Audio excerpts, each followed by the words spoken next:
A History of the United States by Cecil Chesterton. HTHEO. O more than my brother, how shall I thank thee for all? Each of the heroes around us has fought for his house and his line, but thou hast fought for a stranger in hate of a wrong not thine. Happy are all free peoples too strong to be dispossessed, but happiest those among nations that dare to be strong for the rest. Elizabeth Barrett Browning. Introduction. The author of this book, my brother, died in a French military hospital of the effects of exposure in the last fierce fighting that broke the Prussian power over Christendom, fighting for which he had volunteered after being invalided home. Any notes I can jot down about him must necessarily seem jerky and incongruous, for in such a relation, memory is a medley of generalization and detail, not to be uttered in words. One thing at least may fitly be said here. Before he died, he did at least two things that he desired. One may seem much greater than the other, but he would not have shrunk from naming them together. He saw the end of an empire that was the nightmare of the nations. But I believe it pleased him almost as much that he had been able, often in the intervals of bitter warfare and by the aid of a brilliant memory, to put together these pages on the history, so necessary and so strangely neglected, of the great democracy which he never patronized, which he not only loved, but honored. Cecil Edward Chesterton was born on November 12, 1879, and there is a special, if a secondary sense, in which we may use the phrase that he was born a fighter. It may seem in some sad fashion of flippancy to say that he argued from his very cradle. It is certainly, in the same sad fashion, a comfort to remember one truth about our relations, that we perpetually argued and that we never quarreled. In a sense, it was the psychological truth, I fancy, that we never quarreled because we always argued. His lucidity and love of truth kept things so much on the level of logic that the rest of our relations remained, thank God, in solid sympathy, long before that later time when, in substance, our argument had become an agreement. Nor, I think, was the process valueless, for at least we learned how to argue in defense of our agreement. But the retrospect is only worth a thought now, because it illustrates a duality which seemed to him, and is, very simple, but to many, is baffling in its very simplicity. When I say his weapon was logic, it will be currently confused with formality or even frigidity. A silly superstition always pictures the logician as a pale-faced prig. He was a living proof, a very living proof, that the precise contrary is the case. In fact, it is generally the warmer and more sanguine sort of man who has an appetite for abstract definitions and even abstract distinctions. He had all the debating dexterity of a genial and generous man like Charles Fox. He could command that more than legal clarity and closeness which really marked the legal arguments of a genial and generous man like Danton. In his wonderfully courageous public speaking, he rather preferred being a debater to being an orator. In a sense, he maintained that no man had a right to be an orator without first being a debater. Eloquence, he said, had its proper place when reason had proved a thing to be right, and it was necessary to give men the courage to do what was right. I think he never needed any man's eloquence to give him that. But the substitution of sentiment for reason, in the proper place for reason, affected him, as musicians are affected by a false note. It was the combination of this intellectual integrity with extraordinary warmth and simplicity in the affections that made the point of his personality. The snobs and servile apologists of the regime he resisted seem to think they can atone for being hard-hearted by being soft-headed. He reversed, if ever a man did, that relation in the organs. The opposite condition really covers all that can be said of him in this brief study. It is the clue not only to his character, but to his career. If rationalism meant being rational, which it hardly ever does, he might at every stage of his life be called a red-hot rationalist. Thus, for instance, he very early became a socialist and joined the Fabian Society, on the executive of which he played a prominent part for some years. But he afterwards gave the explanation, very characteristic for those who could understand it, that what he liked about the Fabian sort of socialism was its hardness. He meant intellectual hardness, the fact that the society avoided sentimentalism and dealt in affirmations and not mere associations. He meant that upon the Fabian basis a socialist was bound to believe in socialism, but not in sandals, free love, bookbinding, and immediate disarmament. But he also added that, while he liked their hardness, he disliked their moderation. In other words, when he discovered, or believed that he discovered, that their intellectual hardness was combined with moral hardness, or rather moral deadness, he felt all the intellectual ice melted by a moral flame. He had, so to speak, a reaction of emotional realism, in which he saw, as suddenly as simple men can see, simple truths, the potterers of social reform as the plotters of the servile state. He was himself, above all things, a Democrat as well as a socialist, and in that intellectual sect he began to feel as if he were the only socialist who was also a Democrat. His dogmatic, democratic conviction would alone illustrate the falsity of the contrast between logic and life. The idea of human equality existed with extraordinary clarity in his brain, precisely because it existed with extraordinary simplicity in his character. His popular sympathies, unlike so many popular sentiments, could really survive any intimacy with the populace. They followed the poor, not only at public meetings but to public houses. He was literally the only man I ever knew who was not only never a snob, but apparently never tempted to be a snob.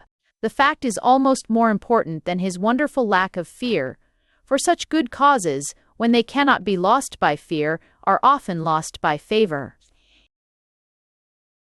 Thus he came to suspect that socialism was merely social reform, and that social reform was merely slavery. But the point still is that though his attitude to it was now one of revolt, it was anything but a mere revulsion of feeling. He did, indeed, fall back on fundamental things, on a fury at the oppression of the poor, on a pity for slaves, and especially for contented slaves, but it is the mark of his type of mind that he did not abandon socialism without a rational case against it, and a rational system to oppose to it. The theory he substituted for socialism is that which may for convenience be called distributivism, the theory that private property is proper to every private citizen. This is no place for its exposition, but it will be evident that such a conversion brings the convert into touch with much older traditions of human freedom, as expressed in the family or the guild. And it was about the same time that, having for some time held an Anglo-Catholic position, he joined the Roman Catholic Church. It is notable, in connection with the general argument, that while the deeper reasons for such a change do not concern such a sketch as this, he was again characteristically amused and annoyed with the sentimentalists, sympathetic or hostile, who supposed he was attracted by ritual, music, and emotional mysticism. He told such people, somewhat to their bewilderment, that he had been converted because Rome alone could satisfy the reason. In his case, of course, as in Newman's and numberless others, well-meaning people conceived 1,000 crooked or complicated explanations, rather than suppose that an obviously honest man believed a thing because he thought it was true. He was soon to give a more dramatic manifestation of his strange taste for the truth. The attack on political corruption, the next and perhaps the most important passage in his life, still illustrates the same point, touching reason and enthusiasm. Precisely because he did know what socialism is and what it is not, precisely because he had at least learned that from the intellectual hardness of the Fabians, he saw the spot where Fabian socialism is not hard but soft. To quote, as he often quoted with a rational relish, the words of Mr. Balfour, that is, socialism and nothing else is socialism. To such clear thinking, it is at once apparent that trusting a thing to the state must always mean trusting it to the statesman. He could defend socialism because he could define socialism, and he was not helped or hindered by the hazy associations of the sort of socialists who perpetually defended what they never defined. Such men might have a vague vision of red flags and red ties waving in an everlasting riot above the fall of top hats and Union Jacks, but he knew that socialism established meant socialism official and conducted by some sort of officials. All the primary forms of private property were to be given to the government, and it occurred to him, as a natural precaution, to give a glance at the government. He gave some attention to the actual types and methods of that governing and official class, into whose power trams and trades and shops and houses were already passing, amid loud Fabian cheers for the progress of socialism. He looked at modern parliamentary government. He looked at it rationally and steadily, and not without reflection, and the consequence was that he was put in the dock, and very nearly put in the lockup, for calling it what it is. In collaboration with Mr. Belloc he had written The Party System, in which the plutocratic and corrupt nature of our present polity is set forth. And when Mr. Belloc founded the Eye-Witness as a bold and independent organ of the same sort of criticism, he served as the energetic second in command. He subsequently became editor of the Eye-Witnessy, which was renamed as the New Witness. It was during the latter period that the great test case of political corruption occurred, pretty well known in England, and unfortunately much better known in Europe, as the Marconi scandal.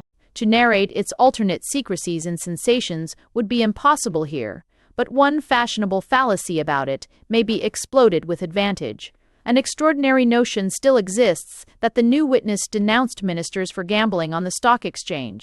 It might be improper for ministers to gamble, but gambling was certainly not a misdemeanor that would have hardened with any special horror so hardy and anti-Puritan as the man of whom I write. The Marconi case did not raise the difficult ethics of gambling, but the perfectly plain ethics of secret commissions. The charge against the ministers was that, while a government contract was being considered, they tried to make money out of a secret tip, given them by the very government contractor with whom their government was supposed to be bargaining. This was what their accuser asserted, but this was not what they attempted to answer by a prosecution. He was prosecuted, not for what he had said of the government, but for some secondary things he had said of the government contractor. The latter, Mr. Fee, of Grain. Godfrey Isaacs gained a verdict for criminal libel, and the judge inflicted a fine of L100. Readers may have chanced to note the subsequent incidents in the life of Mr. Isaacs, but I am here only concerned with incidents in the life of a more interesting person. In any suggestion of his personality, indeed, the point does not lie in what was done to him, but rather in what was not done. He was positively assured, upon the very strongest and most converging legal authority, that unless he offered certain excuses, he would certainly go to prison for several years. He did not offer those excuses, and I believe it never occurred to him to do so. His freedom from fear of all kinds had about it a sort of solid unconsciousness, and even innocence. This homogeneous quality in it has been admirably seized and summed up by Mr. Belloc in a tribute of great truth and power.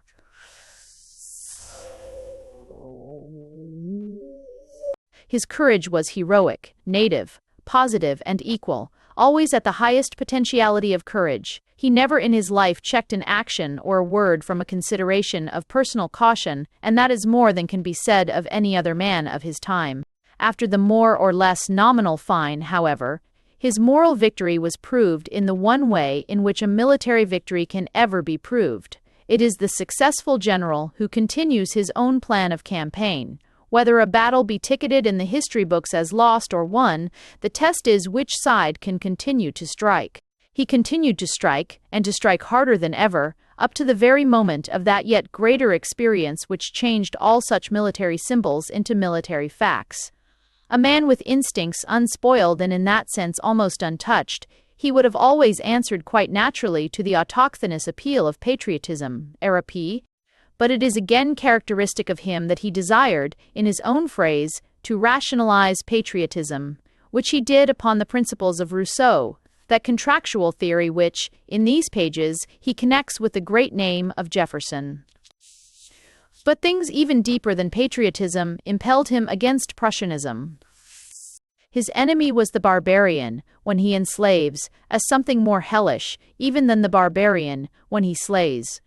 His was the spiritual instinct by which Prussian order was worse than Prussian anarchy, and nothing was so inhuman as an inhuman humanitarianism. If you had asked him for what he fought and died amid the wasted fields of France and Flanders, he might very probably have answered that it was to save the world from German social reforms. This note, necessarily so broken and bemused, must reach its useless end. I have said nothing of numberless things that should be remembered at the mention of his name, of his books, which were great pamphlets and may yet be permanent pamphlets, of his journalistic exposures of other evils besides the Marconi, exposures that have made a new political atmosphere in the very election that is stirring around us, of his visit to America, which initiated him into an international friendship, which is the foundation of this book. Least of all can I write of him apart from his work. Of that loss nothing can be said by those who do not suffer it, and less still by those who do. And his experiences in life and death were so much greater even than my experiences of him that a double incapacity makes me dumb. A portrait is impossible. As a friend he is too near me, and as a hero too far away. G.K. Chesterton. Author's Preface. I have taken advantage of a very brief respite from other, and in my judgment more valuable, employment, to produce this short sketch of the story of a great people, now our ally. My motive has been mainly that I do not think that any such sketch, concentrated enough to be readable by the average layman who has other things to do, especially in these days, than to study more elaborate and authoritative histories, at present exists. And I've thought that in writing it I might perhaps be discharging some little part of the heavy debt of gratitude which I owe to America for the hospitality I received from her when I visited her shores during the early months of the war. This book is in another sense the product of that visit. What I then saw and heard of contemporary America so fascinated me that, believing as I do, that the key to every people is in its past, I could not rest until I had mastered all that I could of the history of my delightful hosts. This I sought as much as possible from the original sources, reading voraciously, and at the time merely for my pleasure, such records as I could get of old debates and of the speech and correspondence of the dead. The two existing histories, which I also read, and upon which I have drawn most freely, are that of the present President of the United States and that of Professor Rhodes, dealing with the period from 1850 to 1876. With the conclusions of the latter authority it will be obvious that I am in many respects by no means at one, but I think it the more necessary to say that without a careful study of his book, one could neither have formed my own conclusions nor ventured to challenge his. The reading that I did at the time of which I speak is the foundation of what I have now written. It will be well understood that a private in the British Army, even when invalided home for a season, has not very great opportunities for research. I think it very likely that errors of detail may be discovered in these pages. I am quite sure that I could have made the book a better one if I had been able to give more time to revising my studies. Yet I believe that the story told here is substantially true, and I am very sure that it is worth the telling. If I am asked why I think it desirable at this moment to attempt, however inadequately, a history of our latest ally, I answer that at this moment, the whole future of our civilization may depend upon a thoroughly good understanding between those nations which are now joined in battle for its defense, and that ignorance of each other's history is perhaps the greatest menace to such an understanding. To take one instance at random, how many English writers have censured, sometimes in terms of friendly sorrow, sometimes in a manner somewhat pharisaical, the treatment of Negroes in Southern states, in all its phases, varying from the provision of separate waiting rooms to sporadic outbreaks of lynching. How few ever mention, or seem to have even heard the word, Reconstruction, a word which, in its historical connotation, explains all. I should, perhaps, add a word to those Americans who may chance to read this book. To them, of course, I must offer a somewhat different apology. I believe that, with all my limitations, I can tell my fellow countrymen things about the history of America which they do not know. It would be absurd effrontery to pretend that I can tell Americans what they do not know. For them, whatever interest this book may possess must depend upon the value of a foreigner's interpretation of the facts. I know that I should be extraordinarily interested in an American's view of the story of England since the separation, and I can only hope that some degree of such interest may attach to these pages in American eyes. It will be obvious to Americans that in some respects my view of their history is individual. For instance, I give Andrew Jackson both a greater place in the development of American democracy and a higher meed of personal praise than do most modern American historians and writers whom I have read. I give my judgment for what it is worth. In my view, the victory of Jackson over the Whigs was the turning point of American history, and finally decided that the United States should be a democracy and not a parliamentary oligarchy. And I am further of opinion that, both as soldier and ruler, Old Hickory was a hero of whom any nation might well be proud. I am afraid that some offense may be given by my portrait of Charles Sumner. I cannot help it. I do not think that between his admirers and myself there is any real difference as to the kind of man he was. It is a kind that some people revere. It is a kind that I detest, absolutely leprous scoundrels excepted, more than I can bring myself to detest any other of God's creatures. Cecil Chesterton. Somewhere, in France, May 1st, 1918. Chapter 1. The English Colonies. In the year of our Lord 1492, 39 years after the taking of Constantinople by the Turks, and 18 years after the establishment of Caxton's printing press, one Christopher Columbus, an Italian sailor, set sail from Spain with the laudable object of converting the Khan of Tartary to the Christian faith, and on his way discovered the continent of America, the islands on which Columbus first landed, and the adjacent stretch of mainland from Mexico to Patagonia, which the Spaniards who followed him colonized, lay outside the territory which is now known as the United States. Nevertheless, the instinct of the American democracy has always looked back to him as a sort of ancestor, and popular American tradition conceives of him as in some shadowy fashion a founder. And that instinct and tradition, like most such national instincts and traditions, is sound. In the epoch which most of us can remember pretty vividly, for it came to an abrupt end less than 5 years ago, when people were anxious to prove that everything important in human history had been done by Teutons, there was a great effort to show that Columbus was not really the first European discoverer of America, that honor belonged properly to certain Scandinavian sea captains who at some time in the 10th or 11th centuries paid a presumably piratical visit to the coast of Greenland. It may be so, but the incident is quite irrelevant. That one set of barbarians from the fjords of Norway came in their wanderings in contact with another set of barbarians living in the frozen lands north of Labrador is a fact, if it be a fact, of little or no historical import. Of its destiny, the Vikings had no more to teach the Eskimo than had the Eskimo to teach the Vikings. Both were at that time outside the real civilization of Europe. Columbus, on the other hand, came from the very center of European civilization, and that at a time when that civilization was approaching the summit of one of its constantly recurrent periods of youth and renewal. In the North, indeed, what strikes the eye in the 15th century is rather the ugliness of a decaying order, the tortures, the panic of persecution, the morbid obsession of the danse macabre, things which many think of as medieval, but which belong really only to the Middle Ages when old and near to death. But all the South was already full of the new youth of the Renaissance. Boccaccio had lived, Leonardo was at the height of his glory, in the fields of Touraine was already playing with his fellows, the boy that was to be Rabelais.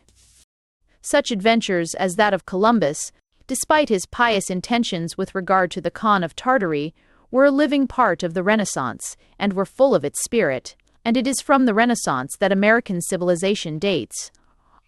It is an important point to remember about America, and especially about the English colonies which were to become the United States, that they have had no memory of the Middle Ages. They had, and have, on the other hand, a real formative memory of pagan antiquity, for the age in which the oldest of them were born was full of enthusiasm for that memory, while it thought, as most Americans still think, of the Middle Ages as a mere feudal barbarism.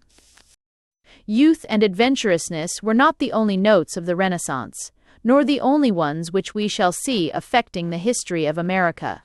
Another note was pride, and with that pride in its reaction against the old Christian civilization went a certain unchristian scorn of poverty, and still more of the ugliness and ignorance which go with poverty, and there reappeared, to an extent at least, and naturally most of all where the old religion had been completely lost, that naked pagan repugnance which almost refused to recognize a human soul in the barbarian. It is notable that in these new lands which the Renaissance had thrown open to European men, there at once reappears that institution which had once been fundamental to Europe, and which the faith had slowly and with difficulty undermined and dissolved: slavery. The English colonies in America owe their first origin partly to the English instinct for wandering, and especially for wandering on the sea, which naturally seized on the adventurous element in the Renaissance as that most congenial to the national temper, and partly to the secular antagonism between England and Spain. Spain, whose sovereign then ruled Portugal and therefore the Portuguese as well as Spanish colonies, claimed the whole of the New World as part of her dominions, and her practical authority extended unchallenged from Florida to Cape Horn. It would have been hopeless for England to have attempted seriously to challenge that authority were it existed in view of the relative strength at that time of the two kingdoms. And in general the English seamen confined themselves to hampering and annoying the Spanish commerce by acts of privateering which the Spaniards naturally designated as piracy.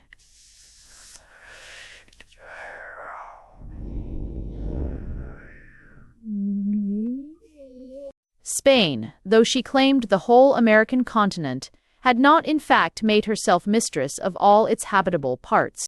North of the rich lands which supplied gold and silver to the Spanish exchequer, but still well within the temperate zone of climate, lay great tracts bordering the Atlantic, where no Spanish soldier or ruler had ever set his foot.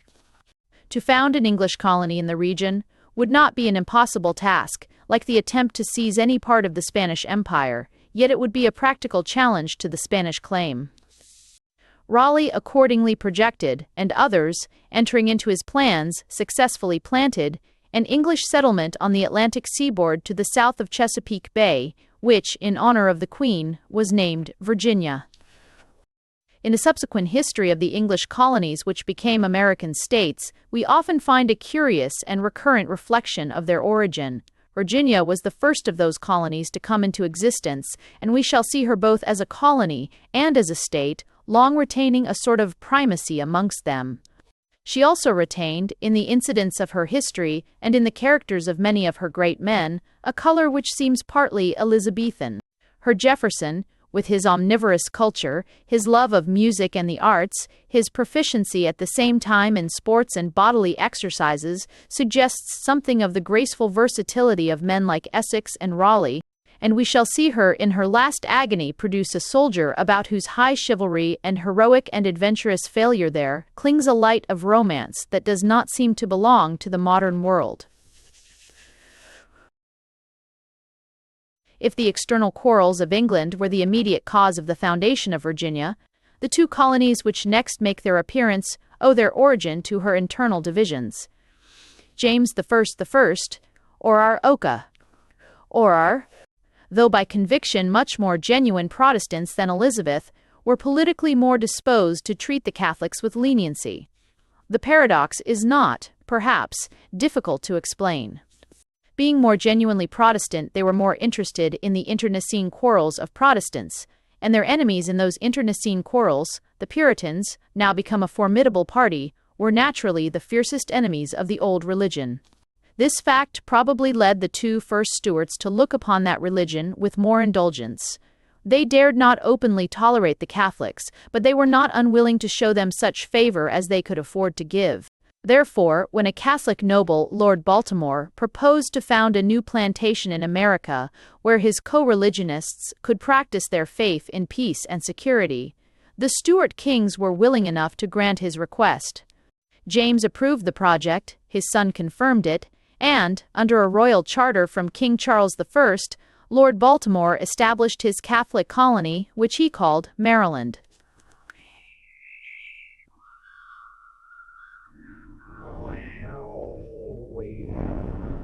It would doubtless have been suicidal for the Catholics, situated as they were, to attempt anything like persecution. But Baltimore and the Catholics of Maryland, for many generations, deserve none the less honor for the consistency with which they pursued their tolerant policy. So long as the Catholics remained in control, all sects were not only tolerated but placed on a footing of complete equality before the law, and as a fact, both the nonconformist persecuted in Virginia and the Episcopalian persecuted in New England frequently found refuge and peace in Catholic Maryland. The English Revolution of 1689 produced a change. The new English government was pledged against the toleration of a Catholicism anywhere.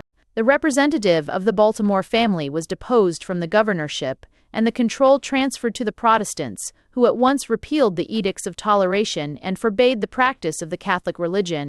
They did not, however, succeed in extirpating it, and to this day many of the old Maryland families are Catholic, as are also a considerable proportion of the Negroes.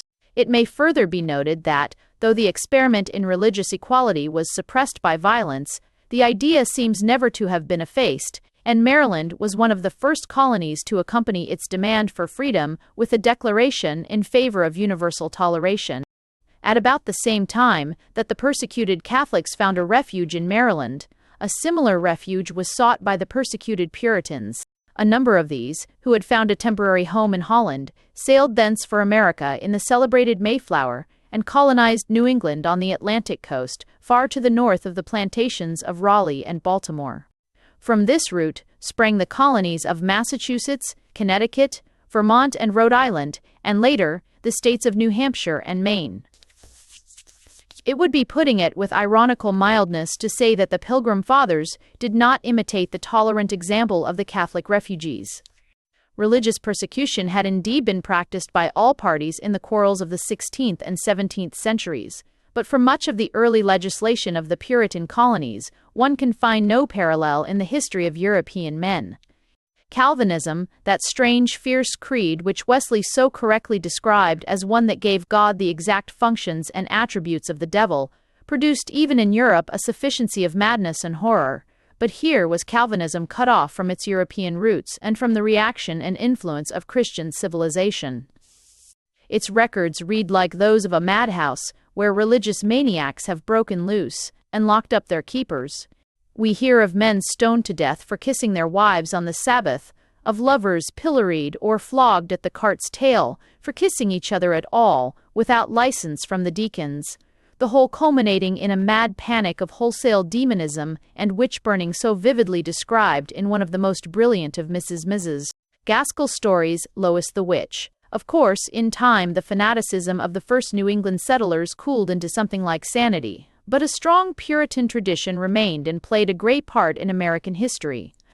Indeed, if Lee the Virginian has about him something of the Cavalier, it is still more curious to note that 19th-century New England, with its atmosphere of quiet scholars and cultured tea parties, suddenly flung forth in John Brown, a figure whose combination of soldierly skill with maniac fanaticism, of a martyr's fortitude with a murderer's cruelty, seems to have walked straight out of the 17th century and finds its nearest parallel in some of the warriors of the Covenant. The colonies so far enumerated owe their foundation solely to English enterprise and energy, but in the latter half of the 17th century foreign war brought to England a batch of colonies ready-made. At the mouth of the Hudson River between Maryland and the New England colonies lay the Dutch settlement of New Amsterdam. The first colonists who had established themselves there had been Swedes, but from Sweden its sovereignty had passed to Holland, and the issue of the Dutch wars gave it to the English, by whom it was rechristened New York in honor of the king's brother, afterwards James the Ine.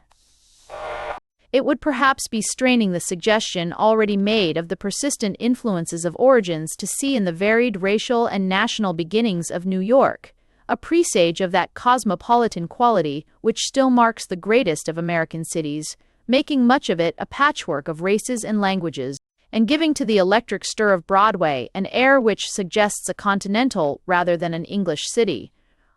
But it is more plausible to note that New York had no original link with the Puritanism of New England and of the North generally, and that in fact we shall find the premier city continually isolated from the North, following a tradition and a policy of its own. With New Amsterdam was also seated the small Dutch plantation of Delaware, which lay between Maryland and the Atlantic, while England at the same time established her claim to the disputed territory between the two, which became the colony of New Jersey. Shortly after the cession of New Amsterdam, William Penn obtained from Charles I a charter for the establishment of a colony to the north of Maryland, between that settlement and the newly acquired territories of New Jersey and New York. This plantation was designed especially as a refuge for the religious sect to which Penn belonged, the Quakers, who had been persecuted by all religious parties, and especially savagely by the Puritan colonists of New England. Penn, the most remarkable man that ever professed the strange doctrines of that sect, was a favorite with the king, who had a keen eye for character, and as the son of a distinguished admiral, he had a sort of hereditary claim upon the gratitude of the crown. He easily carried his point with Charles, and himself supervised the foundations of the new Commonwealth of Pennsylvania. 2 surveyors were sent out by royal authority to fix the boundary between Penn's concession and the existing colony of Maryland, Mr. Mason and Mr. Dixon by name. However elated these 2 gentlemen may have been by their appointment to so responsible an office, they probably little thought that their names would be immortalized. Yet so it was to be, for the line they drew became the famous Mason-Dixon line, and was to be in after years the frontier between the slave states and the free. In all that he did in the New World, Penn showed himself not only a great, but a most just and wise man. He imitated, with happier issue, the liberality of Baltimore in the matter of religious freedom, and to this day the Catholics of Philadelphia boast of possessing the only church in the United States in which Mass has been said continuously since the 17th century. But it is in his dealings with the natives that Penn's humanity and honor stand out most conspicuously. None of the other founders of English colonies had ever treated the Indians, except as vermin, to be exterminated as quickly as possible. Penn treated them as free contracting parties with full human rights. He bought of them fairly the land he needed, and strictly observed every article of the pact that he made with them. Anyone visiting today the city which he founded will find in its center a little strip of green, still unbuilt upon, where, in theory, any passing Indians are at liberty to pitch their camp, a monument and one of the clauses of Penn's celebrated treaty. In the same reign, the settlement of the lands lying to the south of Virginia had begun, under the charter granted by Charles Hyde, to the Hyde family, and the new plantations were called after the sovereign, Carolina. But their importance dates from the next century, when they received the main stream of a new tide of immigration due to political and economic causes. England, having planted a Protestant Anglo-Scottish colony in northeast Ireland, proceeded to ruin its own creation by a long series of commercial laws directed to the protection of English manufacturers against the competition of the colonists. Under the pressure of this tyranny, a great number of these colonists, largely Scotch by original nationality and Presbyterian by religion, left Ulster for America. They poured into the Carolinas, north and south, as well as into Pennsylvania and Virginia, and overflowed into a new colony, which was established further west and named Georgia. It is important to note this element in the colonization of the southern states, because it is too often loosely suggested that the later division of North and South corresponded to the division of Cavalier and Puritan. It is not so. Virginia and Maryland may be called Cavalier in their origin, but in the Carolinas and Georgia there appears a Puritan tradition, not indeed as fanatical as that of New England, but almost as persistent. Moreover, this Scotch-Irish stock, whose fathers, it may be supposed, left Ireland in no very good temper with the rulers of Great Britain, afterwards supplied the most military and the most determined element in Washington's armies, and gave to the Republic some of its most striking historical personalities: Patrick Henry and John Caldwell, Calhoun Jackson, the great president, and his namesake, the brilliant soldier of the Confederacy. The English colonies now formed a solid block extending from the coasts of Maine, into which northernmost region the New England colonies had overflown, to the borders of Florida. Florida was still a Spanish possession, but Spain had ceased to be formidable as a rival or enemy of England. By the persistence of a century in arms and diplomacy, the French had worn down the Spanish power, and France was now easily the strongest nation in Europe. France also had a foothold, or rather 2 footholds, in North America. One of her colonies, Louisiana, lay beyond Florida at the mouth of the Mississippi, the other, Canada, to the north of the Maine, at the mouth of the St. Lawrence. It was the aim of French colonial ambition to extend both colonies inland into the unmapped heart of the American continent until they should meet. This would necessarily have had the effect of hemming in the English settlements on the Atlantic seaboard and preventing their western expansion. Throughout the first half of the 18th century, therefore, the rivalry grew more and more acute, and even when France and England were at peace, the French and English in America were almost constantly at war. Their conflict was largely carried on under cover of alliances with the warring Indian tribes, whose feuds kept the region of the Great Lakes in a continual turmoil. The outbreak of the 7 Years' War, and the intervention of England as an ally of Prussia, put an end to the necessity for such pretexts, and a regular military campaign opened upon which was staked the destiny of North America.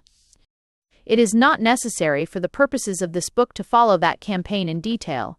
The issue was necessarily fought out in Canada, for Louisiana lay remote from the English colonies and was separated from them by the neutral territory of the Spanish Empire. England had, throughout the war, the advantage of superiority at sea, which enabled her to supply and reinforce her armies, while the French forces were practically cut off from Europe. The French, on the other hand, had at the beginning the advantage of superior numbers, at least so far as regular troops were concerned, while for defensive purposes they possessed an excellent chain of very strong fortresses carefully prepared before the war.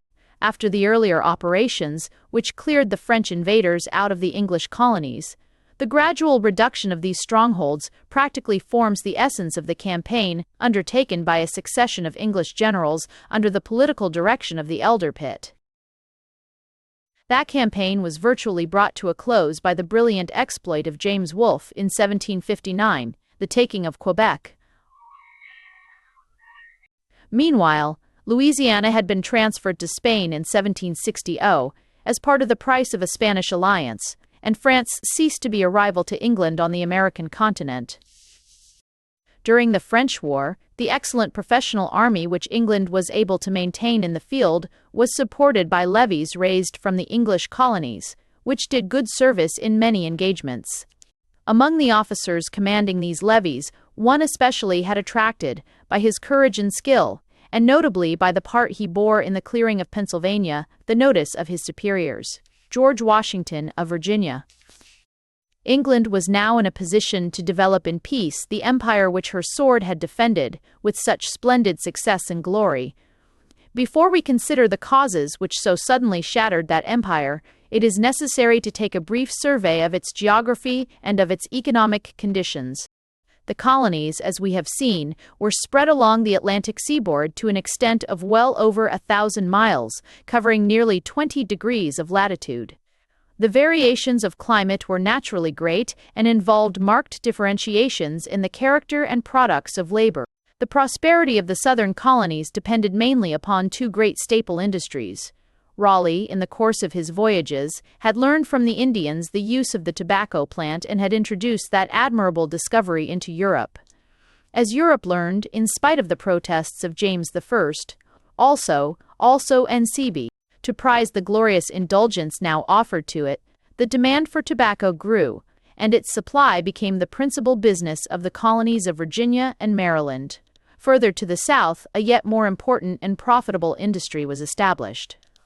The climate of the Carolinas and of Georgia and of the undeveloped country west of these colonies, a climate at once warm and humid, was found to be exactly suited to the cultivation of the cotton plant.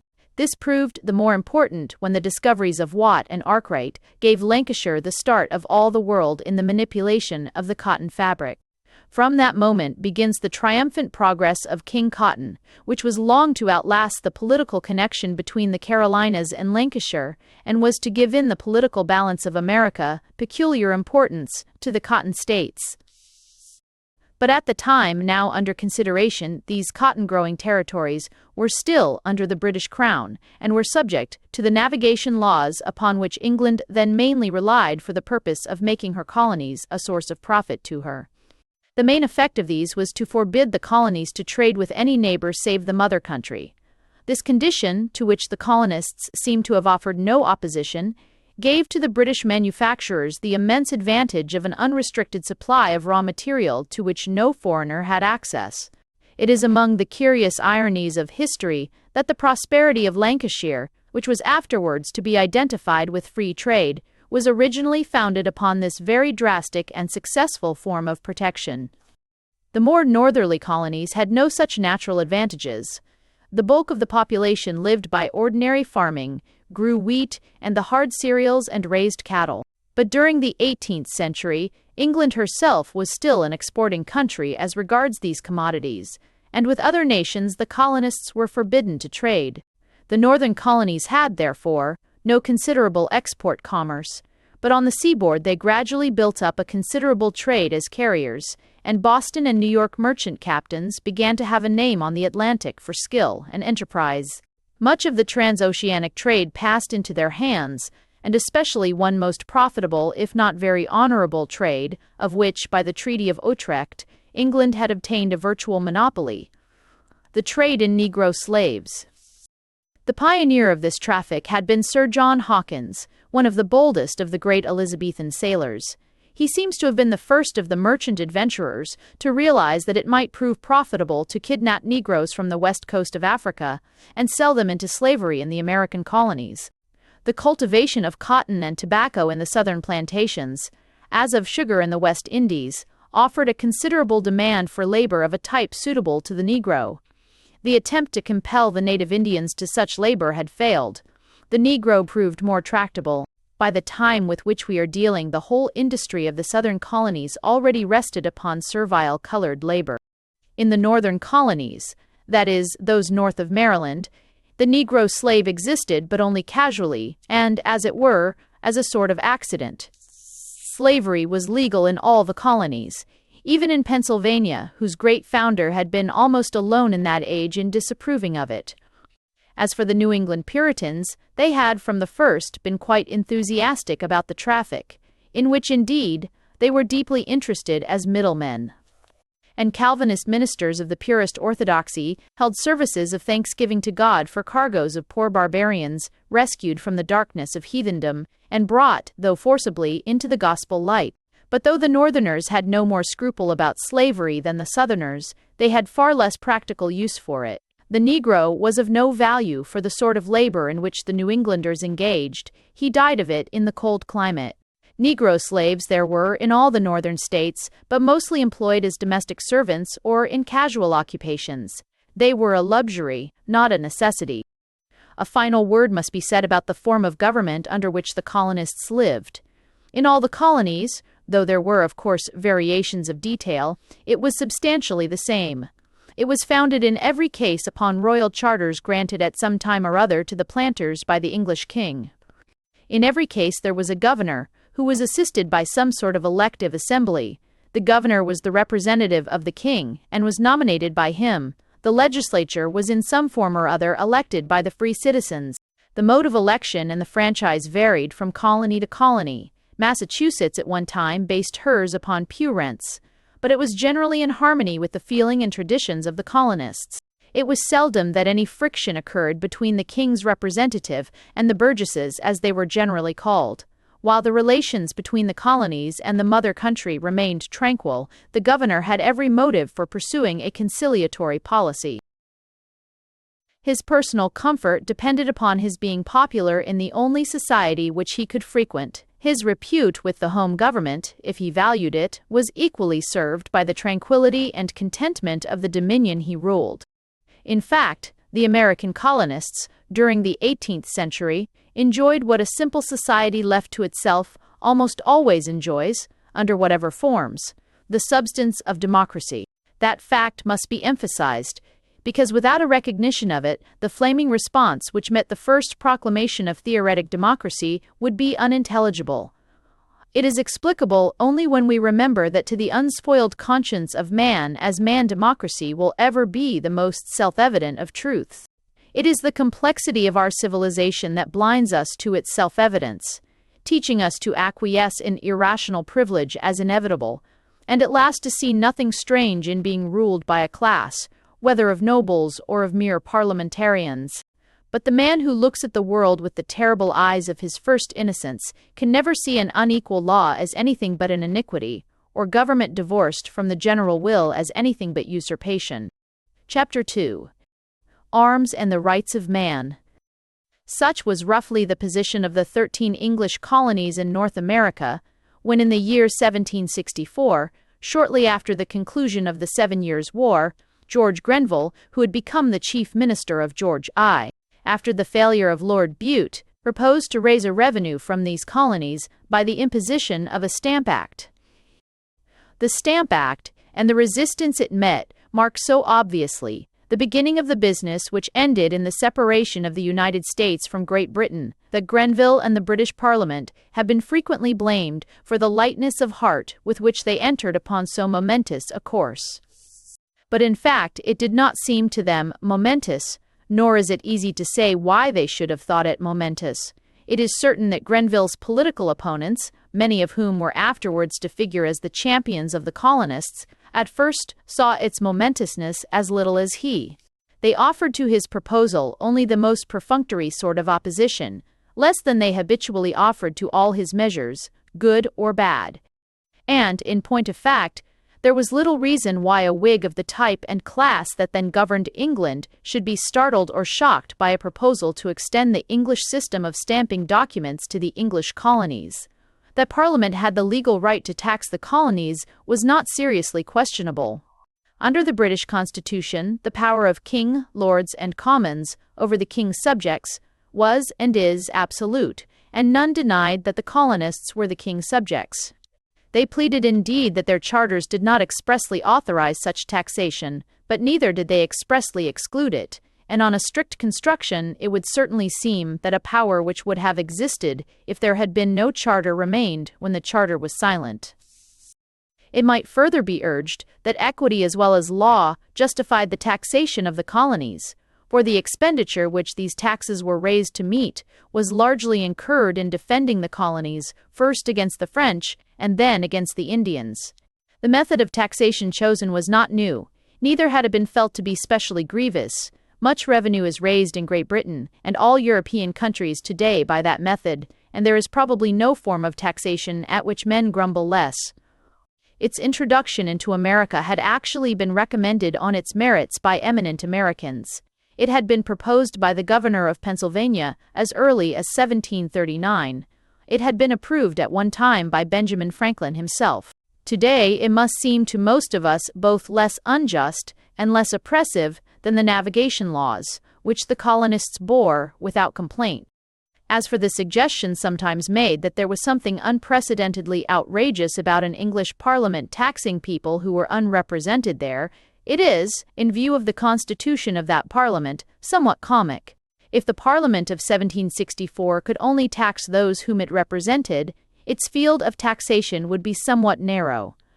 Indeed, the talk about taxation without representation being tyranny, however honestly it might be uttered by an American, could only be conscious or unconscious hypocrisy in men like Burke, who were not only passing their lives in governing and taxing people who were unrepresented, but who were quite impenitently determined to resist any attempt to get them represented even in the most imperfect fashion. All this is true, and yet it is equally true that the proposed tax at once excited across the Atlantic the most formidable discontent. Of this discontent we may perhaps summarize the immediate causes as follows. Firstly, no English minister or parliament had, as a fact, ever before attempted to tax the colonies. That important feature of the case distinguished it from that of the navigation laws, which had prescription on their side.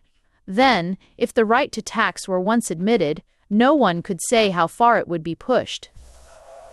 Under the navigation laws, the colonists knew just how far they were restricted, and they knew that within the limits of such restrictions they could still prosper. But if once the claim of the British Parliament to tax were quietly accepted, it seemed likely enough that every British minister who had nowhere else to turn for a revenue would turn to the unrepresented colonies, which would furnish supply after supply until they were bled white. That was a perfectly sound practical consideration, and it naturally appealed with a special force to mercantile communities like that of Boston. But if we assume that it was the only consideration involved, we shall misunderstand all that followed, and be quite unprepared for the sweeping victory of a purely doctrinal political creed which brought about the huge domestic revolution, of which the breaking of the ties with England was but an aspect.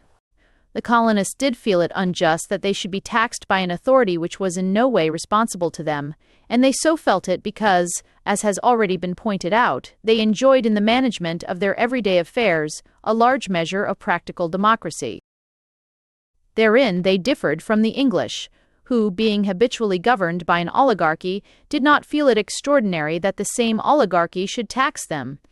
The Americans, for the most part, governed themselves, and the oligarchy came in only as an alien and unnatural thing levying taxes. Therefore, it was resisted. The resistance was at first largely instinctive. The formulation of the democratic creed which should justify it was still to come. Yet already there were voices, especially in Virginia, which adumbrated the incomparable phrases of the greatest of Virginians. Already Richard Bland had appealed to the law of nature, and those rights of mankind that flow from it. Already Patrick Henry had said, "Give me liberty, or give me death." It was but a foreshadowing of the struggle to come. In 1766, the Rockingham Whigs, having come into power upon the fall of Grenville, after some hesitation repealed the Stamp Act, reaffirming at the same time the abstract right of Parliament to tax the colonies. America was, for the time, quieted. There followed in England a succession of weak ministries, all of course drawn from the same oligarchical class, and all of much the same political temper, but all at issue with each other, and all more or less permanently at issue with the king. As a mere byproduct of one of the multitudinous intrigues to which this situation gave rise, Charles Townshend, a brilliant young Whig orator who had become Chancellor of the Exchequer, revived in 1768 the project of taxing the American colonies. This was now proposed in the form of a series of duties levied on goods exported to those colonies, the one most obnoxious to the colonists and most jealously maintained by the ministers being a duty on tea. The opposition had now learnt from the result of the Stamp Act debate that American taxation was an excellent issue on which to challenge the ministry, and the tea tax became at once a party question. Whenever 46, as that is, a question upon which the rival oligarchs divided themselves into opposing groups. Meanwhile, in America, the new taxes were causing even more exasperation than the Stamp Act had caused, probably because they were more menacing in their form, if not much more severe in their effect. At any rate, it is significant that in the new struggle, we find the commercial colony of Massachusetts very decidedly taking the lead. The taxed tea, on its arrival in Boston Harbor, was seized and flung into the sea. A wise government would have withdrawn when it was obvious that the enforcement of the taxes would cost far more than the taxes themselves were worth, the more so as they had already been so whittled down by concessions as to be worth practically nothing. And it is likely enough that the generally prudent and politic aristocrats who then directed the action of England would have reverted to the Rockingham policy, had not the king made up his unfortunate German mind to the coercion and humiliation of the discontented colonists. It is true that the British Crown had long lost its power of independent action, and that George III had failed in his youthful attempts to recapture it. Against the oligarchy combined, he was helpless, but his preference for one group of oligarchs over another was still an asset, and he let it clearly be understood that such influence as he possessed would be exercised unreservedly in favor of any group that would undertake to punish the American rebels. He found in Lord North a minister willing, though not without considerable misgivings, to forward his policy and able to secure for it a majority in Parliament. And from that moment, the battle between the home government and the colonists was joined. The character and progress of that battle will best be grasped if we mark down certain decisive incidents which determine its course. The first of these was the celebrated Boston Tea Party, referred to above. It was the first act of overt resistance, and it was followed on the English side by the first dispatch of an armed force, grossly inadequate for its purpose, to America, and on the American, by the rapid arming and drilling of the local militias, not yet avowedly against the crown, but obviously with the ultimate intention of resisting the royal authority, should it be pushed too far. The next turning point is the decision of the British government early in 1774 to revoke the Charter of Massachusetts. It is the chief event of the period during which war is preparing, and it leads directly to all that follows. For it raised a new controversy which could not be resolved by the old legal arguments, good or bad. Hitherto, the colonists had relied upon their interpretation of existing charters, while the government contented itself with putting forward a different interpretation. But the new action of that government shifted the ground of debate from the question of the interpretation of the charters to that of the ultimate source of their authority. The ministers said in effect, "You pretend that this document concedes to you the right of immunity from taxation. We deny it, but at any rate, it was a free gift from the British Crown, and whatever rights you enjoy under it, you enjoy during His Majesty's pleasure. Since you insist on misinterpreting it, we will withdraw it, as we are perfectly entitled to do, and we will grant you a new charter about the terms of which no such doubts can arise. It was a very direct and very fundamental challenge, and it inevitably produced two effects, the one immediate, the other somewhat deferred. Its practical first fruit was the Continental Congress. Its ultimate but unmistakably logical consequence was the Declaration of Independence. America was unified on the instant, for every colony felt the knife at its throat. In September, a Congress met, attended by the representatives of 11 colonies. Peyton Randolph, presiding, struck the note of the moment with a phrase, "I am not a Virginian, but an American." Under Virginian leadership, the Congress vigorously backed Massachusetts, and in October, a declaration of colonial right had been issued by the authority of all the colonies represented there. The British ministers seem to have been incomprehensibly blind to the seriousness of the situation. Since they were pledged not to concede what the colonists demanded, it was essential that they should at once summon all the forces at their command to crush what was already an incipient and most menacing rebellion. They did nothing of the sort. They slightly strengthened the totally inadequate garrison which would soon have to face a whole people in arms, and they issued a foolish proclamation, merely provocative and backed by no power that could enforce it, forbidding the meeting of continental congresses in the future. That was in January. In April, the skirmishes of Lexington and Concord had shown how hopelessly insufficient was their military force to meet even local sporadic and unorganized revolts. In May, the Second Continental Congress met, and in July appeared by its authority a general call to arms addressed to the whole population of America.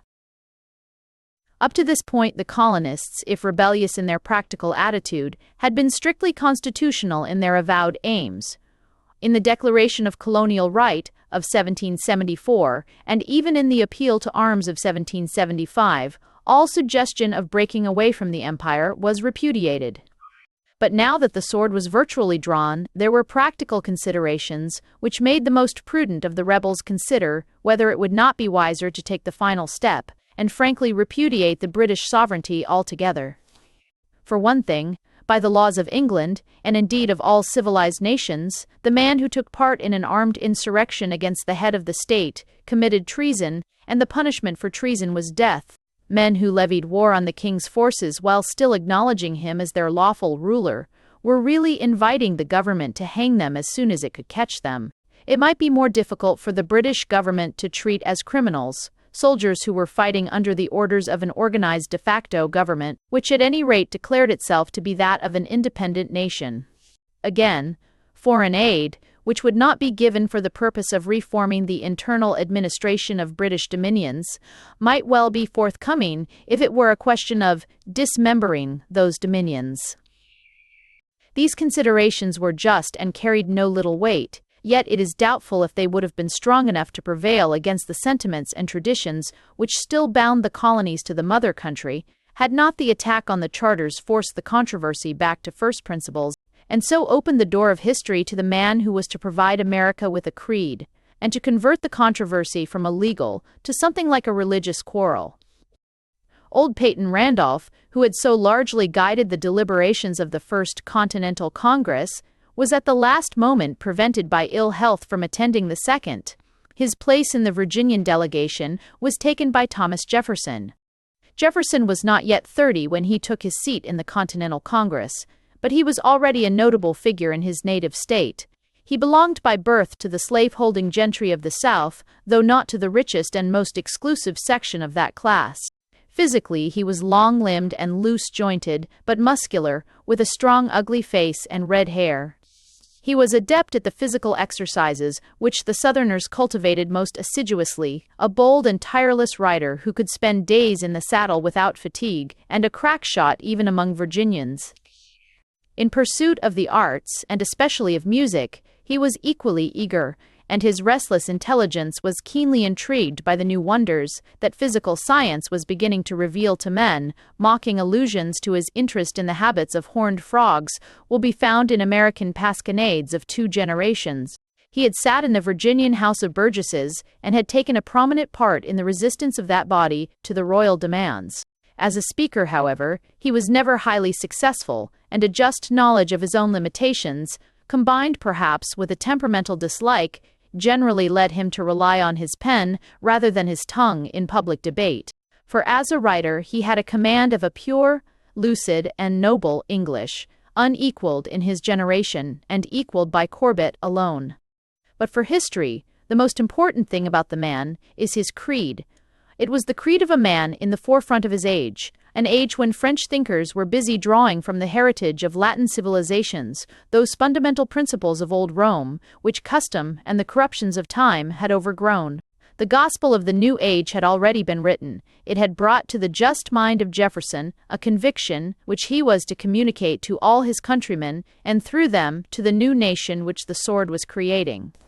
The Declaration of Independence is the foundation stone of the American Republic, and the Declaration of Independence in its essential part is but an incomparable translation and compression of the Aquan Traité social.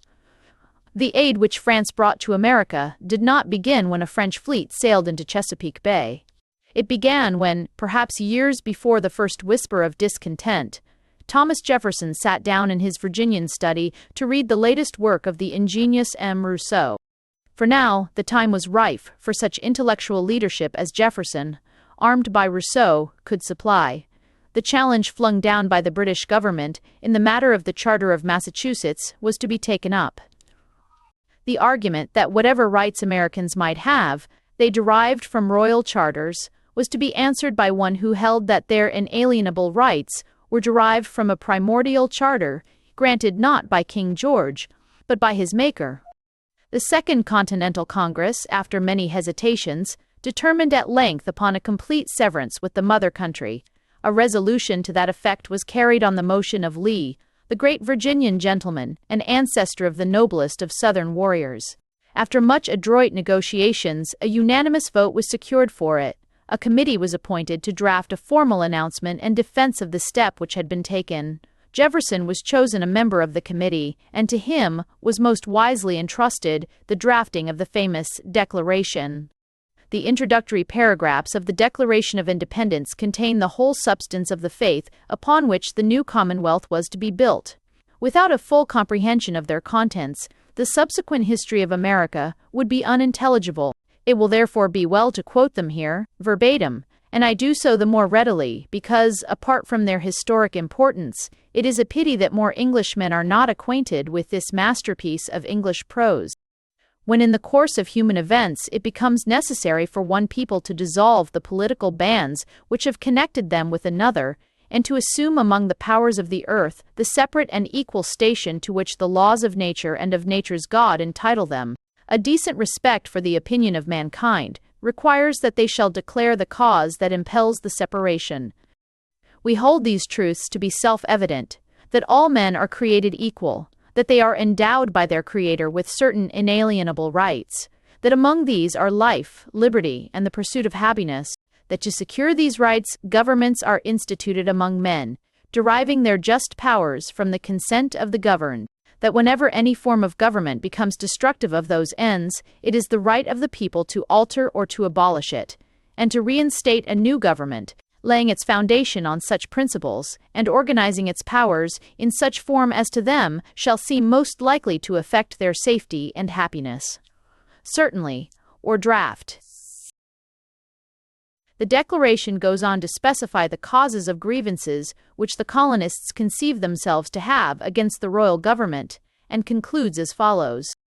We, therefore, the representatives of the United States of America in General Congress assembled, appealing to the Supreme Judge of the world for the rectitude of our intentions, do in the name and by the authority of the good people of these colonies, solemnly publish and declare that these united colonies are, and of right, ought to be free and independent states. The first principles set out in the Declaration must be rightly grasped if American history is understood, for indeed the story of America is merely the story of the working out of those principles. Briefly, the theses are two: first, that men are of right equal, and secondly, that the moral basis of the relations between governors and governed is contractual. Both doctrines have in this age had to stand the fire of criticisms almost too puerile to be noticed. It is gravely pointed out that men are of different heights and weights, that they vary in muscular power and mental cultivation, as if either Rousseau or Jefferson was likely to have failed to notice this occult fact. Similarly, the doctrine of the contractual basis of society is met by a demand for the production of a signed, sealed, and delivered contract, or at least for evidence that such a contract was ever made. But Rousseau says, with a good sense and modesty which dealers in prehistoric history would do well to copy, that he does not know how government in fact arose, nor does anyone else. What he maintains is that the moral sanction of government is contractual, or, as Jefferson puts it, that government derives its just powers from the consent of the governed. The doctrine of human equality is in a sense mystical. It is not apparent to the senses, nor can it be logically demonstrated as an inference from anything of which the senses can take cognizance. It can only be stated accurately and left to make its appeal to men's minds. It may be stated theologically by saying, as the Christian theology says, that all men are equal before God, or it may be stated in the form which Jefferson uses, that all men are equal in their inalienable rights, but it must be accepted as a first principle or not at all. The nearest approach to a method of proving it is to take the alternative proposition and deduce its logical conclusion. Would those who would maintain that the wisest and best have rights superior to those of their neighbors welcome a law which would enable any person demonstrably wiser or more virtuous than themselves to put them to death? I think that most of them have enough modesty and humor to shrink, as Huxley did, from such a proposition. But the alternative is the acceptance of Jefferson's doctrine that the fundamental rights of men are independent of adventitious differences, whether material or moral, and depend simply upon their manhood. The other proposition, the contractual basis of human society and its logical consequences, the supremacy of the general will, can be argued in the same fashion. It is best defended by asking, like the Jesuit Suarez, the simple question, if sovereignty is not in the people, where is it? It is useless to answer that it is in the wisest and best. Who are the wisest and best? For practical purposes, the phrases must mean either those whom their neighbors think wisest and best, in which case the ultimate test of democracy is conceded, or those who think themselves wisest and best, which latter is what, in the mouths of such advocates, it usually does mean. Thus, those to whom the divine right of the conceded makes no appeal are forced back on the Jeffersonian formula. Let it be noted that that formula does not mean that the people are always right, or that a people cannot collectively do deliberate injustice or commit sins. Indeed, inferentially, it implies that possibility. But it means that there is on earth no temporal authority superior to the general will of a community. It is, however, no part of the function of this book to argue upon the propositions contained in the Declaration of Independence. It is merely necessary to chronicle the historical fact that Jefferson, as mouthpiece of the Continental Congress, put forward these propositions as self-evident, and that all America, looking at them, accepted them as such. On that acceptance, the intensity and ardent conviction of which showed itself, as will presently be seen, in 100 ways, the American Commonwealth is built. In the modern haze of doubt, and amid the denial of all necessary things, there have been found plenty of sophists, even in America, to dispute these great truisms. But if the American nation as a whole ever ceases to believe in them, it will not merely decay, as all nations decay when they lose touch with eternal truths, it will drop suddenly dead. We must now turn back a little in time, in order to make clear the military situation as it stood when Jefferson's Declaration turned the war into a war of doctrines.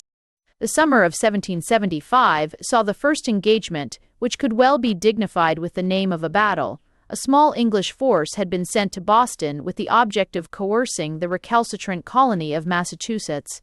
It was absolutely insufficient, as the event showed, even for that purpose. and before it had landed, it was apparent that its real task would be nothing less than the conquest of America. The Massachusetts rebels wisely determined to avoid a combat with the guns of the British fleet. They abandoned the city and entrenched themselves in a strong position in the neighborhood known as Bunker's Hill. The British troops marched out of Boston to dislodge them. This they eventually succeeded in doing, and those who regard war as a game like billiards to be settled by scoring points may claim Bunker's Hill as a British victory. But it produced all the consequences of a defeat. The rebel army was not destroyed. It was even less weakened than the force opposed to it. It retired in good order to a position somewhat further back, and the British force had no option but to return to Boston with its essential work undone. For some time, England continued to hold Boston, but the state of Massachusetts remained in American hands. At last, in the absence of any hope of any effective action, the small English garrison withdrew, leaving the original prize of war to the rebels. On the eve of this indecisive contest, the American Congress met to consider the selection of a commander-in-chief for the Revolutionary armies. Their choice fell on General George Washington, a Virginian soldier who, as has been remarked, had served with some distinction in the French wars. The choice was a most fortunate one. America and England have agreed to praise Washington's character so highly that at the hands of the young and irreverent he is in some danger of the fate of Aristides. For the benefit of those who tend to weary of the cherry tree and the little hatchet, it may be well to say that Washington was a very typical Southern gentleman in his foibles as well as in his virtues.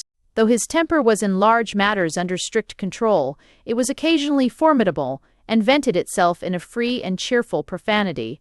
He loved good wine, and like most 18th-century gentlemen, was not sparing in its use. He had a Southerner's admiration for the other sex, an admiration which, if gossip may be credited, was not always strictly confined within monogamic limits. He had also, in large measure, the high dignity and courtesy of his class, and an enlarged liberality of temper which usually goes with such good breeding. There is no story of him more really characteristic than that of his ceremoniously returning the salute of an aged Negro and saying to a friend who was disposed to deride his actions, "Would you have me let a poor ignorant colored man say that he had better manners than I?" For the rest, the traditional eulogy of his public character is not undeserved. It may justly be said of him, as it can be said of few of the great men who have molded the destinies of nations, that history can put its fingers on no act of his and say, "Here this man was preferring his own interest to his country's." As a military commander, Washington ranks high. He had not, indeed, the genius of a Marlborough or a Napoleon. Rather, he owed his success to a thorough grasp of his profession combined with just that remarkably level and unbiased judgment which distinguished his conduct of civil affairs. He understood very clearly the conditions of the war in which he was to engage. He knew that Great Britain, as soon as she really woke up to the seriousness of her peril, would send out a formidable force of well-disciplined professional soldiers, and that at the hands of such a force, no mere levy of enthusiastic volunteers could expect anything but defeat. The breathing space which the incredible suppleness of the British government allowed him enabled him to form something like a real army. Throughout the campaigns that followed, his primary object was not to win victories, but to keep that army in being. So long as it existed, he knew that it could be continually reinforced by the enthusiasm of the colonials, and that the recruits so obtained could be consolidated into and imbued with the spirit of a disciplined body. The moment it ceased to exist, Great Britain would have to deal simply with rebellious populations, and Washington was soldier enough to know that an army can always in time break up and keep down a mere population, however eager and courageous. And now England at last did what, if she were determined to enforce her will upon the colonists, she ought to have done at least 5 years before. She sent out an army on a scale at least reasonably adequate to the business for which it was designed. It consisted partly of excellent British troops and partly of those mercenaries whom the smaller German princes let out for hire to those who chose to employ them. It was commanded by Lord Howe. The objective of the new invasion, for the procrastination of the British government, had allowed the war to assume that character, was the city of New York. New York Harbor possesses, as anyone who enters it can see, excellent natural defenses. Manhattan Island, upon which the city is built, lies at the mouth of the Hudson between two arms of that river. At the estuary are a number of small islets well suited for the emplacement of powerful guns. The southern bank runs northward into a sharp promontory, at the end of which now stands the most formidable of American fortresses. The northern approach is covered by Long Island. The British command decided on the reduction of Long Island as a preliminary to an assault upon the city. The island is long and narrow, and a ridge of high ground runs down it like a backbone. This ridge, Washington's army sought to hold against the attack of the British forces. It was the first real battle of the war, and it resulted in a defeat so overwhelming that it might well have decided the fate of America had not Washington, as soon as he saw how the day was going, bent all his energies to the tough task of saving his army. It narrowly escaped complete destruction, but ultimately a great part succeeded, though with great loss and not a little demoralization, in reaching Brooklyn in safety. The Americans still held New York, the right bank of the Hudson, but their flank was dangerously threatened, and Washington, true to his policy, preferred the damaging loss of New York to the risk of his army. He retired inland, again offered battle, was again defeated and forced back into Pennsylvania. So decided did the superiority of the British army prove to be, that eventually Philadelphia itself, then the capital of the Confederacy, had to be abandoned. Meanwhile, another British army under the command of General Burgoyne held Canada. That province had shown no disposition to join in the revolt. An early attempt on the part of the rebels to invade it had been successfully repelled. Besides English and German troops, Burgoyne had the aid of several tribes of Indian auxiliaries, whose aid the British government had been at some pains to secure, a policy denounced by Chatham in a powerful and much-quoted speech. Burgoyne was a clever and imaginative, though not a successful soldier. He conceived and suggested to his government a plan of campaign which was sound in strategic principle, which might well have succeeded, and which, if it had succeeded, would have dealt a heavy and perhaps a decisive blow to American hopes. How far its failure is to be attributed to his own faulty execution, how far to the blunders of the home government, and how far to accidents which the best general cannot always avoid, is still disputed. But that failure was certainly the turning point of the war. Burgoyne's project was this. He proposed to advance from Canada and push across the belt of high land, which forms the northern portion of what is now New York State, until he struck the upper Hudson. Howe was at the same time to advance northward up the Hudson, join hands with him, and cut the rebellion in two. It was a good plan. The cutting off and crushing of one isolated district after another is just the fashion in which widespread insurrectionary movements have most generally been suppressed by military force. The government accepted it, but, owing as it would seem to the laziness or levity of the English minister involved, instructions never reached Howe until it was too late for him to give effective support to his colleague. All, however, might have prospered had Burgoyne been able to move more rapidly. His first stroke promised well. The important fort of Ticonderoga was surprised and easily captured, and the road was open for his soldiers into the Highlands. But that advance proved disastrously slow. Weeks passed before he approached the Hudson. His supplies were running short, and when he reached Saratoga, instead of joining hands with Howe, he found himself confronted by strongly posted American forces, greatly outnumbering his own ill-sustained and exhausted army. Seeing no sign of the relief which he had expected to the south, though as a fact Howe had by this time learnt of the expedition and was hastening to his assistance. On October 6, 1077, he and his army surrendered to the American commander, General Gates. The effect of Burgoyne's surrender was great in America. To those whose hopes had been dashed by the disaster of Long Island, the surrender of New York and Washington's enforced retreat, it brought not only a revival of hope, but a definite confidence in ultimate success. But that effect was even greater in Europe. Its immediate fruit was Lord North's famous Olive Branch of 1778, the decision of the British government to accept defeat on the original issue of the war, and to agree to a surrender of the claim to tax the colonists on condition of their return to their allegiance. Such a proposition made 3 years earlier would certainly have produced immediate peace. Perhaps it might have produced peace even as it was, though it is unlikely, for for the declaration had filled men's souls with a new hunger for pure democracy. If the Americans had occupied the same isolated position which was theirs when the war began. But it was not in London alone that Saratoga had produced its effect. While it decided the wavering counsels of the British ministry in favor of concessions, it also decided the wavering counsels of the French crown in favor of intervention. As early as 1776, a mission had been sent to Versailles to solicit on behalf of the colonists the aid of France. Its principal member was Benjamin Franklin, the one revolutionary leader of the first rank who came from the northern colonies. He had all the shrewdness and humor of the Yankee, with an enlarged intelligence and a wide knowledge of men, which made him an almost ideal negotiator in such a cause. Yet for some time his mission hung fire. France had not forgotten her expulsion from the North American continent 20 years before. She could not but desire the success of the colonists and the weakening or dismemberment of the British Empire. Moreover, French public opinion and its power under the monarchy, though insufficient, was far greater than is now generally understood. Full of the new ideals which were to produce the revolution, was warmly in sympathy with the rebellion. But, on the other hand, an open breach with England involved serious risks. France was only just recovering from the effects of a great war in which she had on the whole been worsted, and very decidedly worsted, in the colonial field.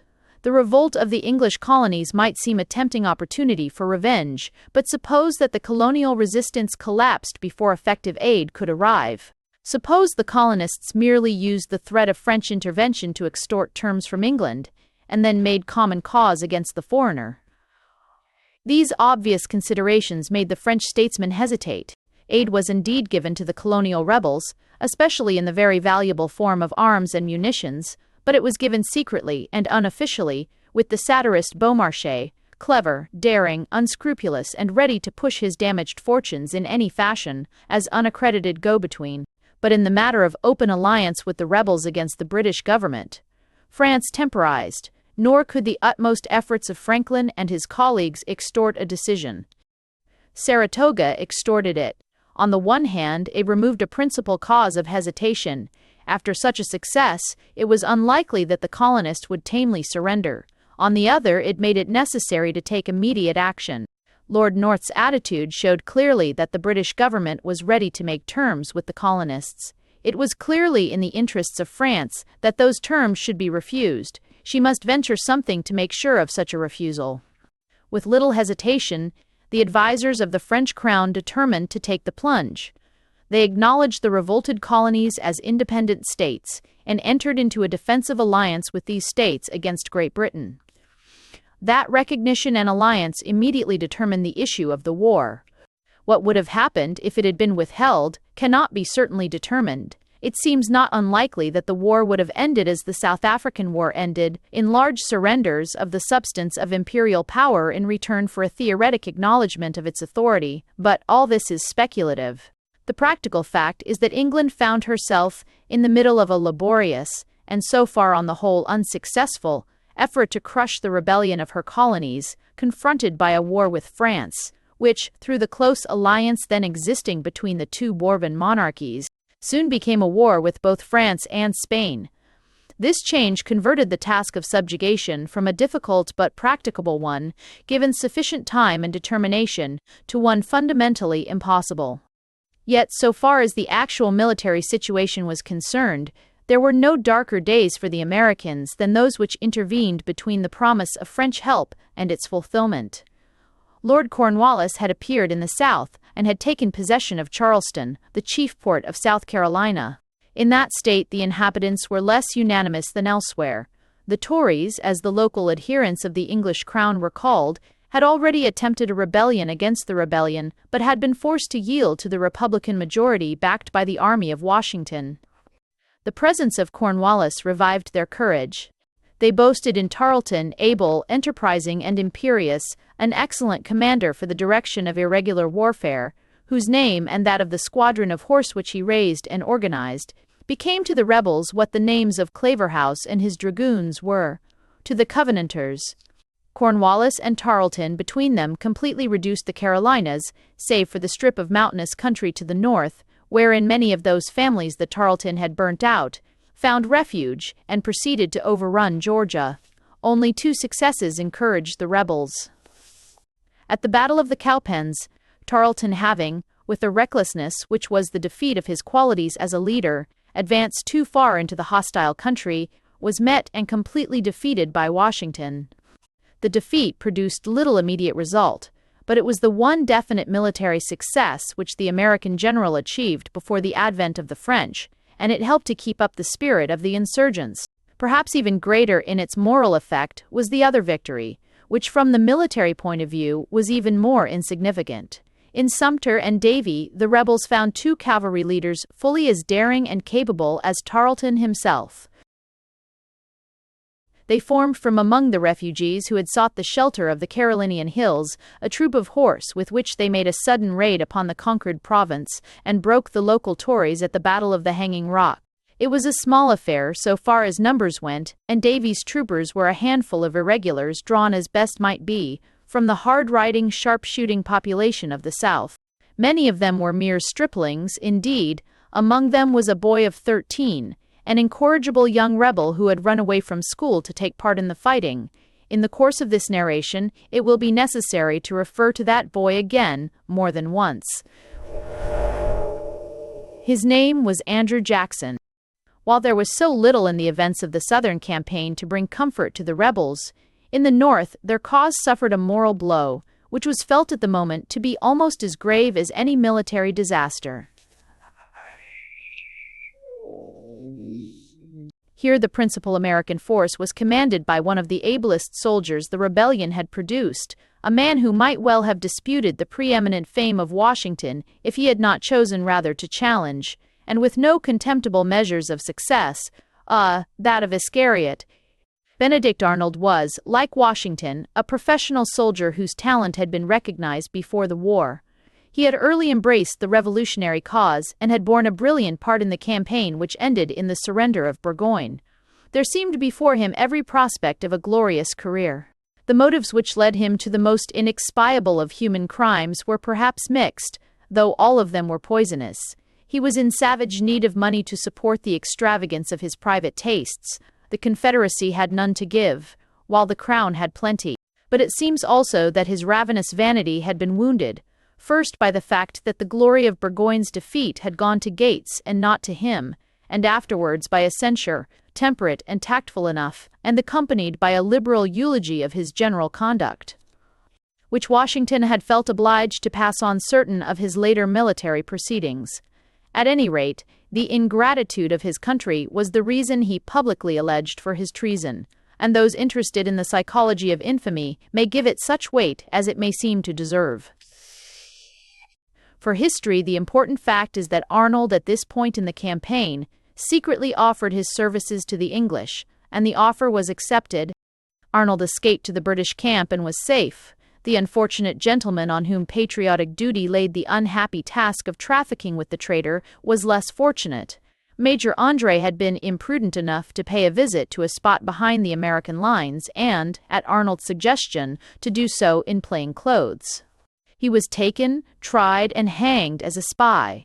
Though espionage was not his intention, the Americans cannot fairly be blamed for deciding that he should die. He had undoubtedly committed an act which was the act of a spy in the eyes of military law. It is pretty certain that a hint was given that the authorities would gladly exchange him for Arnold, and it is very probable that the unslaked thirst for just vengeance against Arnold was partly responsible for the refusal of the American commanders to show mercy. André's courage and dignity made a profound impression on them, and there was a strong disposition to comply with his request that he should at least be shot instead of hanged. But to that concession a valid and indeed irresistible objection was urged. Whatever the Americans did was certain to be scanned with critical and suspicious eyes. Little could be said in the face of the facts if they treated André as a spy and inflicted on him the normal fate of a spy. But if they showed that they scrupled to hang him as a spy, it would be easy to say that they had shot a prisoner of war. Arnold was given a command in the South, and the rage of the population of that region was intensified into something like torment when they saw their lands occupied and their fields devastated, no longer by a stranger from overseas who was but fulfilling his military duty, but by a cynical and triumphant traitor. Virginia was invaded, and a bold stroke almost resulted in the capture of the author of the Declaration of Independence himself, who had been elected governor of that state. In the course of these raids, many abominable things were done, which it is unnecessary to chronicle here. The regular English troops, on the whole, behaved reasonably well, but Tarleton's native Tories were inflamed by a fanaticism far fiercer than theirs. While atrocity was of course normal to the warfare of the barbarous mercenaries of England, whether Indian or German, it is equally a matter of course that such excesses provoked frequent reprisals from the irregular colonial levies. But aid was at last at hand. Already Lafayette, a young French noble of liberal leanings, had appeared in Washington's camp at the head of a band of volunteers, and the accession, small as it was, led to a distinct revival of the fortunes of the Revolution in the South. It was, however, but a beginning. England, under pressure of the war with France and Spain, lost that absolute supremacy at sea which has ever been and ever will be necessary to her conduct of a successful war. A formidable French armament was able to cross the Atlantic. A French fleet threatened the coasts. Cornwallis, not knowing at which point the blow would fall, was compelled to withdraw his forces from the country they had overrun, and to concentrate them in a strong position in the peninsula of Yorktown. Here he was threatened on both sides by Washington and Rochambeau, while the armada of de Grasse menaced him from the sea. The war took on the character of a siege. His resources were speedily exhausted, and on September 19, 1781, he surrendered. It was really the end of the war, so far as America was concerned, though the struggle between England and France continued for a time, with varying fortunes in other theaters, and the Americans, though approached with tempting offers, wisely as well as righteously refused to make a separate peace at the expense of their allies. But the end could no longer be in doubt. The surrender of Burgoyne had forced North to make concessions. The surrender of Cornwallis made his resignation inevitable. A new ministry was formed under Rockingham, pledged to make peace. Franklin again went to Paris as representative of the Confederation and showed himself a diplomatist of the first rank. To the firmness with which he maintained the alliance against the most skillful attempts to dissolve it must largely be attributed the successful conclusion of a general peace, on terms favorable to the Allies and especially favorable to America. Britain recognized the independence of her 13 revolted colonies, and peace was restored. I have said that England recognized her 13 revolted colonies. She did not recognize the American Republic, for as yet there was none to recognize. The war had been conducted on the American side nominally by the Continental Congress, an admittedly ad hoc authority not pretending to permanency, really by Washington and his army, which, with the new flag, symbolically emblazoned with 13 stars and 13 stripes, was the one rallying point of unity. That also was now to be dissolved. The states had willed to be free, and they were free. Would they, in their freedom, will effectively to be a nation? That was a question which not the wisest observer could answer at the time, and which was not perhaps fully answered until well within the memory of men still living. Its solution will necessarily form the main subject of this book. Chapter 3. We, the People. An account of the American Revolution, which took cognizance only of the armed conflict with England, would tell much less than half the truth, and even that half would be misleading. If anyone doubts that the real inspiration which made America a nation was drawn, not from Whiggish quarrels about taxes, but from the great dogmas promulgated by Jefferson, it is sufficient to point out that the states did not even wait till their victory over England was assured before effecting a complete internal revolution on the basis of those dogmas. Before the last shot had been fired, almost the last privilege had disappeared.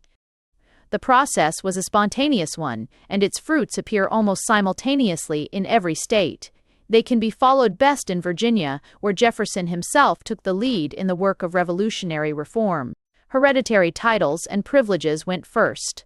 On this point, public feeling became so strong that the proposal to form after the war a society to be called the Cincinnati, which was to consist of those who had taken a prominent part in the war and afterwards of their descendants, was met. In spite of the respect in which Washington and the other military heroes were held, with so marked an expression of public disapproval that the hereditary part of the scheme had to be dropped. Franchises were simplified, equalized, broadened, so that in practically every state, the whole adult male population of European race received the suffrage. Social and economic reforms having the excellent aim of securing and maintaining a wide distribution of property, especially of land, were equally prominent among the achievements of that time. Jefferson himself carried in Virginia a drastic code of land laws, which anticipated many of the essential provisions which through the Code Napoleon revolutionized the system of landowning in Europe. As to the practical effect of such reforms, we have the testimony of a man whose instinct for referring all things to practice was, if anything, an excess, and whose love for England was the master passion of his life. "Every object almost that strikes my view," wrote William Cobbett many years later, "sends my mind and heart back to England.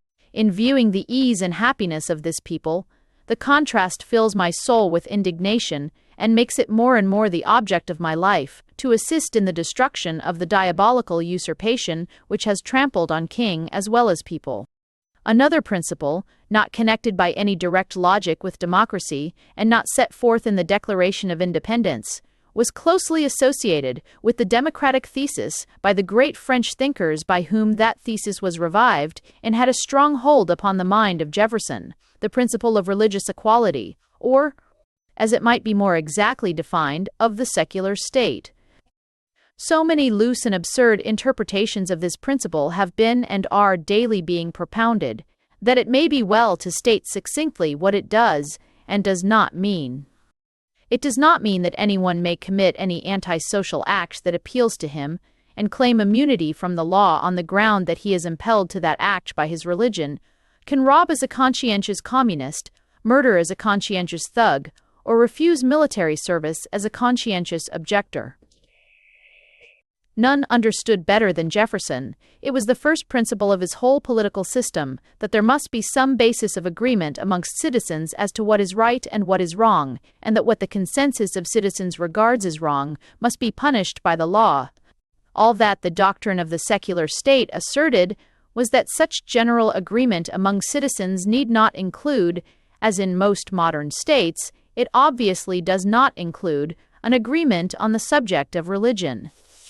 Religion is, so to speak, left out of the social contract, and consequently each individual retains his natural liberty to entertain and promulgate what views he likes concerning it, so long as such views do not bring him into conflict with those general principles of morality, patriotism, and social order upon which the citizens of the state are agreed, and which form the basis of its laws.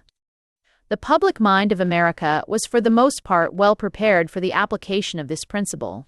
We have already noted how the first experiment in the purely secular organization of society had been made in the Catholic colony of Maryland and the Quaker colony of Pennsylvania.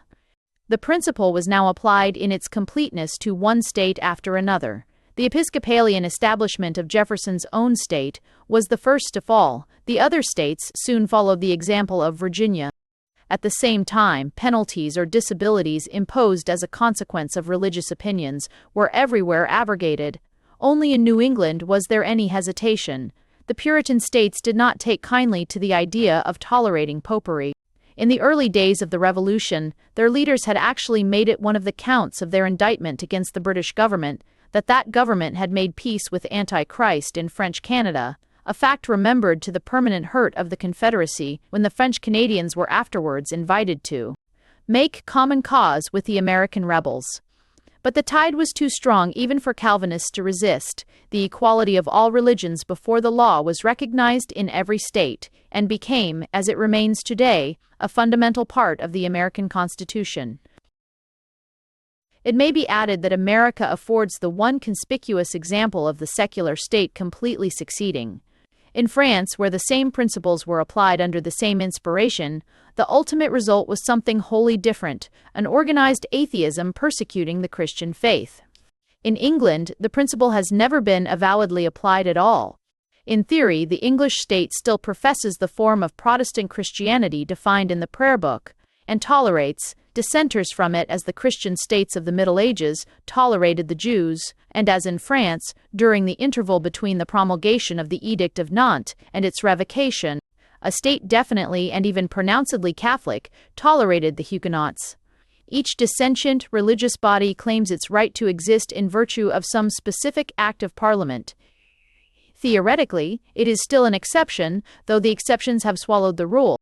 Moreover, even under this rather hazy toleration, those who believe either more or less than the bulk of their fellow countrymen, and who boldly proclaim their belief, usually find themselves at a political disadvantage.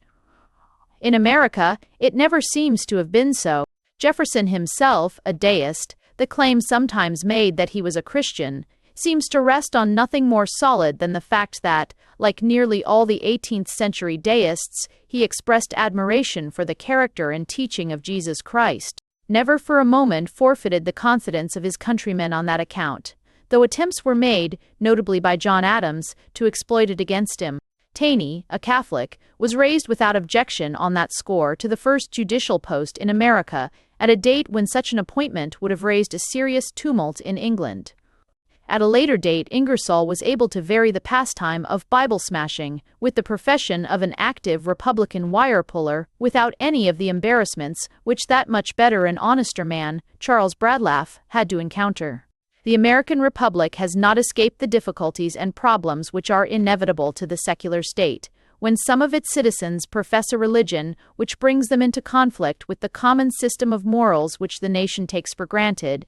The case of the Mormons is a typical example of such a problem, but there is some evidence that, as the Americans have applied the doctrine far more logically than we, they have also a keener perception of the logic of its limitations.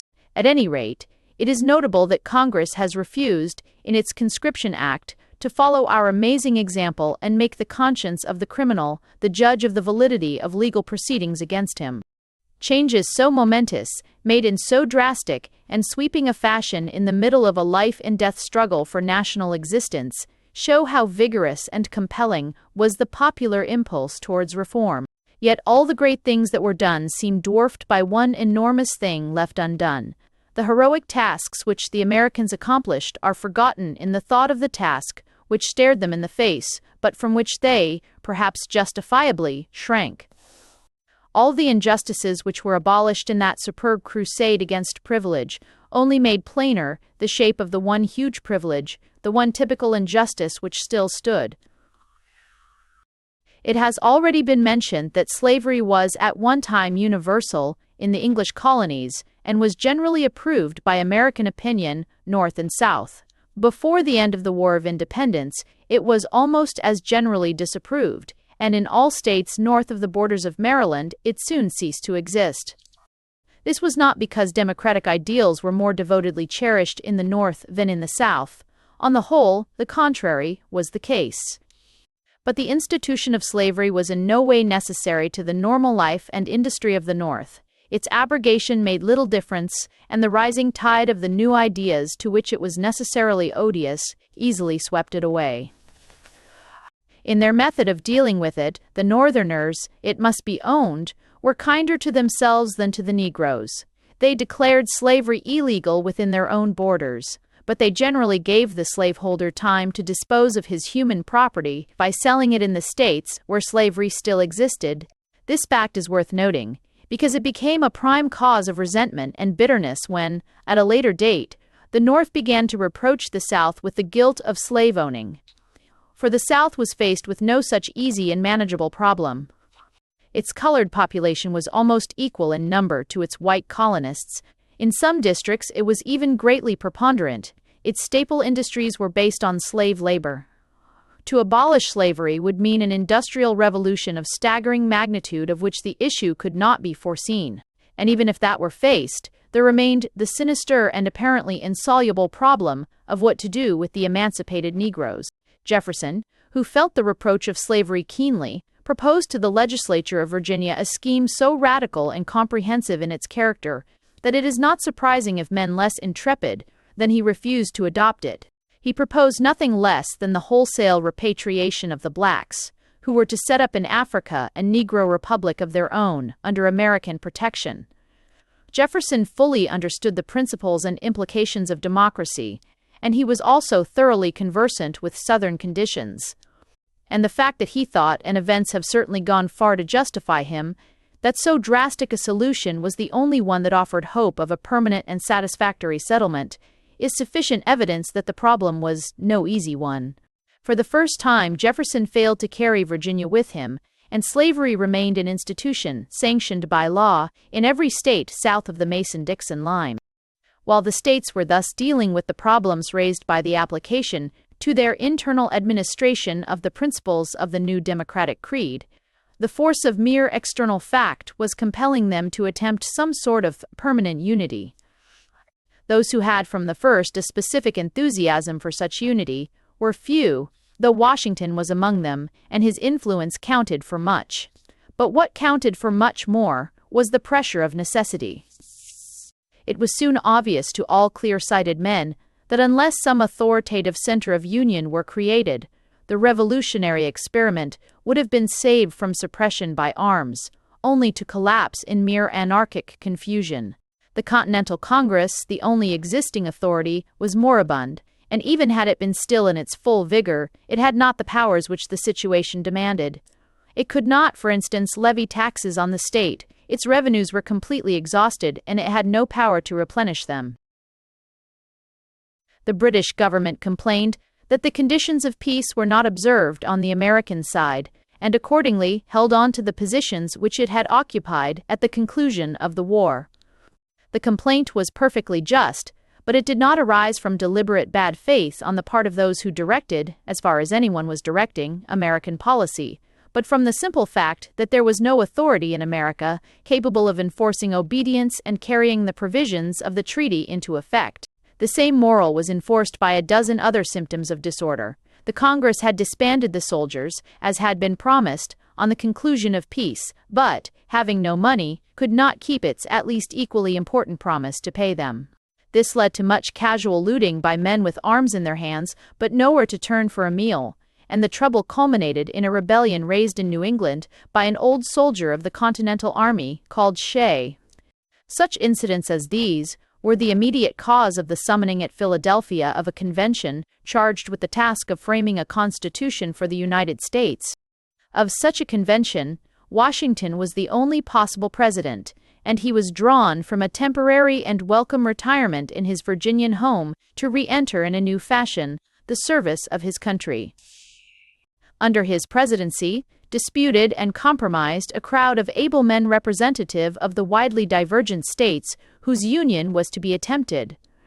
There was Alexander Hamilton, indifferent or hostile to the democratic idea, but intensely patriotic, and bent above all things upon the formation of a strong central authority. Franklin, with his acute practicality and his admirable tact in dealing with men. Gary, the New Englander, Whiggish and somewhat distrustful of the populace. Pinckney of South Carolina, a soldier and the most ardent of the Federalists, representing, by a curious irony, the state which was to be the home of the most extreme dogma of state rights. Madison, the Virginian, young, ardent, and intellectual, his head full of the new wine of liberty. One great name is lacking. Jefferson had been chosen to represent the Confederacy at the French court, where he had the delight of watching the first act of that tremendous drama, whereby his own accepted doctrine was to reshape France, as it had already reshaped America. The convention, therefore, lacked the valuable combination of lucid thought on the philosophy of politics and a keen appreciation of the direction of the popular will which he, above all men, could have supplied. The task before the convention was a hard and perilous one, and nothing about it was more hard and perilous than its definition. What were they there to do? Were they framing a treaty between independent sovereignties, which, in spite of the treaty, would retain their independence, or were they building a nation by merging these sovereignties in one general sovereignty of the American people? They began by proceeding on the first assumption, remodeling the Continental Congress, avowedly a mere alliance, and adding only such powers as it was plainly essential to add. They soon found that such a plan would not meet the difficulties of the hour, but they dared not openly adopt the alternative theory. The states would not have borne it. Had it, for example, been specifically laid down that a state once entering the Union might never after withdraw from it, quite half the states would have refused to enter it. To that extent, the position afterwards taken up by the Southern secessionists was historically sound. But there was a complementary historical truth on the other side. There can be little doubt that in this matter the founders of the Republic desired and intended more than they ventured to attempt. The fact that men of unquestionable honesty and intelligence were in after years so sharply and sincerely divided as to what the Constitution really was in truth the result of a divided mind in those who framed the Constitution. They made an alliance and hoped it would grow into a nation. The preamble of the Constitution represents the aspirations of the American fathers. The clauses represent the furthest they dared towards those aspirations. The preamble was therefore always the rallying point of those who wished to see America one nation. Its operative clause ran, "We, the people of the United States, in order to form a more perfect union, PG2, ordain and establish this Constitution for the United States of America." That such language was a strong point in favor of the Federalist interpreters of the Constitution was afterwards implicitly admitted by the extreme exponents of state sovereignty themselves, for when they came to frame for their own confederacy a constitution reflecting their own views, they made a most significant alteration. The corresponding clause in the Constitution of the Southern Confederacy ran, "We, the deputies of the sovereign and independent states, each production do ordain, etc., etc., etc." For the rest, two great practical measures, which involved no overbold challenge to state sovereignty, were wisely planned to buttress the Union and render it permanent. A clause in the Constitution forbade tariffs between the states and established complete free trade within the limits of the Union. An even more important step was that by which the various states which claimed territory in the as yet undeveloped interior were induced to surrender such territory to the collective ownership of the Federation. This at once gave the states a new motive for unity, a common inheritance which any state refusing or abandoning union must surrender. Meanwhile, it would be unjust to the supporters of state rights to deny the excellence and importance of their contribution to the constitutional settlement. To them is due the establishment of local liberties with safeguards such as no other constitution gives. And in spite of the military victory which put an end to the disputes about state sovereignty and finally established the Federalist interpretation of the Constitution, this part of their work endures. The internal affairs of every state remain as the Constitution left them, absolutely in its own control. The federal government never interferes save for purposes of public taxation and, in the rare case of necessity, of national defense. For the rest, 9/10 of the laws under which an American citizen lives, nearly all the laws that make a practical difference to his life, are state laws. Under the Constitution, as framed, the states were free to form their separate state constitutions according to their own likings, and to arrange the franchise and the test of citizenship, even for federal purposes, in their own fashion. This, with the one stupid and mischievous exception made by the ill-starred 15th Amendment, remains the case to this day, with the curious consequence, among others, that it is now theoretically possible for a woman to become President of the United States, if she is the citizen of a state where female suffrage is admitted. Turning to the structure of the central authority, which the Constitution sought to establish, the first thing that strikes us, in the teeth of the assertion of most British and some American writers, is that it was emphatically not a copy of the British Constitution in any sense whatever. It is built on wholly different principles, drawn mostly from the French speculations of that age. Especially one notes, alongside of the careful and wise separation of the judiciary from the executive, the sound principle enunciated by Montesquieu and other French thinkers of the 18th century, but rejected and contemned by England, to her great hurt, as a piece of impracticable logic, the separation of the executive and legislative powers. It was this principle which made possible the later transformation of the presidency into a sort of elective monarchy. This result was not designed or foreseen, or rather it was to an extent foreseen, and deliberately though unsuccessfully guarded against. The American revolutionists were almost as much under the influence of classical antiquity as the French. From it, they drew the noble conception of the republic, the public thing acting with impersonal justice towards all citizens. But with it, they also drew an exaggerated dread of what they called Caesarism, and with it, they mixed the curious but characteristic illusion of that age. An illusion from which, by the way, Rousseau himself was conspicuously free, that the most satisfactory because the most impersonal organ of the general will is to be found in an elected assembly. They had as yet imperfectly learnt that such an assembly must, after all, consist of persons, more personal because less public than an acknowledged ruler. They did not know that, while a despot may often truly represent the people, a senate, however chosen, always tends to become an oligarchy. Therefore, they surrounded the presidential office with checks which in mere words made the president seem less powerful than an English king. Yet he has always in fact been much more powerful, and the reason is to be found in the separation of the executive from the legislature. The president, while his term lasted, had the full powers of a real executive. Congress could not turn him out, though it could in various ways check his actions. He could appoint his own ministers, though the Senate must ratify the choice, and they were wisely excluded from the legislature. An even wiser provision limited the appointment of members of Congress to positions under the executive. Thus both executive and legislature were kept, so far as human frailty permitted, pure in their normal functions. The presidency remained a real government. Congress remained a real check. In England, where the opposite principle was adopted, the ministry became first the committee of an oligarchical parliament, and later a close corporation nominating the legislature which is supposed to check it. The same fear of arbitrary power was exhibited, and that in fashion really inconsistent with the democratic principles which the American statesmen professed, in the determination that the president should be chosen by the people only in an indirect fashion, through an electoral college. This error has been happily overruled by events. Since the electoral college was to be chosen ad hoc for the single purpose of choosing a president, it soon became obvious that pledges could easily be exacted from its members in regard to their choice. By degrees, the pretense of deliberate action by the college wore thinner and thinner. Finally, it was abandoned altogether, and the president is now chosen, as the first magistrate of a democracy ought to be chosen, if election is resorted to at all, by the direct vote of the nation. At the time, however, it was supposed that the Electoral College would be an independent, deliberative assembly. It was further provided that the second choice of the Electoral College should be vice president, and succeed to the presidency in the event of the president dying during his term of office.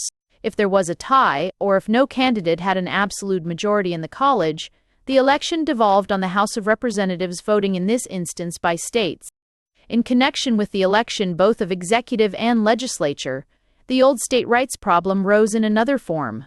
Were all the states to have equal weight and representation, as had been the case in the old Continental Congress, or was their weight and representation to be proportional to their population? On this point, a compromise was made. The House of Representatives was to be chosen directly by the people on a numerical basis, and in the Electoral College, which chose the president, the same principle was adopted. In the Senate, all states were to have equal representation, and the senators were to be chosen by the legislatures of the states. They were regarded rather as ambassadors than as delegates. The term of a senator was fixed for 6 years, a third of the Senate resigning in rotation every 2 years. The House of Representatives was to be elected in a body for 2 years. The president was elected for 4 years, at the end of which time he could be re-elected. Such were the main lines of the compromises which were effected between the conflicting views of the extreme Federalists and extreme state rights advocates, and the conflicting interests of the larger and smaller states. But there was another threatened conflict, more formidable and, as the event proved, more enduring, with which the framers of the Constitution had to deal. 2 different types of civilization had grown up on opposite sides of the Mason-Dixon line. How far slavery was the cause and how far a symptom of this divergence will be discussed more fully in future chapters. At any rate, it was its most conspicuous mark or label. North and South differed so conspicuously, not only in their social organization, but in every habit of life and thought, that neither would tamely bear to be engulfed in a union in which the other was to be predominant. To keep an even balance between them was long the principal effort of American statesmanship. That effort began in the convention which framed the Constitution. It did not cease till the very eve of the Civil War. The problem with which the convention had to deal was defined within certain well-understood limits. No one proposed that slavery should be abolished by federal enactment. It was universally acknowledged that slavery within a state, however much of an evil it might be, was an evil with which state authority alone had a right to deal. On the other hand, no one proposed to make slavery a national institution. Indeed, all the most eminent Southern statesmen of that time, and probably the great majority of Southerners, regarded it as a reproach and sincerely hoped that it would soon disappear. There remained, however, certain definite subjects of dispute concerning which an agreement had to be reached if the states were to live in peace in the same household. First, not perhaps in historic importance, but in the insistence of its demand for an immediate settlement, was the question of representation. It had been agreed that in a House of Representatives and in the Electoral College, this should be proportionate to population. The urgent question at once arose: should free white citizens only be counted, or should the count include the Negro slaves? When it is remembered that these latter numbered something like half the population of the Southern states, the immediate political importance of the issue will at once be recognized. If they were omitted, the weight of the South in the Federation would be halved. In the opposite alternative, it would be doubled. By the compromise eventually adopted, it was agreed that the whole white population should be counted and 3/5 of the slaves. The second problem was this: if slavery was to be legal in one state and illegal in another, what was to be the status of a slave escaping from a slave state into a free? Was such an act to be tantamount to an emancipation? If such were to be the case, it was obvious that slave property, especially in the border states, would become an extremely insecure investment. The average Southerner of that period was no enthusiast for slavery. He was not unwilling to listen to plans of gradual and compensated emancipation. But he could not be expected to contemplate losing in a night property, for which he had perhaps paid hundreds of dollars, without even the hope of recovery. On this point, it was found absolutely necessary to give way to the Southerners, though Franklin, for one, disliked this concession more than any other. It was determined that persons held to service or labor, escaping into another state, should be returned to those to whom such service or labor may be due. The last, and on the whole the least defensible of the concessions made in this matter, concerned the African slave trade.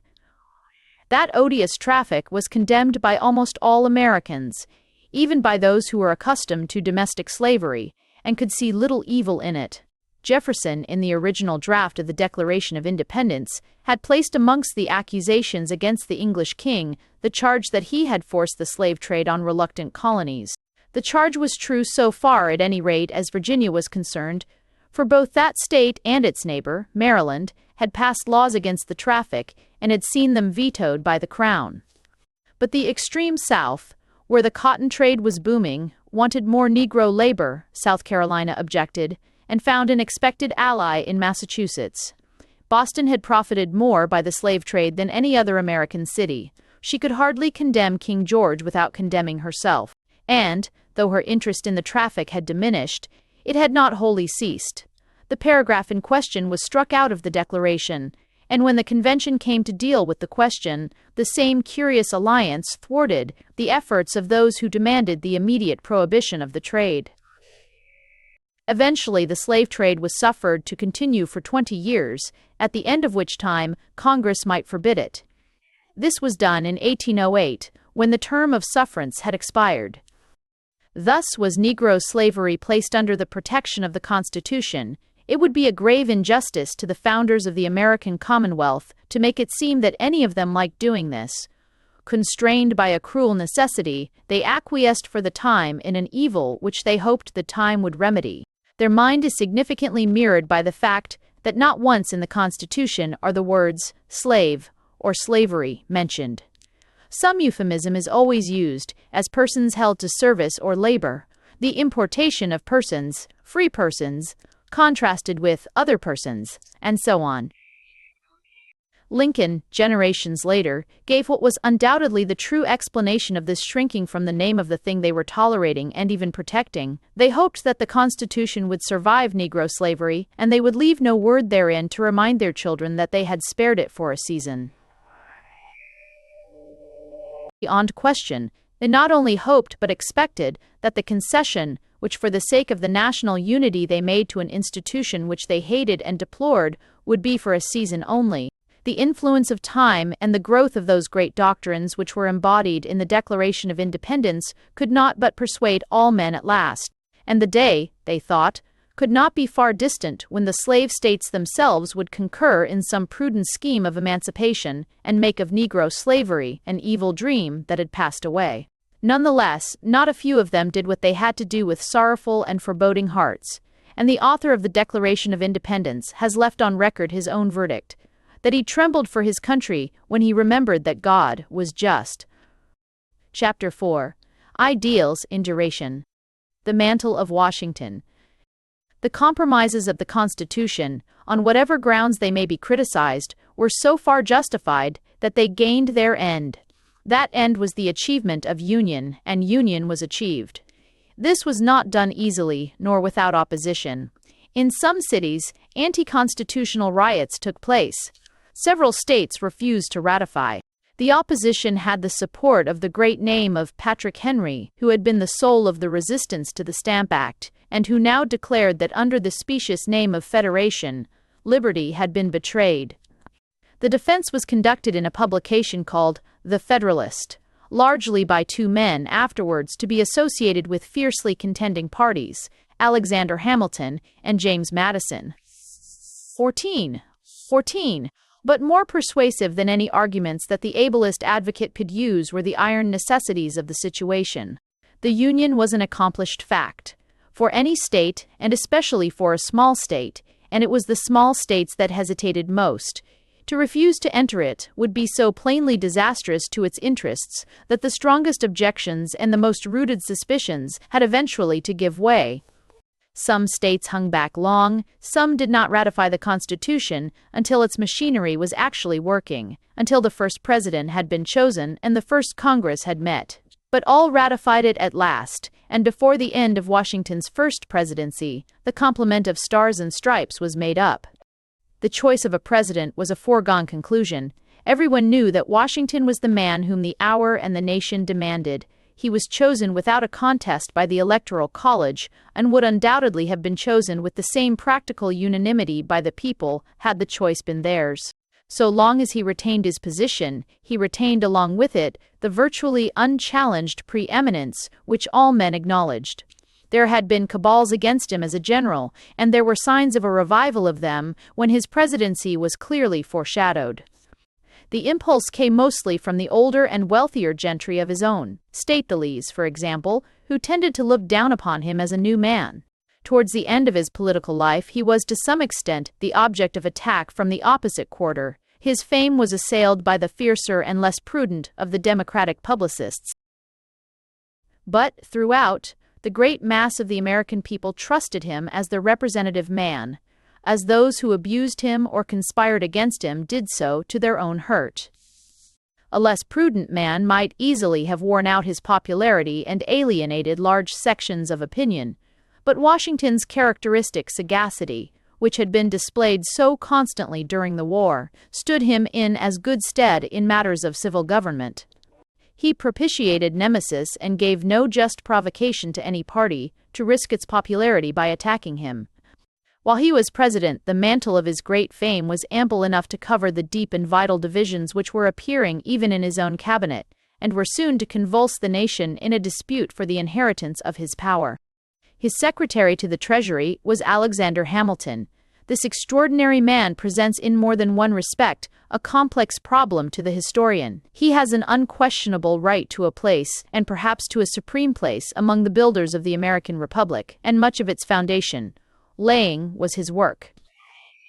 Yet he shows in history as a defeated man, and for at least a generation scarcely anyone dared to give him credit for the great work that he really did. Today the injustice is perhaps the other way. He asks, In American histories written since the Civil War, he is not only acclaimed as a great statesman, but his overthrow at the hands of the Jeffersonians is generally pointed at as a typical example of the folly and ingratitude of the mob. This version is at least as unjust to the American people as the depreciation of the Democrats was to him. The fact is that Hamilton's work had a double aspect. Insofar as it was directed to the cementing of a permanent union and the building of a strong central authority, it was work upon the lines along which the nation was moving, and towards an end which the nation really, if subconsciously, desired. But closely associated with this object in Hamilton's mind was another which the nation did not desire and which was alien to its instincts and destiny. All this second part of his work failed, and involved him in its ruin. Hamilton had fought bravely in the Revolutionary War, but for the ideals which had become more and more the inspiration of the Revolution, he cared nothing and was too honest to pretend to care. He had, on the other hand, a strong and genuine American patriotism. Perhaps his origin helped him to a larger view in this matter than was common among his contemporaries. He was not born in any of the revolted colonies, but in Bermuda, of good blood, but with the bar sinister stamped upon his birth. He had migrated to New York to seek his fortune, but his citizenship of that state remained an accident. He had no family traditions tying him to any section, and, more than any public man that appeared before the West began to produce a new type, he felt America as a whole. He had great administrative talents of which he was fully conscious, and the anarchy which followed the conclusion of peace was hateful to his instinct for order and strong government. But the strong government which he would have created was of a different type from that which America ultimately developed. Theoretically, he made no secret of his preference for a monarchy over a republic, but the suspicion that he meditated introducing monarchical institutions into America, though sincerely entertained by Jefferson and others, was certainly false. Whatever his theoretic preferences, he was intensely alive to the logic of facts, and must have known that a brand new American monarchy would have been as impossible as it would have been ludicrous. In theory and practice, however, he really was anti-democratic. Masses of men seemed to him incapable alike of judgment and of action, and he thought no enduring authority could be based upon the instincts of the great beast, as he called the mob. He looked for such authority in what seemed to him the example of history, and especially to the example of England.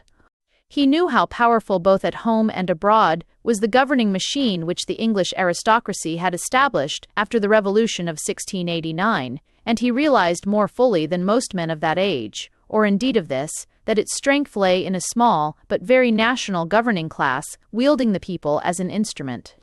Such a class he wished to create in America, to connect closely, as the English oligarchy had connected itself closely, with the great moneyed interests, and to entrust with the large powers which, in his judgment, the central government of the Federation needed. Jefferson came back from France in the winter of 1789, and was at once offered by Washington the Secretaryship of State. The offer was not a very welcome one, for he was hot with the enthusiasm of the great French struggle, and would gladly have returned to Paris and watched its progress. He felt, however, that the president's insistence laid upon him the duty of giving the government the support of his abilities and popularity. He had accepted the Constitution, which he had no share in framing, not perhaps as exactly what he would have desired, but certainly in full good faith and without reserve. It probably satisfied him at least as well as it satisfied Hamilton, who had actually at one time withdrawn from the convention in protest against its refusal to accept his views.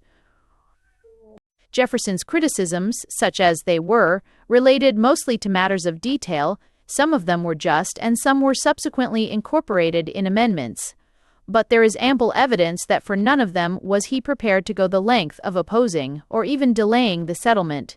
It is also worth noting that none of them related to the balance of power between the federal and state governments, upon which Jefferson is often loosely accused of holding extreme particularist views. As a fact, he never held such views. His formula that the states are independent as to everything within themselves, and united as to everything respecting foreign nations, is really a very good summary of the principles upon which the Constitution is based, and states substantially the policy which all the truest friends of the Union have upheld. but he was committed out and out to the principle of popular government, and when it became obvious that the Federalists under Hamilton's leadership were trying to make the central government oligarchical, and that they were very near success, Jefferson quite legitimately invoked and sought to confirm the large powers secured by the Constitution itself to the states for the purpose of obstructing their program. It was some time, however, before the antagonism between the two secretaries became acute, and meanwhile, the financial genius of Hamilton was reducing the economic chaos bequeathed by the war to order and solvency. All of his measures showed fertility of invention and a thorough grasp of his subject. Some of them were unquestionably beneficial to the country, but a careful examination will show how closely and deliberately he was imitating the English model, which we know to have been present to his mind. He established a true national debt similar to that which Montague had created for the benefit of William of Orange. In this debt, he proposed to merge the debts of the individual states contracted during the War of Independence. Jefferson saw no objection to this at the time, and indeed it was largely through his favor that a settlement was made which overcame the opposition of certain states. This settlement had another interest as being one of the perennial geographical compromises by means of which the Union was for so long preserved. The support of Hamilton's policy came mainly from the North, the opposition to it from the South. It so happened that coincidentally, North and South were divided on another question, the position of the projected capital of the Federation. The Southerners wanted it to be on the Potomac, between Virginia and Maryland. The Northerners would have preferred it further north. At Jefferson's house, Hamilton met some of the leading Southern politicians, and a bargain was struck.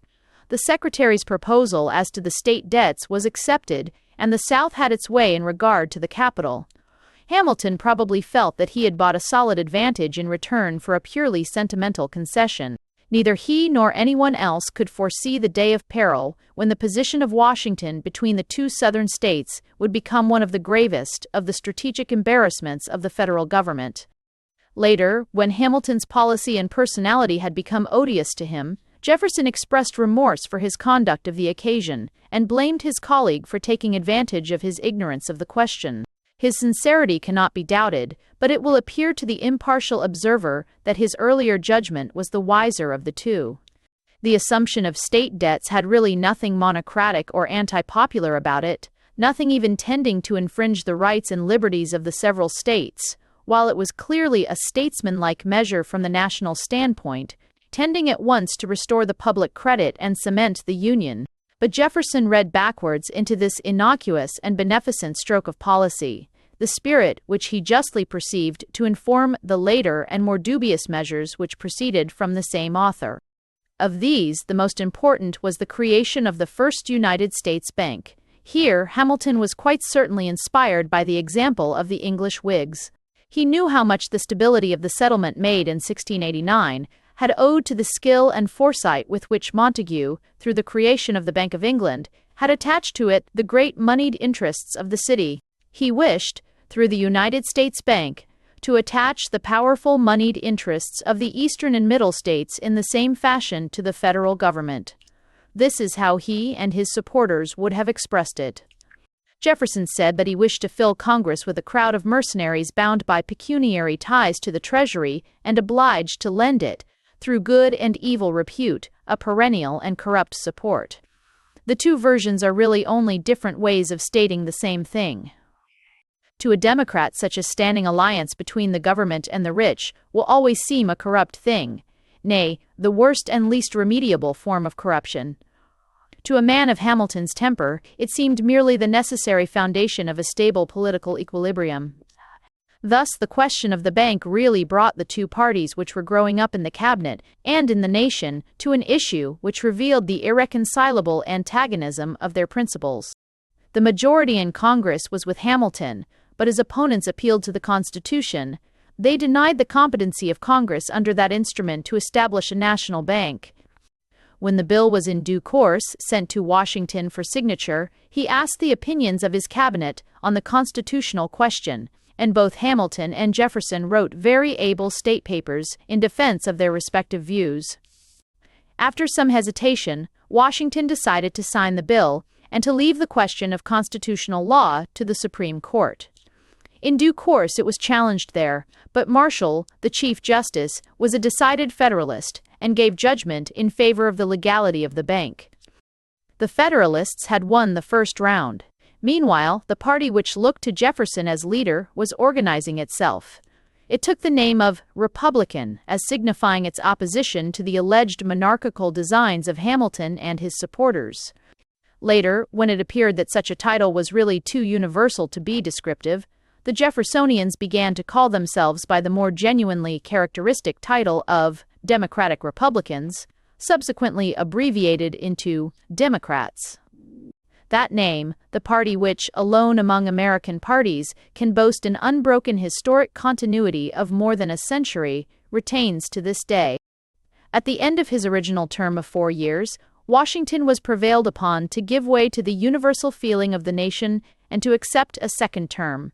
No party thought of opposing him, but a significant division appeared over the vice presidency. The Democrats ran Clinton against John Adams of Massachusetts, and though they failed, there appeared in the voting a significant alliance, which was to determine the politics of a generation.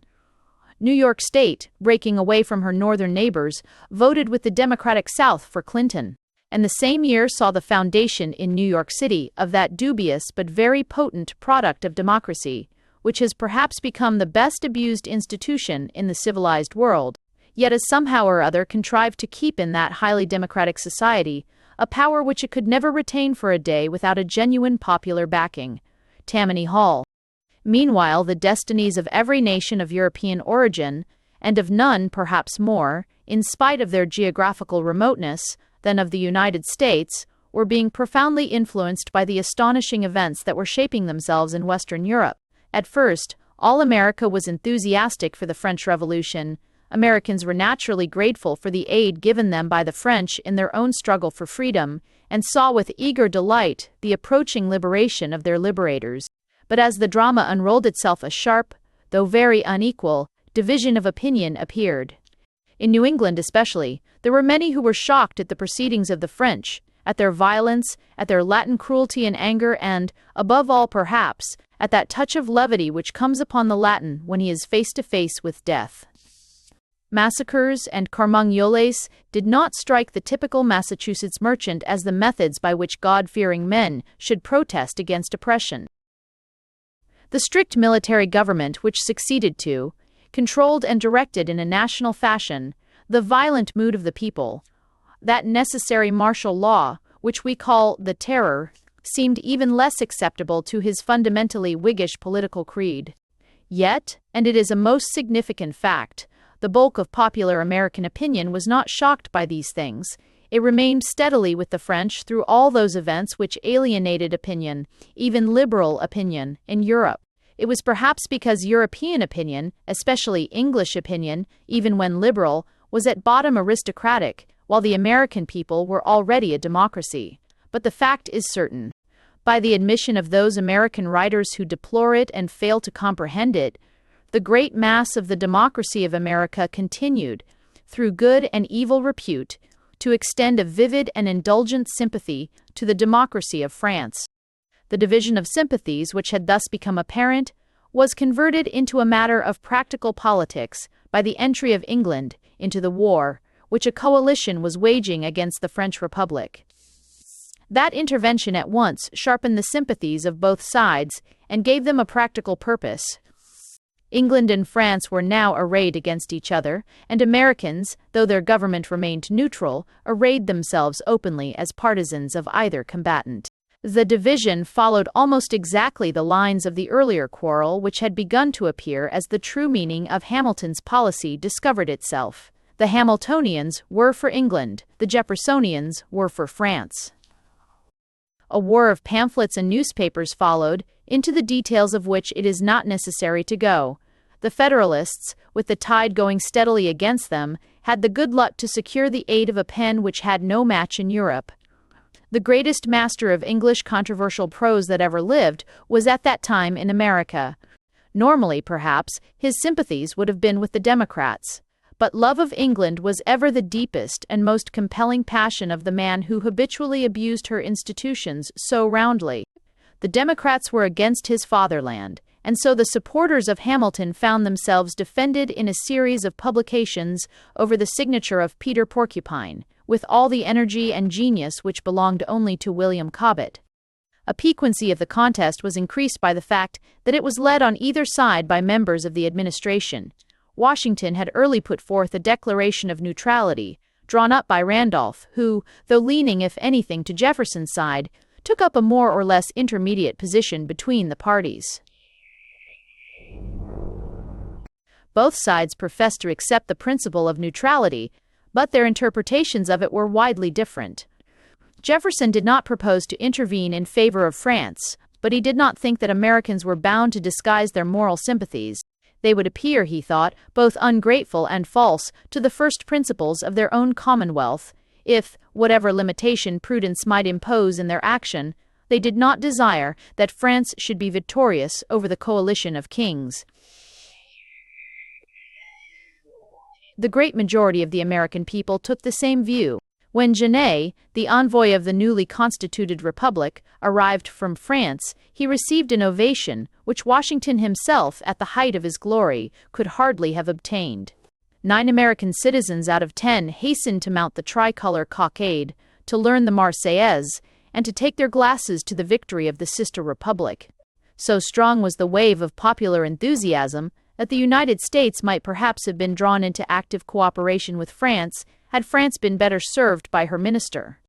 Genet was a Girondin, and the Girondins, perhaps through that defect in realism which ruined them at home, were not good diplomatists. It is likely enough that the warmth of his reception deranged his judgment. At any rate, he misread its significance.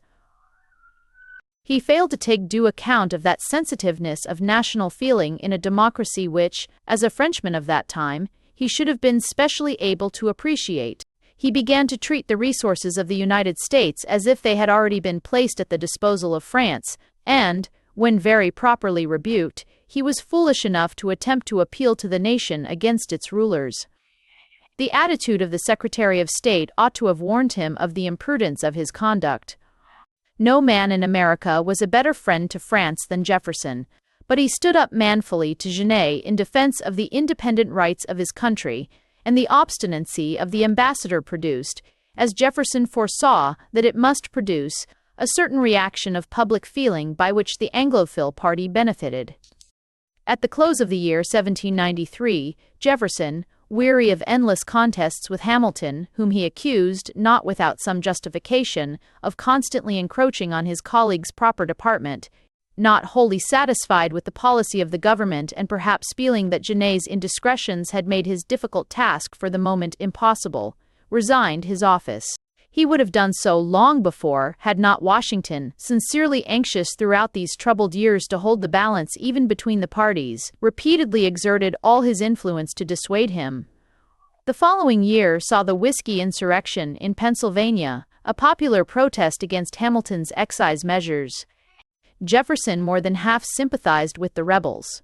Long before, on the occasion of Shays' insurrection, he had expressed with some exaggeration a view which has much more truth in it than those modern writers who exclaim in horror at his folly could be expected to understand. The view that the readiness of people to rebel against their rulers is no bad test of the presence of democracy among them. He had even added that he hoped the country would never pass 10 years without a rebellion of some sort. In the present case, he had the additional motives for sympathy that he himself disapproved of the law against which Pennsylvania was in revolt, and detested its author. Washington could not be expected to take the same view. He was not anti-democratic like Hamilton. He sincerely held the theory of the state set forth in the Declaration of Independence. But he was something of an aristocrat, and very much of a soldier.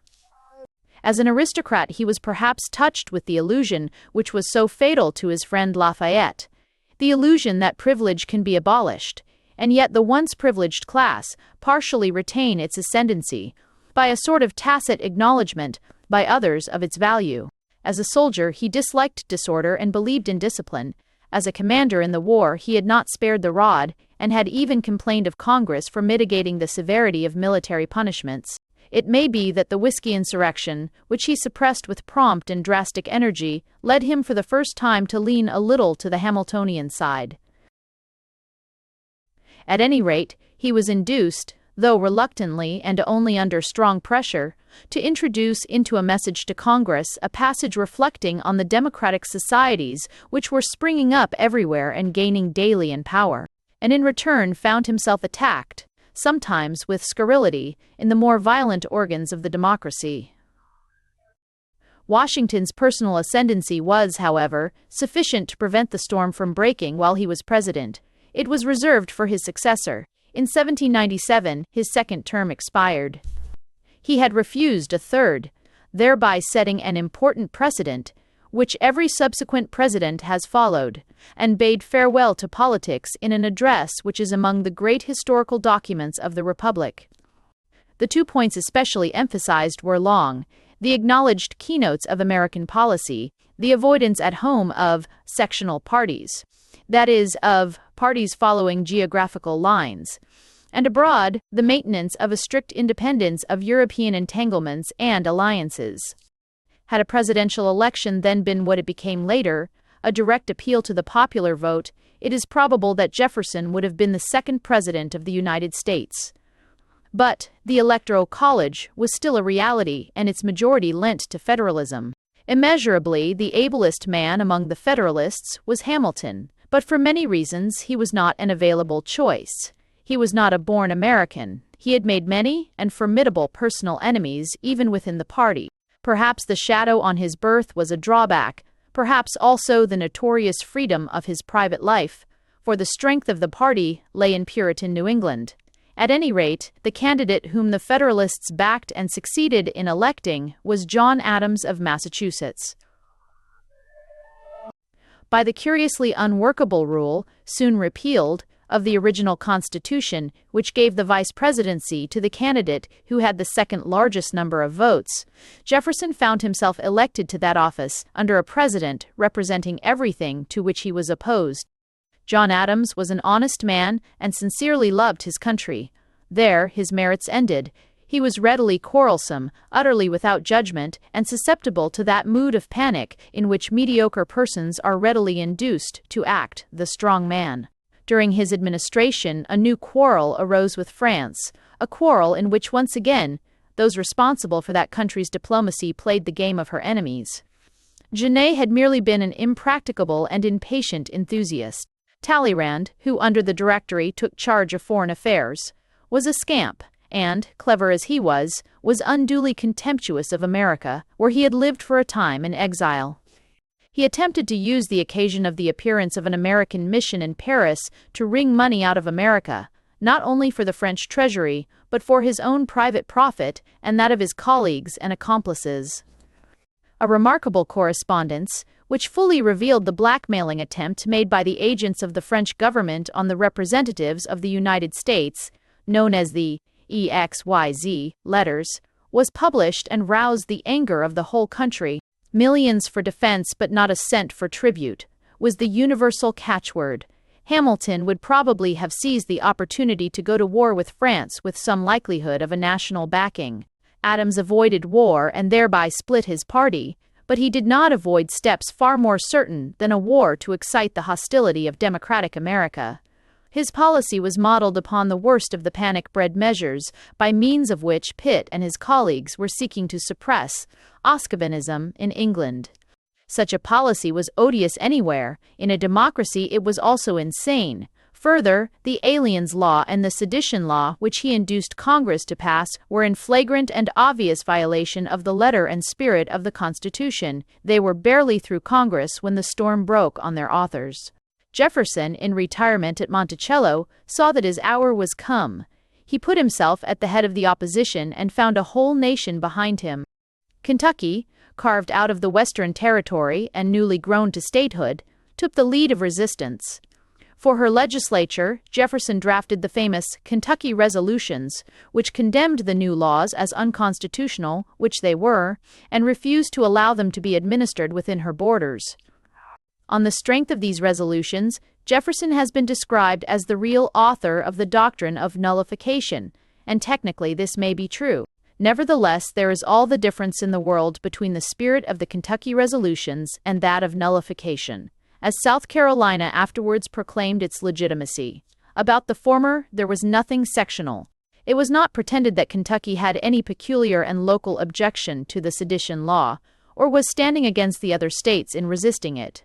She was vindicating a freedom common to all the states, valued by all and menaced in all.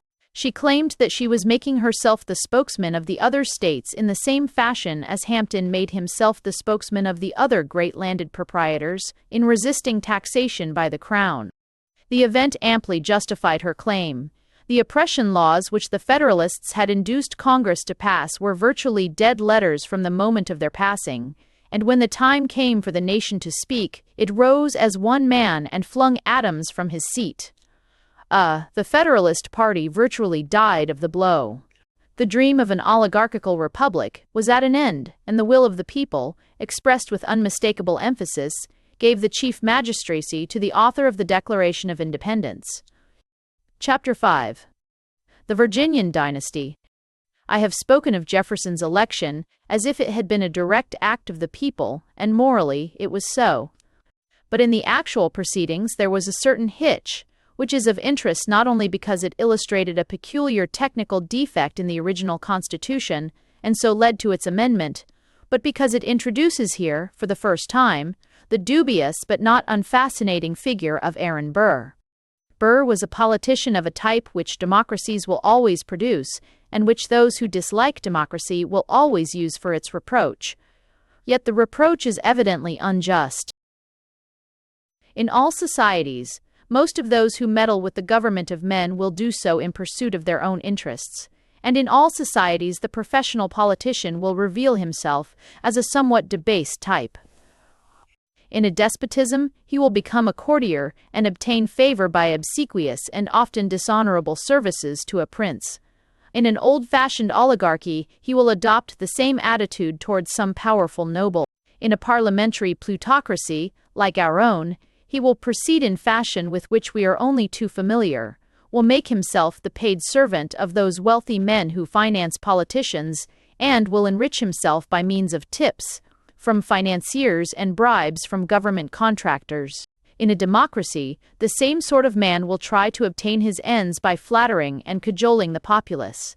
It is not obvious that he is more mischievous as demagogue than he was as courtier, lackey, or parliamentary intriguer.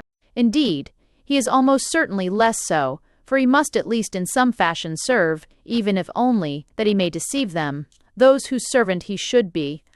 At any rate, the purely self-seeking demagogue is certainly a recurrent figure in democratic politics, and of the self-seeking demagogue, Aaron Burr was an excellent specimen. He had been a soldier, not without distinction, and to the last he retained a single virtue, the grand virtue of courage. For the rest, he was the Tammany boss writ large. An able political organizer, possessed of much personal charm, he had made himself master of the powerful organization of the Democratic Party in New York State, and as such was able to bring valuable support to the party which was opposing the administration of Adams. As a reward for his services, it was determined that he should be Democratic candidate for the vice presidency. But here the machinery devised by the convention played a strange trick. When the votes of the Electoral College came to be counted, it was found that instead of Jefferson leading and yet leaving enough votes to give Burr the second place, the votes for the two were exactly equal. This, under the Constitution, threw the decision into the hands of the House of Representatives, and in that House the Federalists still held the balance of power.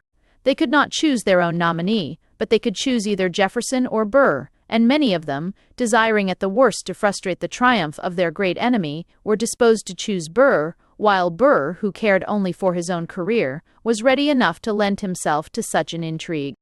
That the intrigue failed was due mainly to the patriotism of Hamilton.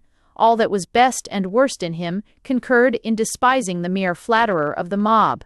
Jefferson was at least a gentleman, and, unfairly as he estimated him both morally and intellectually, he knew very well that the election of Jefferson would not be a disgrace to the Republic, while the election of Burr would. His patriotism overcame his prejudices. He threw the whole weight of his influence with the Federalists against the intrigue, and he defeated it. It is the more to his honor that he did this to the advantage of a man whom he could not appreciate and who was his enemy. It was the noblest and purest act of his public career. It probably cost him his life. Jefferson was elected president and Burr vice president, as had undoubtedly been intended by the great majority of those who had voted the Democratic ticket at the elections.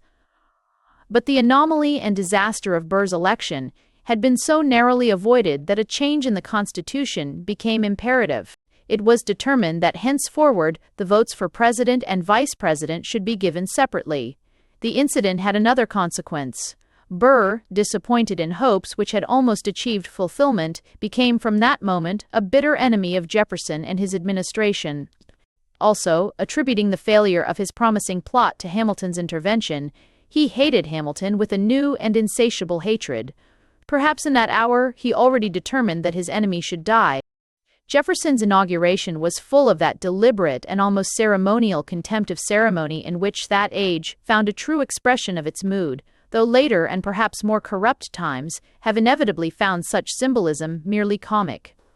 It was observed as striking the note of the new epoch that the president rejected all that semi-regal pomp which Washington and Adams had thought necessary to the dignity of their office. It is said that he not only rode alone into Washington, he was the first president to be inaugurated in the newly built Capitol, dressed like any country gentleman, but, when he dismounted to take the oath, tethered his horse with his own hands. More really significant was the presence of the populace that elected him, the great heaving, unwashed crowd elbowing the dainty politicians in the very presence chamber. The president's inaugural address was full of a generous spirit of reconciliation. "We are all Republicans," he said. "We are all Federalists." Every difference of opinion was not a difference of principle, nor need such differences interfere with our attachment to our Union and to representative government.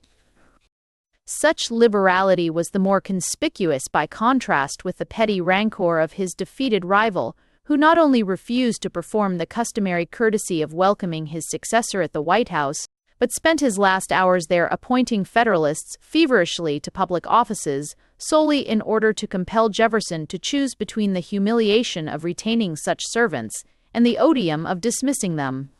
The new president very rightly refused to recognize nominations so made, and this has been seized upon by his detractors to hold him up as the real author of what was afterwards called the spoil system. It would be far more just to place that responsibility upon Adams.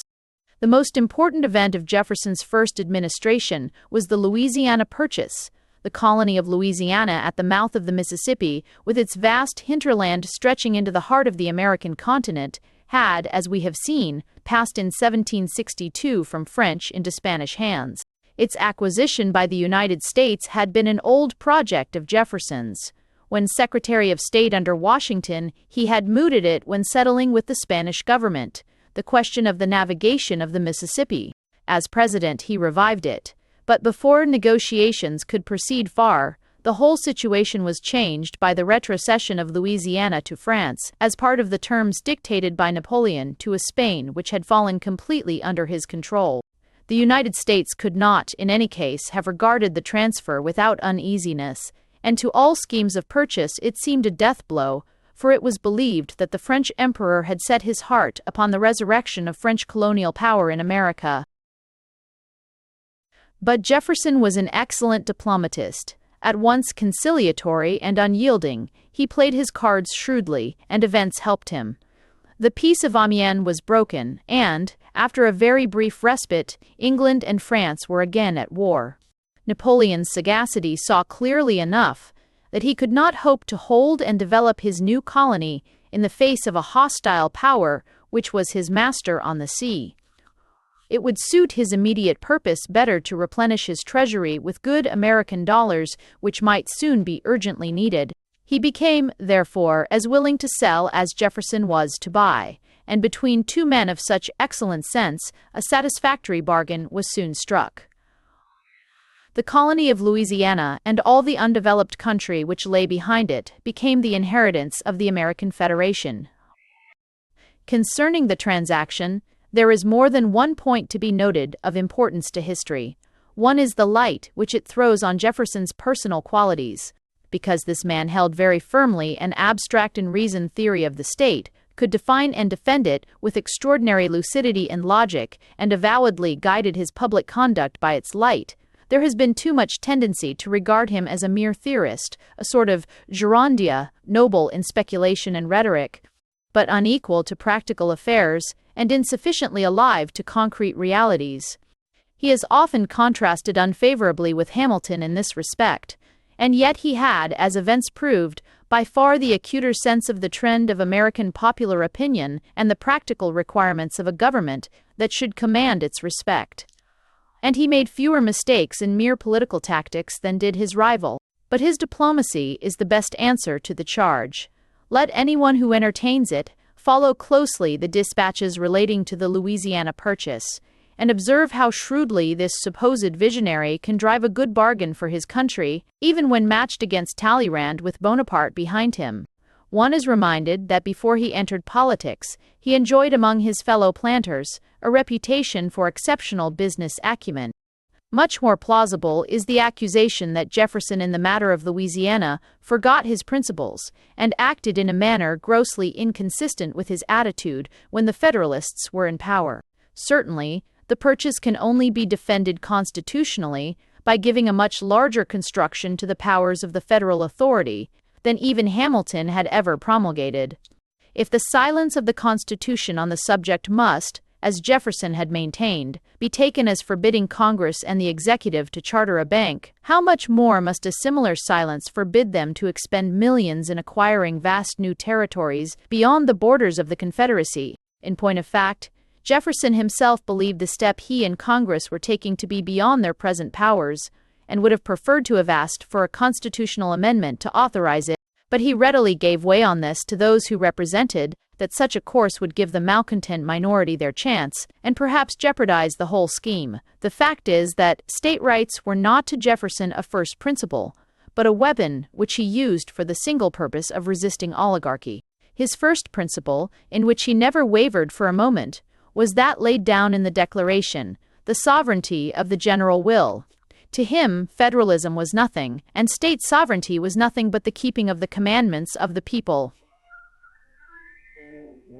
Judged by this test, both his opposition to Hamilton's bank and his purchase of the Louisiana Territory were justified, for on both occasions the nation was with him. Jefferson's inconsistency, therefore, if inconsistency it were, brought him little discredit.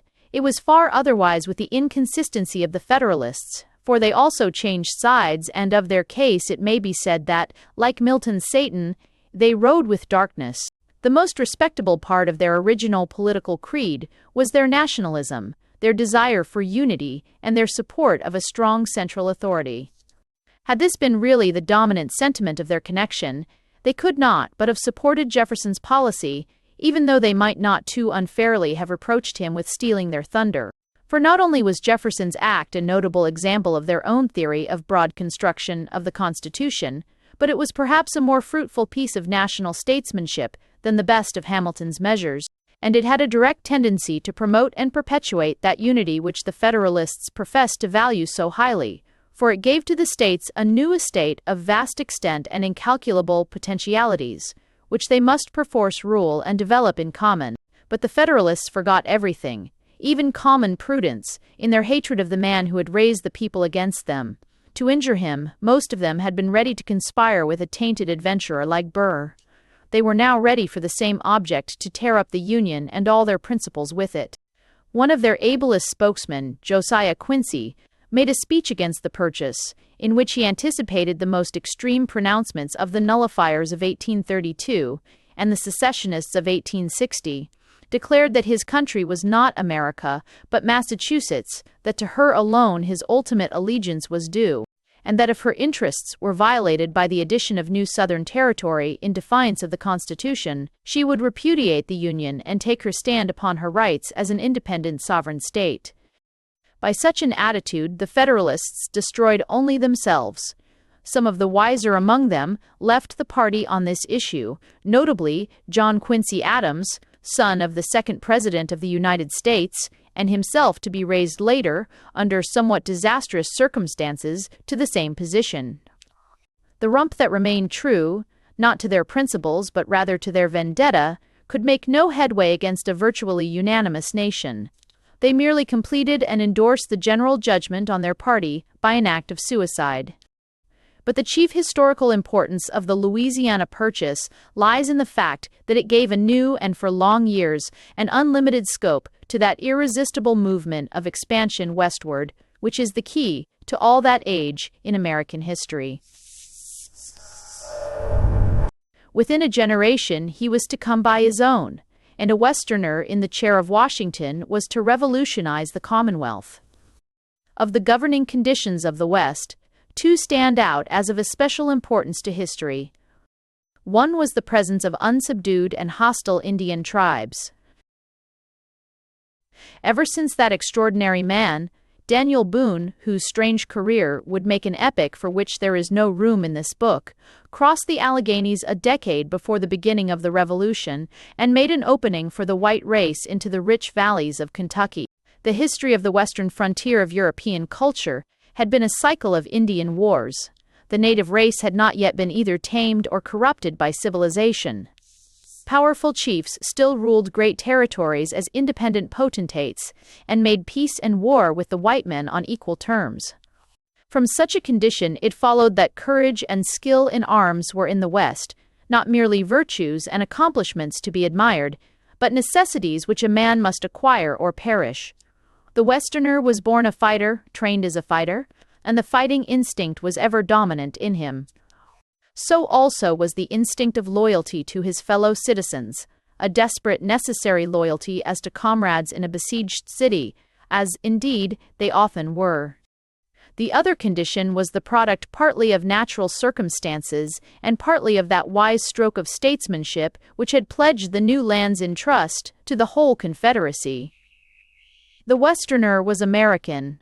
Perhaps he was the first absolutely instinctive American. The older states looked with much pride to a long historical record which stretched back far beyond the Union into colonial times. The Massachusetts man would still boast of the Pilgrim Fathers. The Virginian still spoke lovingly of the old plantation. But Kentucky and Tennessee, Ohio and Indiana were children of the Union. They had grown to statehood within it, and they had no memories outside it. They were peopled from all the old states, and the pioneers who peopled them were hammered into an intense and instinctive homogeneity by the constant need of fighting together against savage nature and savage man. Thus, while in the older settlements one man was conscious above all things that he was a New Englander, and another that he was a Carolinian, the Western pioneer was primarily conscious that he was a white man and not a red Indian, nay, often that he was a man and not a grizzly bear. Hence grew up in the West that sense of national unity which was to be the inspiration of so many celebrated Westerners of widely different types and opinions, of Clay, of Jackson, of Stephen Douglas, and of Abraham Lincoln. But this was not to take place until the loyalty of the West had first been tried by a strange and sinister temptation. Aaron Burr had been elected vice president coincidentally with Jefferson's election as president, but his ambition was far from satisfied. He was determined to make another bid for the higher place, and as a preliminary he put himself forward as candidate for the governorship of New York State. It was as favorable ground as he could find to try the issue between himself and the president, for New York had been the center of his activities while he was still an official Democrat, and her favor had given him his original position in the party. But he could not hope to succeed without the backing of those Federalist malcontents who had nearly made him president in 1800. To conciliate them, he bent all his energies and talents, and was again on the point of success when Hamilton, who also belonged to New York State, again crossed his path. Hamilton urged all the Federalists whom he could influence to have nothing to do with Burr, and, probably as a result of his active intervention, Burr was defeated. Burr resolved that Hamilton must be prevented from thwarting him in the future, and he deliberately chose a simple method of removing him. He had the advantage of being a crack shot. He forced a private quarrel on Hamilton, challenged him to a duel, and killed him. He can hardly have calculated the effect of his action. It shocked the whole nation, which had not loved Hamilton, but knew him for a better man than Burr. Dueling, indeed, was then customary among gentlemen in the United States, as it is today throughout the greater part of the civilized world. But it was very rightly felt that the machinery which was provided for the vindication of outraged honor under extreme provocation was never meant to enable one man, under certain forms, to kill another, merely because he found his continued existence personally inconvenient. That was what Burr had done, and morally it was undoubtedly murder. Throughout the whole East, Burr became a man marked with the brand of Cain. He soon perceived it, but his audacity would not accept defeat. He turned to the West and initiated a daring conspiracy which, as he hoped, would make him, if not President of the United States, at least President of something. What Burr's plan, as his own mind conceived it, really was, it is extremely difficult to say, for he gave not only different but directly opposite accounts to the various parties whom he endeavored to engage in it. To the British ambassador, whom he approached, he represented it as a plan for the dismemberment of the Republic from which England had everything to gain. Louisiana was to secede, carrying the whole West with her, and the new Confederacy was to become the ally of the mother country. For the Spanish ambassador, he had another story.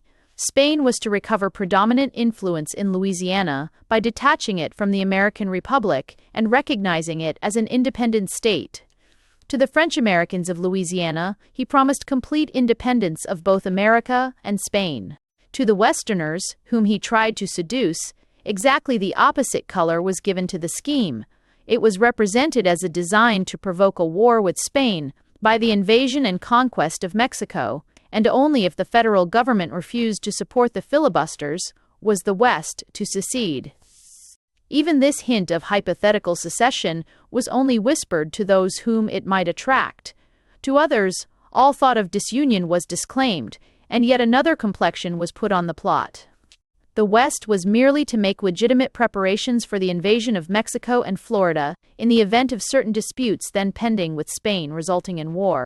It was apparently in this form that the design was half disclosed to the most influential citizen and commander of the militia in the newly created state of Tennessee, Andrew Jackson, the same that we saw as a mere schoolboy, riding and fighting at Hanging Rock. Jackson had met Burr during the brief period when he was in Congress as representative of his state. He had been entertained by him and liked him, and when Burr visited Tennessee, he was received by Jackson with all the hospitality of the West. Jackson was just the man to be interested in a plan for invading Mexico in the event of a Spanish war, and he would probably not have been much shocked, for the West was headstrong, used to free fighting, and not nice on points of international law, at the idea of helping on a war for the purpose. But he loved the Union as he loved his own life. Burr said nothing to him of his separatist schemes. When later he heard rumors of them, he wrote peremptorily to Burr for an explanation. Burr, who, to do him justice, was not the man to shuffle or prevaricate, lied so vigorously and explicitly that Jackson, for the moment, believed him. Later, clearer proof came of his treason, and close on it followed the president's proclamation apprehending him, for Burr had been betrayed by an accomplice to Jefferson. Jackson at once ordered out the militia to seize him, but he had already passed westward out of his control. The Secretary for War, who, as it happened, was a personal enemy of Jackson's, thinking his connection with Burr might be used against him, wrote calling in sinister tone for an account of his conduct. Jackson's reply is so characteristic of the man that it deserves to be quoted. After saying that there was nothing treasonable in Burr's communications to him personally, he adds, "But, sir, when proofs showed him to be a traitor, spelling was never the future president's strong point. I would cut his throat with as much pleasure as I would cut yours, on equal testimony." The whole conspiracy fizzled out. Burr could get no help from any of the divergent parties he had attempted to gain. No one would fight for him. His little band of rebels was scattered, and he himself was seized, tried for treason, and acquitted on a technical point. But his dark, tempestuous career was over. Though he lived to an unlovely old age, he appears no more in history. Jefferson was re-elected president in 1804. He was himself doubtful about the desirability of a second tenure, but the appearance at the moment of a series of particularly foul attacks upon his private character made him feel that to retire would amount to something like a plea of guilty. Perhaps it would have served his permanent fame better if he had not accepted another term, for, owing to circumstances for which he was only partly to blame, His second presidency appears in history as much less successful than his first. Its chief problem was the maintenance of peace and neutrality during the colossal struggle between France under Napoleon and the kings and aristocracies of Europe, who had endeavored to crush the French Revolution, and who now found themselves in imminent peril of being crushed by its armed and amazing child. Jefferson sincerely loved peace. Moreover, the sympathy for France, of which he had at one time made no disguise, was somewhat damped by the latest change which had taken place in the French government. Large as was his vision, compared with most of his contemporaries, he was too much soaked in the republican tradition of antiquity, which was so living a thing in that age, to see in the decision of a nation of soldiers to have a soldier for their ruler and representative the fulfillment of democracy and not its denial. But his desire for peace was not made easier of fulfillment by either of the belligerent governments. Neither thought the power of the United States to help or hinder of serious account, and both committed constant acts of aggression against American rights. Nor was his position any stronger in that he had made it a charge against the Federalists that they had provided in an unnecessarily lavish fashion for the national defense. In accordance with his pledges, he had reduced the army. His own conception of the best defensive system for America was the building of a large number of small but well-appointed frigates to guard her coasts and her commerce. It is fair to him to say that when war came, these frigates of his gave a good account of themselves, yet his own position was a highly embarrassing one, anxious from every motive to avoid war, and yet placed between an enemy, or rather two enemies, who would yield nothing to his expostulations, and the rising clamor, especially in the West, for the vindication of American rights by an appeal to arms. Jefferson attempted to meet the difficulty by a weapon which proved altogether inadequate for the purpose intended, while it was bound to react almost as seriously as a war could have done on the prosperity of America.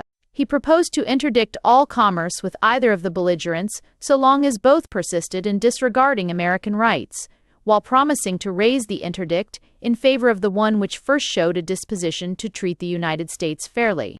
Such a policy steadily pursued by such an America as we see today would probably have succeeded. But at that time, neither combatant was dependent upon American products for the essentials of vitality. The suppression of the American trade might cause widespread inconvenience and even bring individual merchants to ruin. But it could not hit the warring nations hard enough to compel governments struggling on either side for their very lives, in a contest which seemed to hang on a hair, to surrender anything that might look like a military advantage. On the other hand, the embargo, as it was called, hit the Americans themselves very hard indeed. So great was the outcry of the commercial classes that the president was compelled to retrace his steps and remove the interdict. That successor was James Madison, another Virginian, Jefferson's lieutenant ever since the great struggle with the Federalists and his intimate friend from a still earlier period. His talents as a writer were great, he did not lack practical sagacity, and his opinions were Jefferson's almost without a single point of divergence. But he lacked Jefferson's personal prestige, and consequently the policy followed during his presidency was less markedly his own than that of his great predecessor had been. Another turn of the war wheel in Europe had left America with only one antagonist in place of two. Trafalgar had destroyed, once and for all, the power of France on the sea, and she was now powerless to injure American interests. Did she wish to do so? England, on the other hand, was stronger for that purpose than ever, and was less restrained than ever in the exercise of her strength. A new dispute, especially provocative to the feelings of Americans, had arisen over the question of the impressment of seamen. The press gang was active in England at the time and pursued its victims on the high seas. It even claimed the right to search the ships of neutrals for fugitives. Many American vessels were violated in this fashion, and it was claimed that some of the men thus carried off to forced service, though originally English, had become American citizens. England was clearly in the wrong, but she refused all redress.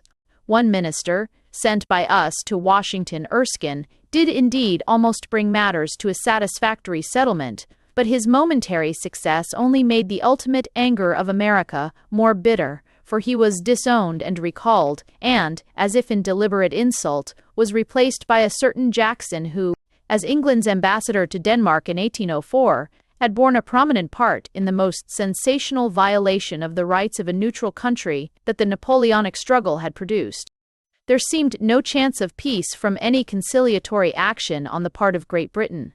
The sole chance hung on the new president's inheritance of Jefferson's strong leaning in that direction. But Madison was by no means for peace at any price, and indeed Jefferson himself, from his retreat at Monticello, hailed the war, when it ultimately came, as unmistakably just.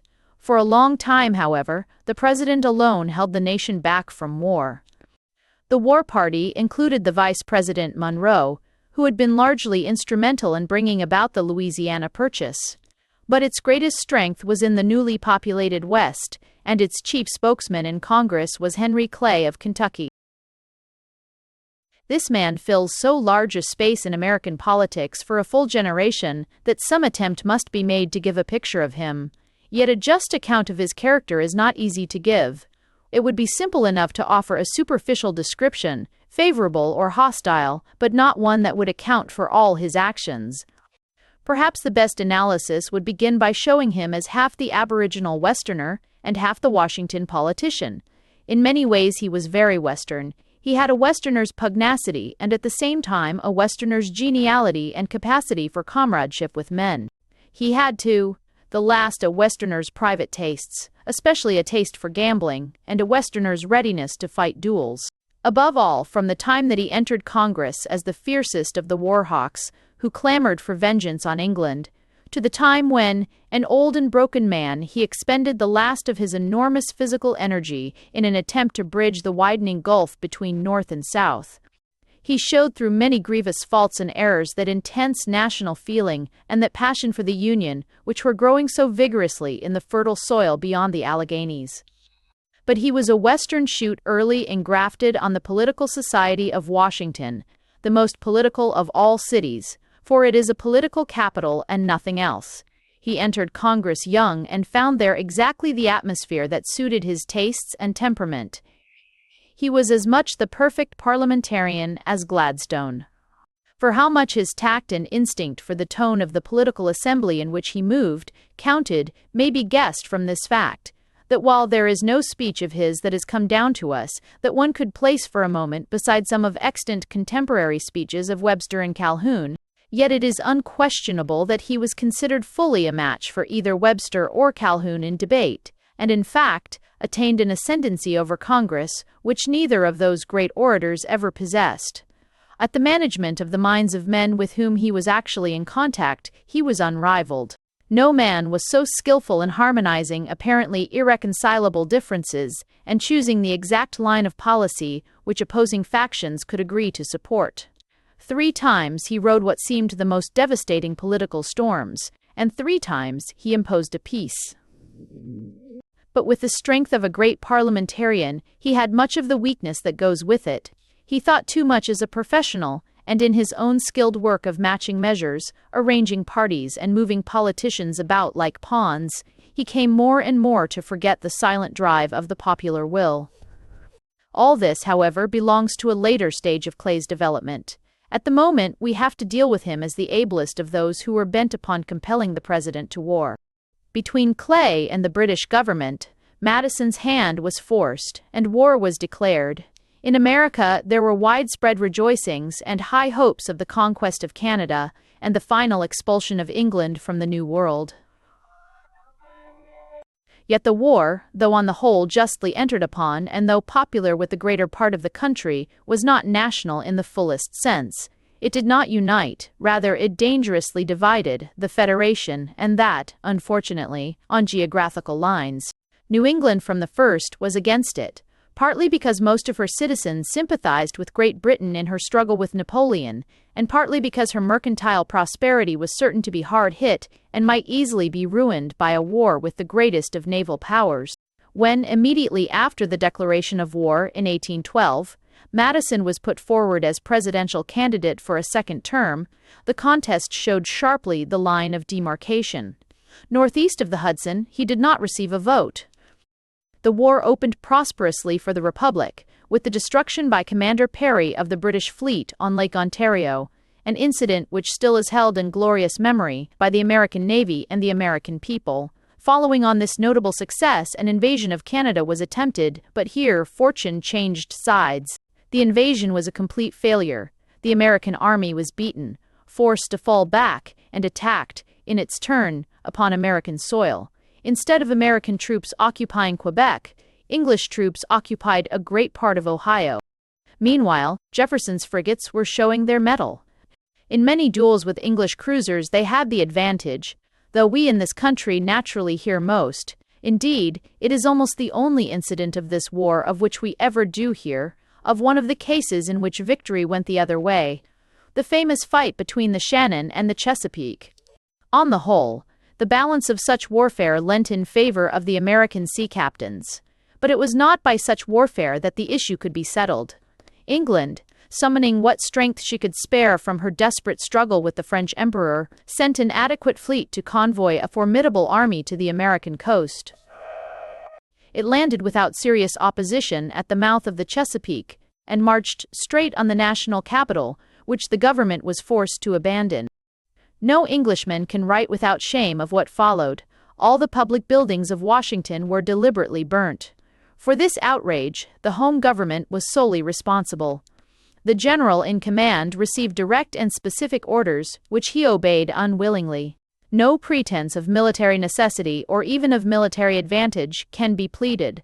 The act, besides being a gross violation of the law of nations, was an exhibition of sheer brutal spite, such as civilized war seldom witnessed until Prussia took a hand in it. It had its reward. It burnt deep into the soul of America, and from that incident far more than from anything that happened in the War of Independence dates that ineradicable hatred of England, which was for generations almost synonymous with patriotism in most Americans, and which almost to the hour of President Wilson's intervention made many in that country doubt whether, even as against Prussia, England could really be the champion of justice and humanity. Things never looked blacker for the Republic than in those hours when the English troops held what was left of Washington. Troubles came thicker and thicker upon her. The Creek Nation, the most powerful of the independent Indian tribes, instigated partly by English agents, partly by the mysterious native prophet Tecumseh, suddenly descended with fire and tomahawk on the scattered settlements of the Southwest, while at the same time a British fleet appeared in the Gulf of Mexico, apparently meditating either an attack on New Orleans or an invasion through the Spanish territory of western Florida, and in that darkest hour when it seemed that only the utmost exertions of every American could save the United States from disaster, treason threatened to detach an important section of the Federation from its allegiance. The discontent of New England is intelligible enough. No part of the Union had suffered so terribly from the war, and the suffering was the bitterer for being incurred in a contest which was none of her making, which she had desired to avoid, and which had been forced on her by other sections which had suffered far less.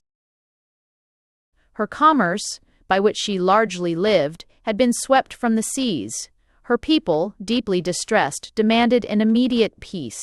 Taking ground as discontented sections, North and South, always did before 1864, on the doctrine of state sovereignty, one at least, and at the greatest of the New England states, began a movement which seemed to point straight to the dilemma of surrender to the foreigner or secession and dismemberment from within. Massachusetts invited representatives of her sister states to a convention at Hartford. The convention was to be consultative, but its direct and avowed aim was to force the conclusion of peace on any terms.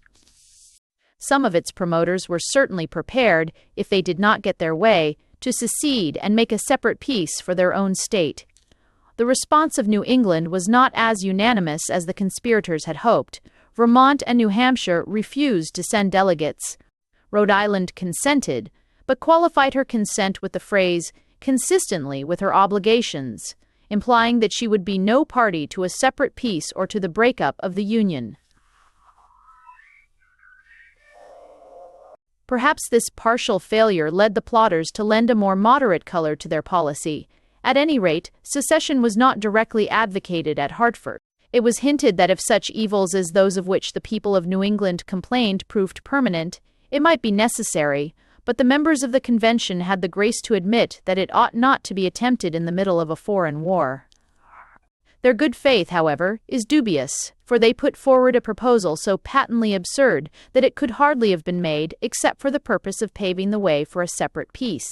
They declared that each state ought to be responsible for its own defenses, and they asked that their share of the federal taxes should be paid over to them for the purpose. With that and a resolution to meet again at Boston and consider further steps if their demands were not met, they adjourned. They never reassembled. In the South, the skies were clearing a little. Jackson of Tennessee, vigorous and rapid in movement, a master of Indian warfare, leading an army of soldiers who worshipped him as the Old Guard worshipped Napoleon, by a series of quick and deadly strokes overthrew the Creeks, followed them to their fastnesses, and broke them decisively at Tohopeka in the famous Hickory Patch, which was the holy place of their nation. He was rewarded in the way that he would have most desired, by a commission against the English, who had landed at Pensacola in Spanish territory, perhaps with the object of joining hands with their Indian allies. They found those allies crushed by Jackson's energy, but they still retained their foothold on the Florida coast, from which they could menace Georgia on the one side and New Orleans on the other. Spain was the ally of England in Europe, but in the American War she professed neutrality. As, however, she made no effort to prevent England using a Spanish port as a base of operations, she could not justly complain when Jackson seized the neighboring port of Mobile, from which he marched against the British and dislodged them. But the hardest and most glorious part of his task was to come. The next blow was aimed at New Orleans itself. Jackson hastened to its defense. The British landed in great force at the mouth of the Mississippi and attacked the city from both sides.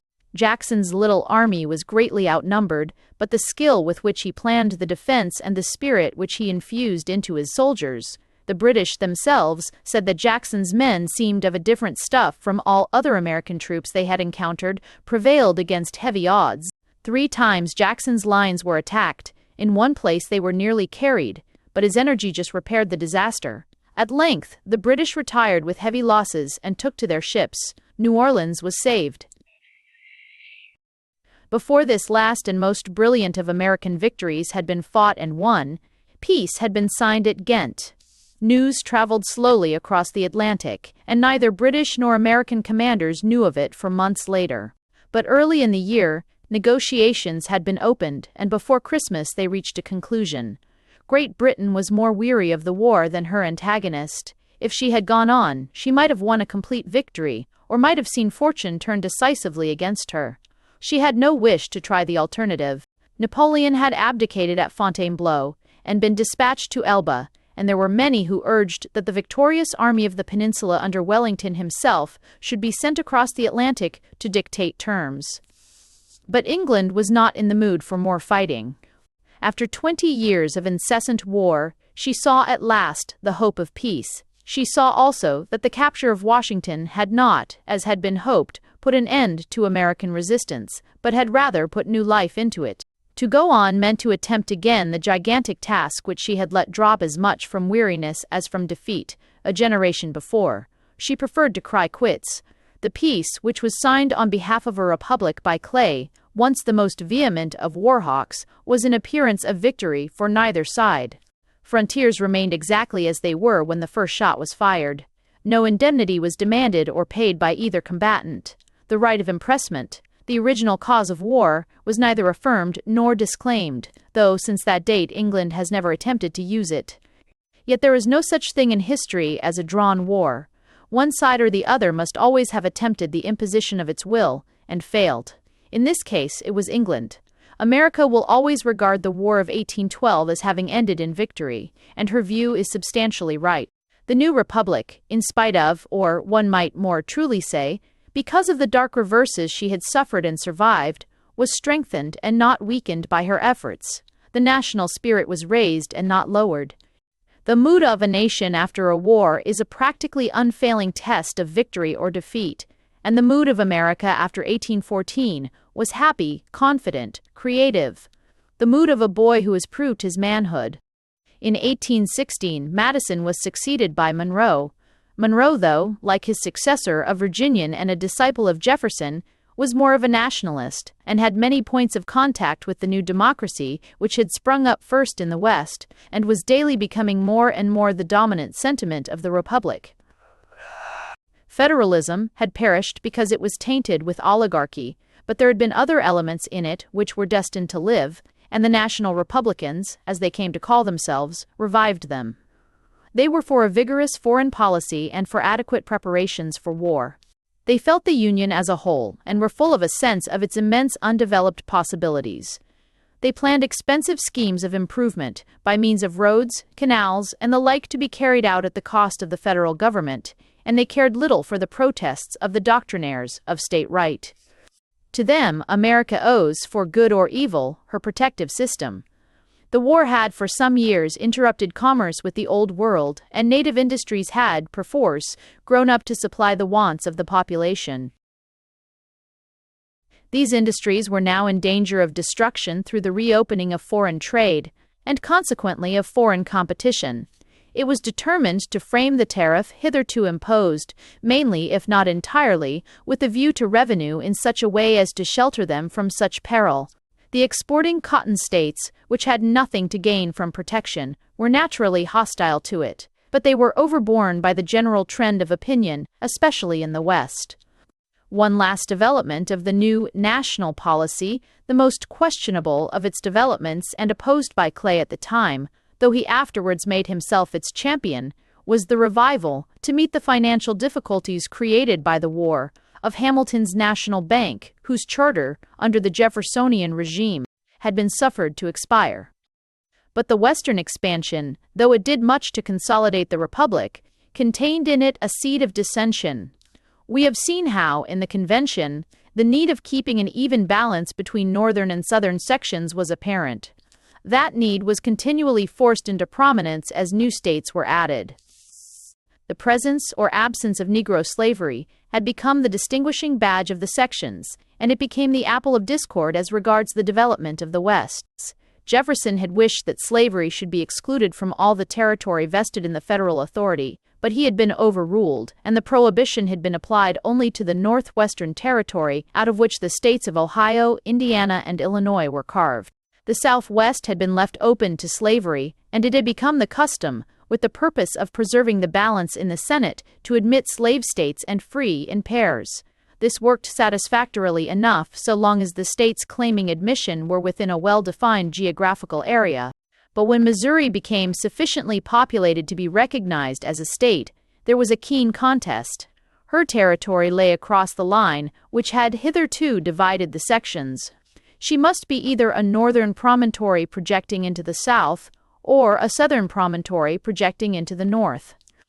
Neither section would yield, and matters were approaching a domestic crisis when Clay intervened. He was in an excellent position to arbitrate, for he came from the most northern of southern states and had ties with both sections. Moreover, as has been said, his talents were peculiarly suited to such management as the situation required. He proposed a settlement which satisfied moderate men on both sides, was ratified by a large majority in Congress, and accepted on all hands as final. Missouri was to enter the Union, as she apparently desired to do, as a slave state, but to the west of her territory, the line 36 deg. 30's longitude, very little above her southern border, was to be the dividing line of the sections. This gave the South an immediate advantage, but at a heavy ultimate price, for it left her little room for expansion. But one more slave state could be carved out of the undeveloped Western Territory, that of Arkansas. Beyond that lay the lands reserved by treaty to the Indian tribes, which extended to the frontier of the western dominions of Mexico. Clay, who, though by no means disposed to be a martyr on the question, sincerely desired to bring about the gradual extinction of slavery, may well have deliberately planned this part of his compromise to accomplish that end. At the same time, Maine, a territory hitherto attached to Connecticut, was admitted as a free state to balance Missouri. Such was the great Missouri Compromise which kept the peace between the sections for a generation, and which gradually acquired an almost religious sanction in the minds of Americans devoted to the Union. It struck the note of the new era, which is called in American history, the era of good feeling. Sectional differences had been settled. Political factions were in dissolution. Monroe's second election was, for the first time since Washington's retirement, without opposition. There were no longer any organized parties, such as Hamilton and Jefferson and even Clay had led. There were, of course, still rivalries and differences, but they were personal or concerned with particular questions. Over the land, there was a new atmosphere of peace. Abroad, America had never been stronger. To this period belongs the acquisition of Florida from Spain, an acquisition carried through by purchase, but by a bargain rather leonine in character. It cannot, however, be said that the United States had no reasonable grievance in the matter. Spain had not been able, or said that she had not been able, to prevent the British from taking forcible possession of one of her principal ports during a war in which she was supposed to be neutral. She declared herself equally unable to prevent the Creek and Seminole Indians from taking refuge in her territory and thence raiding the American lands over the border. Monroe had a good case when he pressed on her the point that she must either maintain order in her dominions or allow others to do so. Jackson, who was in command against the Seminoles, insisted, not unreasonably, that he could not deal with them unless he was allowed to follow them across the Spanish frontier and destroy their base of operations. Permission was given him, and he used it to the full, even to the extent of occupying important towns in defiance of the edicts of their Spanish governors. Monroe's cabinet was divided in regard to the defensibility of Jackson's acts, but these acts probably helped to persuade Spain to sell while she could still get a price. The bargain was struck, Florida became American territory, and Jackson was appointed her first governor. But the best proof that the prestige of America stood higher since the War of 1812 was the fact that the power which had then been her rather contemptuous antagonist came forward to sue for her alliance. The French Revolution, which had so stirred English-speaking America, had produced an even greater effect on the Latin colonies that lay further south. Almost all the Spanish dominions revolted against the Spanish crown and after a short struggle successfully established their independence. Naturally, the rebels had the undivided sympathy of the United States, which was the first power to recognize their independence. Now, however, the Holy Alliance was supreme in Europe and had reinstated the Bourbons on the Spanish as on the French throne. It was rumored that the rulers of the alliance meditated the further step of resubjugating Spain's American empire. Alexander I of Russia was credited with being especially eager for the project, and with having offered to dispatch a Russian army from Siberia for the purpose. It was further believed that he proposed to reward himself by extending his own Alaskan dominions as far south as California. England, under Canning's leadership, had separated herself from the Holy Alliance, and had almost as much reason as the United States to dread and dislike such a scheme as the Tsar was supposed to meditate. Canning sent for the American ambassador and suggested a joint declaration against any adventures by European powers on the American continent. The joint declaration was declined, as seeming to commit the United States too much to one of those entangling alliances against which Washington had warned his fellow countrymen, but the hint was taken. Monroe put forth a proclamation in which he declared that America was no longer a field for European colonization, and that any attempt on the part of a European power to control the destiny of an American community would be taken as a sign of an unfriendly disposition towards the United States. Canning let it be understood that England backed the declaration, and that any attempt to extend the operations of the Holy Alliance to America would have to be carried out in the teeth of the combined opposition of the two great maritime powers, so recently at war with each other. The plan was abandoned, and the independence of the South American republics was successfully established. But much more was established. The Monroe Doctrine became, and remains today, the cornerstone of American foreign policy. It has been greatly extended in scope, but no American government has ever, for a moment, wavered in its support. None could afford to do so. To many Englishmen, the doctrine itself, and still more the interpretation placed upon it by the United States in later times, seems arrogant, just as to many Americans the British postulate of unchallengeable supremacy at sea seems arrogant. But both claims, arrogant or no, are absolutely indispensable to the nation that puts them forward. If the American Republic were once to allow the principle that European powers had the right, on any pretext whatever, to extend their borders on the American continent, then that republic would either have to perish or to become in all things a European power, armed to the teeth, ever careful of the balance of power, perpetually seeking alliances and watching rivals. The best way to bring home to an honest but somewhat puzzled American, and there are many such, why we cannot for a moment tolerate what is called by some the freedom of the seas, is to ask him whether he will give us in return the freedom of the American continent. The answer in both cases is that sane nations do not normally, and with their eyes open, commit suicide. Chapter 6. The Jacksonian Revolution. During the era of good feeling, in which the Virginian dynasty closed, forces had been growing in the shadow which, in a few short years, were to transform the Republic. The addition to these forces of a personality completed the transformation which, though it made little or no change in the laws, we may justly call a revolution. The government of Jefferson and his successors was a government based on popular principles and administered by democratically minded gentlemen.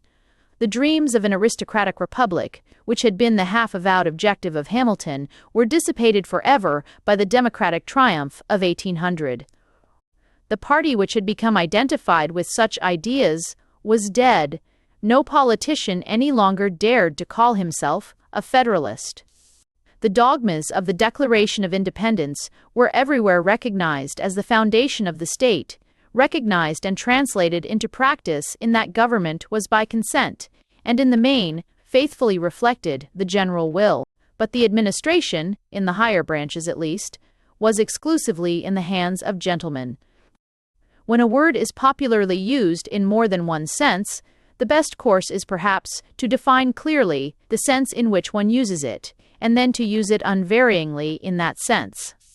The word gentleman, then, will here always be used in its strictly impartial class significance without thought of association with the idea of good man or quietly conducted person, and without any more intention of compliment than if one said peasant or mechanic. A gentleman is one who has that kind of culture and habit of life which usually go with some measure of inheritance in wealth and status. That, at any rate, is what is meant when it is here said that Jefferson and his immediate successors were gentlemen, while the growing impulses to which they appealed and on which they relied came from men who were not gentlemen. This peculiar position endured because the intense sincerity and single-mindedness of Jefferson's democracy impressed the populace and made them accept him as their natural leader, while his status as a well-bred Virginian squire, like Washington, veiled the revolution that was really taking place.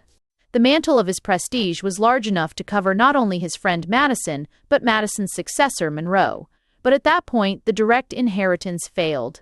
Among Monroe's possible successors, there was no one plainly marked out as the heir of the Jeffersonian tradition. Thus, though no American public man saw it at the time, America had come to a most important parting of the ways. The Virginian dynasty had failed. The chief power in the Federation must now either be scrambled for by the politicians or assumed by the people. Among the politicians who must be considered in the running for the presidency, the ablest was Henry Clay of Kentucky. He was the greatest parliamentary leader that America has known. He was unrivaled in the art of reconciling conflicting views and managing conflicting wills. We have already seen him as the triumphant author of the Missouri Compromise. He was a Westerner and was supposed to possess great influence in the new states. Politically, he stood for protection and for an interpretation of the Constitution which leaned to federalism and away from state sovereignty. Second only to Clay, if, indeed, second to him in abilities, was John Caldwell Calhoun of South Carolina. Calhoun was not yet the Calhoun of the 40s, the lucid fanatic of a fixed political dogma. At this time he was a brilliant orator, an able and ambitious politician whose political system was unsettled, but tended at the time rather in a nationalist than in a particularist direction. The other two candidates were of less intellectual distinction, but each had something in his favor. William Crawford of Georgia was the favorite candidate of the state rights men. He was supposed to be able to command the support of the combination of Virginia and New York, which had elected every president since 1800, and there lingered about him a sort of shadow of the Jeffersonian inheritance. John Quincy Adams of Massachusetts was the grandson of Washington's successor, but a professed convert to democratic republicanism, a man of moderate abilities, but of good personal character and a reputation for honesty. He was Monroe's Secretary of State, and had naturally a certain hereditary hold on New England. Into the various intrigues and counter-intrigues of these politicians it is not necessary to enter here, for from the point of view of American history, the epoch-making event was the sudden entry of a fifth man who was not a politician. To the confusion of all their arrangements, the great western state of Tennessee nominated as her candidate for the presidency General Andrew Jackson, the deliverer of New Orleans. Jackson was a frontiersman and a soldier. Because he was a frontiersman, he tended to be at once democratic in temper and despotic in action. In the rough and tumble of life in the back blocks, a man must often act without careful inquiry into constitutional privileges, but he must always treat men as men and equals. It has already been noted that men left to themselves always tend to be roughly democratic, and that even before the Revolution the English colonies had much of the substance of democracy. They had naturally more of it after the Revolution.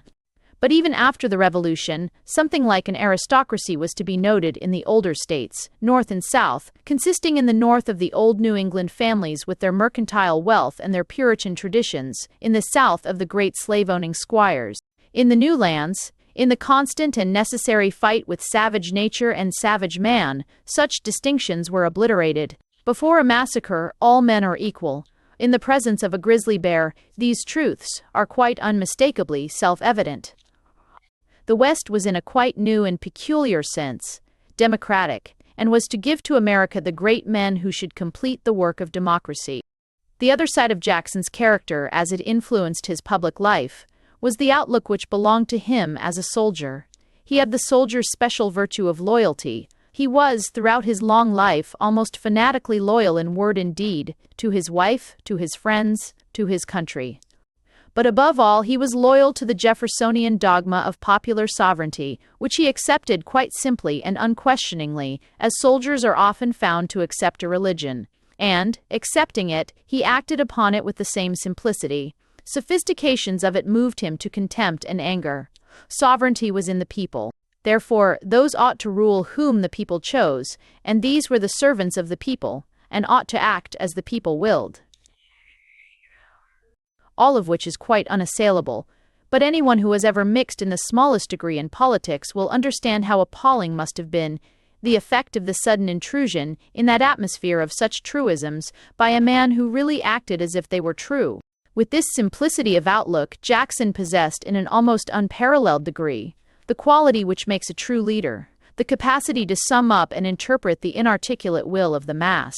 His eye for the direction of popular feeling was unerring, perhaps largely because he snared or rather incarnated the instincts, the traditions, what others would call the prejudices, of those who followed him. As a military leader, his soldiers adored him, and he carried into civil politics a good general's capacity for identifying himself with the army he leads. He had also, of course, the advantage of a picturesque personality and of a high repute acquired in arms.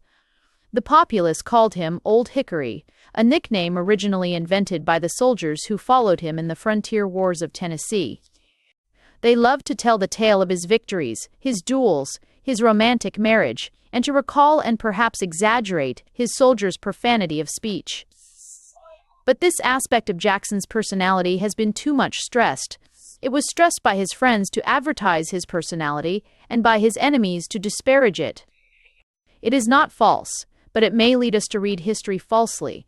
Just as Danton's loud voice, large gesture, and occasional violence tend to produce a portrait of him which ignores the lucidity of his mind and the practicality of his instincts, making him a mere chaotic demagogue, so the Old Hickory legend makes Jackson too much the peppery old soldier and ignores his sagacity, which was in essential matters remarkable. His strong prejudices and his hasty temper often led him wrong in his estimate of individuals, but he was hardly ever at fault in his judgment of masses of men, presenting therein an almost exact contrast to his rival and enemy, Clay. With all his limitations, Jackson stands out for history as one of the 2 or 3 genuine creative statesmen that America has produced, and you cannot become a creative statesman merely by swearing and fighting duels.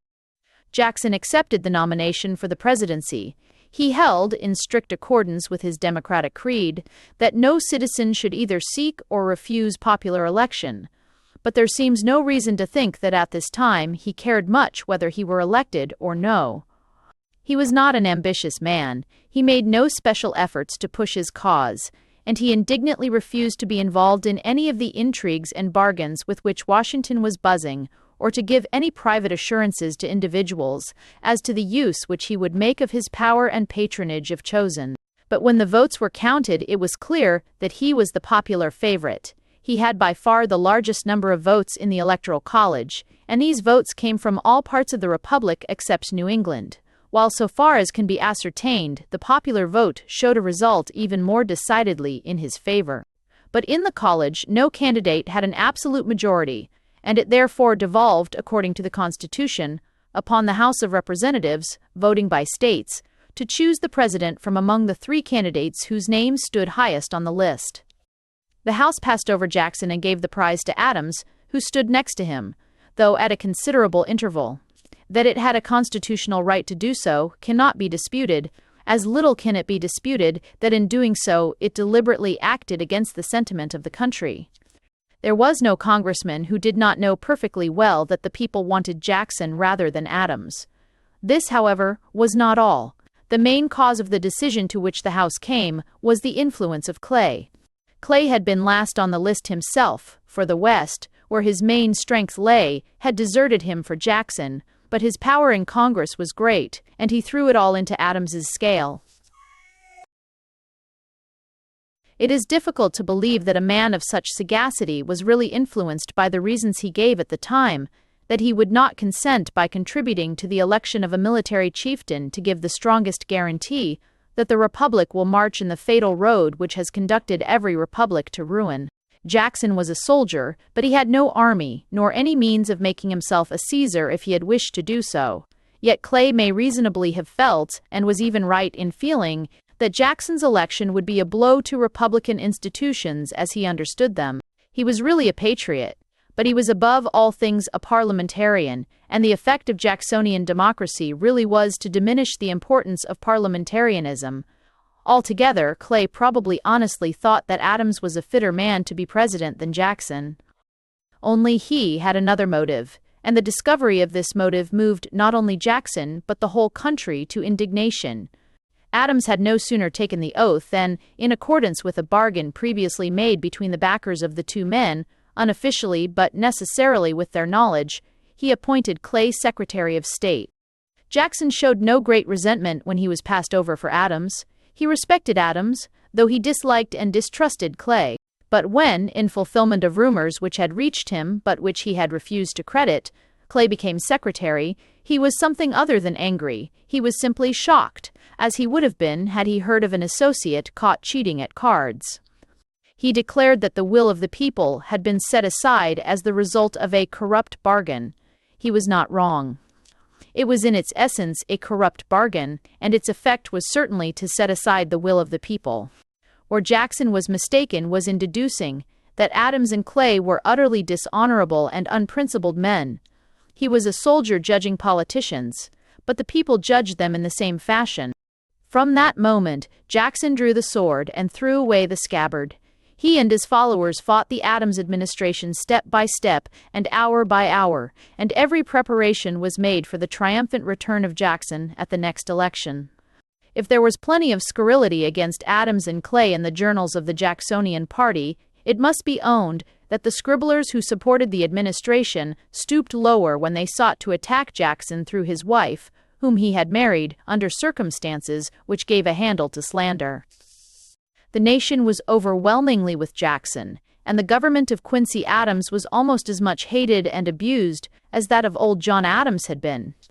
The tendency of recent American writers has been to defend the unpopular president and to represent the campaign against him and his secretary as grossly unjust. The fact is that many of the charges brought against both were quite unfounded, but that the real and just cause of the popular anger against the administration was its tainted origin. The new elections came in 1828, and the rejected of Congress carried the whole country. The shadowy figment of the Electoral College, already worn somewhat thin, was swept away, and Jackson was chosen as by a plebiscite. That was the first and most important step in the Jacksonian Revolution. The founders of the Republic, while acknowledging the sovereignty of the people, had nevertheless framed the Constitution with the intention of excluding the people from any direct share in the election of the chief magistrate. The feeble check which they had devised was nullified. The sovereign people, balked in 1824, claimed its own in 1828, and Jackson went to the White House as its direct nominee. His first step was to make a pretty thorough clearance of the departmental offices from the highest to the lowest. This action, which inaugurated what is called in America the spoils system, and has been imitated by subsequent presidents down to the present time, is legitimately regarded as the least defensible part of Jackson's policy. There can be little doubt that the ultimate effect was bad, especially as an example, but in Jackson's case there were extenuating circumstances. He was justly conscious of a mandate from the people to govern. He had against him a coalition of the politicians who had, till that moment, monopolized power, and the public offices were naturally full of their creatures. He knew that he would have a hard fight in any case with the Senate against him, and no very certain majority in the House of Representation. If the machinery of the executive failed him, he could not win, and, from his point of view, the popular mandate would be betrayed. For the most drastic measures he could take to strengthen himself and to weaken his enemies left those enemies still very formidable. Of the leading politicians, only Calhoun, who had been chosen as vice president, was his ally, and that alliance was not to endure for long.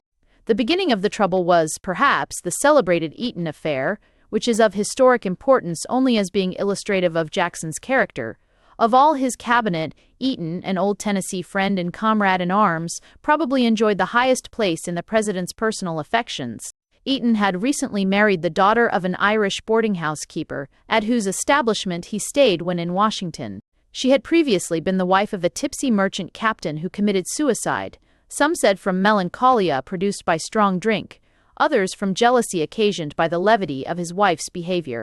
There seems no real evidence that she was more than flirtatious with her husband's guests, but scandal had been somewhat busy with her name, and when Eaton married her, the ladies of Washington showed a strong disposition to boycott the bride.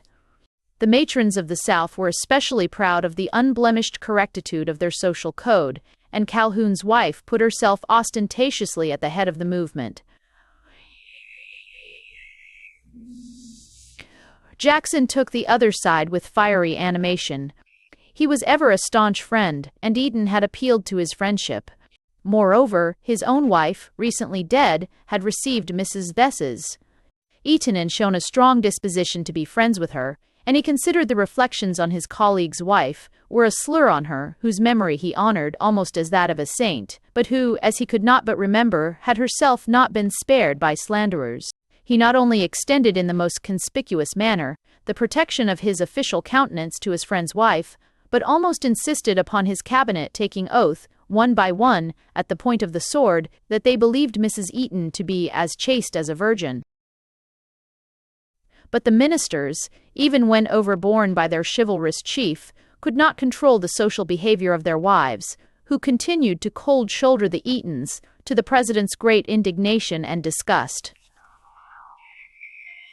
Van Buren, who regarded Calhoun as his rival, and who, as a bachelor, was free to pay his respects to Mrs. Zizra.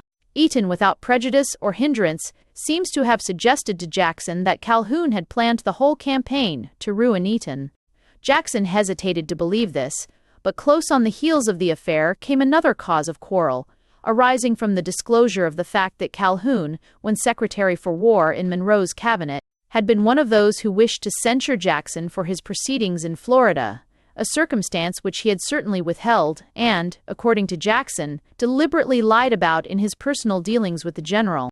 Private relations between the two men were completely broken off, and they were soon to be ranged on opposite sides in the public quarrel of the utmost import to the future of the Republic. We have seen how the strong nationalist movement, which had sprung from the War of 1812, had produced, among other effects, a demand for the protection of American industries. The movement culminated in the Tariff of 1828, which the South called the Tariff of Abominations. This policy, popular in the North and West, was naturally unpopular in the Cotton States, which lived by their vast export trade and had nothing to gain by a tariff. South Carolina, Calhoun's state, took the lead in opposition, and her representatives, advancing a step beyond the condemnation of the taxes themselves, challenged the constitutional right of Congress to impose them. Congress was undoubtedly empowered by the Constitution to raise a revenue, nor was there any stipulation as to how this revenue was to be raised. But it was urged that no power was given to levy taxes for any other purpose than the raising of such revenue. The new import duties were, by the admission of their advocates, intended to serve a wholly different purpose not mentioned in the Constitution, the protection of native industries. Therefore, urged the Carolinian free traders, they were unconstitutional and could not be lawfully imposed. This argument, though ingenious, was not likely to convince the Supreme Court, the leanings of which were at this time decidedly in favor of nationalism. The Carolinians therefore took their stand upon another principle, for which they found a precedent in the Kentucky resolutions.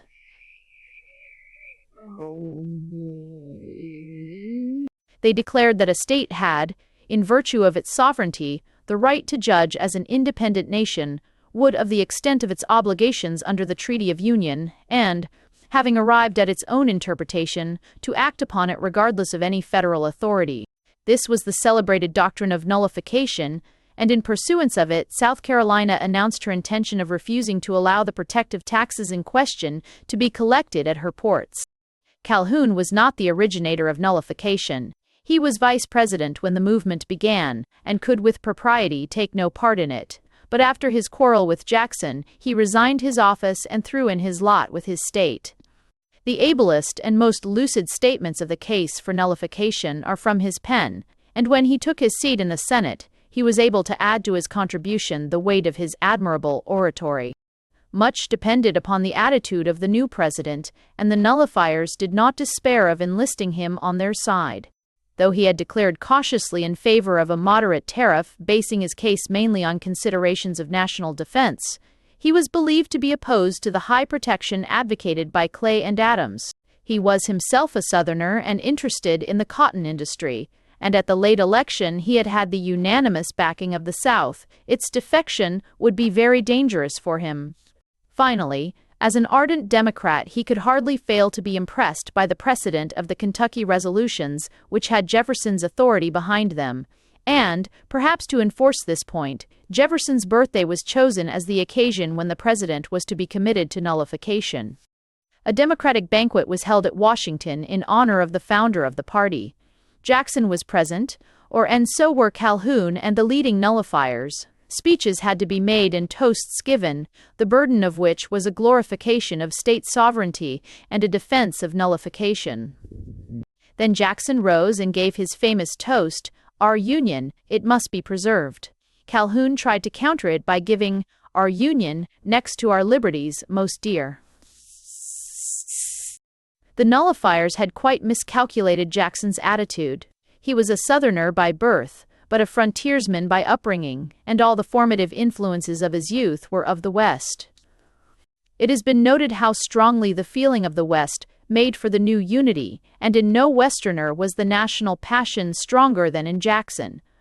In 1814, he had told Monroe that he would have had the leaders of the Hartford Convention hanged, and he applied the same measure to Southern as to Northern sectionalism. To the summoning of the nullifying convention in South Carolina, he replied by a message to Congress asking for powers to coerce the recalcitrant state.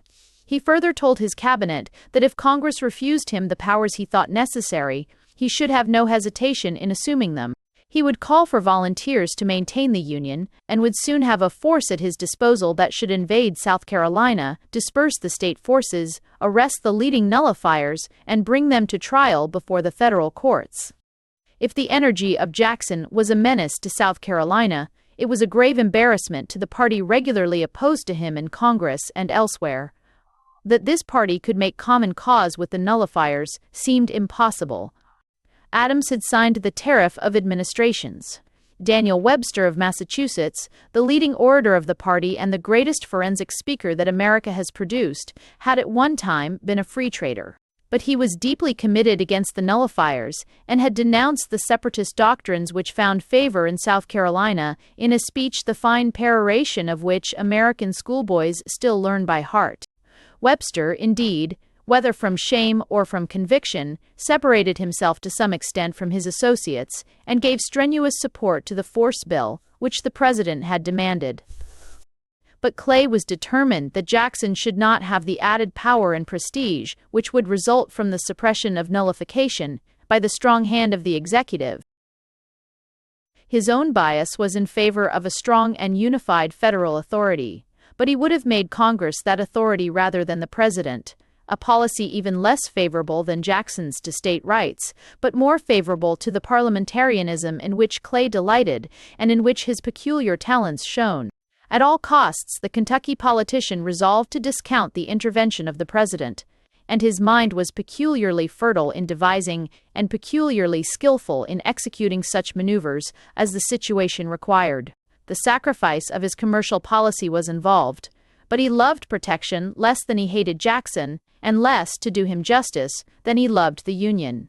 Negotiations were opened with Calhoun, and a compromise tariff proposed, greatly modified in the direction of free trade and free of the abominations of which South Carolina specially complained. This compromise, the nullifiers, awed perhaps by the vigor of Jackson and doubtful of the issue if matters were pushed too far, accepted. Jackson did not like the Clay-Calhoun compromise, which seemed to him a surrender to treason, but in such a matter he could not control Congress.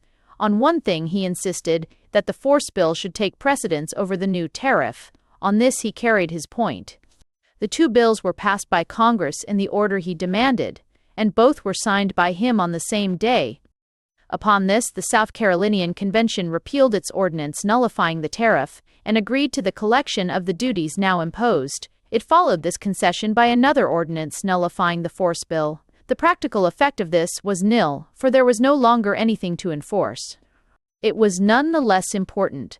It meant that South Carolina declined to abandon the weapon of nullification. Indeed, it might plausibly be urged that that weapon had justified itself by success. It had been defended as a protection against extreme oppression, and the extreme oppression complained of had actually ceased in consequence of its use. At any rate, the effect was certainly to strengthen rather than to weaken extreme particularism in the South.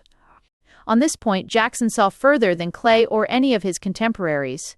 While all America was rejoicing over the peaceful end of what it looked like an ugly civil quarrel, the president was writing to a friend and supporter, "You have nullifiers amongst you, frown upon them."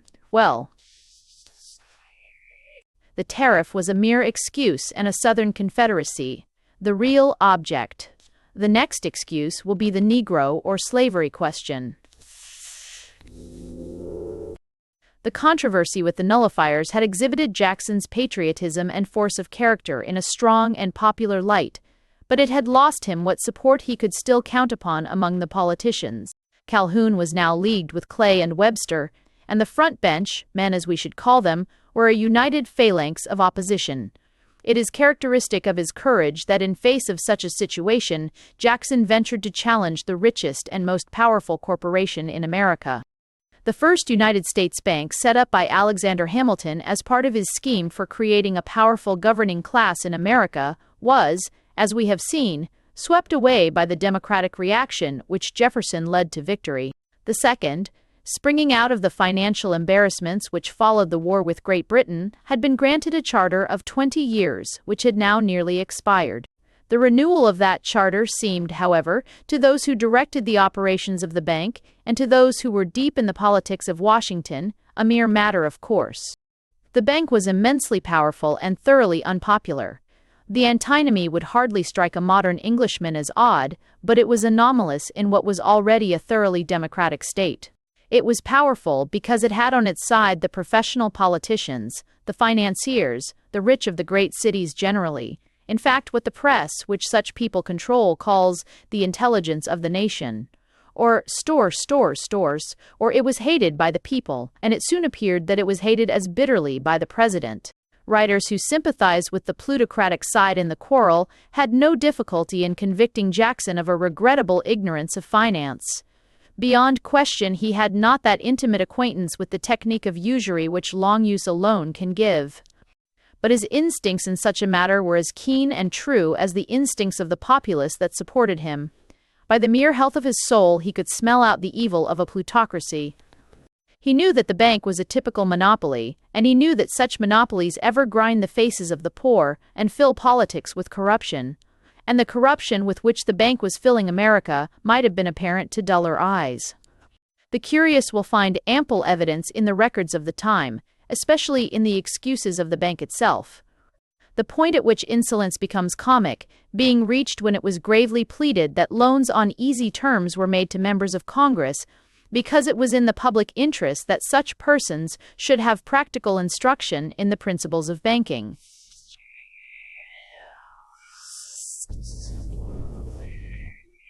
Journals favorable to the bank were financed with loans issued on the security of their plant.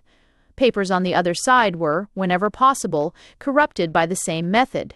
As for the minor fry of politics, they were of course bought by shoals. It is seldom that such a policy, pursued with vigor and determination by a body sufficiently wealthy to stick at nothing, fails to carry a political assembly.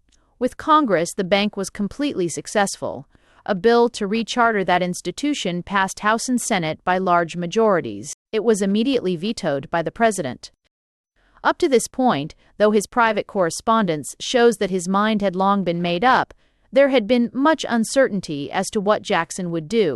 Biddle, the cunning, indefatigable, and unscrupulous chairman of the bank, believed up to the last moment that, if Congress could be secured, he would not dare to interpose. To do so was an enterprise which certainly required courage. It meant fighting at the same time an immensely strong corporation representing 2/3 of the money power of the nation, and with tentacles in every state in the Union, and a parliamentary majority in both houses, led by a coalition of all the most distinguished politicians of the day. The president had not in his cabinet any man whose name carried such public weight as those of Clay, Webster, or Calhoun, all now in alliance in support of the bank, and his cabinet, such as it was divided. The cleverest and most serviceable of his lieutenants, Van Buren, was unwilling to appear prominently in the matter. He feared the power of the bank in New York State, where his own influence lay. McQueen, his Secretary of the Treasury, was openly in favor of the bank, and continued for some time to assure Biddle of his power to bring the president round to his views. But, as a fact, the attitude of Jackson was never really in doubt. He knew that the bank was corrupting public life. The very passage of the bill, against the pledges given by any congressman to their constituents, was evidence of this, if any were needed. He knew further that it was draining the productive parts of the country, especially the South and West, for the profit of a lucky financial group in the eastern states. He knew also that such financial groups are never national. He knew that the bank had foreign backers, and he showed an almost startling prescience as to the evils that were to follow in the train of cosmopolitan finance, more formidable and more dangerous than the naval and military power of an enemy.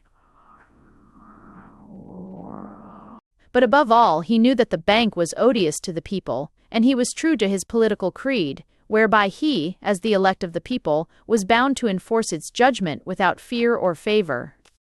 Jackson's veto message contained a vigorous exposition of his objections to the bank on public grounds, together with a legal argument against its constitutionality.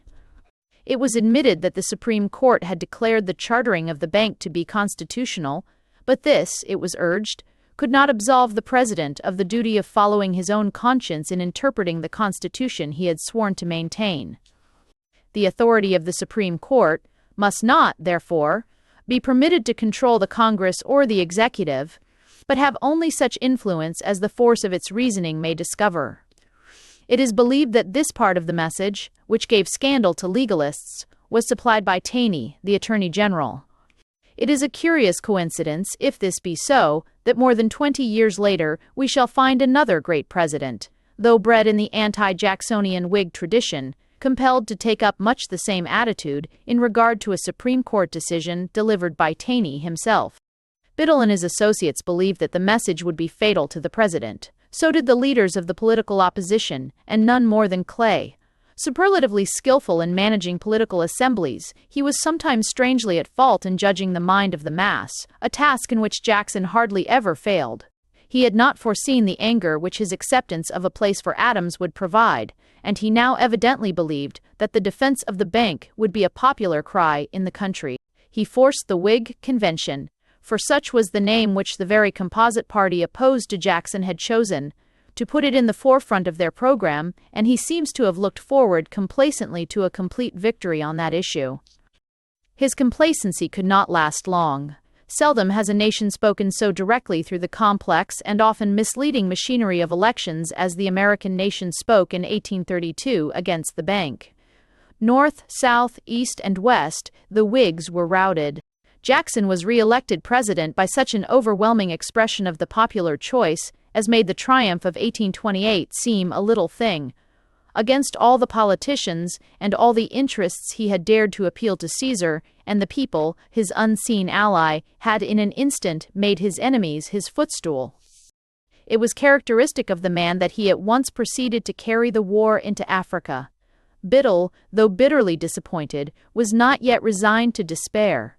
It was believed, and events in the main confirm the belief, that he contemplated a new expedient, the use of what still remained of the financial power of the bank to produce deliberate scarcity and distress in the hope that a reaction against the president's policy would result.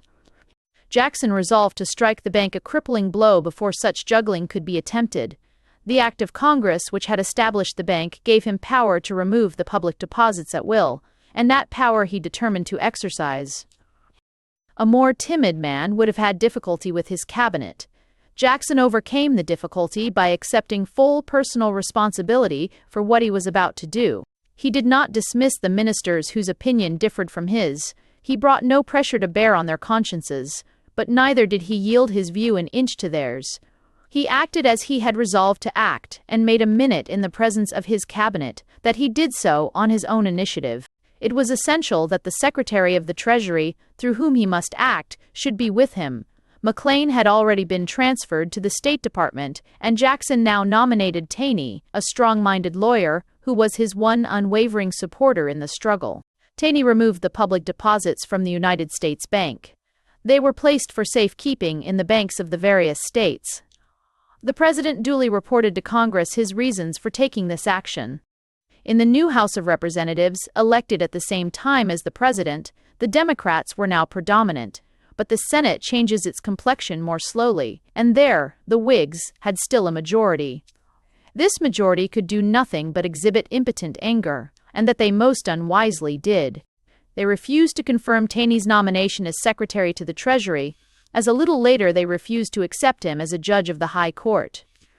They passed a solemn vote of censure on the president, whose action they characterized, in defiance of the facts, as unconstitutional.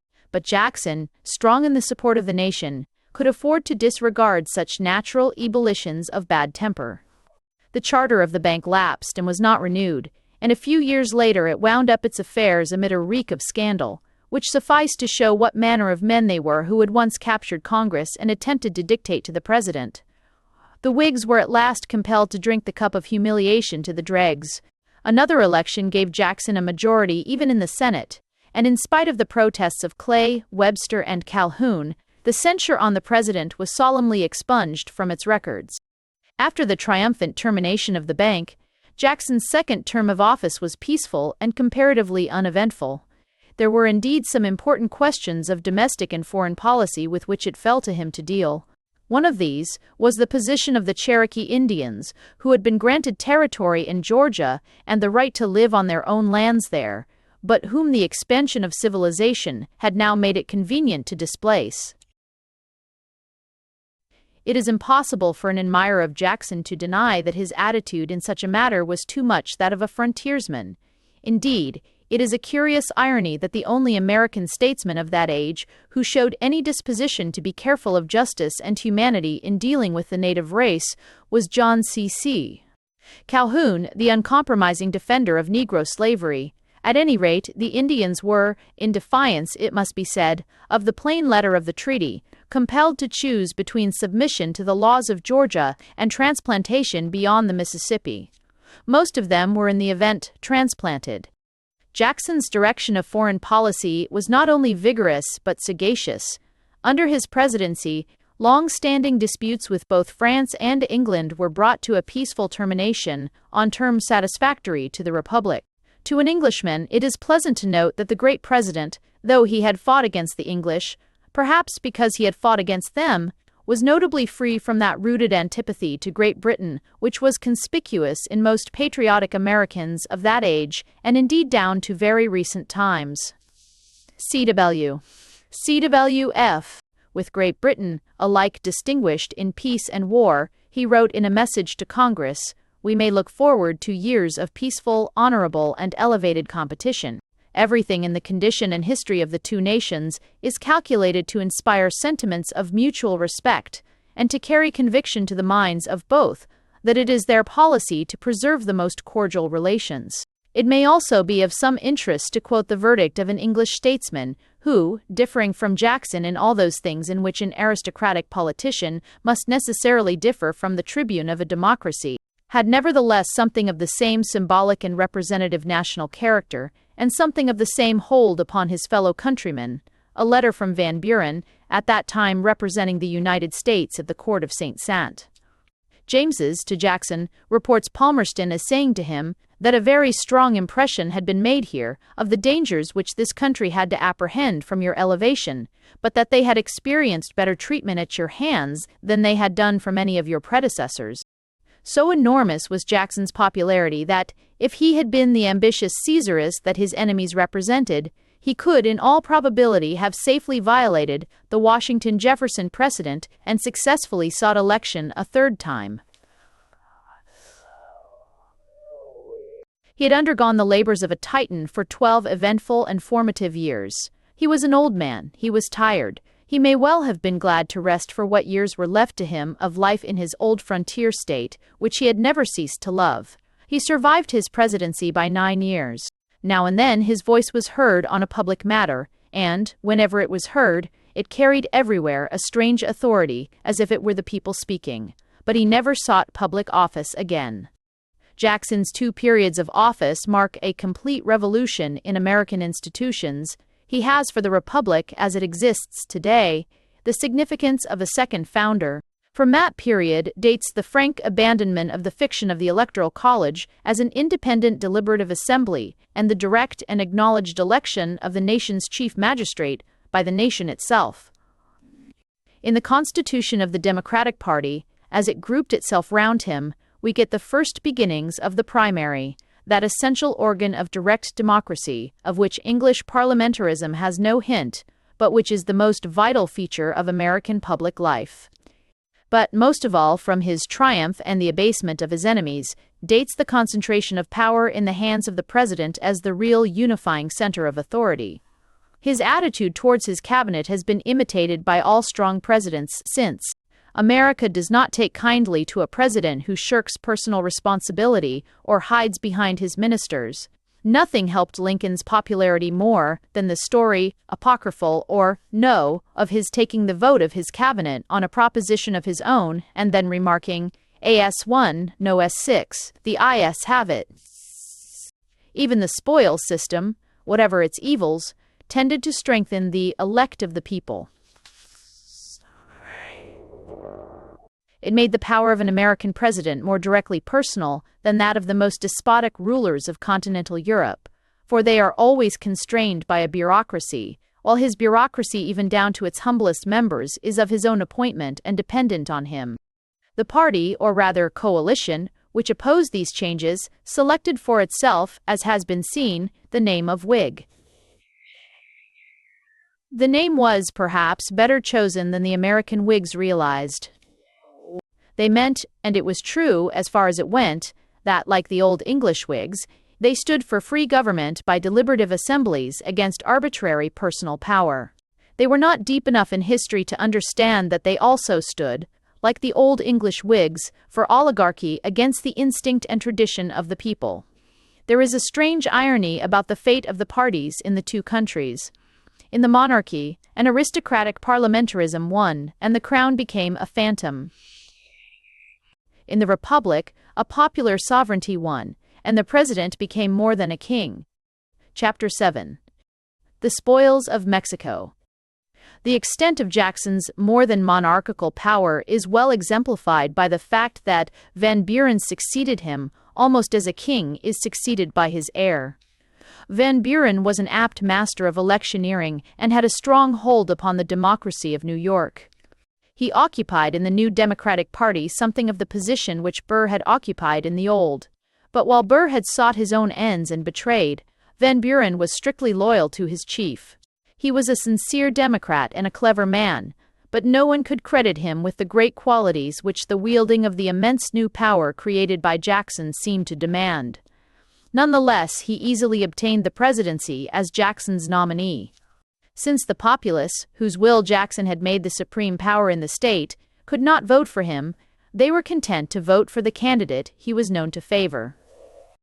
Indeed, in some ways the coalition which called itself the Whig Party was weakened rather than strengthened by the substitution of a small for a great man at the head of the democracy. Antagonism to Jackson was the real cement of the coalition, and some of its members did not feel called upon to transfer their antagonism unabated to Van Buren.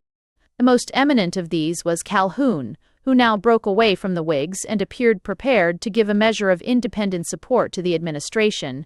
He did not, however, throw himself heartily into the Democratic Party or seek to regain the succession to its leadership, which had once seemed likely to be his. From the moment of his quarrel with Jackson, the man changes out of recognition. It is one of the most curious transformations in history, like an actor stripping off his stage costume and appearing as his very self. Political compromises, stratagems, ambitions drop from him, and he stands out as he appears in that fine portrait whose great hollow eyes look down from the walls of the Capitol at Washington, the enthusiast, almost the fanatic, of a fixed idea and purpose. He is no longer national, nor pretends to be. His one thought is the defense of the type of civilization which he finds in his own state against the growing power of the North, which he perceives with a tragic clearness, and the probable direction of which he foresees much more truly than did any Northerner of that period. He maintains continually, and without blurring its lines by a word of reservation or compromise, the dogma of state sovereignty in its most extreme and almost parricidal form. His great pro-slavery speeches belong to the same period. They are wonderful performances, full of restrained eloquence, and rich in lucid argument and brilliant illustration. Sincerity shines in every sentence. They serve to show how strong a case an able advocate can make out for the old pre-Christian basis of European society, and they will have a peculiar interest if ever, as seems not improbable, the industrial part of Northern Europe reverts to that basis. Van Buren, on the whole, was not an unsuccessful president. He had many difficulties to contend with. He had to face a serious financial panic, which some consider to have been the result of Jackson's action in regard to the bank, some of the machinations of the bank itself. He surmounted it successfully, though not without a certain loss of popularity. We English have some reason to speak well of him in that he resisted the temptation to embroil his country with ours, when a rebellion in Canada offered an opportunity which a less prudent man might very well have taken. For the rest, he carried on the government of the country on Jacksonian lines, with sufficient fidelity not to forfeit the confidence of the old man who watched and advised him, sympathetically but not without anxiety, from his hermitage in Tennessee. One singular episode may conveniently be mentioned here, though the incident in which it originated rather belongs to the Jacksonian epoch. This is not the place to discuss the true nature of that curious institution called Freemasonry. Whatever its origin, whether remote and derived from Solomon's Temple as its devotees assert, or, as seems more intrinsically probable, comparatively modern and representing one of the hundreds of semi-mystical fads which flourished in the age of Cagliostro, It had acquired considerable importance in Europe at the end of the 18th century. At some unknown date, it was carried across the Atlantic and sprouted vigorously in America, but it does not seem to have been taken particularly seriously until the states were startled by an occurrence which seemed more like part in what is known in that country as a dime novel than a piece of history. A journalist named Morgan, who had been a Freemason, announced his intention of publishing the inviolable secrets of the society. The announcement does not seem to have created any great sensation. Probably the majority of Americans were as skeptical as is the present writer as to the portentous nature of the awful unspeakabilities which so many prosperous stockbrokers and suburban builders keep locked in their bosoms. But what followed naturally created a sensation of the most startling kind. For on the morrow of his announcement, Morgan disappeared and never returned. What happened to him is not certainly known. A body was found which may or may not have been his. The general belief was that he had been kidnapped and murdered by his fellow craftsmen, and, indeed, it really seems the natural inference from the acknowledged facts that at least someone connected with the Brotherhood was responsible for his fate. A violent outcry against Masonry was the natural result, and, as some of the more prominent politicians of the day, including President Jackson himself, were Masons, the cry took a political form. An anti-Masonic party was formed, and at the next presidential election was strong enough to carry one state and affect considerably the vote of others. The movement gradually died down and the party disappeared, but the popular instinct that secret societies, whether murderous or not, have no place in a free state was nonetheless a sound one. I have said that Van Buren's election was a sign of Jackson's personal influence, but the election of 1840 was a more startling sign of the completeness of his moral triumph, of the extent to which his genius had transformed the state. In 1832, the Whigs pitted their principles against his and lost. In 1840, they swallowed their principles, mimicked his, and won. The Whig theory, so far as any theory connected the group of politicians who professed that name, was that Congress and the political class which Congress represented should rule, or at least administer, the state. From that theory, it seemed to follow that some illustrious senator or congressman, some prominent member of that political class, should be chosen as president. The Whigs had acted in strict accord with their theory when they had selected as their candidate their ablest and most representative politician, Clay. But the result had not been encouraging. They now frankly abandoned their theory and sought to imitate the successful practice of their adversaries. They looked round for a Whig Jackson, and they found him in an old soldier from Ohio named Harrison, who had achieved a certain military reputation in the Indian Wars. Following their model even more closely, they invented for him the nickname of Old Tippecanoe, derived from the name of one of his victories, and obviously suggested by the parallel of Old Hickory. Jackson, however, really had been called Old Hickory by his soldiers long before he took a leading part in politics, while it does not appear that Harrison was ever called Tippecanoe by anybody except for electioneering purposes. Tippecanoe, and Tyler too, became the electoral war cry of the Whigs. Tyler, a Southern Whig from Virginia, brought into the ticket to conciliate the Southern element in the party, was their candidate for the vice presidency. Unfortunately for themselves, the Democrats played the Whig game by assailing Harrison with very much the same taunts which had previously been used by the Whigs against Jackson. The ignorance of the old soldier, his political inexperience, even his poverty and obscurity of origin, were exploited in 100 Democratic pamphlets by writers who forgot that every such reflection made closer the parallel between Harrison and Jackson, and so brought to the former just the sort of support for which the Whigs were angling. Tippecanoe proved an excellent speculation for the Whig leaders. It was Tyler, too, introduced to meet the exigencies of electioneering and rhyme, that altogether disconcerted all their plans. Tyler was a Southerner and an extreme particularist. He had been a nullifier, and his quarrel with Jackson's democracy had simply been a quarrel with his unionism. His opinions on all subjects, political, administrative, and fiscal, were as remote from those of a man like Clay as any opinions could be. This was perfectly well known to those who chose him for vice president. But while the president lives and exercises his functions, the vice president is in America a merely ornamental figure. He has nothing to say in regard to policy. He is not even a member of the administration. He presides over the Senate, and that is all.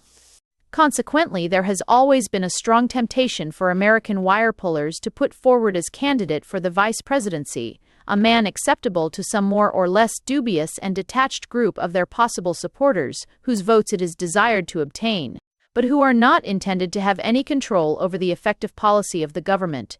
Yet more than one example has shown how perilous this particular electioneering device may turn out to be. For if the president should die before the expiration of his term, the whole of his almost despotic power passes unimpaired to a man who represents not the party, but a more or less mutinous minority in the party. It was so in this case. Harrison was elected, but barely lived to take the oath. Tyler became president. For a short time, things went comparatively smoothly. Harrison had chosen Webster as Secretary of State, and Tyler confirmed his appointment. But almost at once it became apparent that the president and his secretary differed on almost every important question of the day, and that the Whig party as a whole was with the secretary. The president's views were much nearer to those of the Democratic opposition, but that opposition, smarting under its defeat, was not disposed to help either combatant out of the difficulties and humiliations which had so unexpectedly fallen on both in the hour of triumph. Yet if Webster were dismissed or driven to resign, someone of note must be found to take his place. Personal followers the president had none. But in his isolation, he turned to the one great figure in American politics that stood almost equally alone. It was announced that the office vacated by Webster had been offered to and accepted by John Caldwell Calhoun. Calhoun's acceptance of the post is sometimes treated as an indication of the revival of his ambitions for a national career. It is suggested that he again saw a path open to him to the presidency, which he had certainly once coveted. But though his name was mentioned in 1844 as a possible Democratic candidate, it was mentioned only to be found wholly unacceptable, and indeed Calhoun's general conduct when secretary was not such as to increase his chances of an office for which no one could hope who had not a large amount of Northern as well as Southern backing. It seems more likely that Calhoun consented to be Secretary of State as a means to a definite end, closely connected with what was now the master passion of his life, the defense of Southern interests. At any rate, the main practical fruit of his administration of affairs was the annexation of Texas. Texas had originally been an outlying and sparsely peopled part of the Spanish province of Mexico, but even before the overthrow of Spanish rule, a thin stream of immigration had begun to run into it from the southwestern states of America. The English-speaking element became, if not the larger part of the scant population, at least the politically dominant one. Soon after the successful assertion of Mexican independence against Spain, Texas, mainly under the leadership of her American settlers, declared her independence of Mexico. The occasion of this secession was the abolition of slavery by the native Mexican government. The Americans who settled in Texas being mostly slave owners drawn from the slave states. Some fighting took place, and ultimately the independence of Texas seems to have been recognized by one of the many governments which military and popular revolutions and counter-revolutions rapidly set up and pulled down in Mexico proper. The desire of the Texans, or at least of that governing part of them that had engineered the original secession, was to enter the American Union, but there was a prolonged hesitation at Washington about admitting them, so that Texas remained for a long time the Lone Star State, independent alike of Mexico and the United States. This hesitation is difficult at first sight to understand, for Texas was undoubtedly a valuable property, and its inhabitants were far more willing to be incorporated than, say, the French colonists of Louisiana had been. The key is, no doubt, to be found in the internecine jealousies of the sections.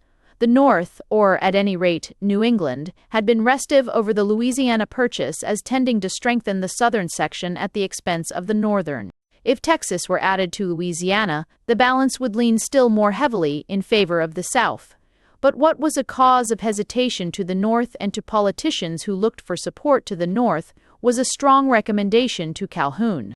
He had, as he himself once remarked, a remarkable gift of foresight.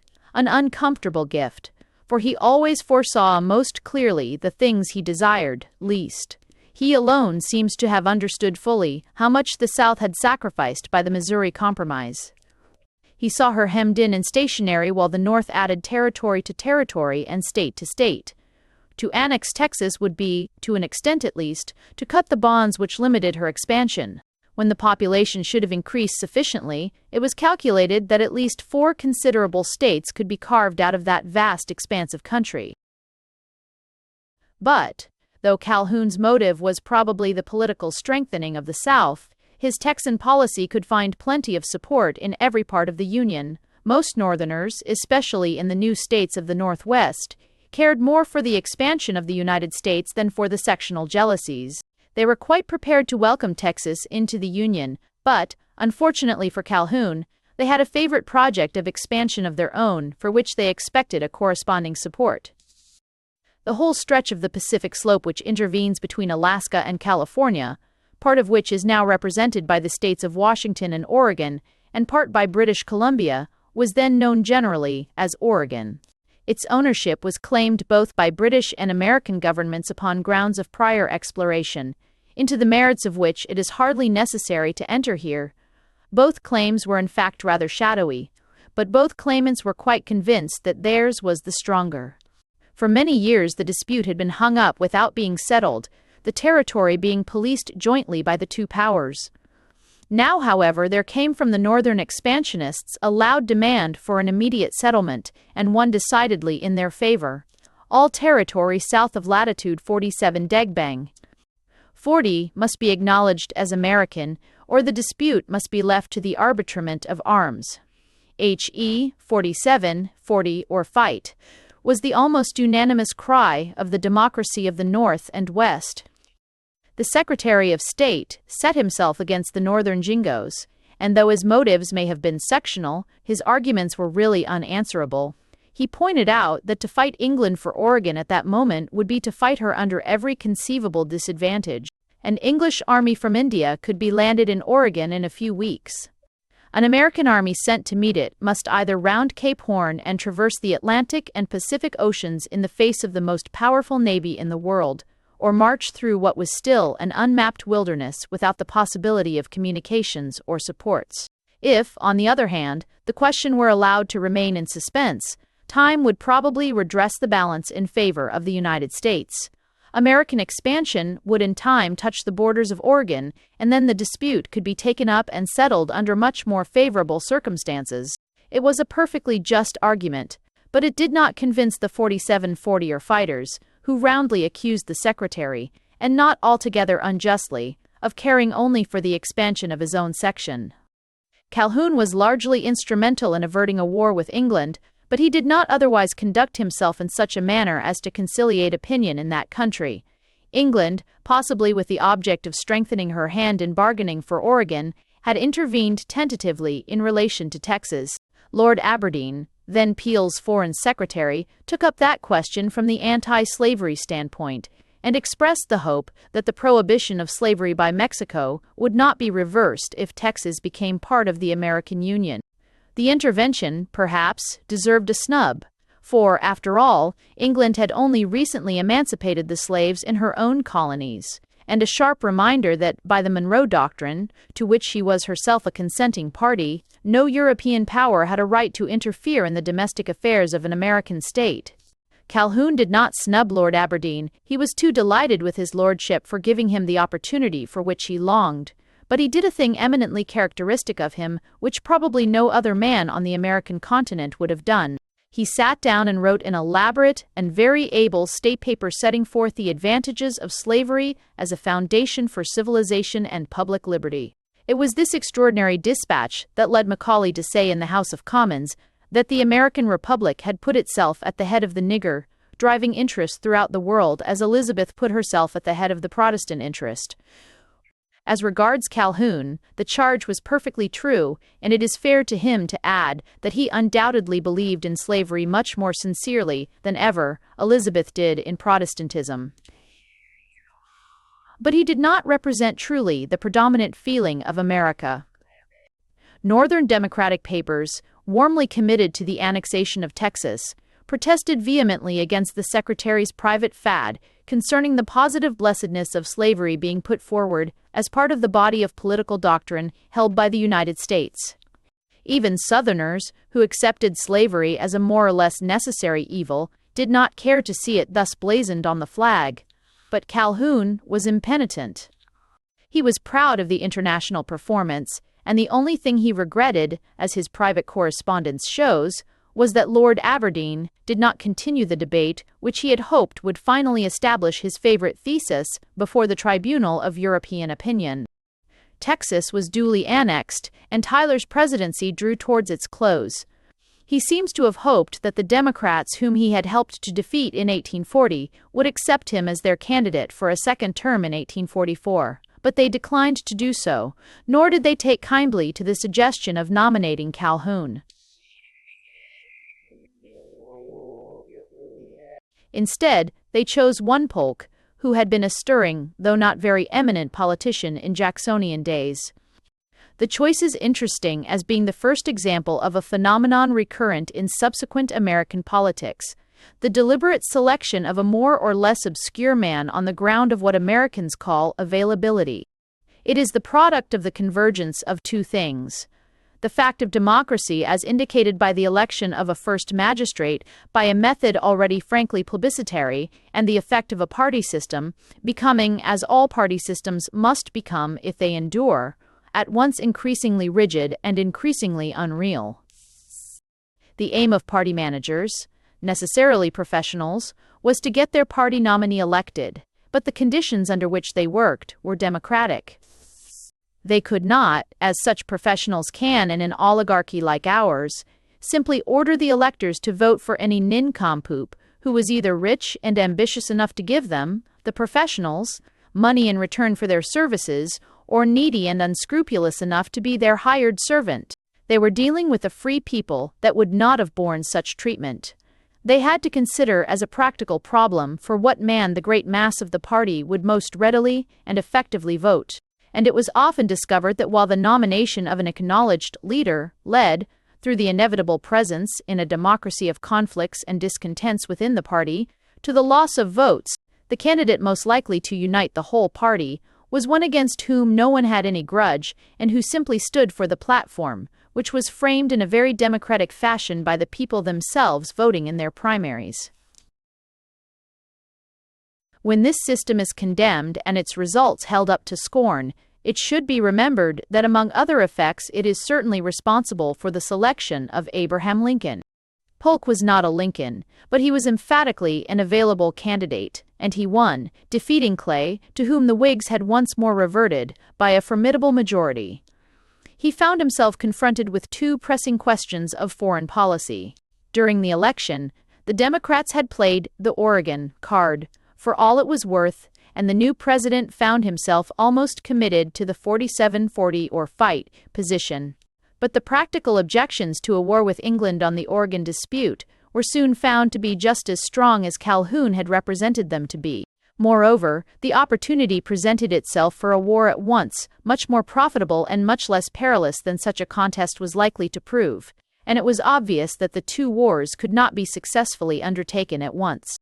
The independence of Texas had been in some sort recognized by Mexico, but the frontier within which that independence formally existed was left quite undefined, and the Texan view of it differed materially from the Mexican. The United States, by annexing Texas, had shouldered this dispute and virtually made it their own.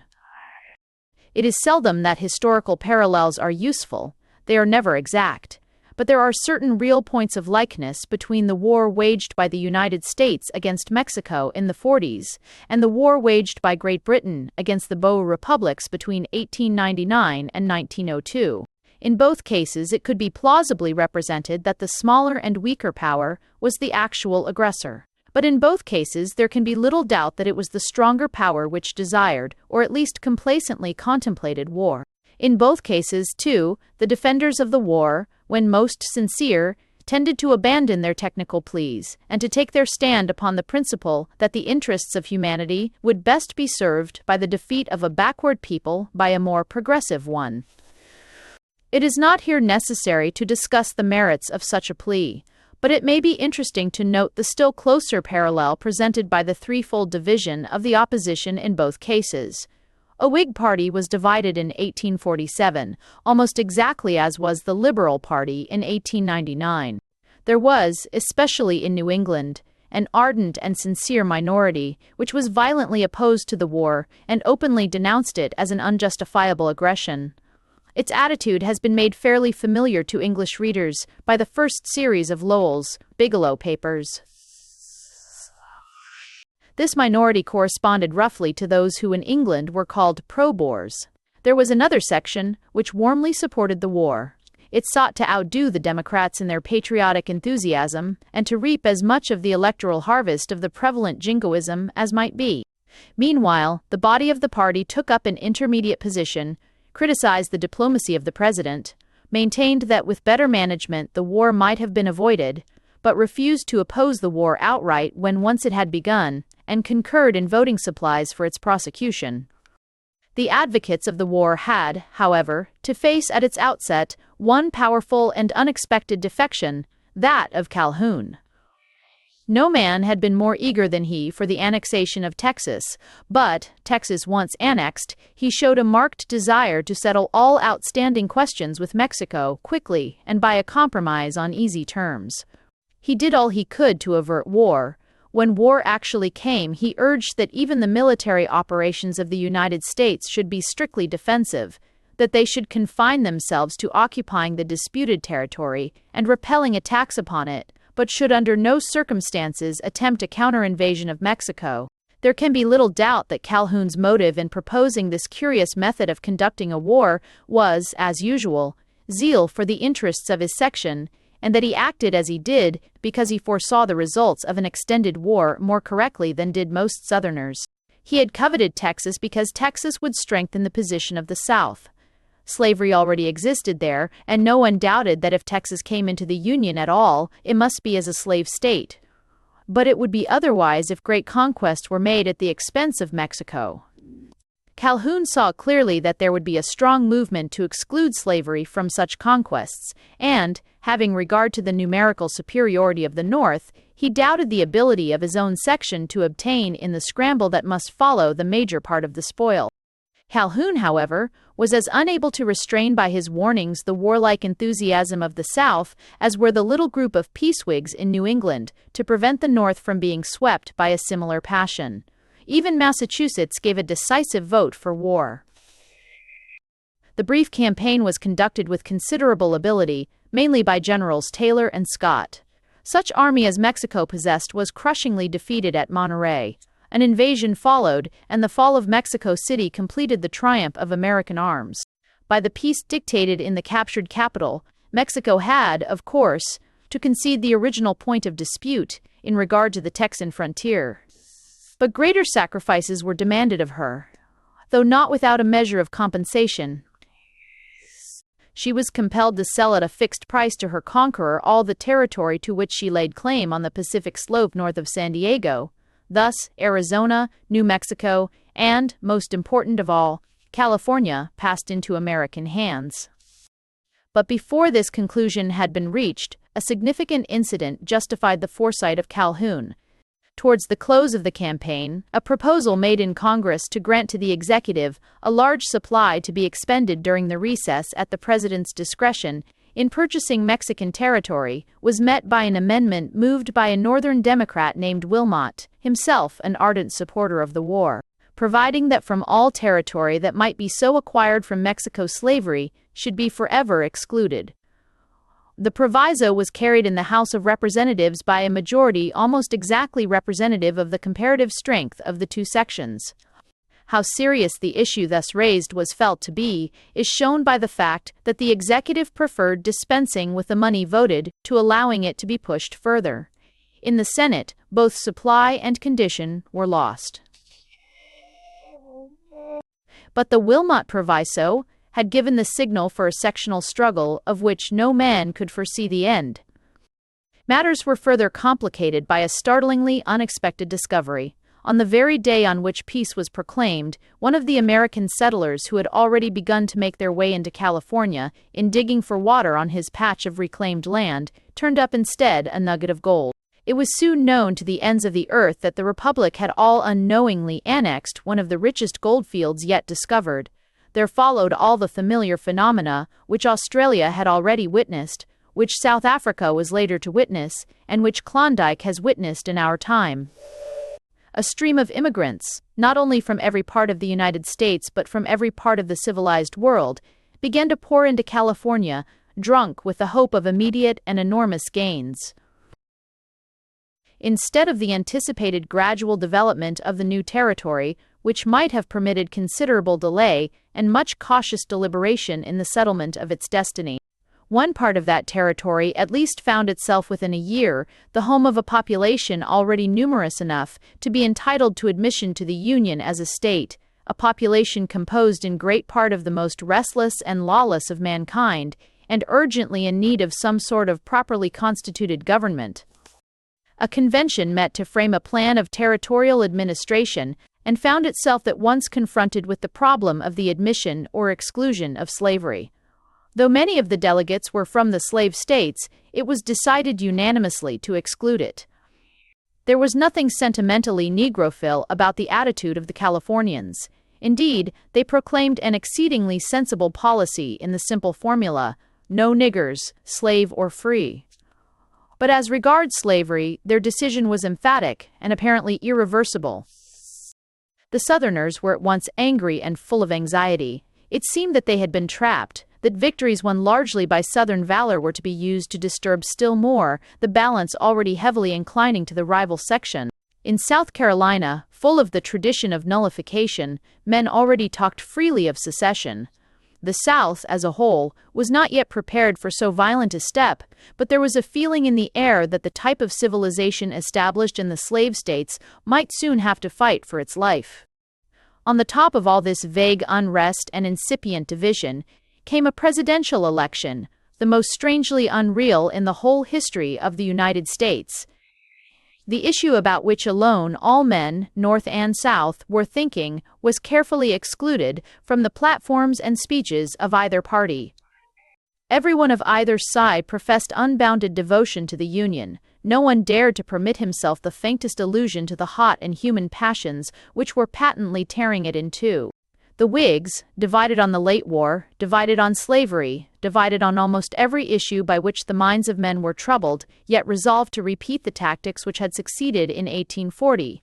And the amazing thing is that they did in fact repeat them, and with complete success. They persuaded Zachary Taylor, the victor of Monterey, to come forward as their candidate.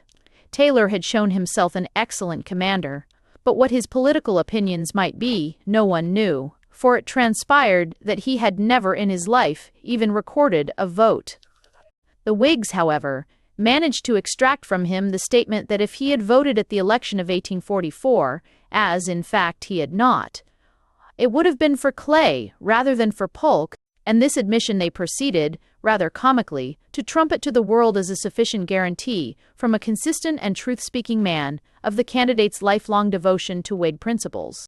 Nothing further than the above remark and the frank acknowledgment that he was a slave owner could be extracted from Taylor in the way of program or profession of faith. Naturally, such a selection did not please the little group of anti-war Whigs, a group which was practically identical with the extreme anti-slavery wing of the party, or Abusses and Lowell, in what is perhaps the most stinging of all his satires, turned Taylor's platform or absence of platform to ridicule in lines known to thousands of Englishmen who know nothing of their occasion. As if for my principles I glory, I'n heaven nothin' of the sort. I ain't a Whig, I ain't a Tory, I'm just a candidate in short.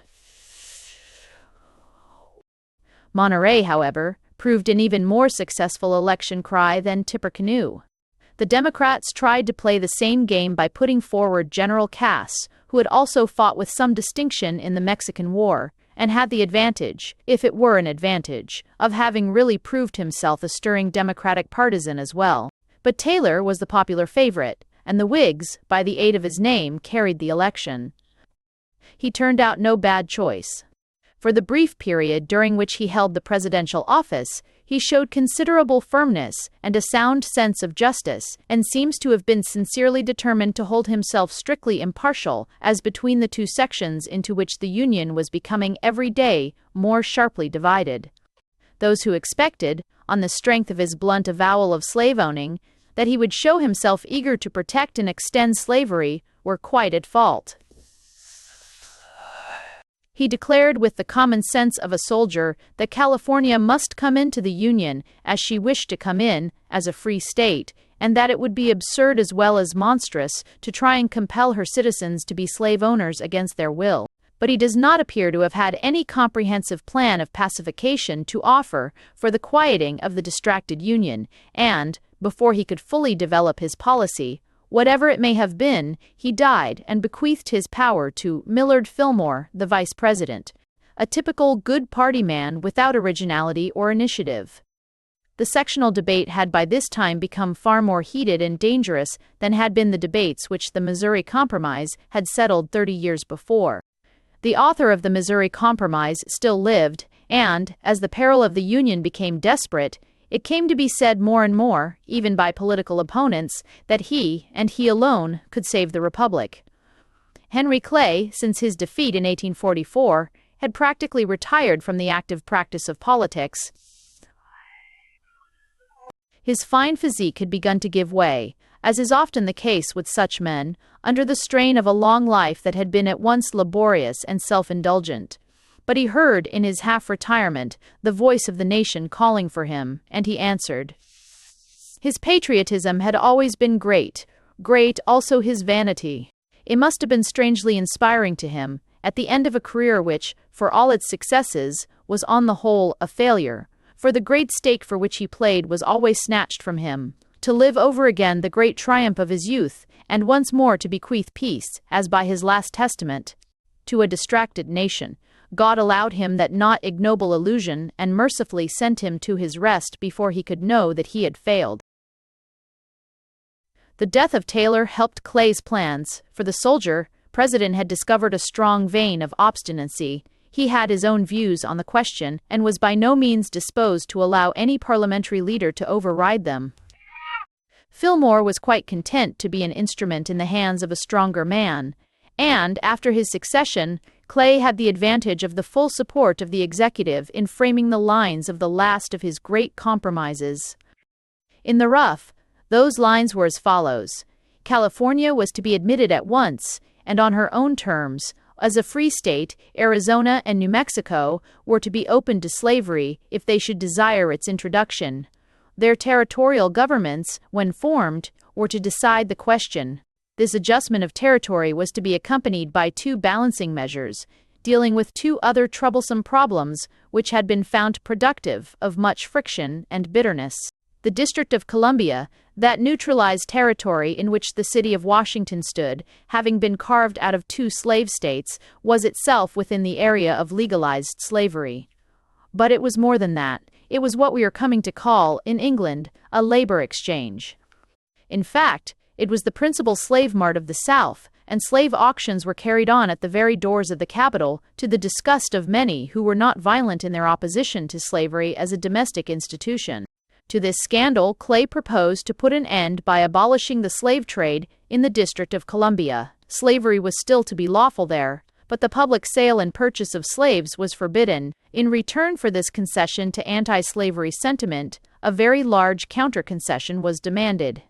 As has already been said, the Constitution had provided in general terms for the return of fugitive slaves who escaped from slave states into the free. But for reasons, and in a fashion which it will be more convenient to examine in the next chapter, this provision of the Constitution had been virtually nullified by the domestic legislation of many northern states.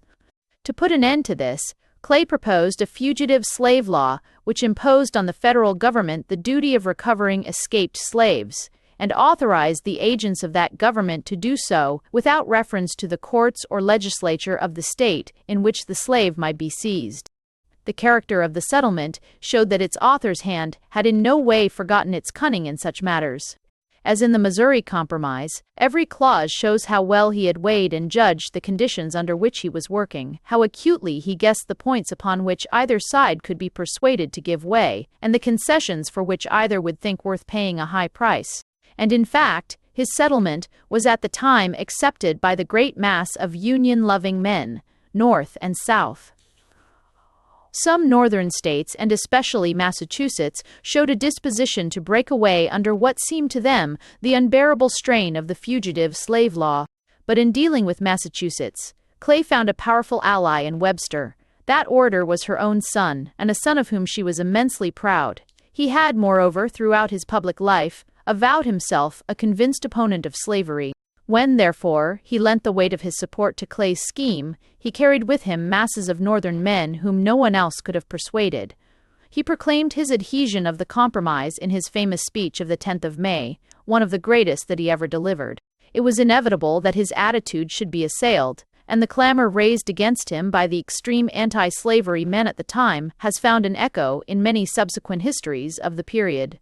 He is accused of having sold his principles in order that he might make an unscrupulous bid for the presidency.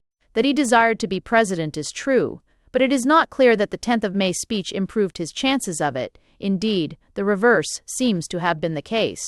A candid examination of the man and his acts will rather lead to the conclusion that throughout his life he was, in spite of his really noble gift of rhetoric, a good deal more of the professional lawyer-politician than his admirers have generally been disposed to admit, but that his apostasy of 1850 was, perhaps, the one act of that life which was least influenced by professional motives, and most by a genuine conviction of the pressing need of saving the Union. The support of a Southern statesman of like authority might have done much to give finality to the settlement, but the one Southerner who carried weight comparable to that of Webster in the North was found among its opponents. A few days after Webster had spoken, the Senate listened to the last words of Calhoun. He was already a dying man. He could not even deliver his final protest with his own lips. He sat, as we can picture him, those great, awful eyes staring haggardly without hope into nothingness, while a younger colleague read that protest for him to the assembly that he had so often moved, yet never persuaded. Calhoun rejected the settlement. Indeed, he rejected the whole idea of a territorial settlement on Missouri lines.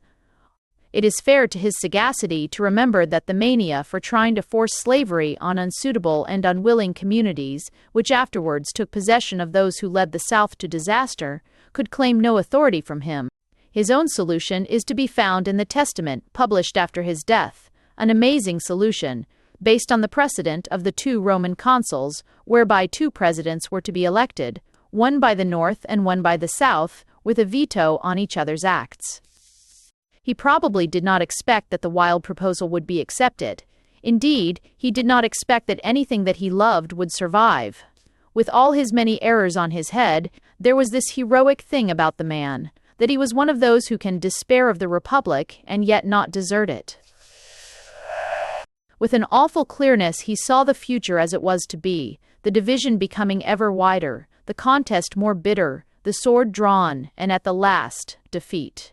In the sad pride and defiance of his dying speech, one catches continually an echo of the tragic avowal of Hector, "For in my heart, and in my mind, I know that Troy shall fall." He delivered his soul, and went away to die, and the state to which he had given up everything showed its thought of him by carving above his bones, as sufficient epitaph, the single word, Calhoun.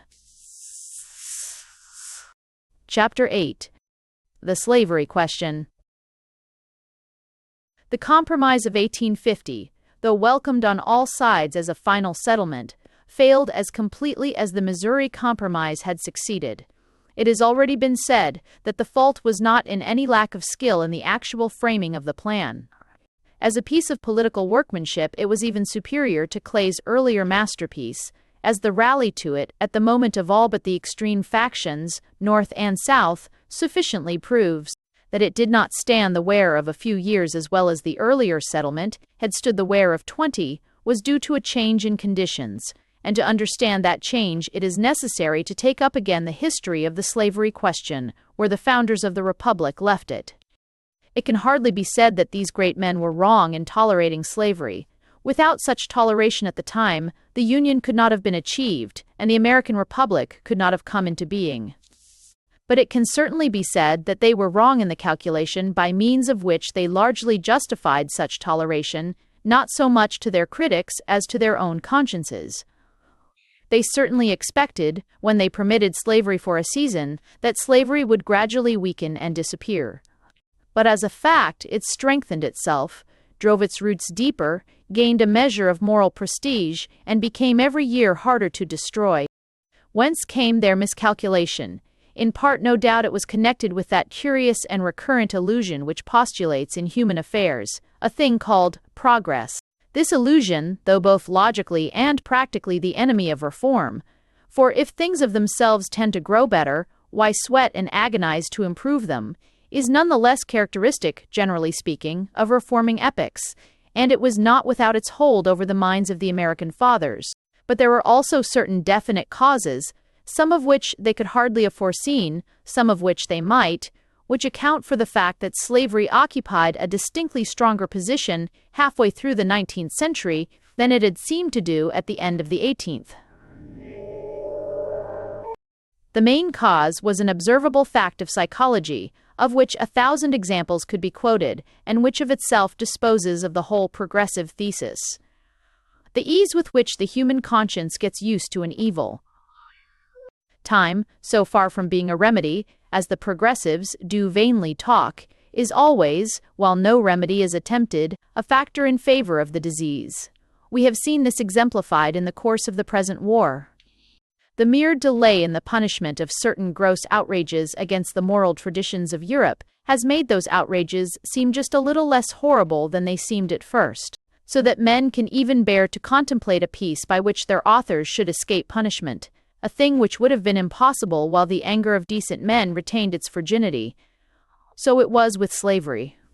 Accepted at first as an unquestionable blot on American democracy, but one which could not at the moment be removed, it came gradually to seem something normal. A single illustration will show the extent of this decline in moral sensitiveness. In the first days of the Republic, Jefferson, a Southerner and a slave owner, could declare, even while compromising with slavery, that he trembled for his country when he remembered that God was just, could use of the peril of a slave insurrection, this fine phrase, "The Almighty has no attribute that could be our ally in such a contest." Some 60 years later, Stephen Douglas, as sincere a Democrat as Jefferson, and withal a Northerner with no personal interest in slavery, could ask contemptuously whether if Americans were fit to rule themselves, they were not fit to rule a few niggers. The next factor to be noticed was that to which Jefferson referred in the passage quoted above, the constant dread of a Negro rising. Such a rising actually took place in Virginia in the first quarter of the 19th century. It was a small affair, but the ghastly massacre of whites which accompanied it was suggestive of the horrors that might be in store for the South in the event of a more general movement among the slaves. The debates which this crisis produced in the Virginian legislature are of remarkable interest. They show how strong the feeling against slavery as an institution still was in the greatest of slave states. Speaker after speaker described it as a curse, as a permanent peril, as a upas tree, which must be uprooted before the state could know peace and security. Nevertheless, they did not uproot it. And from the moment of their refusal to uproot it, or even to make a beginning of uprooting it, they found themselves committed to the opposite policy, which could only lead to its perpetuation. From the panic of that moment date the generality of the slave codes, which so many of the Southern states adopted, codes deliberately framed to prevent any improvement in the condition of the slave population and to make impossible even their peaceful and voluntary emancipation. There was yet another factor, the economic one, which to most modern writers, starting from the basis of historical materialism, has necessarily seemed the chief of all. It was really, I think, subsidiary, but it was present, and it certainly helped to intensify the evil. It consisted in the increased profitableness of slavery, due, on the one hand, to the invention in America of Whitney's machine for extracting cotton and, on the other, to the Industrial Revolution in England, and the consequent creation in Lancashire of a huge and expanding market for the products of American slave labor. This had a double effect. It not only strengthened slavery, but also worsened its character. In place of the generally mild and paternal rule of the old gentleman planters, came in many parts of the South a brutally commercial regime, which exploited and used up the Negro for mere profit. It was said that in this further degradation of slavery, the agents were often men from the commercial North. Nor can this be pronounced a mere sectional slander in view of the testimony of two such remarkable witnesses as Abraham Lincoln and Mrs. Beecher Stowe. All these things tended to establish the institution of slavery in the Southern states. Another factor which, whatever its other effects, certainly consolidated Southern opinion in its defense, was to be found in the activities of the Northern abolitionists. In the early days of the Republic, abolition societies had existed mainly, if not exclusively, in the South. This was only natural, for, slavery having disappeared from the Northern states, there was no obvious motive for agitating or discussing its merits. While south of the Mason-Dixon line, the question was still a practical one. The Southern abolitionists do not appear to have been particularly unpopular with their fellow citizens.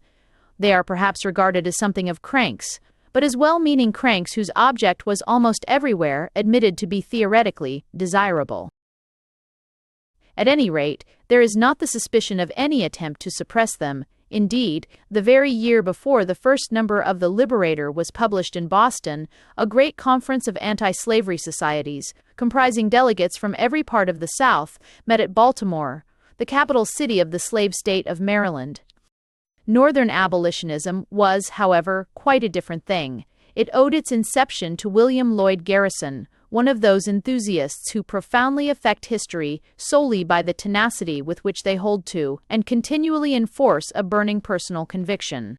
But for that tenacity and the unquestionable influence which his conviction exerted upon men, he would be a rather ridiculous figure, for he was almost every sort of crank, certainly a non-resistor and, I think, a vegetarian and teetotaler as well.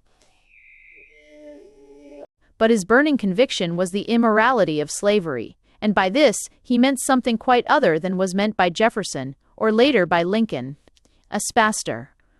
When these great men spoke of slavery as a wrong, they regarded it as a social and political wrong, an evil and unjust system which the community as a community ought, as soon as possible, to abolish and replace by a better. The owner of slaves, unless he at once emancipated them at whatever cost to his own fortunes, was by that fact a wicked man, and if he professed a desire for ultimate extinction of the institution, that only made him a hypocrite as well. This, of course, was absurd, fully as absurd as the suggestion sometimes made in regard to wealthy socialists, that if they were consistent, they would give up all their property to the community. A man living under an economic system reposing on slavery can no more help availing himself of its fruits than in a capitalist society he can help availing himself of capitalist organization. Obviously, unless he is a multimillionaire, he cannot buy up all the slaves in the state and set them free, while, if he buys some and treats them with justice and humanity, he is clearly making things better for them than if he left them in the hands of masters possibly less scrupulous. But, absurd as the thesis was, Garrison pushed it to its wildest logical conclusions. No Christian church ought, he maintained, to admit a slave owner to communion. No honest man ought to count a slave owner among his friends. No political connection with slave owners was tolerable. The union, since it involved such a connection, was a covenant with death and an agreement with hell. Garrison publicly burnt the Constitution of the United States in the streets of Boston. Abolitionist propaganda of this kind was naturally possible only in the North. Apart from all questions of self-interest, no Southerner, no reasonable person who knew anything about the South, though the knowledge might be as superficial and the indignation against slavery as intense as was Mrs. Beecher Stowe's, could possibly believe the proposition that all Southern slave owners were cruel and unjust men. But that was not all. Garrison's movement killed Southern abolitionism. It may, perhaps, be owned that the Southern movement was not bearing much visible fruit. There was just a grain of truth, it may be, in Garrison's bitter and exaggerated taunt that the Southerners were ready enough to be abolitionists if they were allowed to assign the guilt of slavery to a past generation and the duty of emancipation to a future generation. Nevertheless, that movement was on the right lines.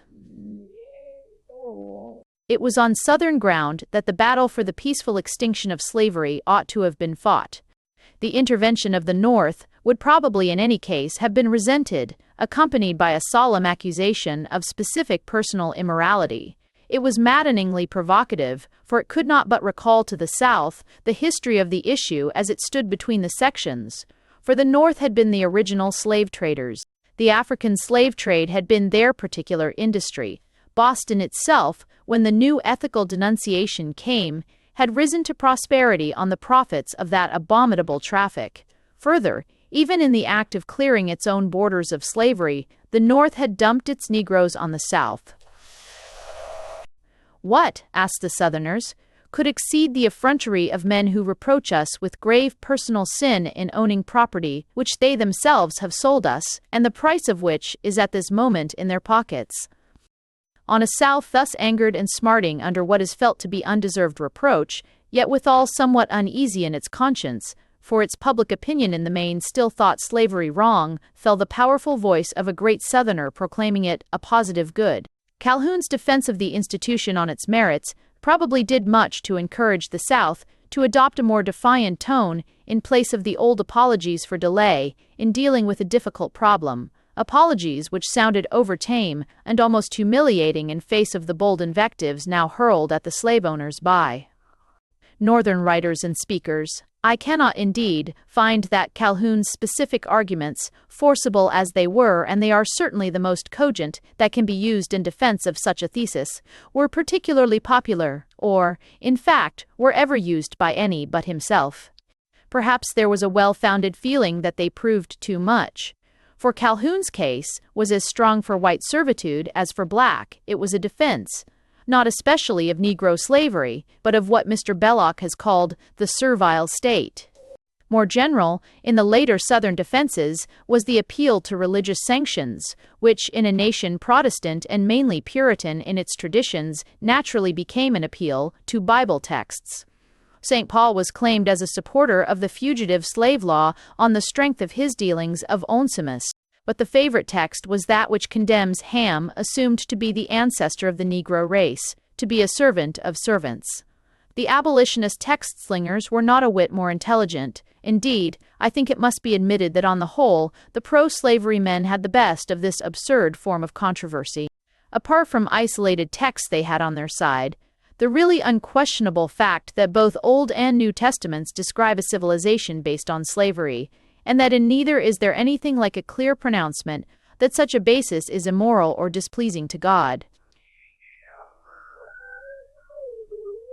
It is true that in the Gospels are to be found general principles, or, at any rate, indications of general principles, which afterwards, in the hands of the Church, proved largely subversive of the servile organization of society.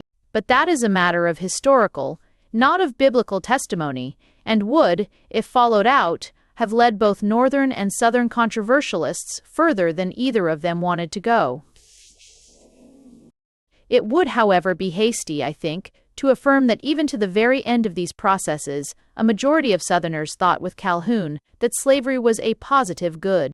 The furthest, perhaps, that most of them went was the proposition that it represented the only relationship in which white and black races could safely live together in the same community, a proposition which was countenanced by Jefferson and, to a considerable extent at least, by Lincoln.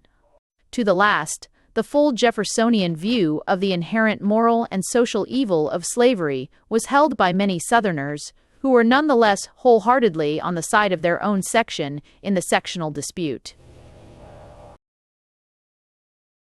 The chief soldier of the South in the war in which that dispute culminated both held that view and acted consistently upon it. On the North, the effect of the new propaganda was different, but there also it tended to increase the antagonism of the sections. The actual abolitionists of the school of Garrison were neither numerous nor popular. Even in Boston, where they were strongest, they were often mobbed and their meetings broken up. In Illinois, a northern state, one of them, Lovejoy, was murdered by the crowd. Such exhibitions of popular anger were not, of course, due to any love of slavery. The abolitionists were disliked in the North, not as enemies of slavery, but as enemies of the Union and the Constitution, which they avowedly were. But while the extreme doctrine of Garrison and his friends met with little acceptance, the renewed agitation of the question did bring into prominence the unquestionable fact that the great mass of sober Northern opinion thought slavery a wrong, and in any controversy between master and slave was inclined to sympathize with the slave. This feeling was probably somewhat strengthened by the publication in 1852 and the subsequent huge international sale of Mrs. Stowe's Uncle Tom's Cabin. The practical effect of this book on history is generally exaggerated, partially in consequence of the false view which would make of the Civil War a crusade against slavery, but a certain effect it undoubtedly had. To such natural sympathy in the main, and not, as the South believed, to sectional jealousy and deliberate bad faith, must be attributed those personal liberty laws, by which in many Northern states the provision of the Constitution guaranteeing the return of fugitive slaves was virtually nullified. For some of the provisions of those laws an arguable constitutional case might be made, particularly for the provision which assured a jury trial to the escaped slave. The Negro, it was urged, was either a citizen or a piece of property. If he were a citizen, the Constitution expressly safeguarded him against imprisonment without such a trial. If, on the other hand, he were property, then he was property of the value of more than 50, and in cases where property of that value was concerned, a jury was also legally required. If two masters laid claim to the same Negro, the dispute between them would have to be settled by a jury. Why should it not be so where a master claimed to own a Negro, and the Negro claimed to own himself? Nevertheless, the effect, and to a great extent the intention, of these laws was to defeat the claim of bona fide owners to fugitive slaves, and as such, they violated at least the spirit of the constitutional compact. They therefore afforded a justification for Clay's proposal to transfer the power of recovering fugitive slaves to the federal authorities. But they also afforded an even stronger justification for Lincoln's doubt as to whether the American Commonwealth could exist permanently, half slave and half free. Finally, among the causes which made a sectional struggle, the more inevitable must be counted, one to which allusion has already been made in connection with the presidential election of 1848. In 4080 of the existing party system. I have already said that a party system can endure only if it becomes unreal, and it may be well here to make clear how this is so. Fundamental debates in a commonwealth must be settled, or the Commonwealth dies. How, for instance, could England have endured if, throughout the 18th century, the Stuarts had alternately been restored and deposed every 7 years? Or, again, suppose a dispute so fundamental as that between collectivism and the philosophy of private property. How could a nation continue to exist if a collectivist government spent 5 years in attempting the concentration of all the means of production in the hands of the state, and an anti-collectivist government spent the next 5 years in dispersing them again, and so on for a generation? American history, being the history of a democracy, illustrates this truth with peculiar force. The controversy between Jefferson and Hamilton was about realities. The Jeffersonians won, and the Federalist Party disappeared. The controversy between Jackson and the Whigs was originally also real. Jackson won, and the Whigs would have shared the fate of the Federalists if they stood by their original principles and refused to accept the consequences of the Jacksonian Revolution. As a fact, however, they did accept these consequences, and so the party system endured, but at the expense of its reality.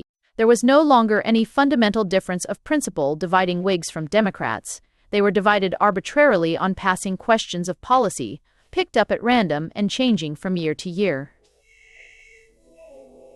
Meanwhile, a new reality was dividing the nation from top to bottom, but was dividing it in a dangerously sectional fashion, and for that reason, patriotism, as well as the requirements of professional politics, induced men to veil it as much as might be.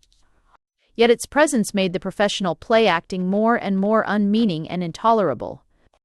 It was this state of things which made possible the curious interlude of the Know-Nothing movement, which cannot be ignored, though it is a kind of digression from the main line of historical development.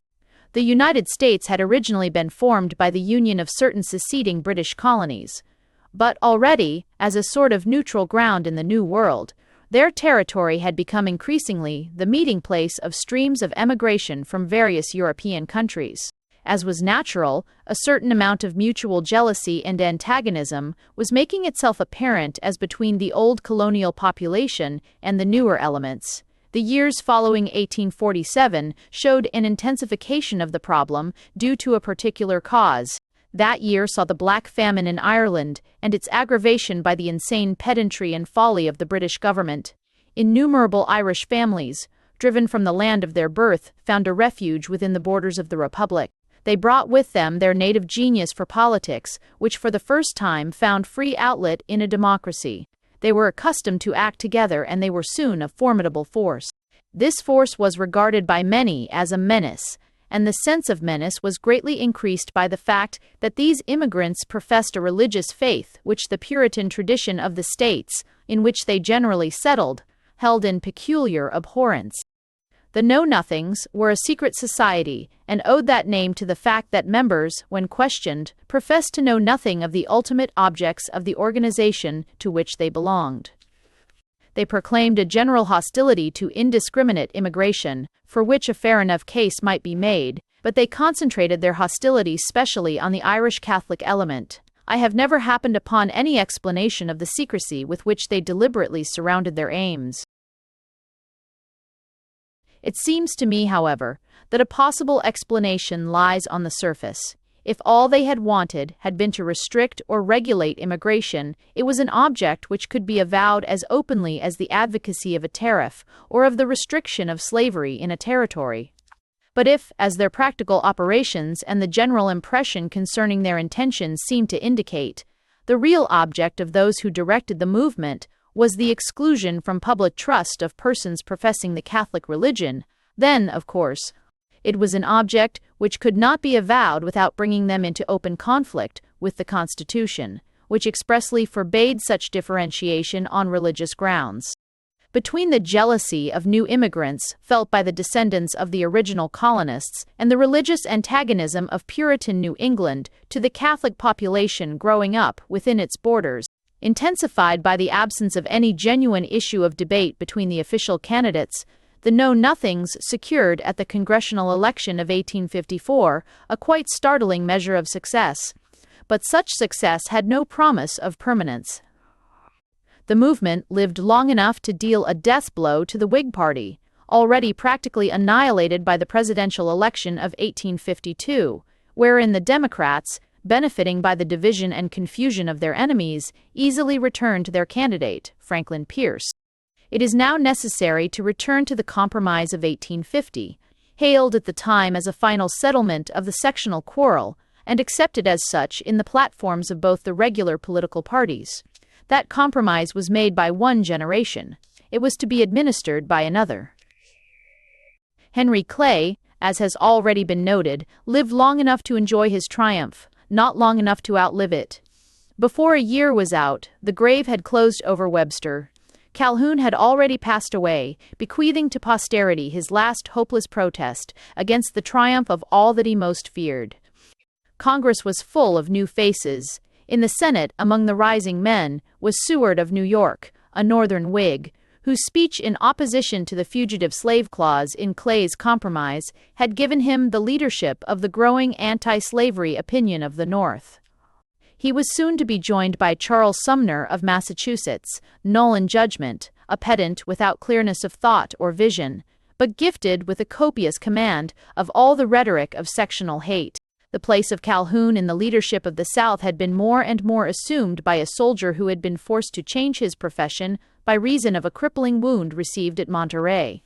Thenceforward he had achieved an increasing repute in politics, an excellent orator, with the sensitive face rather of a poet than of a man of affairs, vivid, sincere, and careful of honor, though often uncertain in temper and judgment, Jefferson Davis of Mississippi. But for the moment none of these so dominated politics as did the Westerner whom Illinois had recently sent to the Senate, Stephen Douglas, surnamed the Little Giant. The physical impression which men seem to have received most forcibly concerning Douglas, and which was perhaps responsible for his nickname, was the contrast between his diminutive stature and the enormous power of his voice, obvious, trained no doubt in addressing the monster meetings of the West, where tens of thousands crowded everywhere to hear him speak.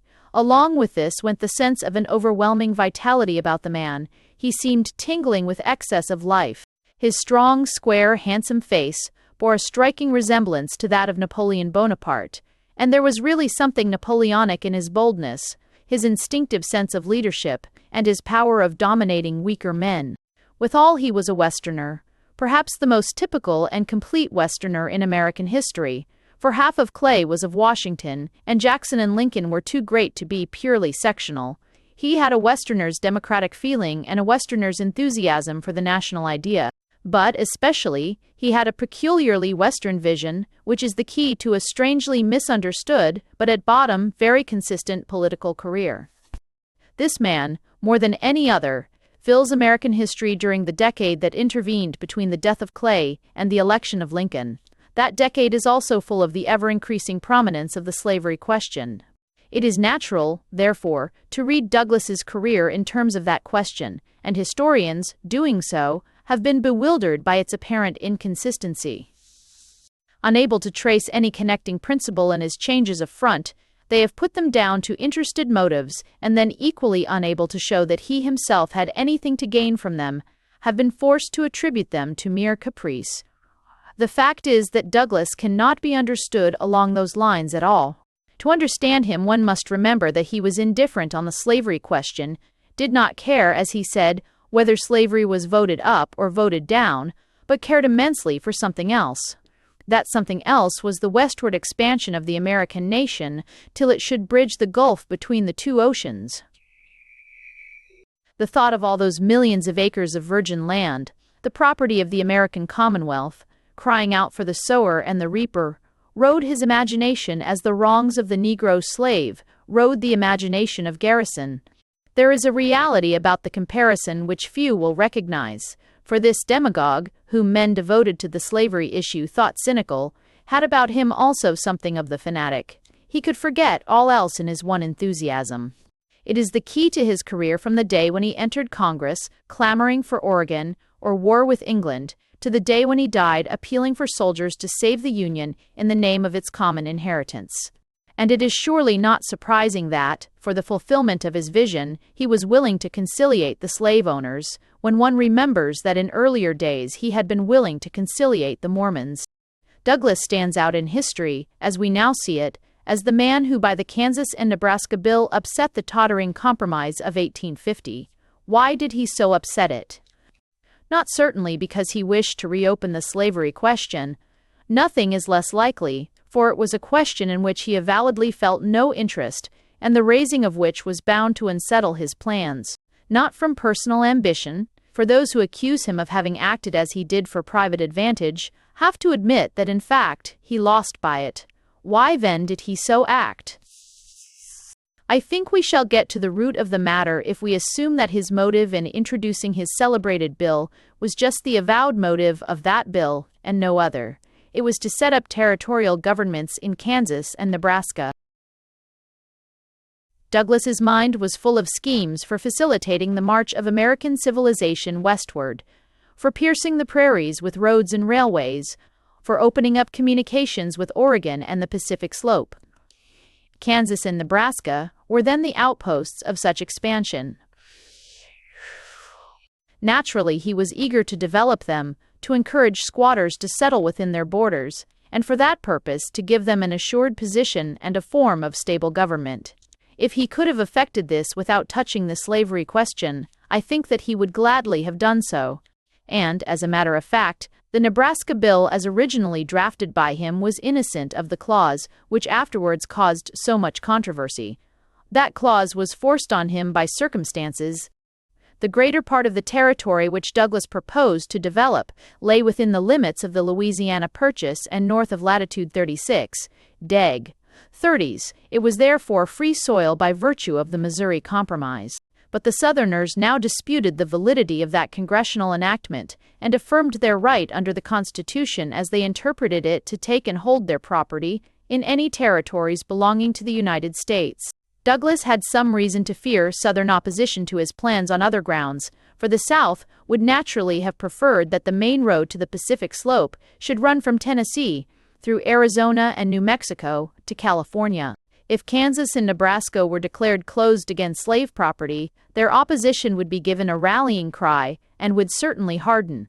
Douglas therefore proposed a solution which would at any rate get rid of the slavery debate so far as Congress was concerned, and which had also a democratic ring about it acceptable to his Western instincts and, as he hoped, to his Western following. The new doctrine, called by him that of popular sovereignty and by his critics that of squatter sovereignty, amounted to this: that the existing settlers in the territories concerned should, in the act of forming their territorial governments, decide whether they would admit or exclude slavery. It was a plausible doctrine, but one can only vindicate Douglas's motives, as I have endeavored to do, at the expense of his judgment, for his policy had all the consequences which he most desired to avoid. It produced two effects, which between them brought the sectional quarrel to the point of heat at which civil war became possible, and perhaps inevitable. It threw the new territories down as stakes to be scrambled for by the rival sections, and it created by reaction a new party, necessarily sectional, having for its object the maintenance and reinforcement of the Missouri Compromise. It will be well to take the 2 points separately.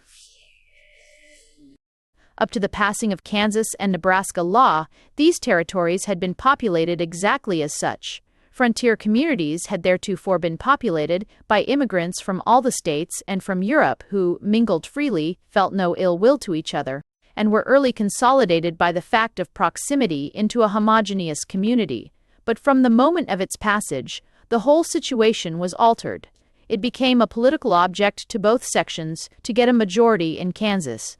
Societies were formed in Boston and other northern cities to finance emigrants who proposed to settle there. The South was equally active, and, to set off against the disadvantage of a less fluid population, had the advantage of the immediate proximity of the slave state of Missouri. Such a contest, even if peaceably conducted, was not calculated to promote either the reconciliation of the sections or the solidarity and stability of the new community. But in a frontier community without a settled government, and with a population necessarily armed for self-defense, it was not likely to be peaceably conducted. Nor was it. For years Kansas was the scene of what can only be described as spasmodic civil war. The Free Soil settlement of Lawrence was, after some bloodshed, seized and burnt by border ruffians, as they were called, from Missouri. The North cried out loudly against Southern outrages, but it is fair to say that the outrages were not all on one side. In fact, the most amazing crime in the record of Kansas was committed by a Northerner, the notorious John Brown.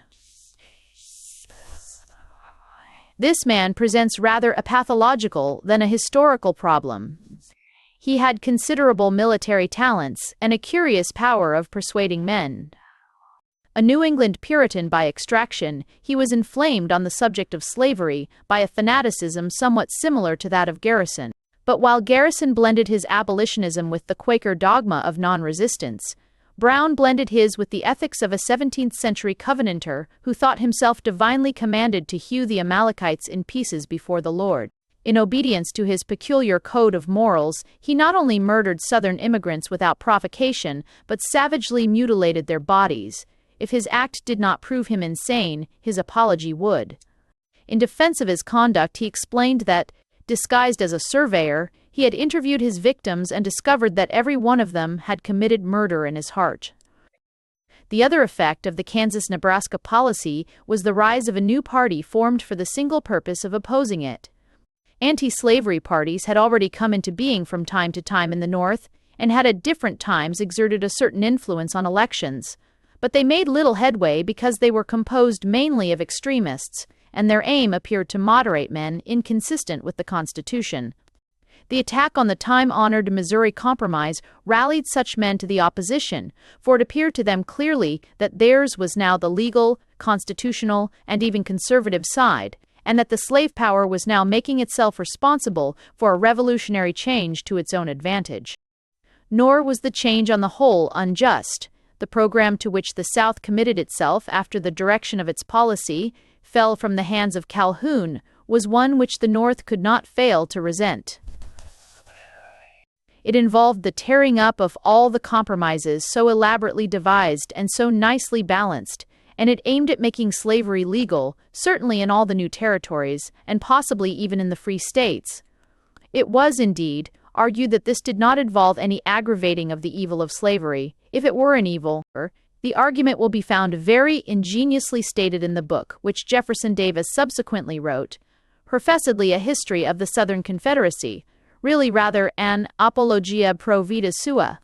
Davis argues that since the African slave trade was prohibited, there could be no increase in the number of slaves save by the ordinary process of propagation. The opening of Kansas to slavery would not therefore mean that there would be more slaves. It would merely mean that men already, and in any case, slaves would be living in Kansas instead of in Tennessee. And it is further suggested that the taking of a Negro slave from Tennessee, where slavery was rooted and normal, to Kansas, where it was new and exceptional, would be a positive advantage to him as giving him a much better chance of emancipation. The argument reads plausibly enough, but it is, like so much of Davis's book, out of touch with realities. Plainly, it would make all the difference in the world whether the practice of, say, the Catholic religion were permitted only in Lancashire or were lawful throughout England, and that even though there were no conversions, and the same Catholics who had previously lived in Lancashire lived wherever they chose, the former provision would imply that the British government disapproved of the Catholic religion and would tolerate it only where it was obliged to do so. The latter would indicate an attitude of indifference towards it. Those who disapproved of slavery naturally wished it to remain a sectional thing and objected to its being made national, but the primary feeling was that it was the South that had broken the truce. The Northerners had much justification in saying that their opponents, if not the aggressors in the Civil War, were at least the aggressors in the controversy of which the Civil War was the ultimate outcome. Under the impulse of such feelings, a party was formed which, adopting, without, it must be owned, any particular appropriateness, the old Jeffersonian name of Republican, took the field at the presidential election of 1856. Its real leader was Seward of New York, but it was thought that electioneering exigencies would be better served by the selection of Captain Fremont of California, who, as a wandering discoverer and soldier of fortune, could be made a picturesque figure in the public eye. Later, when Fremont was entrusted with high military command, he was discovered to be neither capable nor honest, but in 1856 he made as effective a figure as any candidate could have done, and the results were on the whole encouraging to the new party. Buchanan, the Democratic candidate, was elected, but the Republicans showed greater strength in the northern states than had been anticipated. The Whig Party was at this election finally annihilated. The Republicans might have done even better had the decision of the Supreme Court, on an issue which made clear the full scope of the new Southern claim, been known just before, instead of just after the election. This decision was the judgment of Roger Taney, whom we have seen at an earlier date as Jackson's Attorney General and Secretary to the Treasury, in the famous Dred Scott case. Dred Scott was a Negro slave owned by a doctor of Missouri. His master had taken him for a time into the free territory of Minnesota, afterwards bringing him back to his original state. Dred Scott was presumably not in a position to resent either operation, nor is it likely that he desired to do so. Later, however, he was induced to bring an action in the federal courts against his master on the ground that, by being taken into free territory, he had ipso facto ceased to be a slave. Whether he was put up to this by the anti-slavery party, or whether, for his voluntary manumission after the case was settled, seems to suggest that possibility. The whole case was planned by the Southerners to get a decision of the territorial question in their favor, might be an interesting subject for inquiry. I can express no opinion upon it. The main fact is that Taney, supported by a bare majority of the judges, not only decided for the master but laid down two important principles. One was that no Negro could be an American citizen or sue in the American courts. The other, and more important, that the Constitution guaranteed the right of the slaveholder to his slaves in all United States territories, and that Congress had no power to annul this right. The Missouri Compromise was therefore declared invalid. Much of the Northern outcry against Taney seems to me unjust. He was professedly a judge pronouncing on the law, and in giving his ruling he used language which seems to imply that his ethical judgment, if he had been called upon to give it, would have been quite different. But, though he was a great lawyer as well as a sincere patriot, and though his opinion is therefore entitled to respect, especially from a foreigner ignorant of American law, it is impossible to feel that his decision was not open to criticism on purely legal grounds. It rested upon the assertion that property in slaves was explicitly recognized by the Constitution.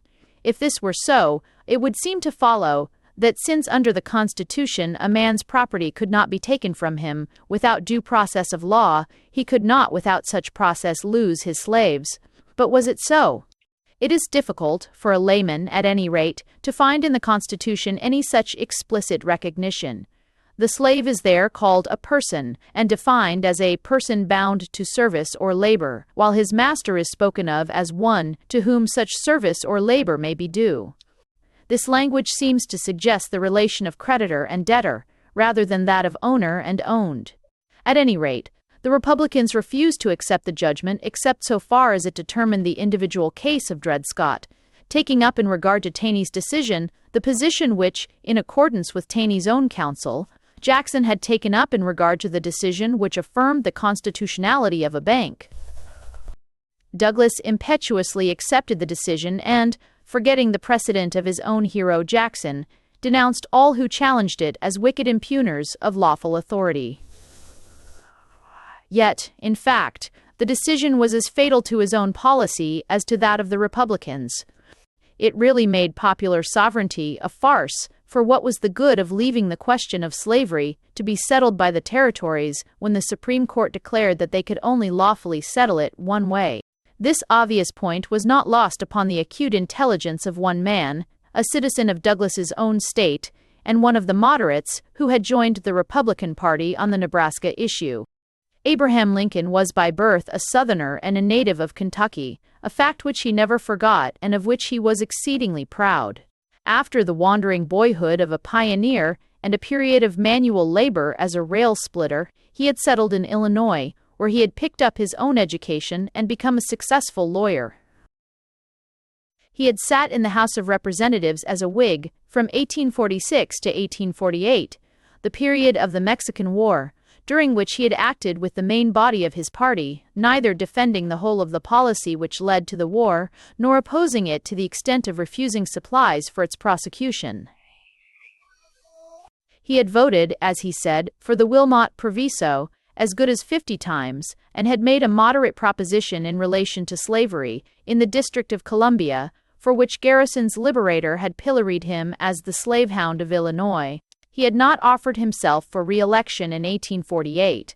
Though an opponent of slavery on principle, he had accepted the Compromise of 1850, including its fugitive slave clauses, as a satisfactory all-round settlement, and was, by his own account, losing interest in politics when the action of Douglas and its consequences called into activity a genius which few, if any, had suspected.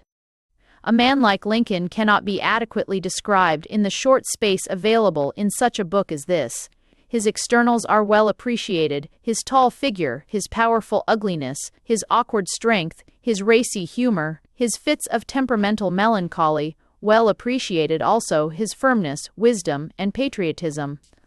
But if we wish to grasp the peculiar quality which makes him almost unique among great men of action, we shall perhaps find the key in the fact that his favorite private recreation was working out for himself the propositions of Euclid. He had a mind not only peculiarly just, but singularly logical, one might really say singularly mathematical. His reasoning is always so good as to make his speeches, in contrast to the finest rhetorical oratory, a constant delight to those who have something of the same type of mind. In this he had a certain affinity with Jefferson.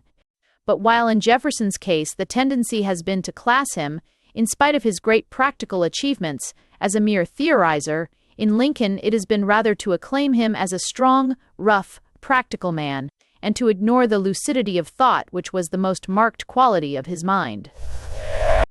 He was eminently practical, and he was not less but more practical for realizing the supreme practical importance of first principles. According to his first principles, slavery was wrong. It was wrong because it was inconsistent with the doctrines enunciated in the Declaration of Independence, in which he firmly believed. Really good thinking like Lincoln's is necessarily outside time, and therefore he was not at all affected by the mere use and wont which had tended to reconcile so many to slavery. Yet he was far from being a fanatical abolitionist. Because slavery was wrong, it did not follow that it should be immediately uprooted. But it did follow that whatever treatment it received should be based on the assumption of its wrongness. An excellent illustration of his attitude of mind will be found in the exact point at which he drew the line. For the merely sentimental opponent of slavery, the fugitive slave law made a much more moving appeal to the imagination than the extension of slavery in the territories. Yet Lincoln accepted the fugitive slave law. He supported it because, as he put it, it was so nominated in the bond. It was part of the terms which the fathers of the Republic, disapproving of slavery, had yet made with slavery. He also, disapproving of slavery, could honor those terms. But it was otherwise in regard to the territorial controversy. Douglas openly treated slavery not as an evil difficult to cure, but as a thing merely indifferent. Southern statesmen were beginning to echo Calhoun's definition of it as a positive good. On the top of this came Taney's decision-making, Ecrady styled, while just of court. On the top of this came Taney's decision, often mental part of the birthright of an American citizen. This was much more important than the most drastic fugitive slave law, for it indicated a change in first principles. This is the true meaning of his famous use of the text, "A house divided against itself cannot stand," and his deduction that the Union could not permanently exist, half slave and half free. That it had so existed for 80 years, he admitted, but it had so existed, he considered, because the government had acted on the first principle that slavery was an evil to be tolerated but curbed, and the public mind had rested in the belief that it was in process of ultimate extinction. It was now, as it seemed, proposed to abandon that principle and assume it to be good, or at least indifferent. If that principle were accepted, there was nothing to prevent the institution being introduced, not only into the free territories, but into the free states. And indeed the reasoning of Taney's judgment, though not the judgment itself, really seemed to point to such a conclusion. Lincoln soon became the leader of the Illinois Republicans, and made ready to match himself against Douglas when the little giant should next seek re-election. Meanwhile, a new development of the Kansas affair had split the Democratic Party and ranged Senator Douglas and President Buchanan on opposite sides in an open quarrel. The majority of the population now settled in Kansas was of Northern origin, for the conditions of life in the North were much more favorable to emigration into new lands than those of the slave-owning states. Had a free ballot been taken of the genuine settlers, there would certainly have been a large majority against slavery.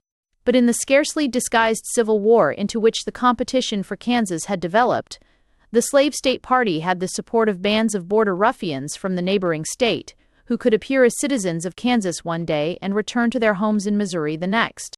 With such aid, that party succeeded in silencing the voices of the Free State men while they held a bogus convention at Lecompton, consisting largely of men who were not really inhabitants of Kansas at all, adopted a slave constitution, and under it applied for admission to the Union. Buchanan, who, though a Northerner, was strongly biased in favor of the slavery party, readily accepted this as a bona fide application, and recommended Congress to accede to it. Douglas was much better informed as to how things were actually going in Kansas, and he felt that if the Lecompton Constitution were acknowledged, his favorite doctrine of popular sovereignty would be justly covered with odium and contempt. He therefore set himself against the president, and his personal followers combined with the Republicans to defeat the Lecompton proposition.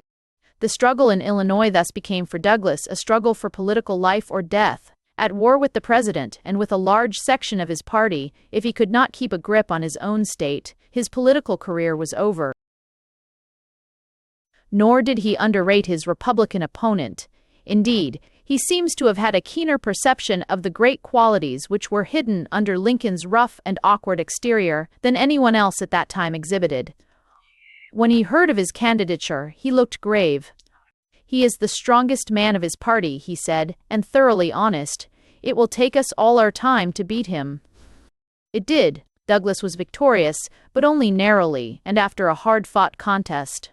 So, the most striking feature of that contest was the series of Lincoln-Douglas debates in which, by an interesting innovation in electioneering, the two candidates for the senatorship contended face-to-face in the principal political centers of the state. In reading these debates, one is impressed not only with the ability of both combatants, but with their remarkable candor, good temper, and even magnanimity. It is very seldom, if ever, that either displays malice or fails in dignity and courtesy to his opponent. When one remembers the white heat of political and sectional rivalry at that time, when one recalls some of Sumner's speeches in the Senate, not to mention the public beating which they brought on him, it must be confessed that the fairness with which the two great Illinois champions fought each other was highly to the honor of both.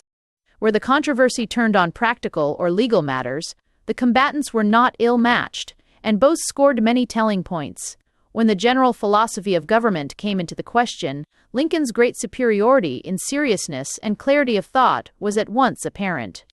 A good example of this will be found in their dispute as to the true meaning of the Declaration of Independence. Douglas denied that the expression, "all men," could be meant to include Negroes.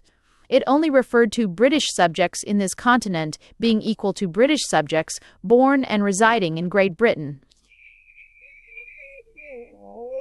Lincoln instantly knocked out his adversary by reading the amended version of the Declaration.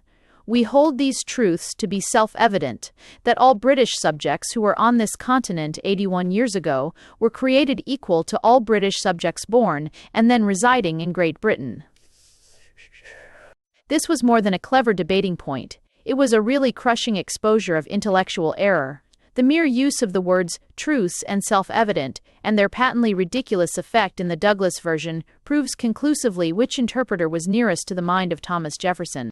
And the sense of his superiority is increased when, seizing his opportunity, he proceeds to offer a commentary on the Declaration in its bearing on the Negro question, so incomparably lucid and rational that Jefferson himself might have penned it. In the following year, an incident occurred which is of some historical importance, not because, as is sometimes vaguely suggested, it did anything whatever towards the emancipation of the slaves, but because it certainly increased, not unnaturally, the anger and alarm of the South. Old John Brown had suspended for a time his program of murder and mutilation in Kansas and returned to New England, where he approached a number of wealthy men of known abolitionist sympathies whom he persuaded to provide him with money for the purpose of raising a slave insurrection. That he should have been able to induce men of sanity and repute to support him in so frantic and criminal an enterprise says much for the personal magnetism which by all accounts was characteristic of this extraordinary man.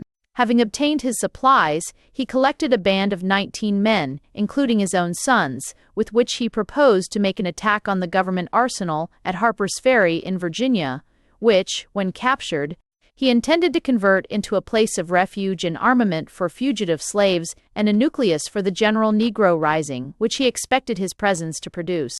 The plan was as mad as its author, yet it is characteristic of a peculiar quality of his madness that he conducted the actual operations not only with amazing audacity, but with remarkable skill, and the first part of his program was successfully carried out. The arsenal was surprised, and its sleeping and insufficient garrison overpowered. Here, however, his success ended. No fugitives joined him, and there was not the faintest sign of a slave rising. In fact, as Lincoln afterwards said, the Negroes, ignorant as they were, seemed to have had the sense to see that the thing would come to nothing. As soon as Virginia woke up to what had happened, troops were sent to recapture the arsenal. Brown and his men fought bravely, but the issue could not be in doubt. Several of Brown's followers and all his sons were killed.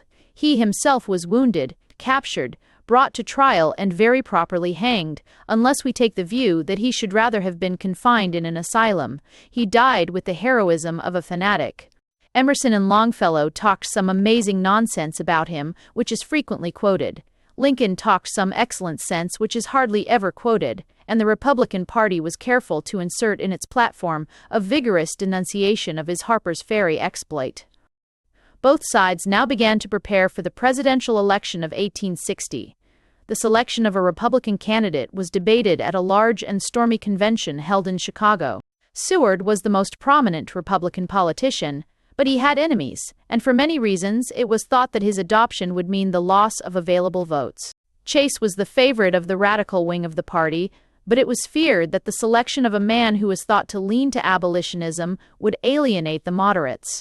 To secure the West was an important element in the electoral problem, and this, together with the zealous backing of his own state, within whose borders the convention met, and the fact that he was recognized as a moderate, probably determined the choice of Lincoln. It does not appear that any of those who chose him knew that they were choosing a great man. Some acute observers had doubtless noted the ability he displayed in his debates with Douglas, but in the main he seems to have been recommended to the Chicago Convention, as afterwards to the country, mainly on the strength of his humble origin, his skill as a rail splitter, and his alleged ability to bend a poker between his fingers.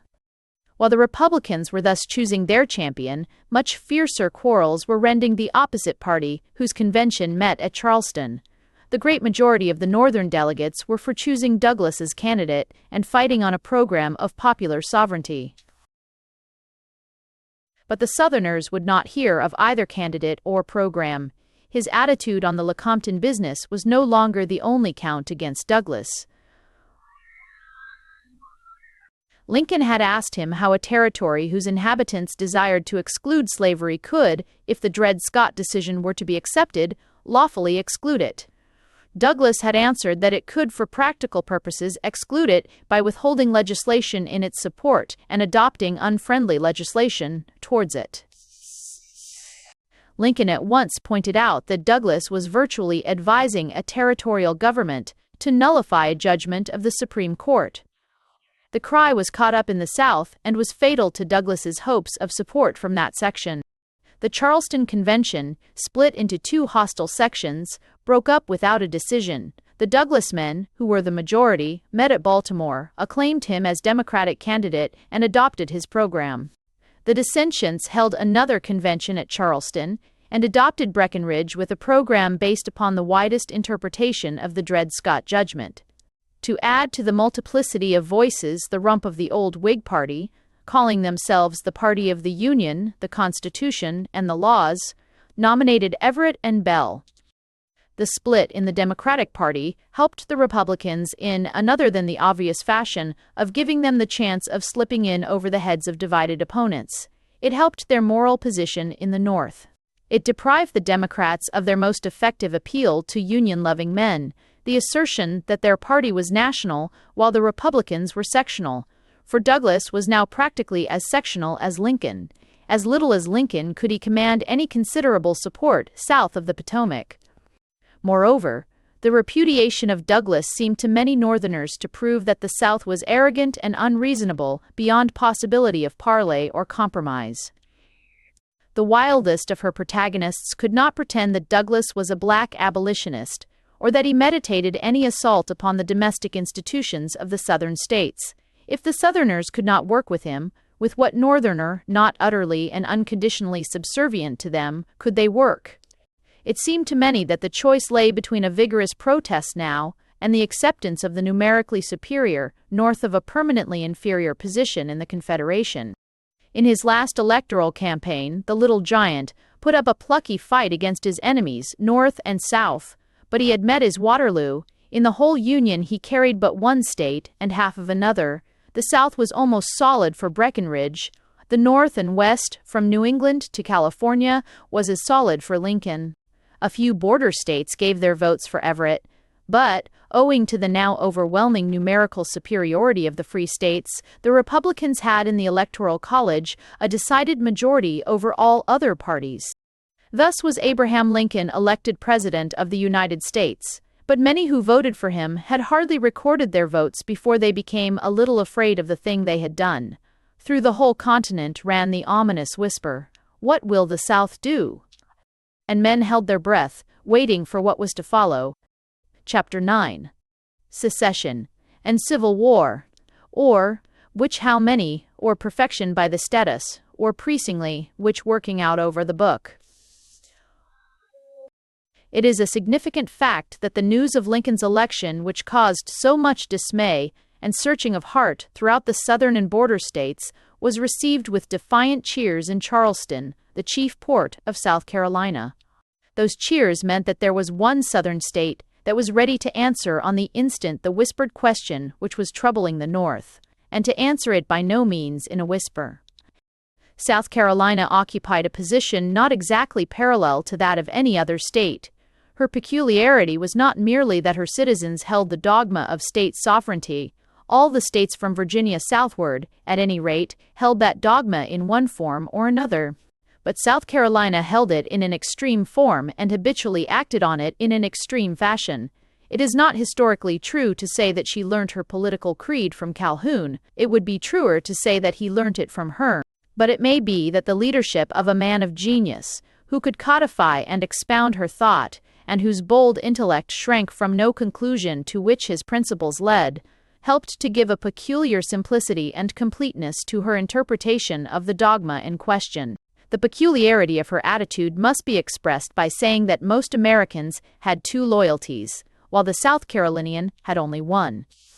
Whether in the last resort a citizen should prefer loyalty to his state or loyalty to the Union was a question concerning which man differed from man and state from state. From state. There were men, and indeed whole states, for whom the conflict was a torturing personal tragedy and a tearing of the heart in two. But practically all Americans believed that some measure of loyalty was due to both connections. The South Carolinian did not. All his loyalty was to his state. He scarcely pretended to anything like national feeling. The Union was at best a useful treaty of alliance with foreigners, to be preserved only so far as the interests of the Palmetto State were advantaged thereby. His representatives in House and Senate, the men he sent to take part as electors in the choosing of a president, had rather the air of ambassadors than of legislators. They were in Congress to fight the battles of their state, and avowed quite frankly that if it should ever appear that the treaty called the Constitution of the United States, as South Carolina afterwards designated it in her Declaration of Independence, were working to its disadvantage, they would denounce it with as little scruple or heartburning as the Washington government might denounce a commercial treaty with England or Spain. South Carolina had been talking freely of secession for 30 years. As I have said, she regarded the Union simply as a diplomatic arrangement to be maintained while it was advantageous, and again doubts had been expressed as to whether in fact it was advantageous. The fiscal question, which had been the ostensible cause of the nullification movement in the 30s, was still considered a matter of grievance. As an independent nation, it was pointed out, South Carolina would be free to meet England on the basis of reciprocal free trade, to market her cotton in Lancashire to the best advantage, and to receive in return a cheap and plentiful supply of British manufactures. At any moment since 1832, a good opportunity might have led her to attempt to break away. The election of Lincoln was to her not so much a grievance as a signal, and not altogether an unwelcome one. No time was lost in discussion, for the state was unanimous. The legislature had been in session choosing presidential electors, for in South Carolina these were chosen by the legislature and not by the people. When the results of the voting in Pennsylvania and Indiana made it probable that the Republicans would have a majority, the governor intimated that it should continue to sit in order to consider the probable necessity of taking action to save the state. The news of Lincoln's election reached Charleston on the 7th of November. On the 10th of November, the legislature unanimously voted for the holding of a specific convention to consider the relations of South Carolina with the United States. The convention met early in December, and before the month was out, South Carolina had, in her own view, taken her place in the world as an independent nation. The Stars and Stripes was hauled down, and the new palmetto flag, a palm tree and a single star, raised over the public buildings throughout the state. Many Southerners, including not a few who were inclined to secession as the only course in the face of the Republican victory, considered the precipitancy of South Carolina unwise and unjustifiable. She should, they thought, rather have awaited a conference with the other Southern states and the determination of a common policy. But in fact, there can be little doubt that the audacity of her action was a distinct spur to the secessionist movement. It gave it a focus, a point round which to rally. The idea of a Southern Confederacy was undoubtedly already in the air. but it might have remained long and perhaps permanently in the air if no state had been ready at once to take the first definite and material step. It was now no longer a mere abstract conception or inspiration. The nucleus of the thing actually existed in the Republic of South Carolina, which every believer in state sovereignty was bound to recognize as a present independent state. It acted, so to speak, as a magnet to draw other alarmed and discontented states out of the Union. The energy of the South Carolinian secessionists might have produced less effect had anything like a corresponding energy been displayed by the government of the United States. But when men impatiently looked to Washington for counsel and decision, they found neither. The conduct of President Buchanan moved men at the time to contemptuous impatience, and history has echoed the contemporary verdict. Just one fact may perhaps be urged in extenuation. If he was a weak man, he was also in a weak position. A real and very practical defect, as it seems to me, in the Constitution of the United States is the 4 months interval between the election of a president and his installation. The origin of the practice is obvious enough. It is a relic of the fiction of the Electoral College, which is supposed to be spending those months in searching America for the fittest man to be chief magistrate. But now that everyone knows on the morrow of the election of the college who is to be president, the effect may easily be to leave the immense power and responsibility of the American executive during a critical period in the hands of a man who has no longer the moral authority of a popular mandate, whose policy the people have perhaps just rejected. So it was in this case. Buchanan was called upon to face a crisis produced by the defeat of his own party, followed by the threatened rebellion of the men to whom he largely owed his election, and with it, what moral authority he might be supposed to possess. Had Lincoln been able to take command in November, he might, by a combination of firmness and conciliation, have checked the secessionist movement. Buchanan, perhaps, could do little, but that little he did not do. When all fair allowance has been made for the real difficulties of his position, it must be owned that the president cut a pitiable figure. What was wanted was a strong lead for the Union sentiment of all the states to rally to. What Buchanan gave was the most self-confessedly futile manifesto that any American president has ever penned. His message to the Congress began by lecturing the North for having voted Republican. It went on to lecture the people of South Carolina for seceding and to develop in a lawyer-like manner the thesis that they had no constitutional right to do so. This was not likely to produce much effect in any case, but any effect that it might have produced was nullified by the conclusion which appeared to be intended to show, in the same legal fashion, that, though South Carolina had no constitutional right to secede, no one had any constitutional right to prevent her from seceding. The whole wound up with a tearful demonstration of the president's own innocence of any responsibility for the troubles with which he was surrounded. It was not surprising if throughout the nation there stirred a name in memory, and to many thousands of lips sprang instinctively and simultaneously a single sentence, "Oh, for 1 hour of Jackson." General Scott, who was in supreme command of the armed forces of the Union, had, as a young man, received Jackson's instructions for the execution of the laws in South Carolina. He sent a detailed specification of them to Buchanan, but it was of no avail. The great engine of democratic personal power, which Jackson had created and bequeathed to his successors, was in trembling and incapable hands. With a divided cabinet for his Secretary of State, Cass was for vigorous action against the rebellious state, while his Secretary for War, Floyd, was an almost avowed sympathizer with secession and with a president apparently unable to make up his own mind or to keep to one policy from hour to hour. It was clear that South Carolina was not to be dealt with in Jackson's fashion. Clay's alternative method remained to be tried. It was a disciple of Clay's, Senator Crittenden, who made the attempt, a Whig and a Kentuckian like his master.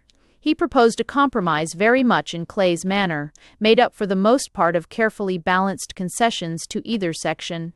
But its essence lay in its proposed settlement of the territorial problem, which consisted of a constitutional amendment, whereby territories lying south of latitude 36°, should be open to slavery, and those north of that line closed against it. This was virtually the extension of the Missouri Compromise line to the Pacific. save that California, already accepted as a free state, was not affected. Crittenden, though strenuously supported by Douglas, did not meet with Clay's measure of success. The Senate appointed a committee to consider the relations of the two sections, and to that committee, on which he had a seat, he submitted his plan. But its most important clause was negatived by a combination of extremes: Davis and the other Southerners from the Cotton States combining with the Republicans to reject it. There is, however, some reason to believe that the Southerners would have accepted the plan if the Republicans had done so. The extreme Republicans, whose representative on the committee was Wade of Ohio, would certainly have refused it in any case, but the moderates on that side might probably have accepted and carried it had not Lincoln, who had been privately consulted, pronounced decidedly against it. This fixes upon Lincoln a considerable responsibility before history, for it seems probable that if the Crittenden Compromise had been carried, the Cotton States would not have seceded, and South Carolina would have stood alone. The refusal, however, is very characteristic of his mind. No one, as his whole public conduct showed, was more moderate in counsel and more ready to compromise on practical matters than he. Nor does it seem that he would have objected strongly to the Crittenden plan, though he certainly feared that it would lead to filibustering in Mexico and Cuba for the purpose of obtaining more slave territory, if it could have been carried out by congressional action alone. But the Dred Scott judgment made it necessary to give it the form of a constitutional amendment, and a constitutional amendment on the lines proposed would do what the fathers of the Republic had so carefully refrained from doing: make slavery specifically, and in so many words, part of the American system. This was a price which his intellectual temper, so elastic in regard to details, but so firm in its insistence on sound first principles, was not prepared to pay.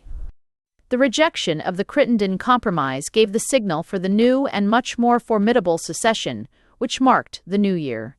Before January was spent, Alabama, Florida, and Mississippi were, in their own view, out of the Union. Louisiana and Texas soon followed their example. In Georgia, the Unionists put up a much stronger fight, led by Alexander Stephens, afterwards Vice President of the Confederacy. But even there they were defeated, and the Cotton States now formed a solid phalanx, openly defying the government at Washington. The motives of this first considerable secession, for I have pointed out that the case of South Carolina was unique, are of great importance, for they involve our whole view of the character of the war which was to follow. In England, there is still a pretty general impression that the states rose in defense of slavery. I find a writer so able and generally reliable as Mr. Alex M. Thompson of the Clarion giving, in a recent article as an example of a just war, the war waged by the Northern states to extinguish slavery. This view is, of course, patently false. The Northern states waged no war to extinguish slavery, and, had they done so, it would not have been a just, but a flagrantly unjust war. No one could deny for a moment that under the terms of union the Southern states had a right to keep their slaves as long as they chose. If anyone thought such a bargain too immoral to be kept, his proper place was with Garrison, and his proper program, the repudiation of the bargain and the consequent disruption of the Union. But the North had clearly no shadow of right to coerce the Southerners into remaining in the Union, and at the same time to deny them the rights expressly reserved to them under the Treaty of Union.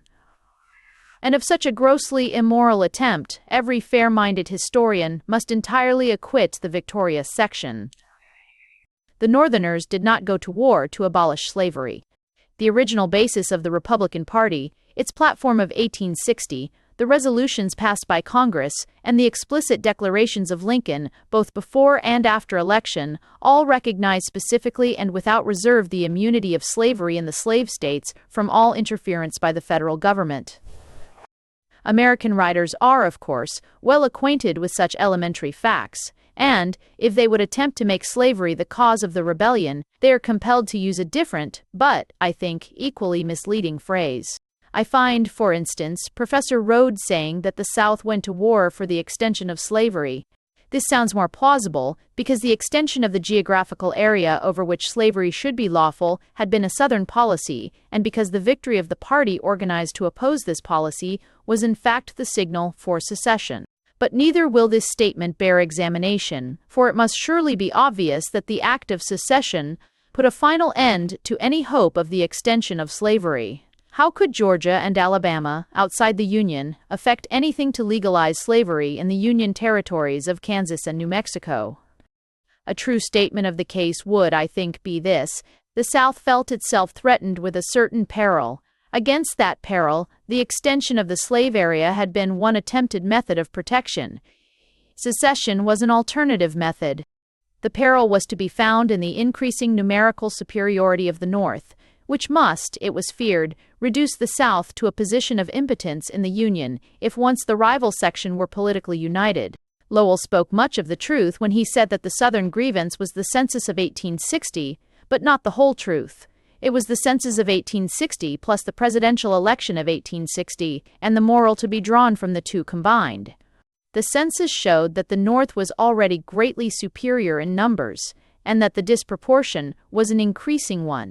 The election showed the North combined in support of a party necessarily, and almost avowedly, sectional, and returning its candidate triumphantly, although he had hardly a vote south of the Mason-Dixon line. To the South, this seemed to mean that in future, if it was to remain in the Union at all, it must be on sufferance.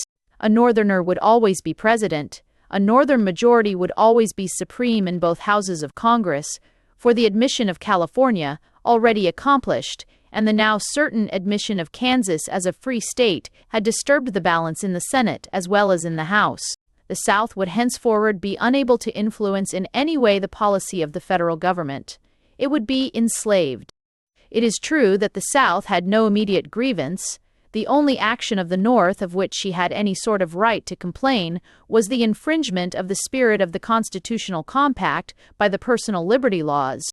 But these laws there was now a decided disposition to amend or repeal, a disposition strongly supported by the man whom the North had elected as president. It is also true that this man would never have lent himself to any unfair depression of the southern part of the Union. This last fact, however, the South may be pardoned for not knowing. Even those Northerners who had elected Lincoln knew little about him except that he was the Republican nominee and had been a rail splitter. In the South, so far as one can judge, all that was heard about him was that he was a black abolitionist, which was false, and that in appearance he resembled a guerrilla, which was, at least by comparison, true. But even if Lincoln's fairness of mind and his conciliatory disposition towards the South had been fully appreciated, it is not clear that the logic of the secessionist case would have been greatly weakened. The essential point was that the North, by virtue of its numerical superiority, had elected a purely Northern candidate on a purely Northern program. Though both candidate and program were in fact moderate, there was no longer any security, save the will of the North, that such moderation would continue. If the conditions remained unaltered, there was nothing to prevent the North at a subsequent election from making Charles Sumner president, with a program conceived in the spirit of John Brown's raid. It must be admitted that the policy adopted by the dominant North after the Civil War might well appear to afford a measure of posthumous justification for these fears. In the North, at first, all seemed panic and confusion of voices. To many, and among them, were some of those who had been keenest in prosecuting the sectional quarrel of which secession was the outcome. It appeared the wisest course to accept the situation and acquiesce in the peaceable withdrawal of the seceding states. This was the position adopted almost unanimously by the abolitionists, and it must be owned that they at least were strictly consistent in taking it. "When I called the Union a league with death and an agreement with hell," said Garrison, "I did not expect to see death and hell secede from the Union." Garrison's disciple, Wendell Phillips, pronounced the matter one for the Gulf states themselves to decide, and declared that you could not raise troops in Boston to coerce South Carolina or Florida. The same line was taken by men who carried greater weight than did the abolitionists. No writer had rendered more vigorous service to the Republican cause in 1860 than Horace Greeley of the New York Tribune. His pronouncement in that journal on the Southern secessions was embodied in the phrase, "EBIC, let our erring sisters go." But while some of the strongest opponents of the South and of slavery were disposed to accept the dismemberment of the Union almost complacently, there were men of a very different type to whom it seemed an outrage to be consummated only over their dead bodies. During the wretched months of Buchanan's incurable hesitancy, the name of Jackson had been in every mouth, and at the mere sound of that name, there was a rally to the union of all who had served under the old warrior in the days when he had laid his hand of steel upon the nullifiers. Some of them, moved by that sound and by the memory of the dead, broke through the political ties of a quarter of a century. Among those in whom that memory overrode every other passion were Holt, a Southerner, and of late the close ally of Davis; Cass, whom Lowell had pilloried as the typical weak-kneed Northerner, who suffered himself to be made the lackey of the South; and Taney, who had denied that, in the contemplation of the American Constitution, the Negro was a man.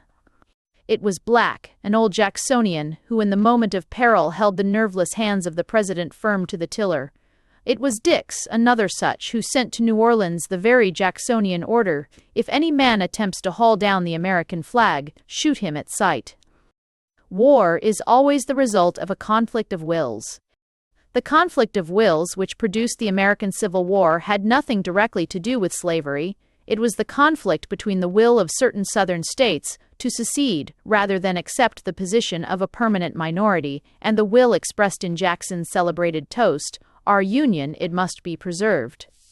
It is the Unionist position which clearly stands in need of special defense, since it proposed the coercion of a recalcitrant population. Can such a defense be framed in view of the acceptance by most of us of the general principle which has of late been called the self-determination of peoples? I think it can. One may at once dismiss the common illusion, for it is often in such cases a genuine illusion, though sometimes a piece of hypocrisy, which undoubtedly had possession of many Northern minds at the time, that the Southern people did not really want to secede, but were in some mysterious fashion intimidated by a disloyal minority. How, in the absence of any special means of coercion, one man can intimidate two was never explained any more than it is explained when the same absurd hypothesis is brought forward in relation to Irish agrarian and English labor troubles. At any rate, in this case there is not, and never has been, the slightest justification for doubting that secessionism was from the first a genuine popular movement, that it was enthusiastically embraced by hundreds of thousands who no more expected ever to own a slave than an English laborer expects to own a carriage and pair, that in this matter the political leaders of the states, and Davis in particular, rather lagged behind than outran the general movement of opinion, or any daughters, that the secessionists were in the Cotton States a great majority from the first, that they became later as decided a majority in Virginia, North Carolina, and Tennessee, and that by the time the sword was drawn, there was behind the Confederate government a unanimity very rare in the history of revolutions, certainly much greater than existed in the colonies at the time of the Declaration of Independence. To oppose so formidable a mass of local opinion and to enforce opposition by the sword was for a democracy a grave responsibility. Yet it was a responsibility which had to be accepted if America was to justify her claim to be a nation. To understand this, certain further propositions must be grasped. First, the resistance of the South, though so nearly universal, was not strictly national. You cannot compare the case with that of Ireland or Poland. The Confederacy was never a nation, though, had the war had a different conclusion, it might perhaps have become one. It is important to remember that the extreme Southern view did not profess to regard the South as a nationality. It professed to regard South Carolina as one nationality, Florida as another, Virginia as another. But this view, though it had a strong hold on very noble minds, was at bottom a legalism out of touch with reality. It may be doubted whether any man felt it in his bones, as men feel a genuine national sentiment. On the other hand, American national sentiment was a reality. It had been baptized in blood. It was a reality for Southerners as well as for Northerners, for secessionists as well as for Union men. There was probably no American, outside South Carolina, who did not feel it as a reality, though it might be temporarily obscured and overborne by local loyalties, angers, and fears. The President of the Confederacy had himself fought under the Stars and Stripes, and loved it so well that he could not bear to part with it and wished to retain it as the flag of the South.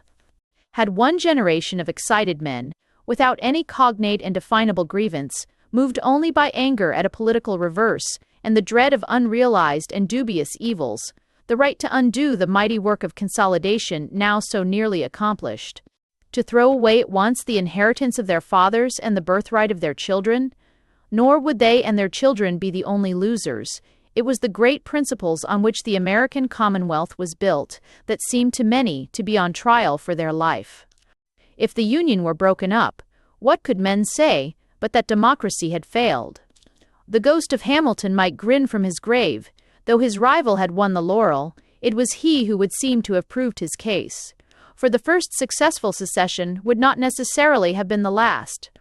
The thesis of state sovereignty established by victory in arms, which always does in practice establish any thesis for good or evil, meant the breakup of the free and proud American nation into smaller and smaller fragments as new disputes arose, until the whole fabric planned by the fathers of the Republic had disappeared. It is impossible to put this argument better than in the words of Lincoln himself. Must a government of necessity be too strong for the liberties of its own people or too weak to maintain its own existence? That was the issue as he saw it, an issue which he was determined should be decided in the negative, even at the cost of a long and bloody civil war. I have endeavored to state fairly the nature of the conflict of wills which was to produce civil war, and to explain how each side justified morally its appeal to arms. Further than that, I do not think it necessary to go. But I will add just this one historical fact which, I think, supplies some degree of further justification for the attitude of the North. That concerning this matter of the Union, which was the real question in debate, though not in regard to other subsidiary matters, which will demand our attention in the next chapter, the South was ultimately not only conquered, but persuaded. There are among the millions of Southerners alive today few who will admit that their fathers fought in an unjust cause, but there are probably still fewer, if any at all, who would still wish to secede if they had the power. Jefferson Davis himself could, at the last, close his record of his own defeat and of the triumph of the Union with the words, Esto perpetua. Lincoln took the oath as president on March 4, 1861. His inaugural address breathes the essential spirit of his policy: firmness in things fundamental, conciliation in things dispensable. He reiterated his declaration that he had neither right nor inclination to interfere with slavery in the slave states. He quoted the plank in the Republican platform which affirmed the right of each state to control its own affairs, and vigorously condemned John Brown's insane escapade. He declared for an effective fugitive slave law and pledged himself to its faithful execution.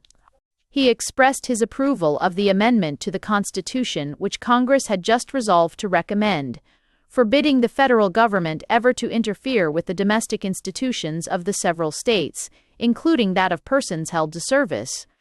But on the question of secession, he took firm ground.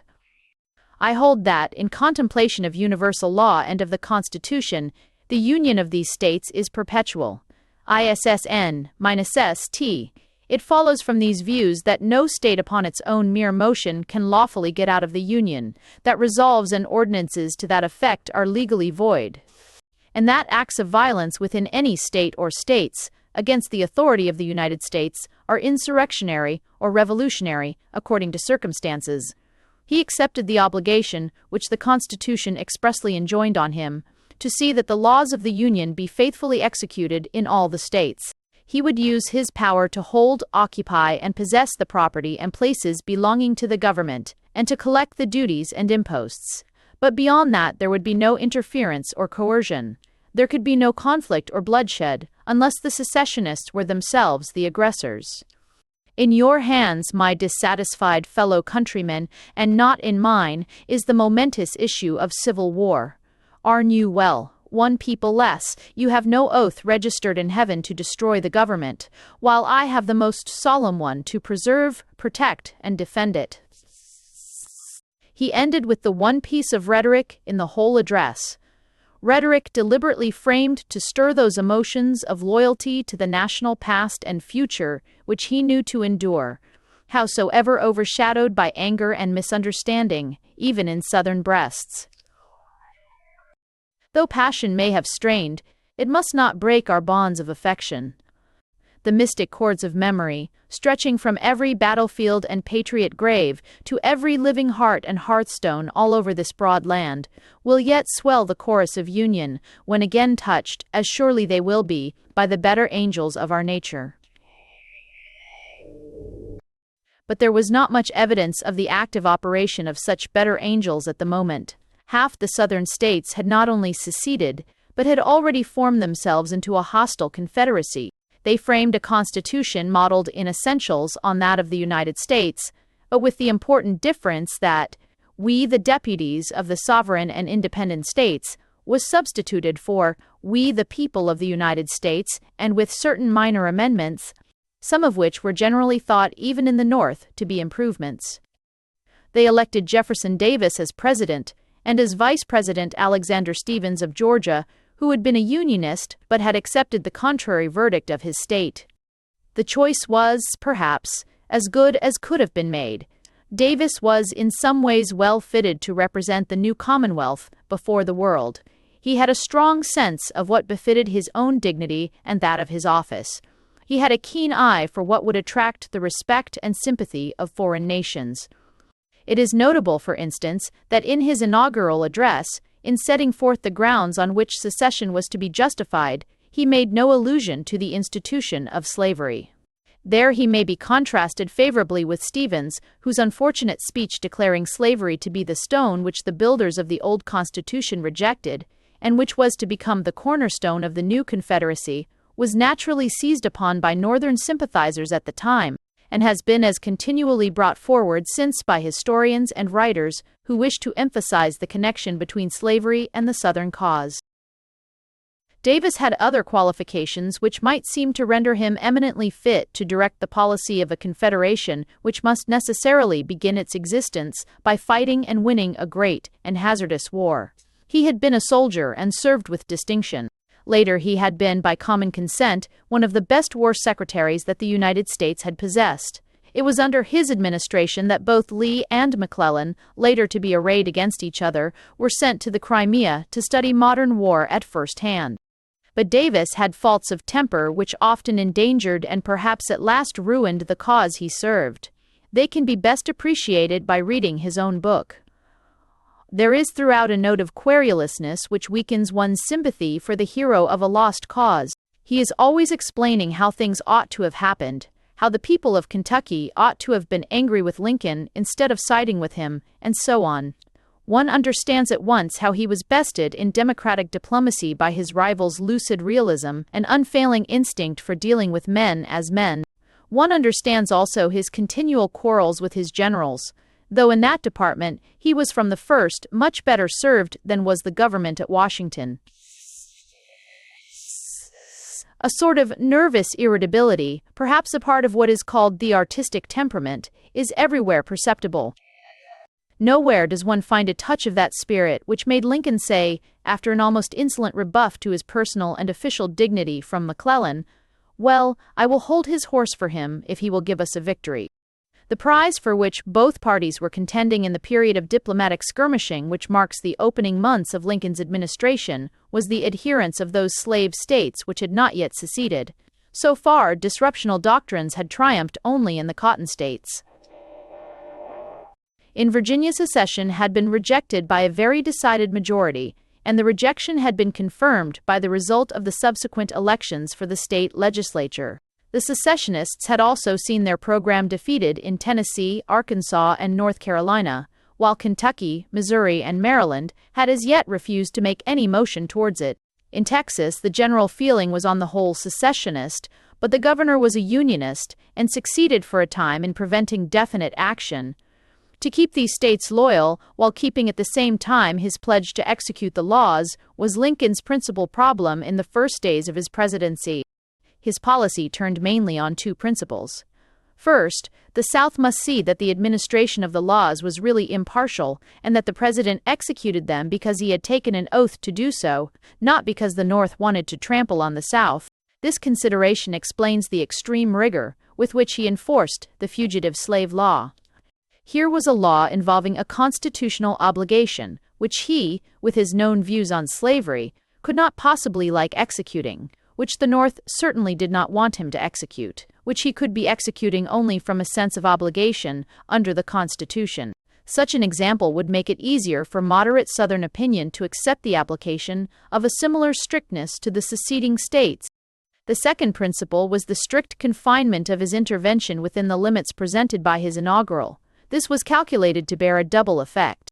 On the one hand, it avoided an immediate practical challenge to the doctrine of state sovereignty, strongly held by many in the Middle States who were nevertheless opposed to secession. On the other, it tended, if prolonged, to render the Southern assumption of the role of a people risen against tyrants a trifle ridiculous.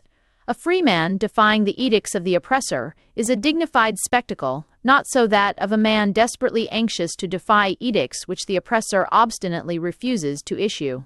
It was possible for Lincoln to put the rebels in this position because under the American Constitution, 9/10 of the laws which practically affected the citizen were state and not federal laws. When people began to talk of protesting against tyranny by refusing to allow the tyrant to deliver their mails to them, it was obvious how near the comic the sublime defiance of the Confederates was treading. I.W. sued. There were men in the South who fully realized the disconcerting effect of the president's moderation.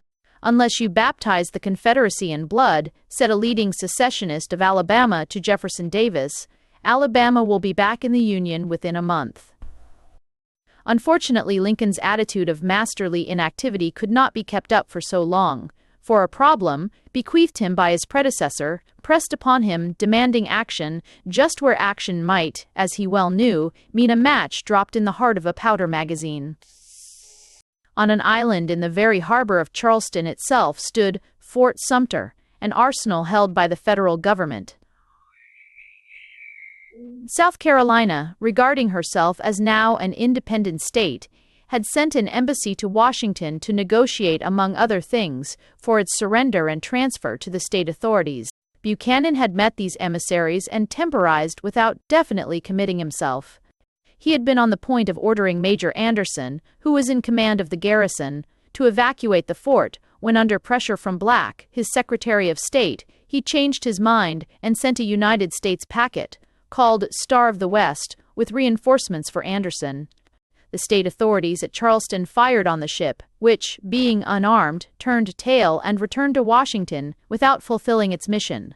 The problem was now passed on to Lincoln, with this aggravation that Anderson's troops had almost consumed their stores, could get no more from Charleston, and, if not supplied, must soon succumb to starvation.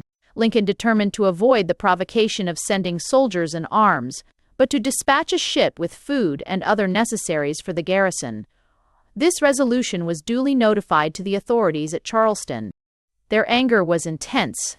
They had counted on the evacuation of the fort and seemed to have considered that they held a pledge from Seward, who was now Secretary of State, and whose conduct in the matter seems certainly to have been somewhat devious, to that effect. The stars and stripes waving in their own harbor in defiance of their edict of secession seemed to them and to all their people a daily affront. Now that the president had intimated in the clearest possible fashion that he intended it to be permanent, they and all the inhabitants of Charleston, and indeed of South Carolina, clamored loudly for the reduction of the fortress. In an evil hour, Jefferson Davis, though warned by his ablest advisers that he was putting his side in the wrong, yielded to their pressure. Anderson was offered the choice between immediate surrender or the forcible reduction of the fortress. True to his military duty, though his own sympathies were largely Southern, he refused to surrender, and the guns of 3 other forts, which the Confederates had occupied, began the bombardment of Sumter. It lasted all day, the little fortress replying with great spirit, though with insufficient and continually diminishing means. It is an astonishing fact that in this, the first engagement of the Civil War, though much of the fort was wrecked, no life was lost on either side. At length, Anderson's ammunition was exhausted, and he surrendered at discretion. The Stars and Stripes were pulled down, and the new flag of the Confederacy, called the Stars and Bars, waved in its place. The effect of the news in the North was electric. Never before and never after was it so united. One cry of anger went up from 20 million throats. Whitman, in the best of his drum taps, has described the spirit in which New York received the tidings, how that great metropolitan city, which had in the past been Democrat in its votes and half Southern in its political connections, at dead of night, at news from the South, incensed, struck with clenched fist the pavement. It is important to the true comprehension of the motive power behind the war to remember what this news from the South was. It was not the news of the death of Uncle Tom or of the hanging of John Brown. It had not the remotest connection with slavery. It was an insult offered to the flag. In the view of every Northern man and woman, there was but one appropriate answer: the sentence which Barrere had passed upon the city of Lyons. South Carolina has fired upon Old Glory. South Carolina is no more. Lincoln, feeling the tide of the popular will below him as a good boatman feels a strong and deep current, issued an appeal for 75,000 militia from the still loyal states to defend the flag and the Union which it symbolized. The North responded with unbounded enthusiasm, and the number of volunteers easily exceeded that for which the President had asked and Congress provided. In the Northwest, Lincoln found a powerful ally in his old antagonist, Stephen Douglas. In the dark and perplexing months which intervened between the presidential election and the outbreak of the Civil War, no public man had shown so pure and selfless a patriotism. Even during the election, when Southern votes were important to him and when the threat that the election of the Republican nominee would lead to secession was almost the strongest card in his hand, he had gone out of his way to declare that no possible choice of a president could justify the dismemberment of the Republic. When Lincoln was elected, he had spoken in several Southern states, urging acquiescence in the verdict and loyalty to the Union. He had taken care to be present on the platform at his rival's inauguration, and, after the affair of Sumter, the two had had a long and confidential conversation. Returning to his native West, he commenced the last of his campaigns, a campaign for no personal object but for the raising of soldiers to keep the old flag afloat. In that campaign, the Little Giant spent the last of his unquenchable vitality, and in the midst of it, he died. For the North and West, the firing on the Stars and Stripes was the decisive issue. For Virginia, and to a great extent for the other Southern states which had not yet seceded, it was rather the President's demands for state troops to coerce a sister state. The doctrine of state sovereignty was in these states generally held to be a fundamental principle of the Constitution and the essential condition of their liberties. They had no desire to leave the Union so long as it were understood that it was a union of sovereign states, but the proposal to use force against a recalcitrant state seemed to them to upset the whole nature of the compact and reduce them to a position of vassalage. It explains also why the moment the sword was drawn, the opinion of these states, strongly divided up to that very moment, became very nearly unanimous. Not all their citizens, even after the virtual declaration of war against South Carolina, wanted their states to secede, but all, or nearly all, claimed that they had the right to secede if they wanted to, and therefore all, or nearly all, accepted the decision of their states even if it were contrary to their own judgment and preference. It is important to understand this attitude, not only because it was very general, but because it was the attitude of one of the noblest sons the Republic ever bore, who yet felt compelled, regretfully, but with full certitude that he did right, to draw the sword against her. Robert Lee was already recognized as one of the most capable captains in the service of the United States. When it became obvious that General Scott, also a Virginian, but a strong Unionist, was too old to undertake the personal direction of the approaching campaign, Lee was sounded as to his readiness to take his place. He refused, not desiring to take part in the coercion of a state, and subsequently, when his own state became involved in the quarrel, resigned his commission. Later, he accepted the chief command of the Virginian forces and became the most formidable of the rebel commanders.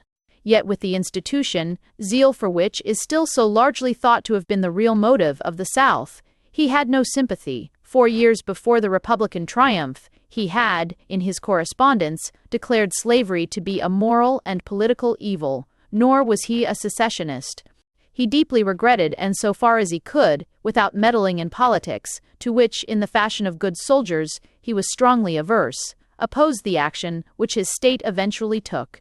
But he thought that she had the right to take it if she chose, And, the fatal choice having been made, he had no option in his own view but to throw in his lot with her and accept his portion of whatever fate might be in store for her armies and her people. Virginia now passed an ordinance of secession and formed a military alliance with the Southern Confederacy.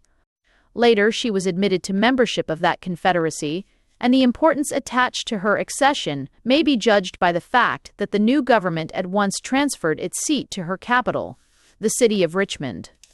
The example of Virginia was followed by the other Southern states already enumerated. There remained 4 Southern states in which the issue was undecided. One of them, Delaware, caused no appreciable anxiety. She was the smallest state in the Union in population, almost the smallest in area, and though technically a slave state, the proportion of Negroes within her borders was small. It was otherwise with the 3 formidable states, which still hung in the balance, Missouri, Kentucky, and Maryland. That these were saved to the Union was due almost wholly to the far-sighted prudence and consummate diplomacy of Abraham Lincoln. Missouri was the easiest to hold.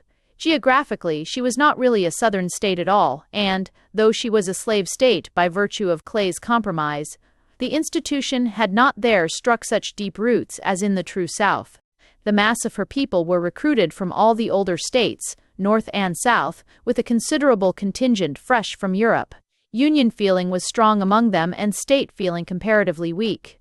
Her governor, indeed, was an ardent Southern sympathizer and returned a haughty and defiant reply to Lincoln's request for soldiers.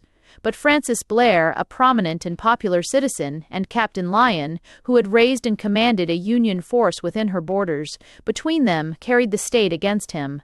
He was deposed, a Unionist governor substituted, and Missouri ranged herself definitely with the North.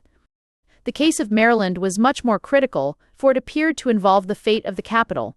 Washington lay between Maryland and Virginia, and if Maryland joined Virginia in rebellion, it could hardly be held. Yet its abandonment might entail the most serious political consequences, certainly an enormous encouragement to the seceding Confederacy, quite probably its immediate recognition by foreign powers. At first the omens looked ugly. The populace of Baltimore, the capital of the state, were at this time pronouncedly Southern in their sentiments, and the 1st Massachusetts Regiment sent to the relief of Washington was hustled and stoned in its streets. The soldiers fired on the mob and there were casualties on both sides. Immediately afterwards, the legislature of Maryland protested against the violation of its territory.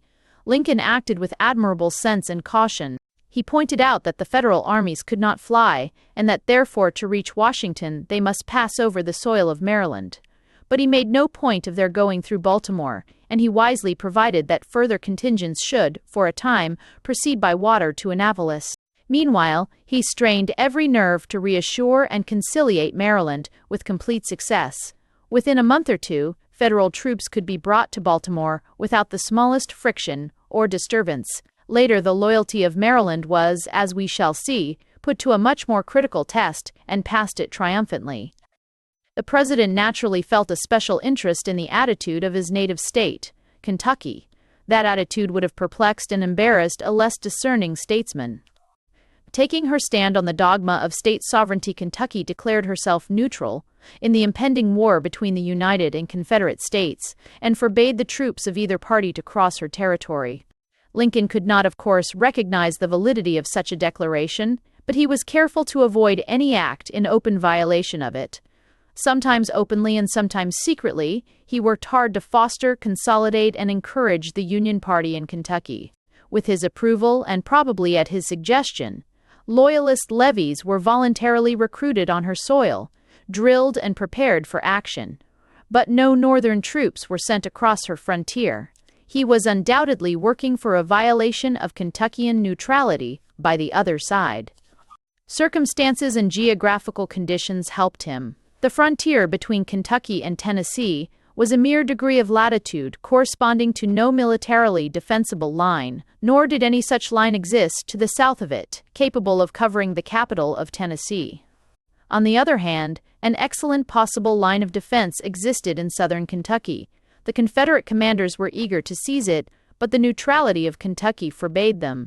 When, however, They saw the hold which Lincoln seemed to be acquiring over the councils of the neutrals. They felt they dared not risk further delay, justifying their act by the presence in Kentucky of armed bodies of local Unionists. They advanced and occupied the critical points of Columbus and Bowling Green, stretching their line between them on Kentuckian soil. The act at once determined the course of the hesitating state. Torn hitherto between loyalty to the Union and loyalty to state rights, she now found the two sentiments synchronize. In the name of her violated neutrality, she declared war on the Confederacy and took her place under the Stars and Stripes. The line between the two warring confederations of states was now definitely fixed, and it only remained to try the issue between them by the arbitrament of the sword. At first the odds might seem very heavy against the Confederacy, for its total white population was only about 5.5 million, while the states arrayed against it mustered well over 20 million. But there were certain considerations which tended to some extent to equalize the contest. First, there is the point which must always be taken into consideration when estimating the chances of war, the political objective aimed at. The objective of the North was the conquest of the South. But the objective of the South was not the conquest of the North. It was the demonstration that such conquest as the North desired was impracticable, or at least so expensive as not to be worth pursuing. That the Union, if the states that composed it remained united and determined, and no other factor were introduced, could eventually defeat the Confederacy, was from the first almost mathematically certain. And between complete defeat and conquest, there is no such distinction as some have imagined, for a military force which has destroyed all military forces opposed to it can always impose its will unconditionally on the conquered. But that these states would remain united and determined was not certain at all. If the South put up a sufficiently energetic fight, there might arise in the dominant section a considerable body of opinion which felt that too high a price was being paid for the enterprise. Moreover, there was always the possibility and often the probability of another factor, the intervention of some foreign power in favor of the South, as France had intervened in favor of the Americans in 1781. Such were the not unlikely chances upon which the South was gambling. Another factor in favor of the South was preparation. South Carolina had begun raising and drilling soldiers for a probable war as soon as Lincoln was elected. The other Southern states had at various intervals followed her example. On the Northern side, there had been no preparation whatever under the Buchanan regime, and Lincoln had not much chance of attempting such preparation before the war was upon him. Further, it was probably true that, even untrained, the mass of Southerners were better fitted for war than the mass of Northerners. They were, as a community, agrarian, accustomed to an open-air life, proud of their skill in riding and shooting. The first levies of the North were drawn mostly from the urban population and consisted largely of clerks, artisans, and men of the professional class, in whose previous modes of life there was nothing calculated to prepare them in any way for the duties of a soldier. To this general rule there was, however, an important reservation, of which the fighting at Fort Donelson and Shiloh afforded an early illustration. In dash and hardihood and what may be called the raw materials of soldiership, the South, whatever it may have had to teach the North, had little to teach the West. In the matter of armament, the South, though not exactly advantageously placed, was at the beginning not so badly off as it might well have been. Floyd, at one time Buchanan's Secretary for War, was accused, and indeed, after he had joined the secessionists, virtually admitted having deliberately distributed the arms of the federal government to the advantage of the Confederacy. Certainly the outbreak of war found some well-stocked arsenals within the grasp of the rebellion. It was not until its later phases that the great advantage of the industrial North in facilities for the manufacture of armaments made itself apparent. But the great advantage which the South possessed, and which accounts for the great measure of military success which it enjoyed, must be regarded as an accidental one. It consisted in the much greater capacity of the commanders, whom the opening of the war found in control of its forces. The North had to search for competent generals by a process of trial and error, almost every trial being marked by a disaster. Nor till the very end of the war did she discover the 2 or 3 men who were equal to their job. The South, on the other hand, had from the beginning the good luck to possess in its higher command more than one captain whose talents were on the highest possible level. The Confederate Congress was summoned to meet at Richmond on July 20th. A cry went up from the North that this event should be prevented by the capture, before that date, of the Confederate capital. The cry was based on an insufficient appreciation of the military resources of the enemy, but it was so vehement and universal that the government was compelled to yield to it. A considerable army had by this time been collected in Washington, and under the command of General McDowell, it now advanced into Virginia, its immediate objective being Manassas Junction. The opposing force was under the Southern commander Beauregard, a Louisianian of French extraction. The other gate of eastern Virginia, the Shenandoah Valley, was held by Joseph Johnstone, who was to be kept engaged by an aged Union general named Patterson. Johnstone, however, broke contact and got away from Patterson, joining Beauregard behind the line of a small river called Bull Run, to which the latter had retired.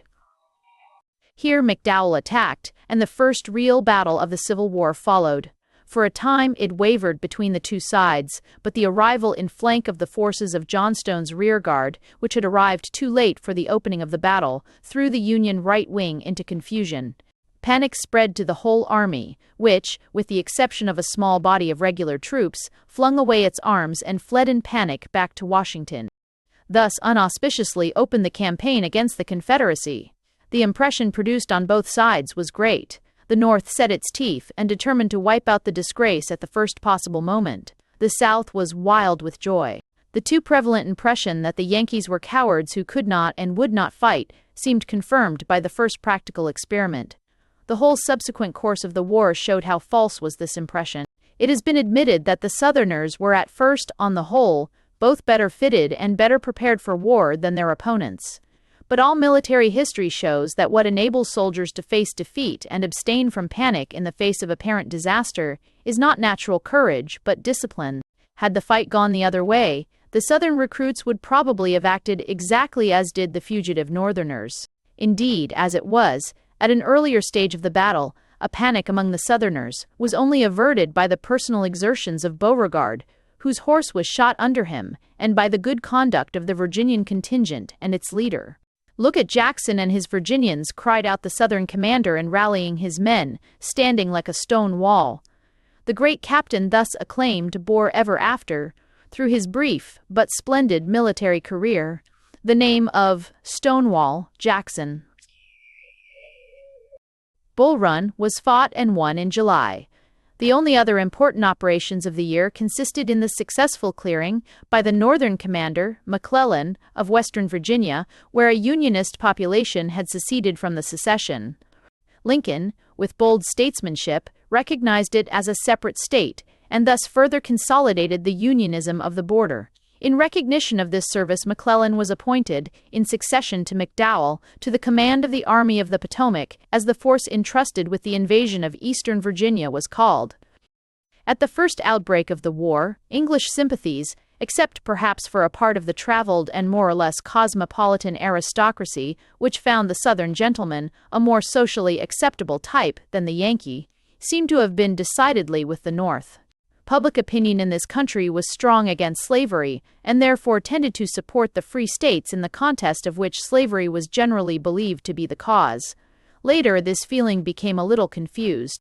Our people did not understand the peculiar historical conditions which bound the northern side, and were puzzled and their enthusiasm damped by the President's declaration that he had no intention of interfering with slavery, and still more by the resolution whereby Congress specifically limited the objective of the war, and the preservation of the Union, expressly guaranteeing the permanence of slavery as a domestic institution. These things made it easy for the advocates of the South to maintain that slavery had nothing to do with the issue, as, indeed, directly, it had not. Then came Bull Run, the sort of Jack the Giant killer incident, which always, and in a very human fashion, excites the admiration of sportsmanlike foreigners. One may add to this the fact that the intelligent governing class at that time generally regarded the Americans, as the Americans regarded us, as rivals and potential enemies, and would not have been sorry to see one strong power in the New World replaced by two weak ones. On the other hand, the British government's very proper proclamation of neutrality as between the United States and the Confederacy had been somewhat unreasonably criticized in America. Yet the general sympathy with the free, as against the slave states, might have had a better chance of surviving but for the occurrence in November 1861 of what is called the Trent Dispute. The Confederacy was naturally anxious to secure recognition from the powers of Western Europe, and with this object dispatched two representatives, Mason of Virginia and Slidell of South Carolina, the one accredited to the court of St. James's and the other to the Tuileries. They took passage to Europe in a British ship called the Trent. The United States cruiser San Jacinto, commanded by Captain Wilkes of the American Navy, overhauled this vessel, searched it, and seized and carried off the two Confederate envoys. The act was certainly a breach of international law, but that was almost the smallest part of its irritant effect. In every detail it was calculated to outrage British sentiment. It was an affront offered to us on our own traditional element, the sea. It was also a blow offered to our traditional pride as impartial protectors of political exiles of all kind.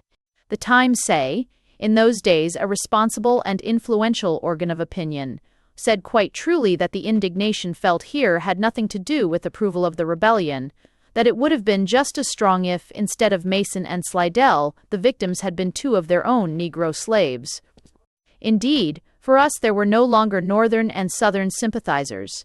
There were only Englishmen indignant at an insult openly offered to the Union Jack. Northerners might have understood us better and been less angry at our attitude if they had remembered how they themselves had felt when the guns opened on Sumter.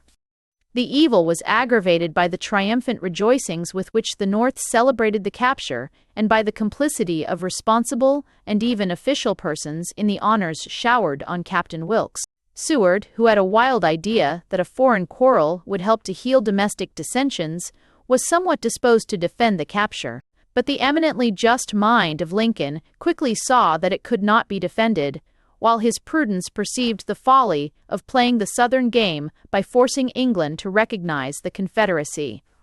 Mason and Slidell were returned, and the incident, as a diplomatic incident, was closed. But it had its part in breeding in these islands a certain antagonism to the government at Washington, and thus encouraging the growing tendency to sympathize with the South. With the opening of the new year, the North was cheered by a signal and very important success. In the course of February, Fort Henry and Fort Donelson, essential strategic points on the front which the Confederate invaders had stretched across southern Kentucky, were captured by General Ulysses Grant in command of a Western army. The Confederate forces were compelled to a general retirement, sacrificing the defensive line, for the sake of which they had turned the neutral border state into an enemy, uncovering the whole of western Tennessee, including the capital of Nashville, and also yielding the upper Mississippi. The importance of the latter gain for the Mississippi, once mastered, would cut the Confederacy in two, was clearly apparent to Beauregard, who at once marched northward and attacked Grant at Shiloh. The battle was indecisive, but in its military effect it was a success for the North. Grant was compelled to abandon the ground upon which his army stood, but he kept all the fruits of his recent campaign. Another incident, not only picturesque in itself, but of great importance in the history of naval war, marks the opening months of 1862. After the failure of the first attempt to take Richmond by a coup de main, the war became in its essence a siege of the Confederacy. To give it this character, however, one thing was essential: the control of the sea by the Union forces. The regular United States Navy, unlike the regular Army, which was divided, was fully under the control of the federal government and was able to blockade the southern ports. Davis had attempted to meet this menace by issuing letters of marque to privateers, but this could be little more than an irritant to the dominant power. It so happened, however, that a discovery had recently been made which was destined to revolutionize the whole character of naval war. Experiments in the steel plating of ships had already been made in England and in France, but the first war vessel so fitted for practical use was produced by the Southern Confederacy, the celebrated Merrimac. One fine day she steamed into Hampton Roads under the guns of the United States fleet and proceeded to sink ship after ship, the heavy round shot leaping off her like peas. It was a perilous moment, but the Union government had only been a day behind in perfecting the same experiment. Next day, the Monitor arrived on the scene, and the famous duel between the first two ironclads ever constructed commenced. Each proved invulnerable to the other, for neither side had yet constructed pieces capable of piercing protection, but the victory was so far with the North that the hope that the Confederacy might obtain, by one bold and inventive stroke, the mastery of the sea was for the moment at an end. Meanwhile, all eyes were fixed on McClellan, who was busy turning the mob that had fled from Bull Run into an army. His work of organization and discipline was by common consent admirable, yet when the time came when he might be expected to take the field, that defect in his quality as a commander showed itself which was to pursue him throughout his campaigns. He was extravagantly overcautious.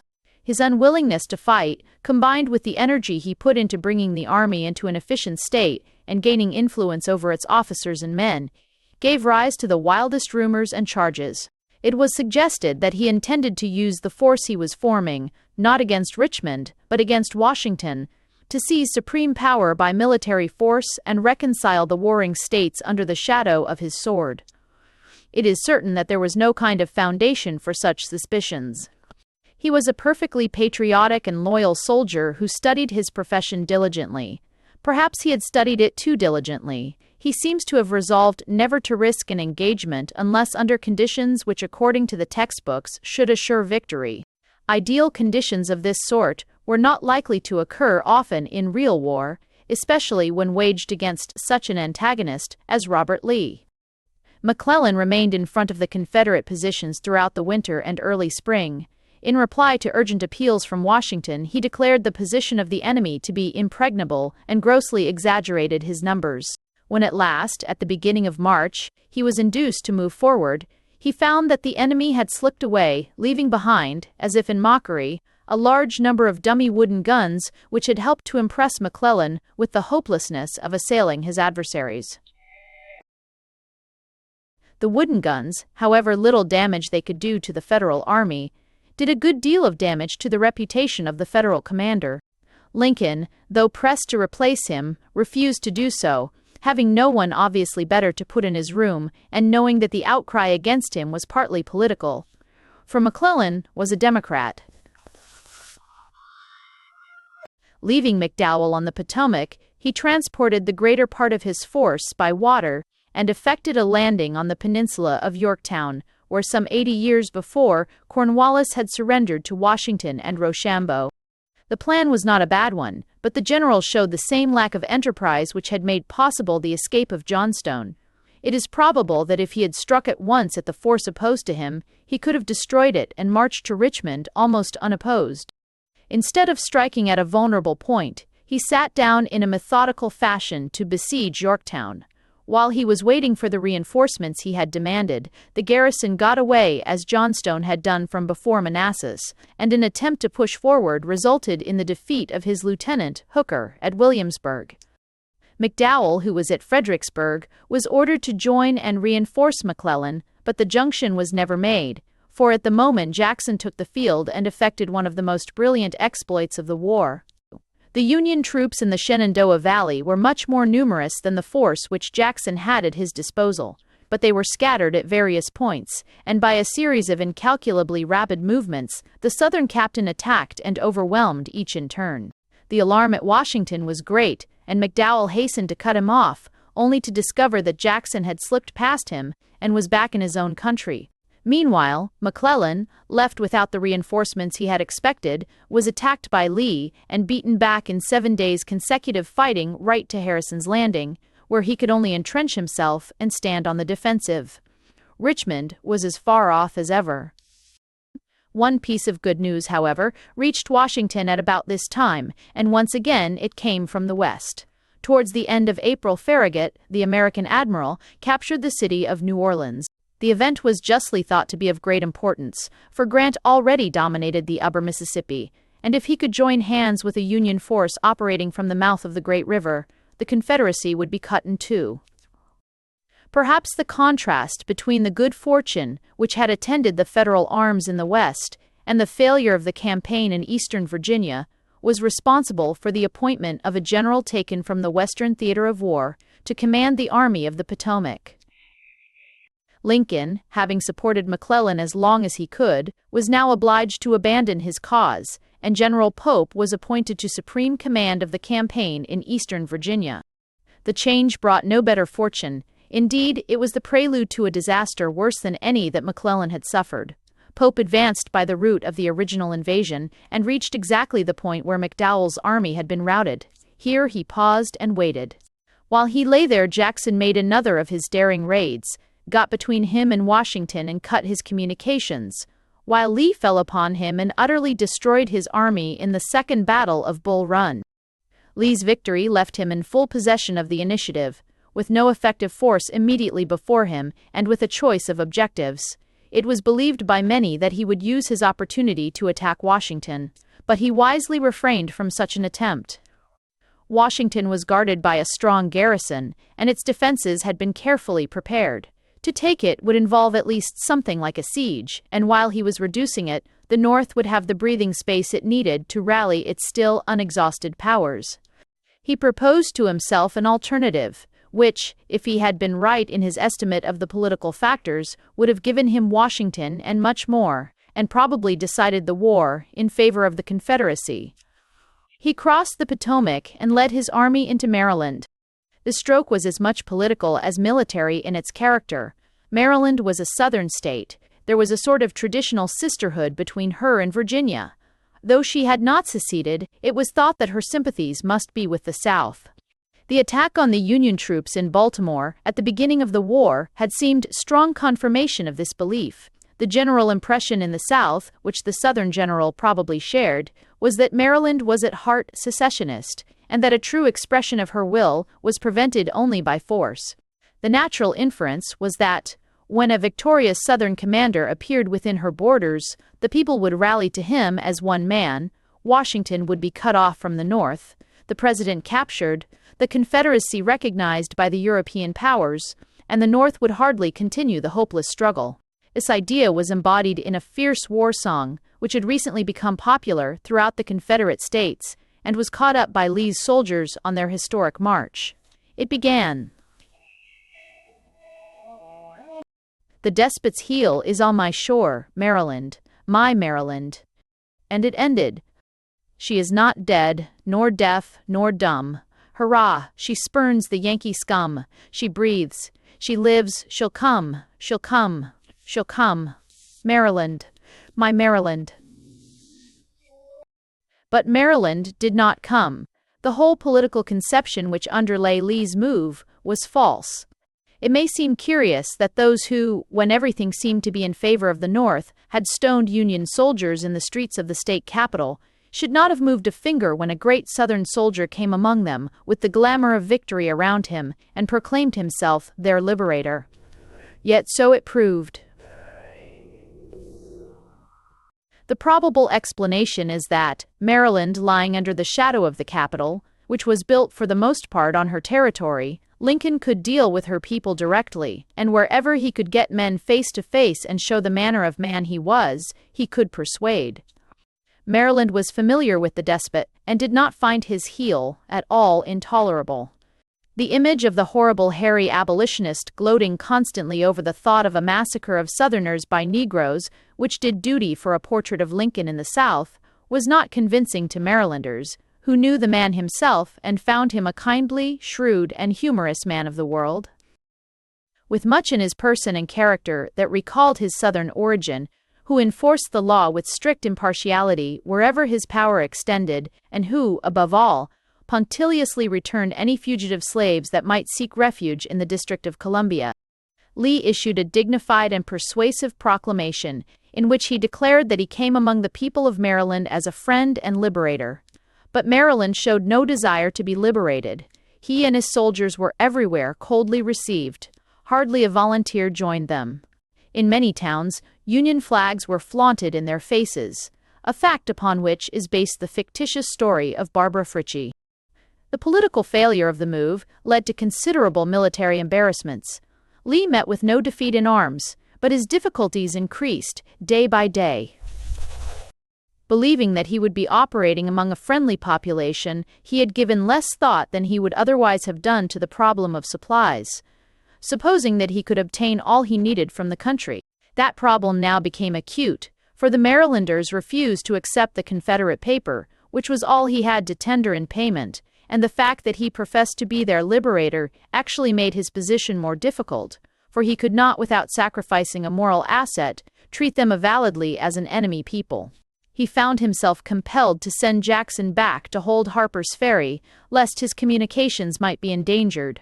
Later he learnt that McClellan, who had been restored to the chief command after Pope's defeat, was moving to cut off his retreat. He hastened back towards his base, and the two armies met by Antietam Creek. Antietam was not really a Union victory. It was followed by the retirement of Lee into Virginia, but it is certain that such retirement had been intended by him from the beginning, was indeed his objective. The objective of McClellan was, or should have been, the destruction of the Confederate Army, and this was not achieved. Yet, as marking the end of the Southern commander's undoubted failure in Maryland, it offered enough of the appearance of a victory to justify in Lincoln's judgment an executive act upon which he had determined some months earlier, but which he thought would have a better effect coming after a military success than in time of military weakness and peril. We have seen that both the President and Congress had been careful to insist that the war was not undertaken on behalf of the Negroes, yet the events of the war had forced the problem of the Negro into prominence. Fugitive slaves from the rebel states took refuge with the Union armies, and the question of what should be done with them was forced on the government. Lincoln knew that in this matter he must move with the utmost caution. When in the early days of the war, Fremont, who had been appointed to military commander in Missouri, where he showed an utter unfitness, both intellectual and moral, for his place, proclaimed on his own responsibility the emancipation of the slaves of disloyal owners. His headstrong vanity would probably have thrown both Missouri and Kentucky into the arms of the Confederacy if the president had not promptly disavowed him. Later, he disavowed a similar proclamation by General Hunter. When a deputation of ministers of religion from Chicago urged on him the desirability of immediate action against slavery, he met them with a reply, the opening passage of which is one of the world's masterpieces of irony. When Horace Greeley backed the same appeal with his prayer of 20 millions, Lincoln, in a brief letter, summarized his policy with his usual lucidity and force. My paramount object in this struggle is to save the Union, and is not either to save or to destroy slavery. If I could save the Union without freeing any slaves, I would do it, and if I could save it by freeing some and leaving others alone, I would also do that. What I do about slavery and the colored race, I do because I believe it helps to save the Union, and what I forbear because I do not believe it would help to save the Union. At the time he wrote these words, Lincoln had already decided on a policy of military emancipation in the rebel states. He doubtless wrote them with an eye of the possible effects of that policy. He wished the Northern Democrats and the Unionists of border states to understand that his action was based upon considerations of military expediency and in no way upon his personal disapproval of slavery, of which at the same time he made no recantation. On the military ground, he had a strong case. If, as the South maintained, the slave was simply a piece of property, then the slave of a rebel was a piece of enemy property, and enemy property used or usable for purposes of war. To confiscate enemy property which may be of military use was a practice as old as war itself. The same principle which justified the North in destroying a Southern cotton crop or tearing up the Southern railways justified the emancipation of Negroes within the bounds of the Southern Confederacy. In consonance with this principle, Lincoln issued on September 22 a proclamation declaring slaves free as from January 1, 1863, in such districts as the President should on that date specify as being in rebellion against the federal government. Thus a chance was deliberately left open for any state, or part of a state, to save its slaves by submission. At the same time, Lincoln renewed the strenuous efforts which he had already made more than once to induce the slave states which remained in the Union to consent voluntarily to some scheme of gradual and compensated emancipation. One effect of the Emancipation Proclamation upon which Lincoln had calculated was the approval of the civilized world and especially of England. This was, at that moment, of the more importance, because the growing tendency of Englishmen to sympathize with the South, which was largely the product of Jackson's daring and picturesque exploits, had already produced a series of incidents which nearly involved the two nations in war. The chief of these was the matter of the Alabama. This cruiser was built and fitted up in the dockyards of Liverpool by the British firm of Laird. She was intended, as the contractors of course knew, for the service of the Confederacy, and, when completed, she took to the sea under pretext of a trial trip, in spite of the protests of the representative of the American Republic. The order to detain her arrived too late, and she reached a southern port, whence she issued to become a terror to the commerce of the United States. That the fitting up of such a vessel, if carried out with the complicity of the government, was a gross breach of neutrality, is unquestionable. That the government of Lord Russell connived at the escape of the Alabama, well knowing her purpose and character, though generally believed in America at the time, is most unlikely.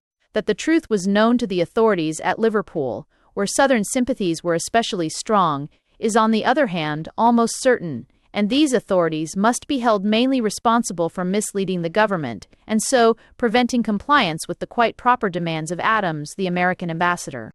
Finally, an international court found that Great Britain had not shown reasonable care in fulfilling her obligations, and in this verdict a fair-minded student of the facts will acquiesce. At a later date, we paid to the United States a heavy sum as compensation for the depredations of the Alabama. Meanwhile, neither Antietam nor the proclamation appeared to bring any luck to the Union armies in the field. McClellan showed his customary over-caution in allowing Lee to escape unhammered. Once more he was superseded, and once more his supersession only replaced inaction by disaster. Hooker, attempting an invasion of Virginia, got caught in the tangled forest area called the Wilderness. Jackson rode round him, cutting his communications and so forcing him to fight, and Lee beat him soundly at Chancellorsville. The battle was, however, won at a heavy cost to the Confederacy, for towards the end of the day, the mistake of a picket caused the death by a Southern bullet of the most brilliant, if not the greatest, of Southern captains. As to what that loss meant, we have the testimony of his chief and comrade in arms. "If I had had Jackson with me," said Lee after Gettysburg, "I should have won a complete victory." This, however, belongs to a later period. Burnside, succeeding Hooker, met at Lee's hands with an even more crushing defeat at Fredericksburg. And now, as a result of these Southern successes, began to become dangerous that factor on which the South had counted from the first, the increasing weariness and division of the North. I have tried in these pages to put fairly the case for the defeated side in the Civil War. But one can have a reasonable understanding of and even sympathy with the South without having any sympathy to waste on those who, in the North, were called Copperheads. A Northerner might, indeed, honestly think the Southern cause just and coercion of the seceding states immoral. But if so, he should have been opposed to such coercion from the first. The Confederate case was in no way morally stronger in 1863 than it had been in 1861. If, therefore, a man had been in favor of coercion in 1861, as practically all Northerners were, or his weakening 2 years later could not point to an unwillingness to do injustice, but only to the operation of fear or fatigue as deterrence from action believed to be just. Moreover, the ordinary Copperhead position was so plainly in contradiction of known facts that it must be pronounced either imbecile or dishonest. If these men had urged the acceptance of disunion as an accomplished fact, a case might be made out for them. But they generally professed the strongest desire to restore the Union, accompanied by vehement professions of the belief that this could in some fashion be achieved by negotiation. Well, the folly of such a supposition was patent. The Confederacy was in arms for the one specific purpose of separating itself from the Union, and so far its appeal to arms had been on the whole successful. That it would give up the single object for which it was fighting for any other reason than military defeat was, on the face of it, quite insanely unlikely. And, as might have been expected, the explicit declarations of Davis and all the other Confederate leaders were at this time uniformly to the effect that peace could be had by the recognition of Southern independence, and in no other fashion.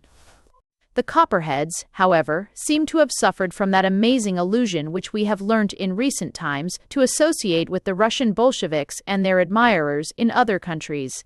The illusion that if one side leaves off fighting, the other side will immediately do the same, though all the objects for which it ever wanted to fight are unachieved. They persisted in maintaining that in some mysterious fashion, the president's ambition was standing between the country and a peace based on reunion. The same folly was put forward by Greeley, perhaps the most consistently wrong-headed of American public men. In him it was the more absurd since on the one issue, other than that of union or separation, which offered any possible material for a compromise, that of slavery, he was professedly against all compromise and blamed the president for attempting any. Little as can be said for the Copperhead temper, its spread in the northern states during the second year of the war was a serious menace to the Union cause. It showed itself in the congressional elections, when the government's majority was saved only by the loyalty of the border slave states, whose support Lincoln had been at pains to conciliate in the face of so much difficulty and misunderstanding. It showed itself in the increased activity of pacifist agitators, of whom the notorious Vallandigham may be taken as a type. Lincoln met the danger in two fashions. He met the arguments and appeals of the Copperheads with unanswerable logic and with that lucidity of thought and expression of which he was a master. One pronouncement of his is worth quoting, and one wishes that it could have been reproduced everywhere at the time of the ridiculous Stockholm Project. Suppose refugees from the South and peace men of the North get together and frame and proclaim a compromise embracing a restoration of the Union. In what way can that compromise be used to keep Lee's army out of Pennsylvania? Meade's army can keep Lee's out of Pennsylvania, and, I think, can ultimately drive it out of existence. But no paper compromise, to which the controllers of Lee's army are not agreed, can at all affect that army. Reasoning could not be more conclusive, but Lincoln did not stop at reasoning. Now was to be shown how powerful an instrument of authority the Jacksonian Revolution had created in the popular elective presidency. Perhaps no single man ever exercised so much direct personal power as did Abraham Lincoln during those 4 years of Civil War. The Habeas Corpus Act was suspended by executive decree, and those whose action was thought a hindrance to military success were arrested in shoals by the orders of Stanton, the new energetic war secretary, a Jacksonian Democrat whom Lincoln had put in the place of an incompetent Republican, though he had served under Buchanan and supported Breckinridge. The constitutional justification of these acts was widely challenged, but the people in the main supported the executive. Lincoln, like Jackson, understood the populace and knew just how to appeal to them. Must I shoot a simple-minded boy for deserting, and spare the wily agitator whose words induce him to desert? Vallandigham himself met a measure of justice characteristic of the president's humor, and almost recalling the jurisprudence of Sir W. S. Gilbert's Mikado. Originally condemned to detention in a fortress, his sentence was commuted by Lincoln to banishment, and he was conducted by the president's orders across the army lines and dumped on the Confederacy. He did not stay there long. The Southerners had doubtless some reason to be grateful to him, but they cannot possibly have liked him. With their own Vallandighams, they had an even shorter way. The same sort of war weariness was perhaps a contributory cause of an even more serious episode, the draft riots of New York City. Here, however, a special and much more legitimate ground of protest was involved. The Confederacy had long before imposed conscription upon the youth of the South. It was imperative that the North should do the same, and, though the constitutional power of the federal government to make such a call was questioned, its moral right to do so seems to me unquestionable, for if the common government has not the right in the last resort to call upon all citizens to defend its own existence, it is difficult to see what rights it can possess. Unfortunately, Congress associated with this just claim a provision for which there was plenty of historical precedent, but no justification in that democratic theory upon which the American Commonwealth was built. It provided that a man whose name had been drawn could, if he chose, pay a substitute to serve in his stead. This was obviously a privilege accorded to mere wealth, odious to the morals of the Republic, and especially odious to the very democratic populace of New York. The drawing of the names was there interrupted by violence, and for some days the city was virtually in the hands of the insurgents. The popular anger was complicated by a long-standing racial feud between the Irish and the Negroes, and a good many lynchings took place. At last order was restored by the police, who used to restore it a violence as savage as that of the crowd they were suppressing. We must now turn back to the military operations. Lee had once more broken through, and was able to choose the point where a sortie might most effectually be made. He resolved this time to strike directly at the North itself, and crossing a strip of Maryland, he invaded Pennsylvania, his ultimate objective being probably the Great Bridge over the Susquehanna at Harrisburg, the destruction of which would seriously hamper communication between North and West. At first he met with no opposition, but a Federal army under Meade started in pursuit of him and caught him up at Gettysburg. In the battle which followed, as at Valmy, each side had its back to its own territory. The invader, though inferior in numbers, was obliged by the conditions of the struggle to take the offensive. The main feature of the fighting was the charge and repulse of Pickett's brigade. Both sides stood appalling losses with magnificent steadiness. The Union troops maintained their ground in spite of all that Southern valor could do to dislodge them. It is generally thought that if Meade had followed up his success by a vigorous offensive, Lee's army might have been destroyed. As things were, having failed in its purpose of breaking the ring that held the Confederacy, it got back into Virginia unbroken and almost unpunished. Gettysburg is generally considered as the turning point of the war, though perhaps from a purely military point of view, more significance ought to be attached to another success, which almost exactly synchronized with it. The same 4th of July, whereon the North learnt of Lee's failure, brought news of the capture of Vicksburg by Grant. This meant that the whole course of the Mississippi was now in Federal hands, and made possible an invasion of the Confederacy from the West, such as ultimately effected its overthrow. Lincoln, whose judgment in such matters was exceptionally keen for a civilian, had long had his eye on Grant. He had noted his successes and his failures, and he had noted especially in him the quality which he could not find in McClellan or in Meade, a boldness of plan, a readiness to take risks, and above all a disposition to press a success vigorously home, even at a heavy sacrifice. "I can't spare that man, he fights," he had said when some clamored for Grant's recall after Shiloh. For those who warned him that Grant was given to heavy drinking, he had an even more characteristic reply: "I wish I knew what whiskey he drinks. I would send a cask to some of the other generals." Meade's hesitation after Gettysburg and Grant's achievement at Vicksburg between them decided him. Grant was now appointed to supreme command of all the armies of the Union. Ulysses S. Grant stands out in history as one of those men to whom a uniform seems to be salvation. As a young man, he had fought with credit in the Mexican War. Later, he had left the army and seemingly gone to the dogs. He took to drink. He lost all his employments.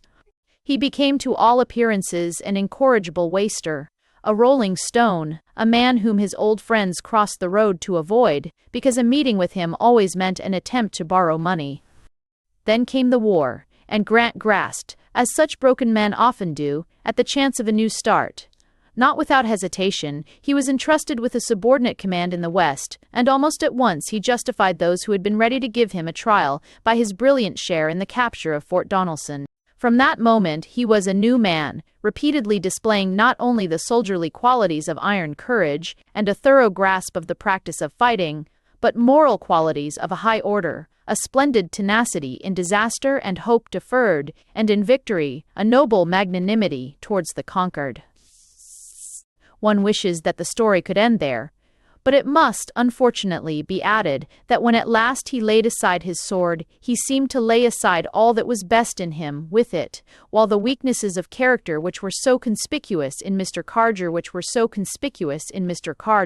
Ulysses Grant, and which seemed so completely bled out of General Grant, made many a startling and disastrous reappearance in President Grant. Grant arrived at Washington and saw the president for the first time. The Western campaign he left in the hands of two of his ablest lieutenants, Sherman, perhaps in truth the greatest soldier that appeared on the Northern side, and Thomas, a Virginian Unionist who had left his state at the call of his country. There was much work for them to do, for while the capture of Vicksburg and its consequences gave them the Mississippi, the first attempt to invade from that side under Rosecrans had suffered defeat in the bloody Battle of the Chickamauga. Sherman and Thomas resolved to reverse this unfavorable decision and attacked at the same crucial point. An action lasting 4 days and full of picturesque episodes gave them the victory which was the starting point of all that followed. To that action belongs the strange fight of Lookout Mountain, fought above the clouds by men who could not see the wide terrain for the mastery of which they were contending, and the marvelous charge of the Westerners up Missionary Ridge, one of those cases where soldiers, raised above themselves and acting without orders, have achieved a feat which their commander had dismissed as impossible. To the whole action is given the name of the Battle of Chattanooga, and its effect was to give Sherman the base he needed from which to strike at the heart of the Confederacy. Grant in Virginia was less successful. An examination of his campaign will leave the impression that, however superior he was to previous Northern commanders, in energy, as a strategist, he was no match for Lee. The Southern general, with inferior forces, captured the initiative and did what he chose with him, caught him in the wilderness as he had previously caught Hooker, and kept him there on ground which gave every advantage to the Confederate forces, who knew every inch of it, where Grant's superiority in numbers could not be brought fully into play, and where his even greater superiority in artillery was completely neutralized.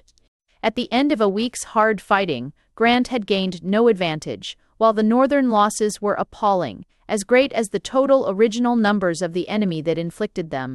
At Spotsylvania, where Grant attempted a flanking movement, the same tactics were pursued with the same success, while a final attempt of the Northern general at a frontal assault ended in a costly defeat.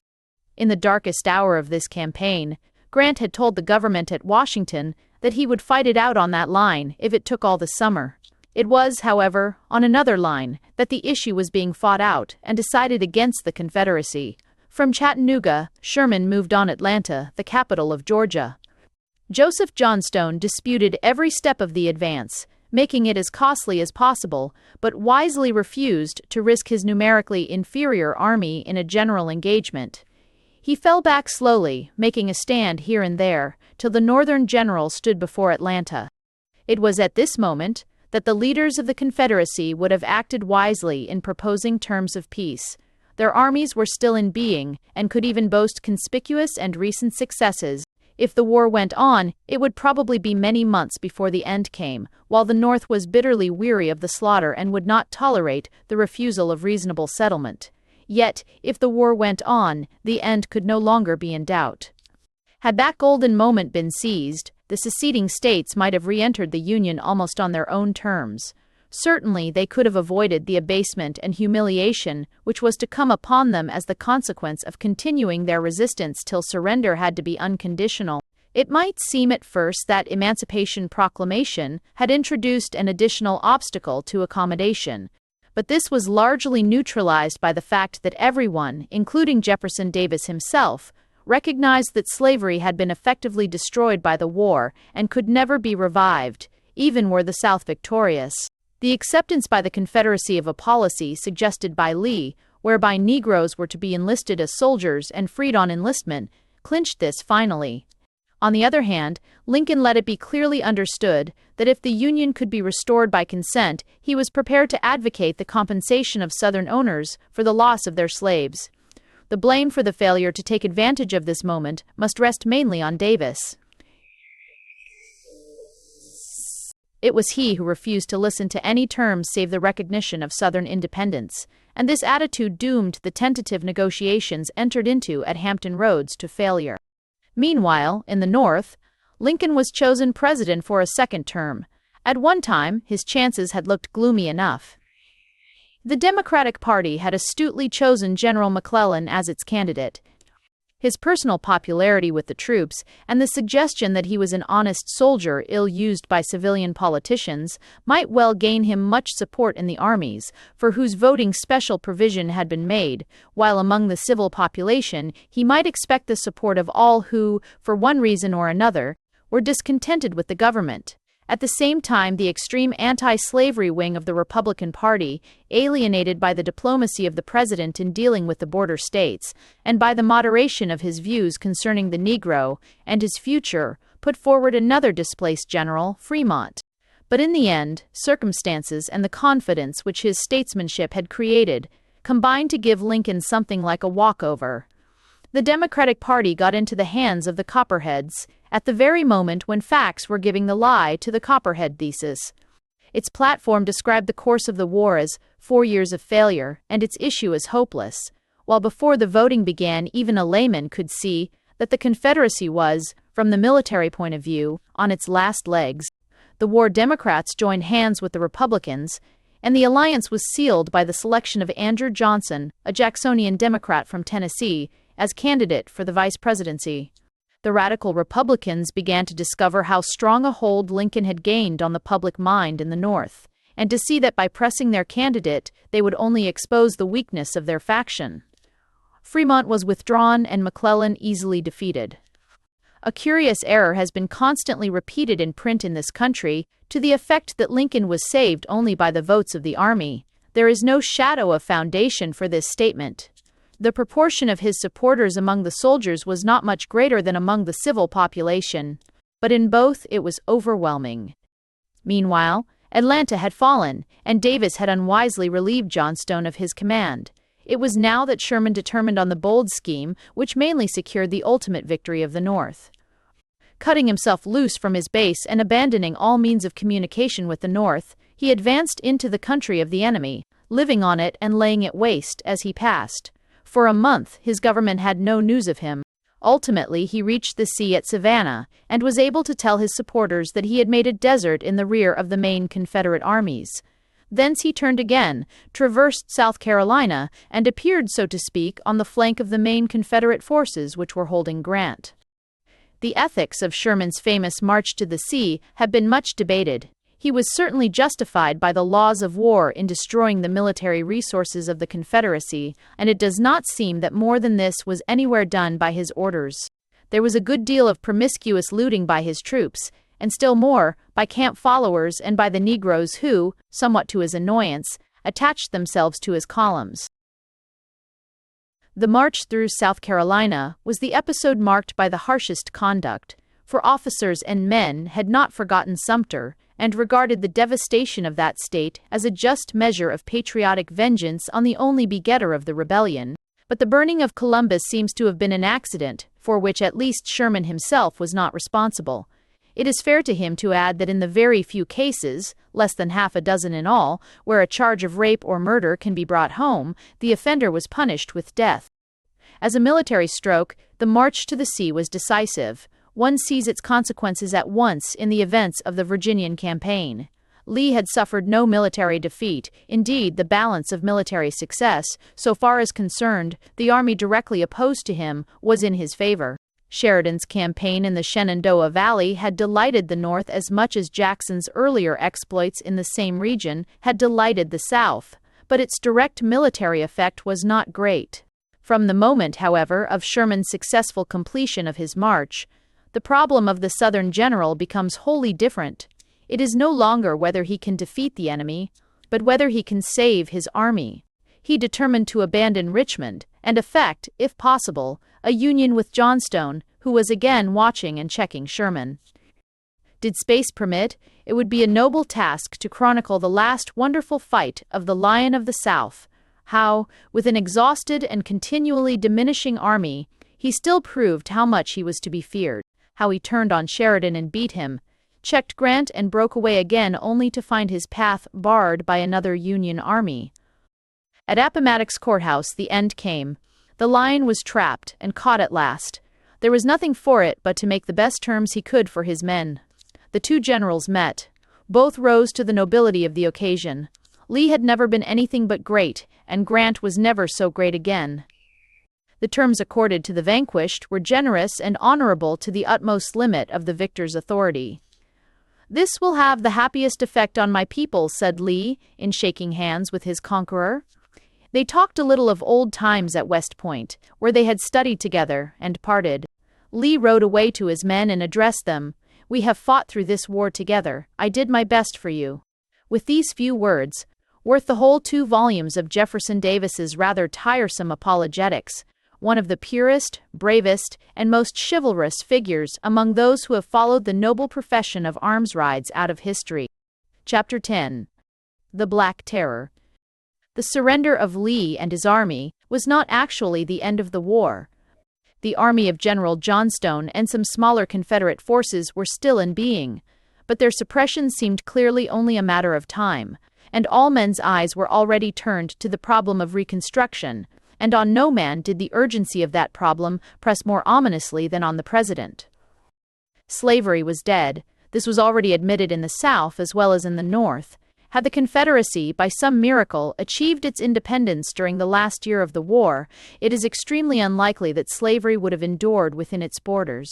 This was the publicly expressed opinion of Jefferson Davis even before the adoption of Lee's policy of recruiting slaves and liberating them on enlistment had completed the work which the Emancipation Proclamation of Lincoln had begun.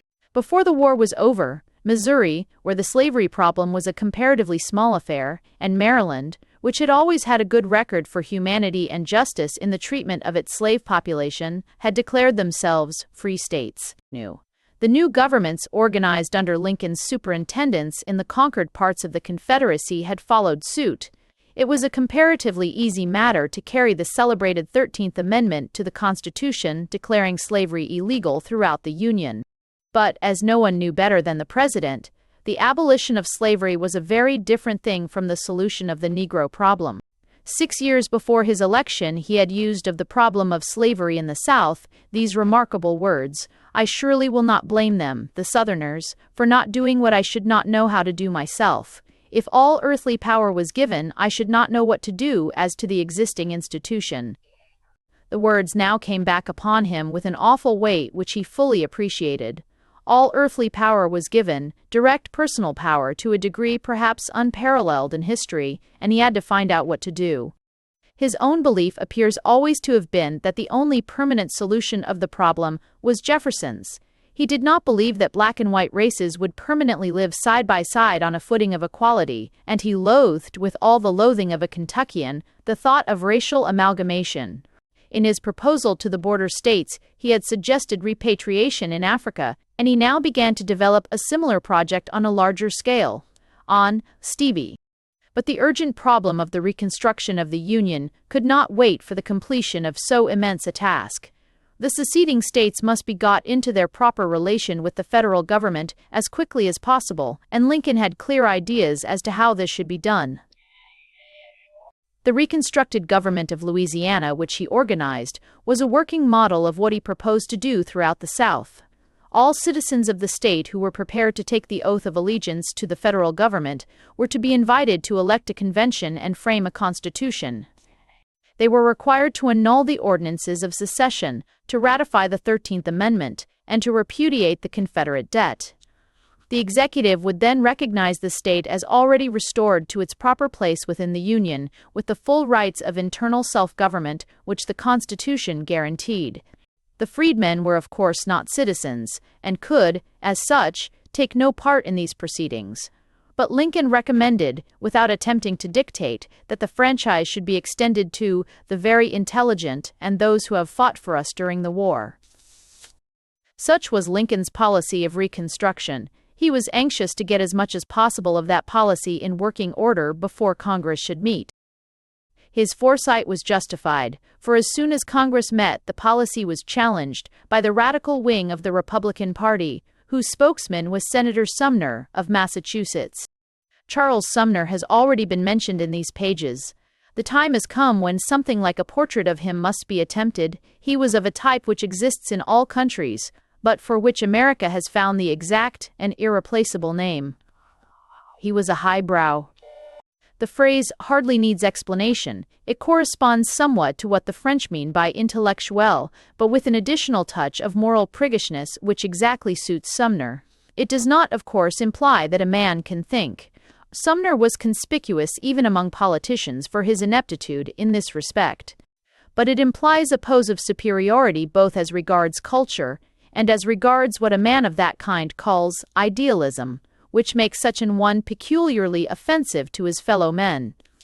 The senator so conducts himself, said Fessenden, a Republican, and to a great extent an ally, that he has no friends.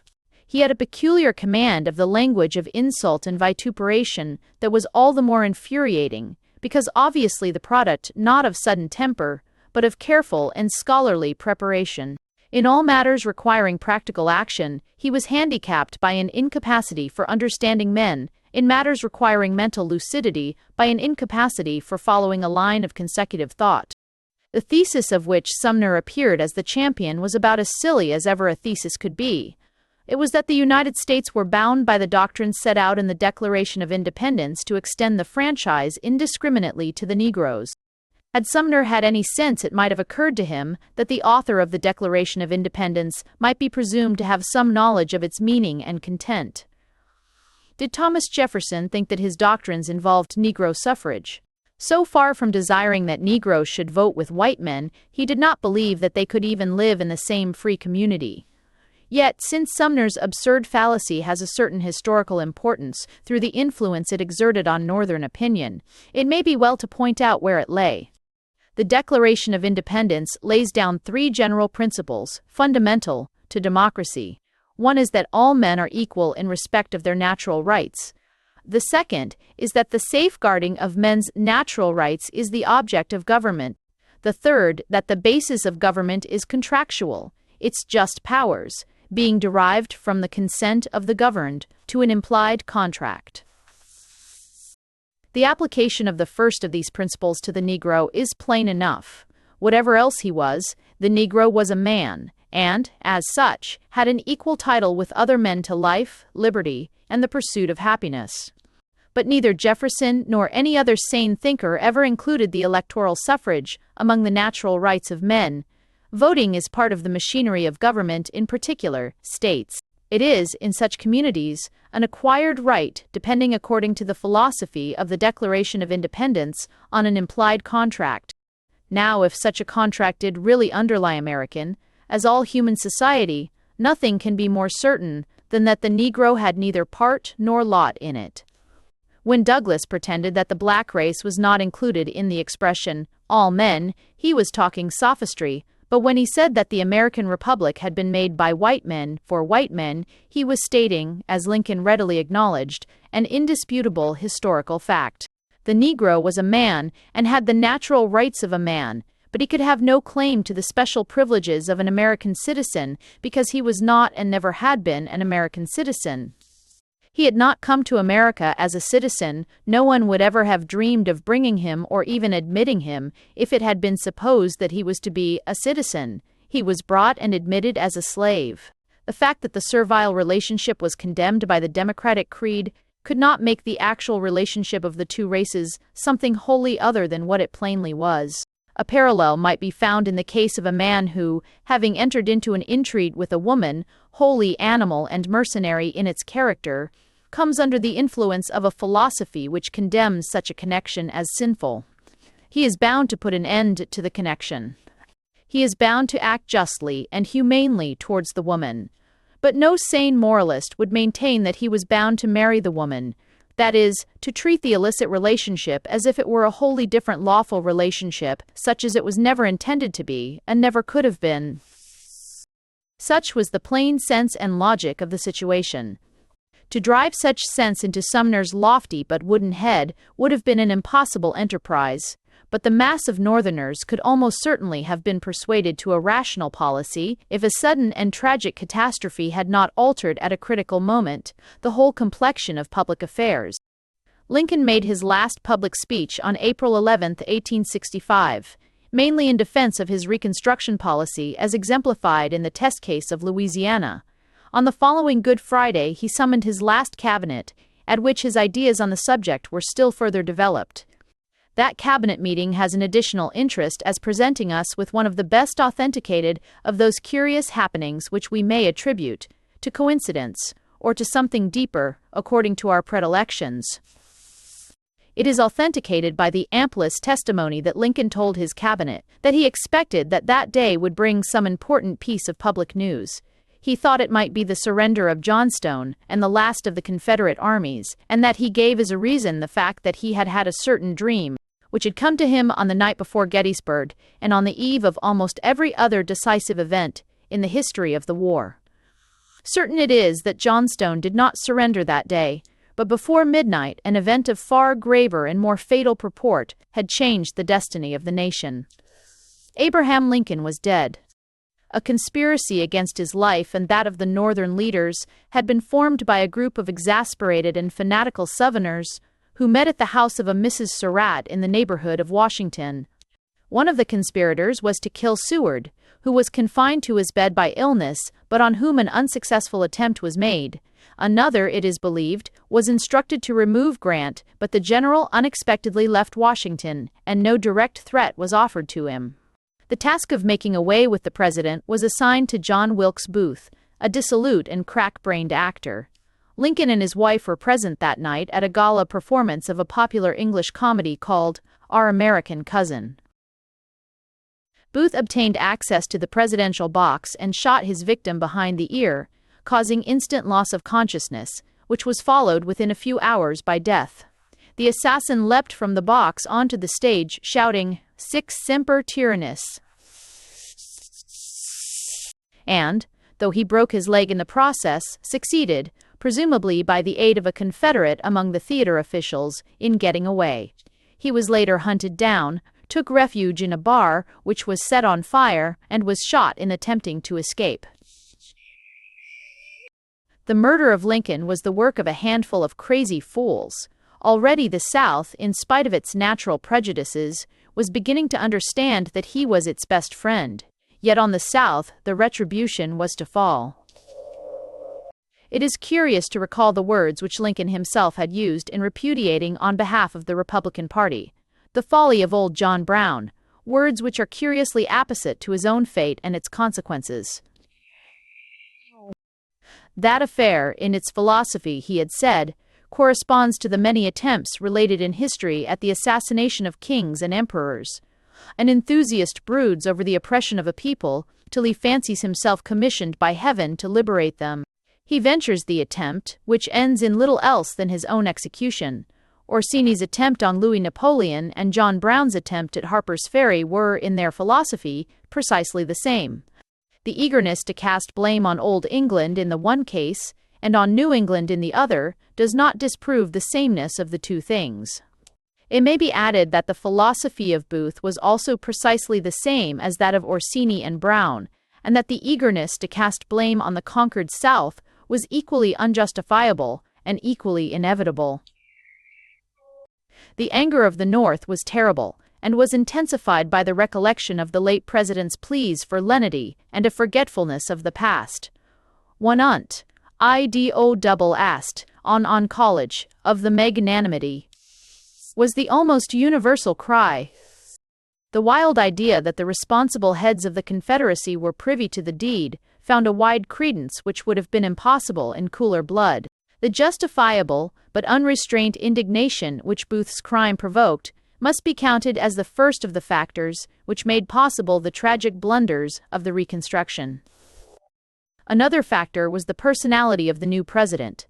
Andrew Johnson occupied a position in some ways analogous to that of Tyler, a generation earlier. He had been chosen vice president as a concession to the war Democrats and to the Unionists of the border states, whose support had been thought necessary to defeat McClellan.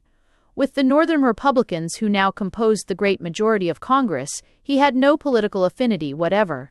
Yet at the beginning of his term of office, he was more popular with the radicals than Lincoln had ever been. He seemed to share to the full the violence of the popular mood.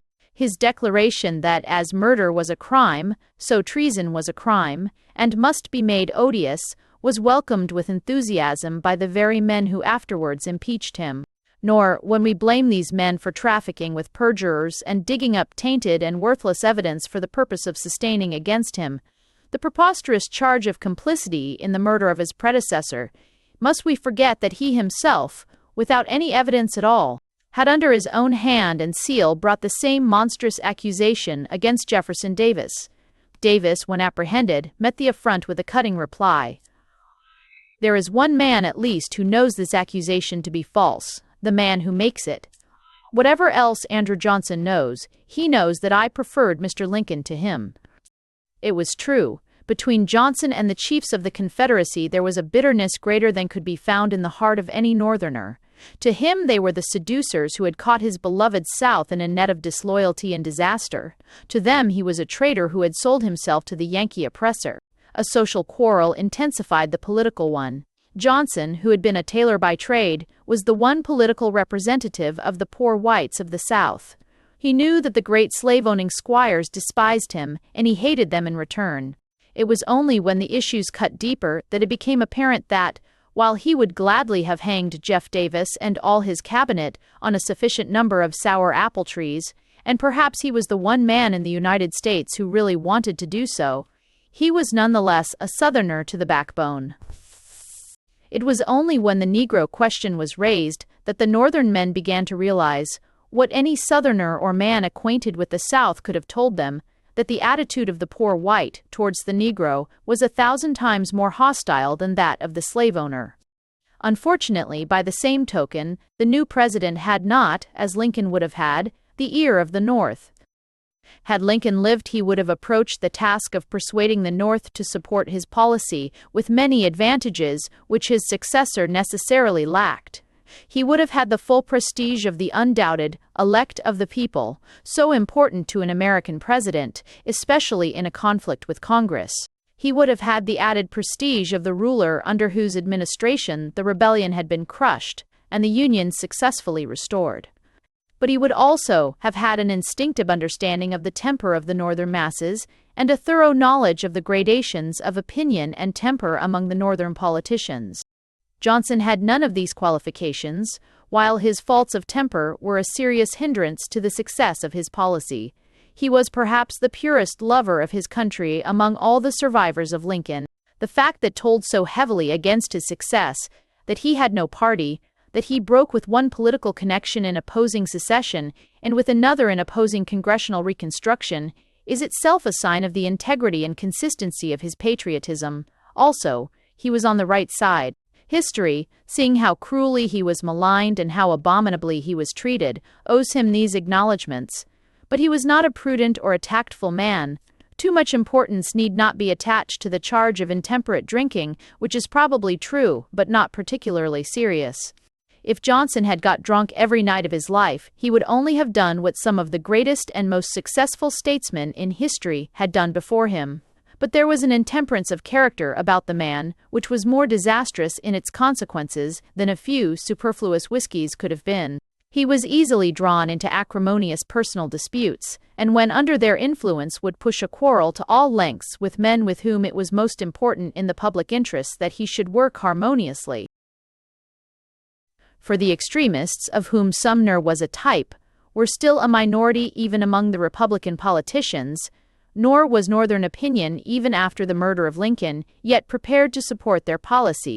There did, however, exist in the minds of quite fair-minded Northerners, in and out of Congress, certain not entirely unreasonable doubts, which it should have been the President's task, as it would certainly have been Lincoln's, to remove by reason and persuasion. He seems to have failed to see that he had to do this, and certainly he altogether failed to do it. The fears of such men were twofold. They feared that the rebel states, if restored immediately to freedom of action and to the full enjoyment of their old privileges, would use these advantages for the purpose of preparing a new secession at some more favorable opportunity. And they feared that the emancipated Negro would not be safe under a government which his old masters controlled. It may safely be said that both fears were groundless, though they were both fears which a reasonable man quite intelligibly entertains. Naturally, the South was sore. No community likes having to admit defeat. Also, no doubt, the majority of Southerners would have refused to admit that they were in the wrong, in the contest which was now closed. Indeed, it was by pressing this peculiarly tactless question that Sumner and his friends procured most of their evidence of the persistence of disloyalty in the South. On the other hand, two facts already enforced in these pages have to be remembered. The first is that the Confederacy was not in the full sense a nation. Its defenders felt their defeat as men feel the downfall of a political cause to which they are attached, not quite as men feel the conquest of their country by foreigners. The second is that from the first there had been many who, while admitting the right of secession, and therefore by implication the justice of the Southern cause, had yet doubted its expediency. It is surely not unnatural to suppose that the disastrous issue of the experiment had brought a great many round to this point of view.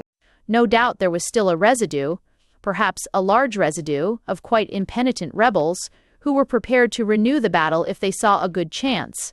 But the conditions under which the new Southern governments had come into existence offered sufficient security against such men controlling them. Irreconcilables of that type would not have taken the oath of allegiance, would not have repealed the ordinances of secession or repudiated the Confederate debt, and, if they had no great objection to abolishing slavery, would probably have made it a point of honor not to do it at Northern dictation. What those who were now asking for readmission to their ancient rights in the Union had already done or were prepared to do was sufficient evidence that moderation and an accessible temper were predominant in their counsels. The other fear was even more groundless. There might in the South be a certain bitterness against the Northerner. There was none at all against the Negro. Why should there be? During the late Troubles, the Negro had deserved very well of the South.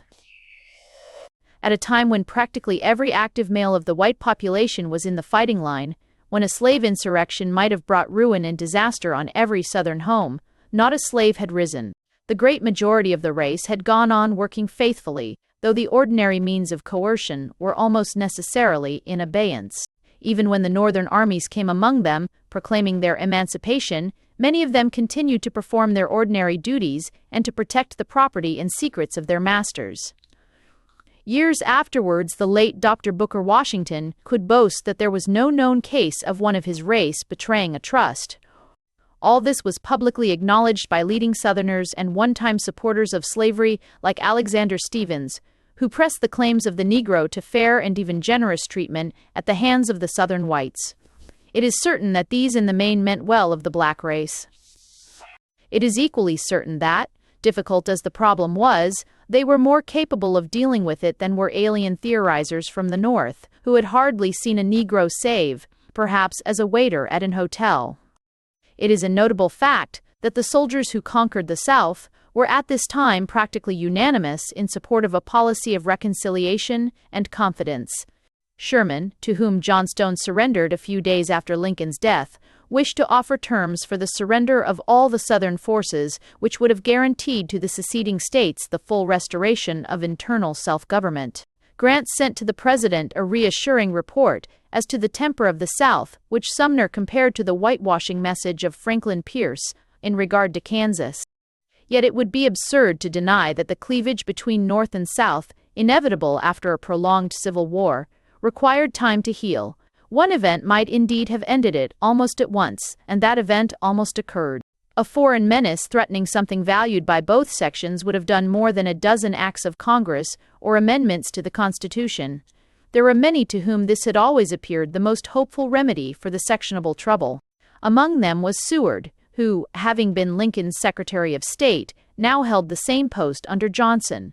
While secession was still little more than a threat he had proposed to Lincoln, the deliberate fomentation of a dispute with some foreign power, Horse, he did not appear to mind which.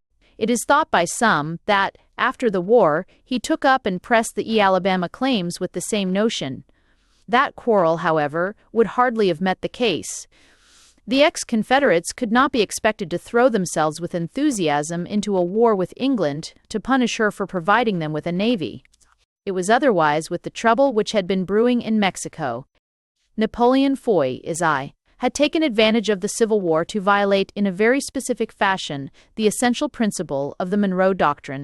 He had interfered in one of the innumerable Mexican revolutions and taken advantage of it to place on the throne an emperor of his own choice, Maximilian, a cadet of the Habsburg family, and to support his nominee by French bayonets.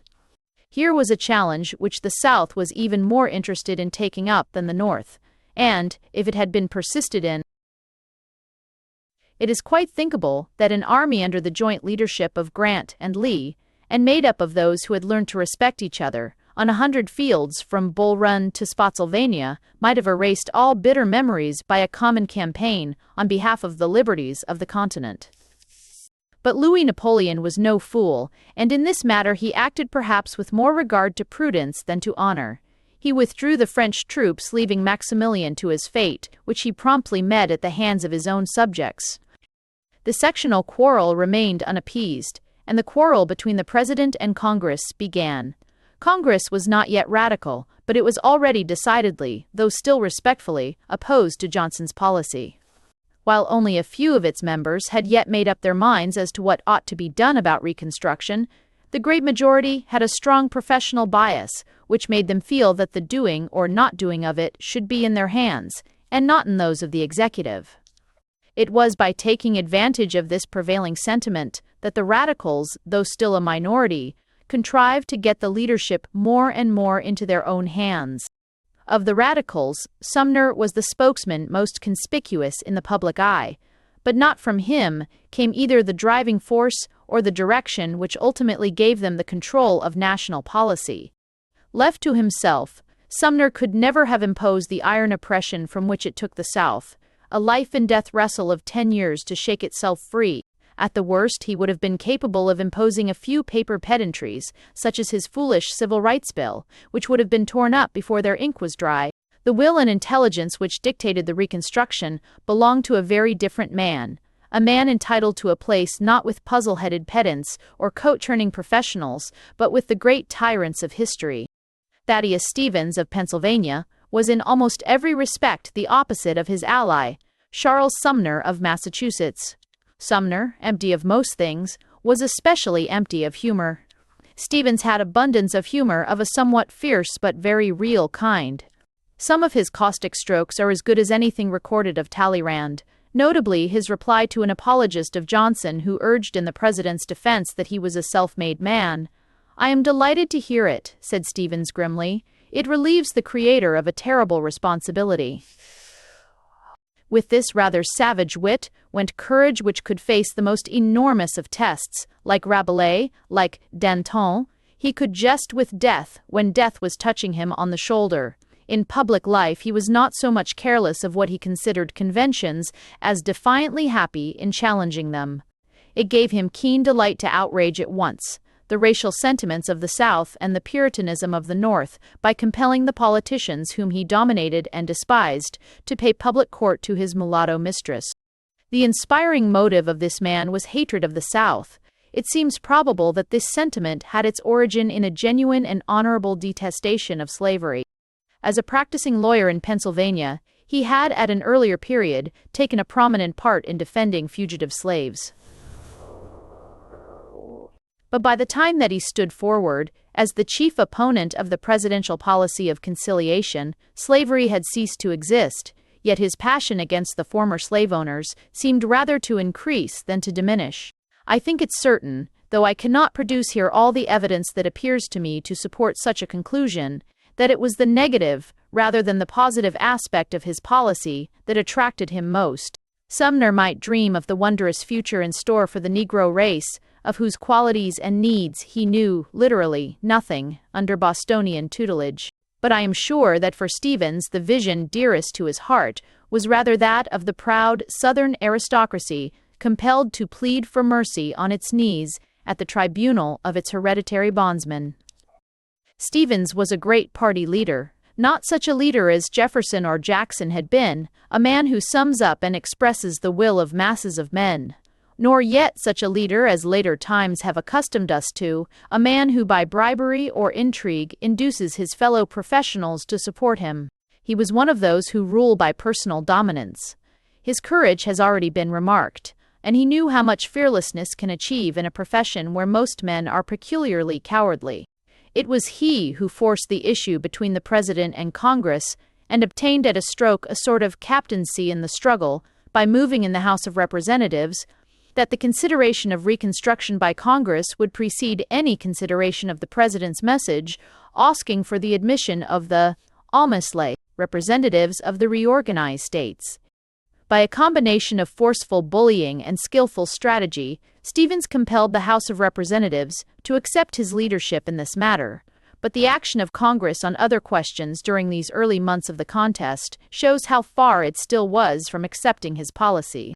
The plan of Reconstruction, which the majority now favored, is to be found outlined in the 14th Constitutional Amendment, which, at about this time, it recommended for adoption by the states.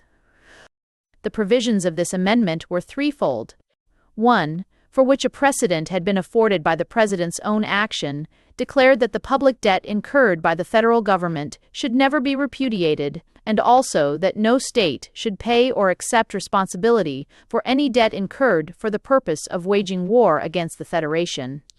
Another, probably unwise from the point of view of far-sighted statesmanship, but more or less in line with the President's policy, provided for the exclusion from office of all who, having sworn allegiance to the Constitution of the United States, had given aid to a rebellion against its government. The third, which was really the crucial one, provided a settlement of the franchise question which cannot be regarded as extreme or unreasonable.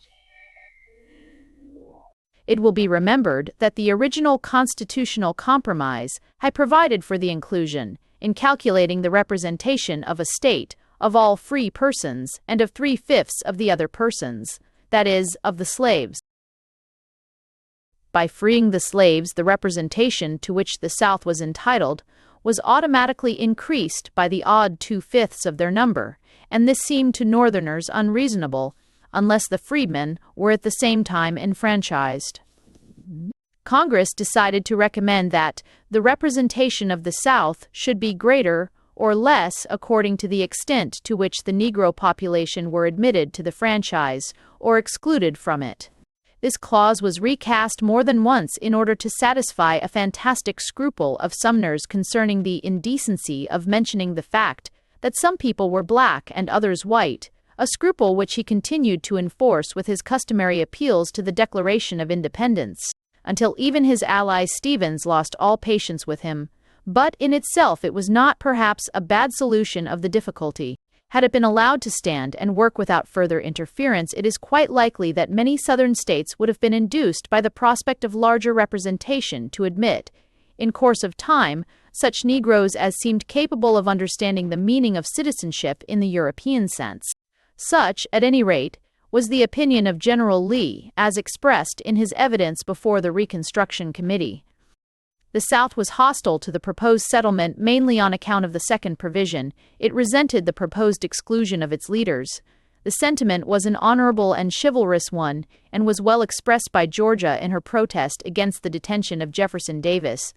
If he is guilty, so are we. But the rejection of the amendment by the Southern states had a bad effect in the North. It may be convenient here to remark that Davis was never tried. He was brought up and admitted to bail, which the incalculable Greeley found for him, and the case against him was not further pressed. In comparison with almost every other government that has crushed an insurrection, the government of the United States deserves high credit for its magnanimity in dealing with the leaders of the secession. Yet the course actually pursued, more in ignorance than in malice so far as the majority were concerned, probably caused more suffering and bitterness among the vanquished than 100 executions. For the radicals were more and more gaining control of Congress, now openly at war with the executive. The president had been using his veto freely, and, as many even of his own supporters thought, imprudently. The Republicans were eager to obtain the 2/3 majority in both houses necessary to carry measures over his veto, and to get it even the meticulous Sumner was ready to stoop to some pretty discreditable maneuvers. The president had taken the field against Congress and made some rather violent stump speeches, which were generally thought unworthy of the dignity of the chief magistracy. Meanwhile, alleged Southern outrages against Negroes were vigorously exploited by the radicals, whose propaganda was helped by a racial riot in New Orleans, the responsibility for which it is not easy to determine, but the victims of which were mostly persons of color. The net result was that the new Congress, elected in 1866, not only gave the necessary 2/3 majority, but was more radical in its complexion and more strictly controlled by the Republican machine than the old had been.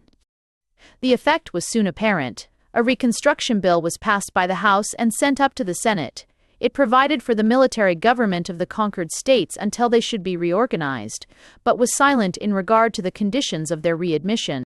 The Republican caucus met to consider amendments, and Sumner moved that in the new constitutions there should be no exclusion from voting on account of color. This was carried against the strong protest of John Sherman. the brother of the general, and a distinguished Republican senator. But when the Senate met, even he submitted to the decision of the caucus, and the amendment bill was carried by the normal Republican majority. Johnson vetoed it, and it was carried by both houses over his veto. The radicals had now achieved their main object. Congress was committed to indiscriminate Negro suffrage, and the president against it. The controversy was narrowed down to that issue. From that moment, they had the game in their hands. The impeachment of Johnson may be regarded as an interlude. The main mover in the matter was Stevens. The main instrument, Ben Butler, a man disgraced alike in war and peace, the vilest figure in the politics of that time.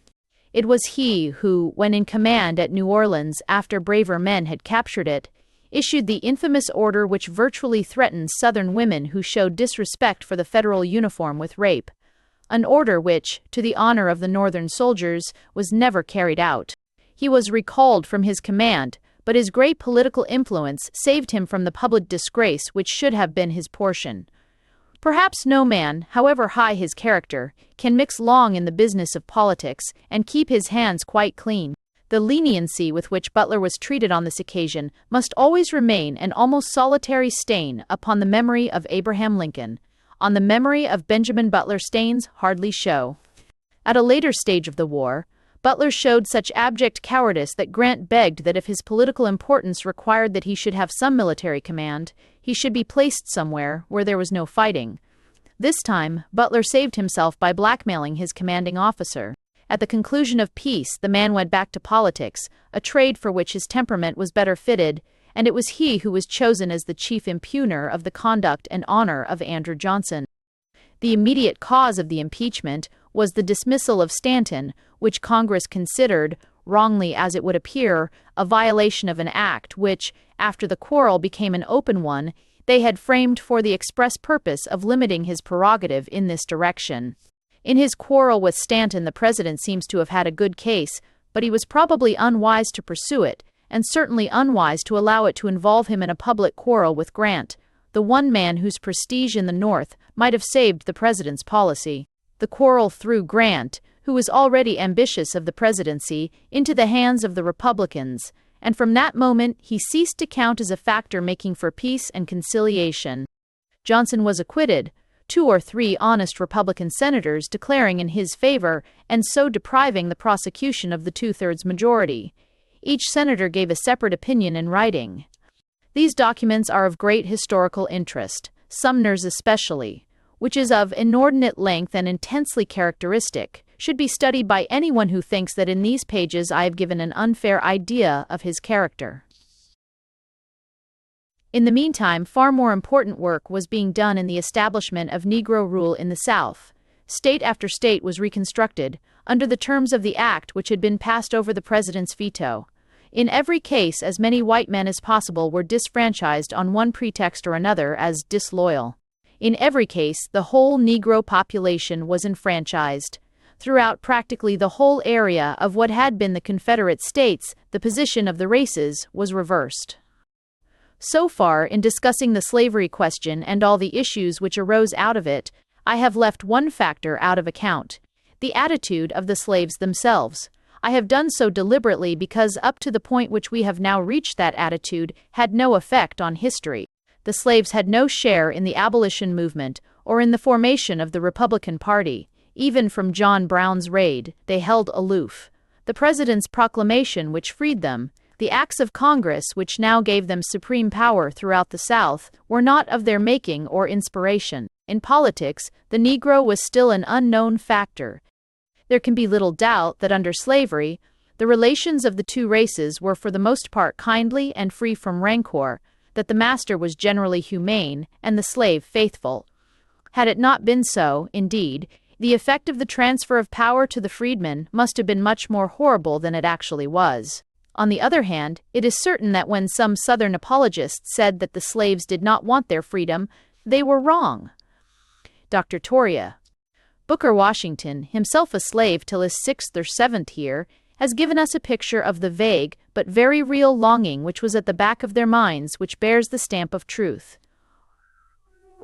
It is confirmed by their strange and picturesque hymnology, in which the passionate desire to be free, though generally apparently invoked in connection with a future life, is nonetheless indicative of their temper, and in their preoccupation with those parts of the Old Testament, the history of the Exodus, for instance, which appeared applicable to their own condition, yet it is clear that they had but the vaguest idea of what freedom implied, of what citizenship implied. They had, of course, no idea at all.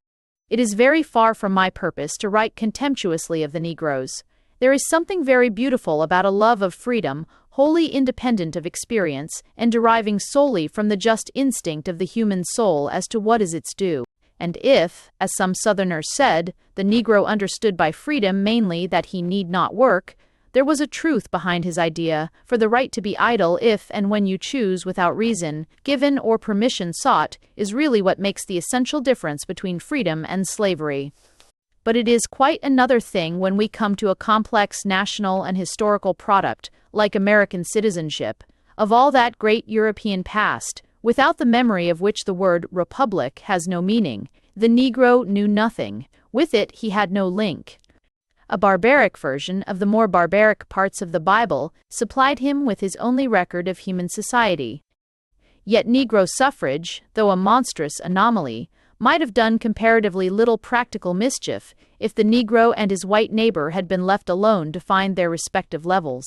The Negro might have found a certain picturesque novelty in the amusement of voting. The white American might have continued to control the practical operation of government. But it was no part of the policy of those now in power at Washington to leave either black or white alone.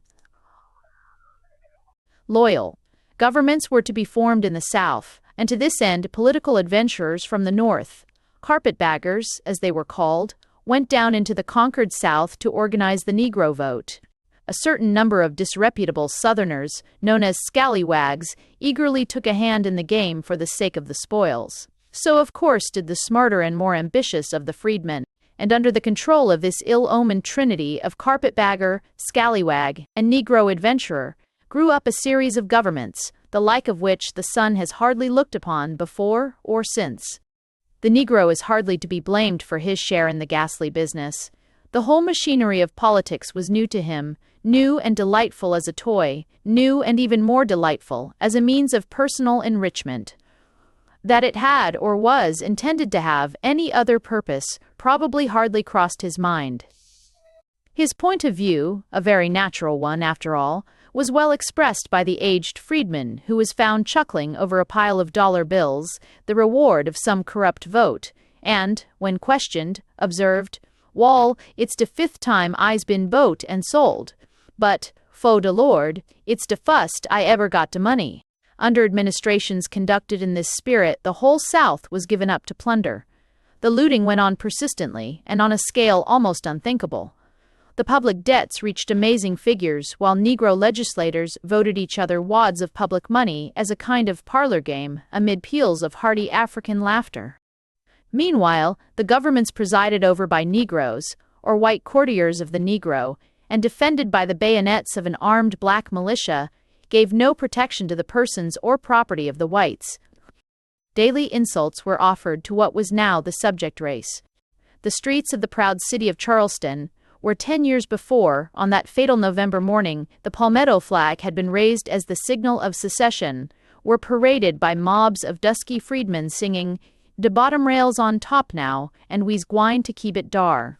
It says much for the essential kindliness of the African race that in the lawless condition of affairs there were no massacres, and deliberate cruelties were rare.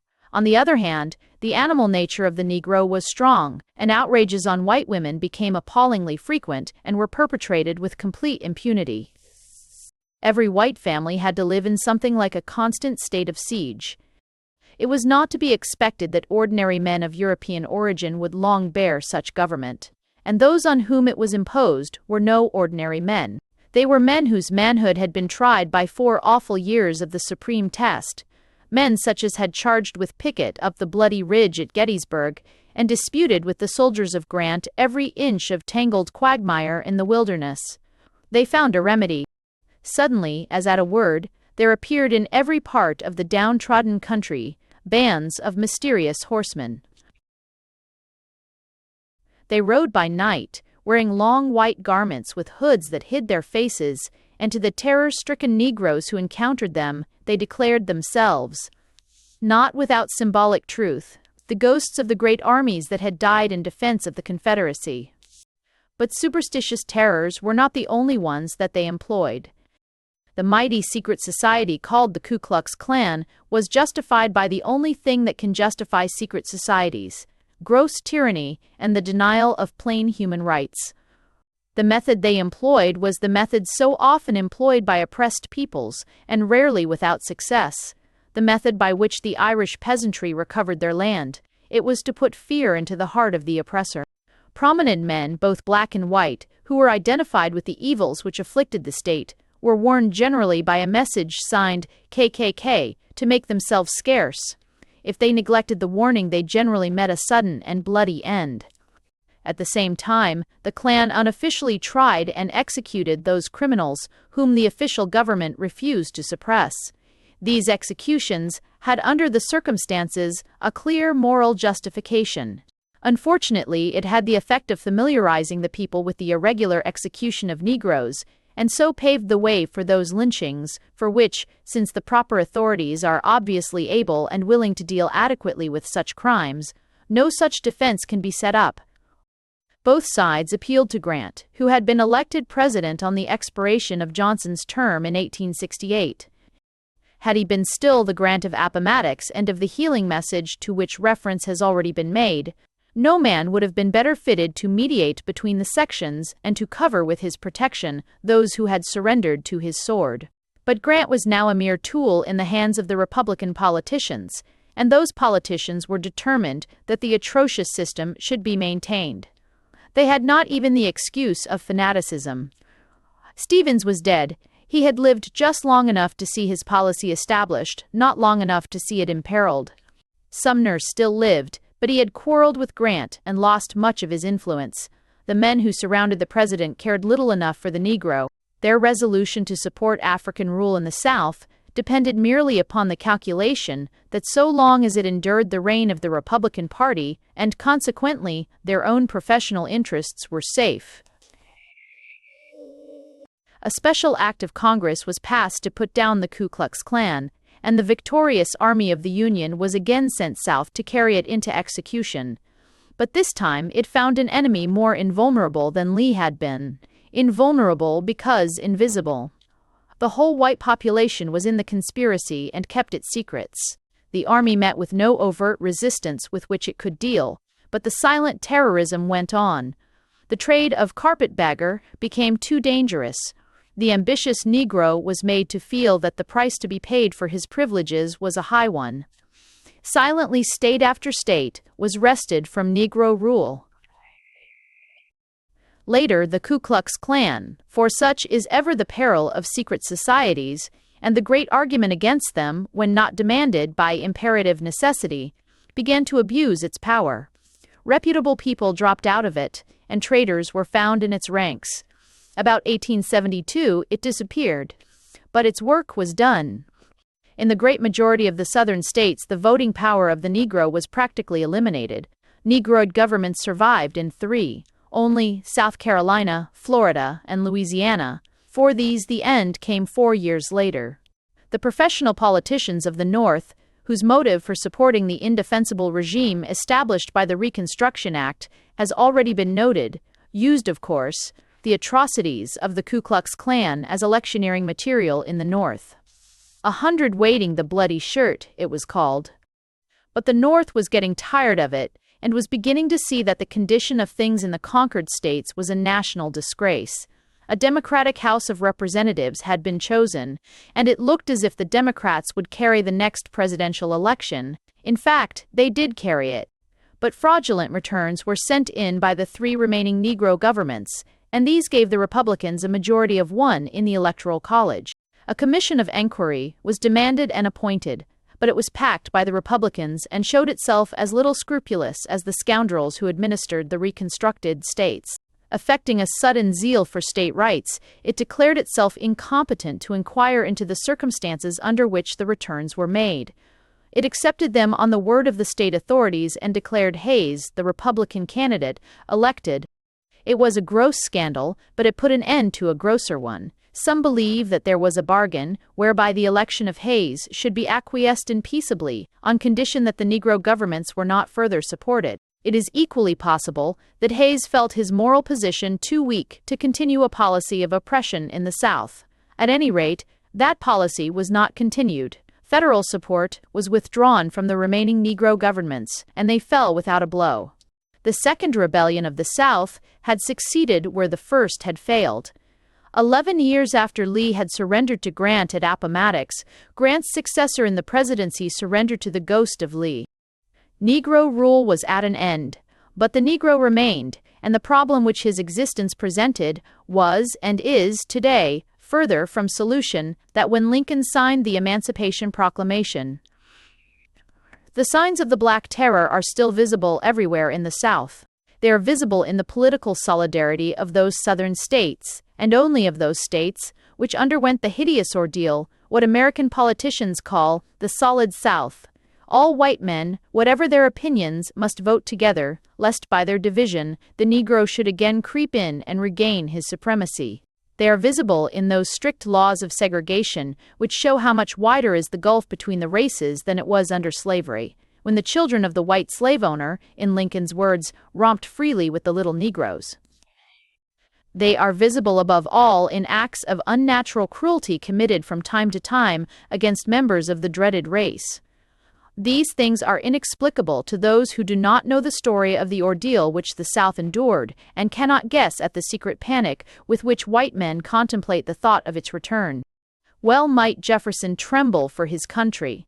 The bill which the first slave traders ran up is not yet paid. Their dreadful legacy remains, and may remain for generations to come, a baffling and tormenting problem to every American who has a better head than Sumner's, and a better heart than Legree's. Chapter 11. The New Problems.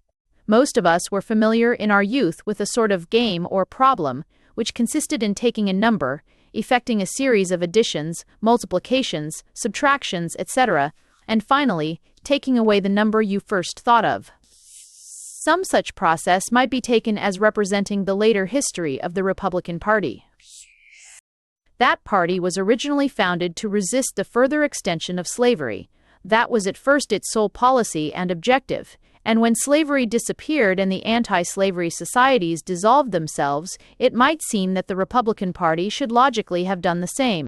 But no political party can long exist, certainly none can long hold power, while reposing solely upon devotion to a single idea. For one thing, the mere requirements of what Lincoln called national housekeeping involves an accretion of policies apparently unconnected with its original doctrine. Thus, the Republican Party, relying at first wholly upon the votes of the industrial North, which was generally in favor of a high tariff, took over from the old Whig Party a protectionist tradition, though obviously there is no logical connection between free trade and slavery. Also, in any organized party, especially where politics are necessarily a profession, there is an even more powerful factor working against the original purity of its creed in the immense mass of vested interests which it creates, especially when it is in power, men holding positions under it, men hoping for a career through its triumphs and the like. It may be taken as certain that no political body so constituted will ever voluntarily consent to dissolve itself, as a merely propagandist body may naturally do when its object is achieved. For some time, as has been seen, the Republicans continued to retain a certain link with their origin by appearing mainly as a pro-Negro and anti-Southern party, with Southern outrages as its electoral stock in trade, and the maintenance of the odious non-American state governments as its program. The surrender of 1876 put an end even to this link. The bloody shirt disappeared, and with it, the last rag of the old Republican garment. A formal protest against the use of intimidation in the Solid South continued to figure piously for some decades in the quadrennial platform of the party. At last even this was dropped, and its place was taken by the much more defensible demand that Southern representatives should be so reduced as to correspond to the numbers actually suffered to vote. It is interesting to note that if the Republicans had not insisted on supplementing the 14th Amendment by the 15th, forbidding disqualification on grounds of race or color, and consequently compelling the South to concede in theory the franchise of the blacks and then prevent its exercise. Instead of formally denying it them, this grievance would automatically have been met. What, then, remained to the Republican Party, when the number it first thought of had been thus taken away? The principal thing that remained was a connection already established by its leading politicians with the industrial interests of the northeastern states and with the groups of wealthy men who, in the main, controlled and dealt in those interests. It became the party of industrial capitalism, as it was rapidly developing in the more capitalist and mercantile sections of the Union. The first effect of this was an appalling increase of political corruption. During Grant's second presidency, an amazing number of very flagrant scandals were brought to light, of which the most notorious were the Erie Railway scandal, in which the rising Republican congressional leader, Blaine, was implicated, and the Missouri whiskey ring, by which the president himself was not unbesmirched. The cry for clean government became general, and had much to do with the election of a Democratic House of Representatives in 1874 and the return, by a true majority vote, thought, defeated by a trick, of a Democratic president in 1876. Though the issue was somewhat overshadowed in 1880, when Garfield was returned mainly on the tariff issue, to be assassinated later by a disappointed place, Hunter named Guiteau and succeeded by Arthur, it revived in full force in 1884 when the Republican candidate was James G. Blaine. Blaine was personally typical of the degeneration of the Republican Party after the close of the Civil War. He had plenty of brains, was a clever speaker and a cleverer intriguer. Of course, he had in his youth waved the bloody shirt, vigorously enough, was even one of the last to wave it, but at the same time he had throughout his political life stood in with the great capitalist and financial interests of the Northeast, and that not a little to his personal profit. The exposure of one politico-financial transaction of his, the Erie Railway affair, had cost him the Republican nomination in 1876, in spite of Ingersoll's amazing piece of rhetoric delivered on his behalf, wherein the celebrated secularist orator declared that, like an armed warrior, like a plumed knight, James G. Blaine strode down the floor of Congress and flung his shining lance, full and fair, at those miscreants who objected to politicians using their public status for private profit. By 1884, it was hoped that the scandal had blown over and was forgotten. Fortunately, however, the traditions of the country were democratic. Democracy is no preservative against incidental corruption. You will have that wherever politics are a profession. But it is a very real preservative against the secrecy in which, in oligarchical countries like our own, such scandals can generally be buried. The Erie scandal met Blaine on every side.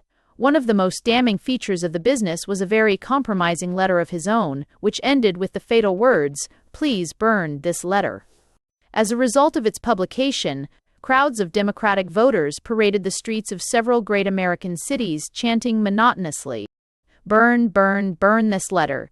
James G. Blaine. Please, please, burn this letter. James G. Blaine. Oh, do, burn this letter. James G. Blaine." The result was the complete success of the clean government ticket, and the triumphant return of Grover Cleveland, the first Democrat to take the oath since the Civil War, and perhaps the strongest and best president since Lincoln. Meanwhile, the Republic had found itself threatened with another racial problem, which became acute at about the time when excitement on both sides regarding the Negro was subsiding. Scarcely had the expansion of the United States touched the Pacific, when its territories encountered a wave of immigration from the thickly populated countries on the other side of that ocean. The population which now poured into California and Oregon was as alien in race and ideals as the Negro, and it was, perhaps, the more dangerous, because, while the Negro, so far as he had not absorbed European culture, was a mere barbarian, these people had a very old and elaborate civilization of their own. A civilization picturesque and full of attraction when seen afar off, but exhibiting, at nearer view, many characteristics odious to the traditions, instincts, and morals of Europe and white America. There was also the economic evil, really, of course, only an aspect of the conflict of types of civilization, arising from the fact that these immigrants, being used to a lower standard of life, undercut and cheapened the labor of the white man. Various acts were passed by Congress from time to time for the restriction and exclusion of Chinese and other Oriental immigrants, and the trouble, though not even yet completely disposed of, was got under a measure of control. Sumner lived long enough to oppose the earlier of these very sensible laws and, needless to say, trotted out the Declaration of Independence, though in this case the application was even more absurd than in that of the Negro. The Negro, at any rate, was already resident in America and had been brought there in the first instance without his own consent, and this fact, though it did not make him a citizen, did create a moral responsibility towards him on the part of the American Commonwealth. Towards the Chinaman it had no responsibility whatever. Doubtless he had, as a man, his natural rights to life, liberty, and the pursuit of happiness, in China. But whoever said anything so absurd as that it was one of the natural rights of man to live in America? It was, however, less to the increased absurdity of his argument than to the less favorable bias of his audience that Sumner owed his failure to change the course of legislation in this instance. An argument only 1 degree less absurd had done well enough as a reason for the enslavement and profanation of the South a year or two before, but there was no great party hoping to perpetuate its power by the aid of the Chinese, nor was there a defeated and unpopular section to be punished for its treason by being made over to Mongolian masters. Indeed, Congress, while rejecting Sumner's argument, made a concession to his monomania on the subject of Negroes, and a clause was inserted in the act whereby no person of African descent should be excluded, with the curious result that to this day, while a yellow face is a bar to the prospective immigrant, a black face is, theoretically at any rate, actually a passport. The exclusion of the Chinese does but mark the beginning of a very important change in the attitude of the Republic towards immigration. Up to this time, in spite of the apparent exception of the Know-Nothing movement, of which the motive seems to have been predominantly sectarian, it had been at once the interest and the pride of America to encourage immigration on the largest possible scale without troubling about its source or character. Her interest because her undeveloped resources were immense and apparently inexhaustible, and what was mainly needed was human labor to exploit them. Her pride because she boasted, and with great justice, that her democratic creed was a force strong enough to turn any man who accepted citizenship, whatever his origin, into an American. But in connection with the general claim, which experience has, on the whole, justified, there are 2 important reservations. One is that such a conversion is only possible if the American idea, that is, the doctrine set forth by Jefferson, when once propounded, awakens an adequate response from the man whom it is hoped to assimilate.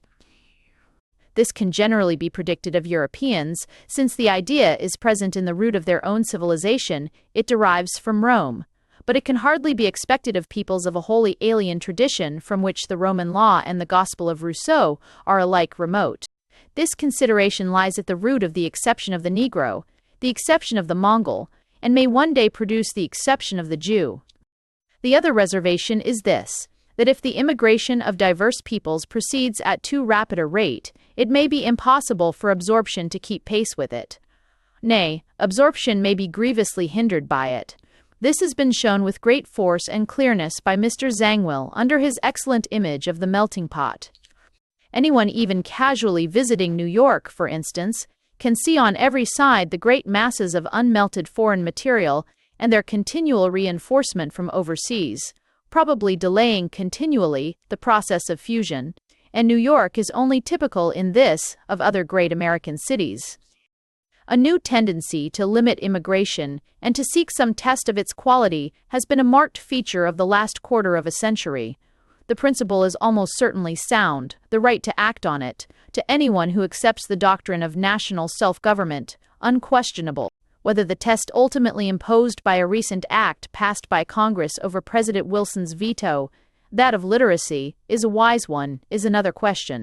Its tendency may well be to exclude great masses of the peasantry of the Old World, men admirably fitted to develop by their industry the resources of America, whose children at least could easily be taught to read and write the American language and would probably become excellent American citizens. On the other hand, it does not exclude the criminal, or at any rate the most dangerous type of criminal. It does not exclude the submerged population of great European cities, the exploitation of whose cheap labor is a menace to the American workman's standard of life. And it does not, generally speaking, exclude the Jew. The problem of the Jew exists in America as elsewhere, perhaps more formidably than elsewhere. This, of course, is not because Jews, as such, are worse than other people, only idiots are anti-Semites in that sense. It arises from the fact that America, more than any other nation, lives by its power of absorption, and the Jew has, ever since the Roman Empire, been found a singularly unabsorbable person. He has an intense nationalism of his own that transcends and indeed ignores frontiers, but to the nationalism of European peoples he is often consciously and almost always subconsciously hostile. In various ways, he tends to act as a solvent of such nationalism. Cosmopolitan finance is one example of such a tendency. Another, more morally sympathetic but not much less dangerous to nationalism in such a country as America, is cosmopolitan revolutionary idealism. The socialist and anarchist movements of America, divided of course in philosophy, but much more akin in temper than in European countries, are almost wholly Jewish, both in origin and leadership. For this reason, since America's entrance into the Great War, these parties, in contrast to most of the European socialist parties, have shown themselves violently anti-national and what we now call Bolshevist. But organized socialism is, in America, almost a negligible force, not so organized labor. In no country has the trade union movement exercised more power, and in no country has it fought with bolder weapons. In the early struggles between the organized workers and the great capitalists, violence and even murder was freely resorted to on both sides, for if the word must be applied to the vengeance often wreaked by the labor unions on servants of the employer and on traitors to the organization, the same word must be used with a severer moral implication of the shooting down of workmen at the orders of men like Carnegie, not even by the authorized police force or militia of the state, but by privately hired assassinators, such as the notorious Pinkerton used to supply. The labor movement in America is not generally collectivist. Collectivism is alien to the American temper and ideal, which looks rather to a community of free men controlling, through personal ownership, their own industry. The demand of American labor has been rather for the sharp and efficient punishment of such crimes against property as are involved in conspiracies to create a monopoly in some product and the use of great wealth to squeeze out the small competitor. Such demands found emphatic expression in the appearance in the 90s of a new party calling itself populist, and formed by a combination between the organized workmen and the farmers of the West, who felt themselves more and more throttled by the tentacles of the new commercial monopolies, which were becoming known by the name of trusts. In the elections of 1892, when Cleveland was returned for a second time after an interval of Republican rule under Harrison, the populists showed unexpected strength and carried several Western states. In 1896, Democrats and populists combined to nominate William Jennings Bryan as their candidate, with a program the main plank of which was the free coinage of silver, which, it was thought, would weaken the hold of the moneyed interests of the East upon the industries of the continent. The eastern states, however, voted solid for the gold standard, and were joined, in the main, by those southern states which had not been reconstructed and were consequently not included politically in the solid South. The West, too, though mainly Bryanite, was not unanimous, and McKinley, the Republican candidate, was returned. The Democratic defeat, however, gave some indication of the tendencies which were to produce the Democratic victory of 1906, when the West, with the aid of the solid South, returned a president whom the East had all but unanimously rejected. McKinley's first term of office saw the outbreak and victorious prosecution of a war with Spain, arising partly out of American sympathy with an insurrection which had broken out in Cuba, and partly out of the belief, now pretty conclusively shown to have been unfounded, that the American warship Maine, which was blown up in a Spanish harbor, had been so destroyed at the secret instigation of the Spanish authorities. Its most important result was to leave, at its conclusion, both Cuba and the Philippine Islands at the disposal of the United States. This practically synchronized with the highest point reached in this country, just before the Boer War, by that wave of national feeling called imperialism. America for a time seemed to catch its infection, or share its inspiration, as we may prefer to put it. The American Constitution is indeed expressly built for expansion, but only where the territory acquired can be thoroughly Americanized, and ultimately divided into self-governing states on the American pattern. To hold permanently subject possessions which cannot be so treated is alien to its general spirit and intention. Cuba was soon abandoned, and though the Philippines were retained, the difficulties encountered in their subjection and the moral anomaly involved in being obliged to wage a war of conquest against those whom you have professed to liberate, acted as a distinct check upon the enthusiasm for such experiments. After the conclusion of the Spanish War, McKinley was elected for a second time. Almost immediately afterwards, he was murdered by an anarchist named Czogorz, sometimes described as a Pole, but presumably an East European Jew. The effect was to produce a third example of the unwisdom, though in this case the country was distinctly the gainer, of the habit of using the vice presidency merely as an electioneering bait. Theodore Roosevelt had been chosen as candidate for that office solely to catch what we should here call the khaki sentiment, he and his Rough Riders having played a distinguished and picturesque part in the Cuban campaign. But it soon appeared that the new president had ideas of his own, which were by no means identical with those of the party bosses. He sought to recreate the moral prestige of the Republican Party by identifying it with the national idea, with which its traditions as the war party in the battle for the Union made its identification seem not inappropriate, with a spirited foreign policy and with the aspiration for expansion and world power. But he also sought to sever its damaging connection with those sordid and unpopular plutocratic combinations which the nation as a whole justly hated.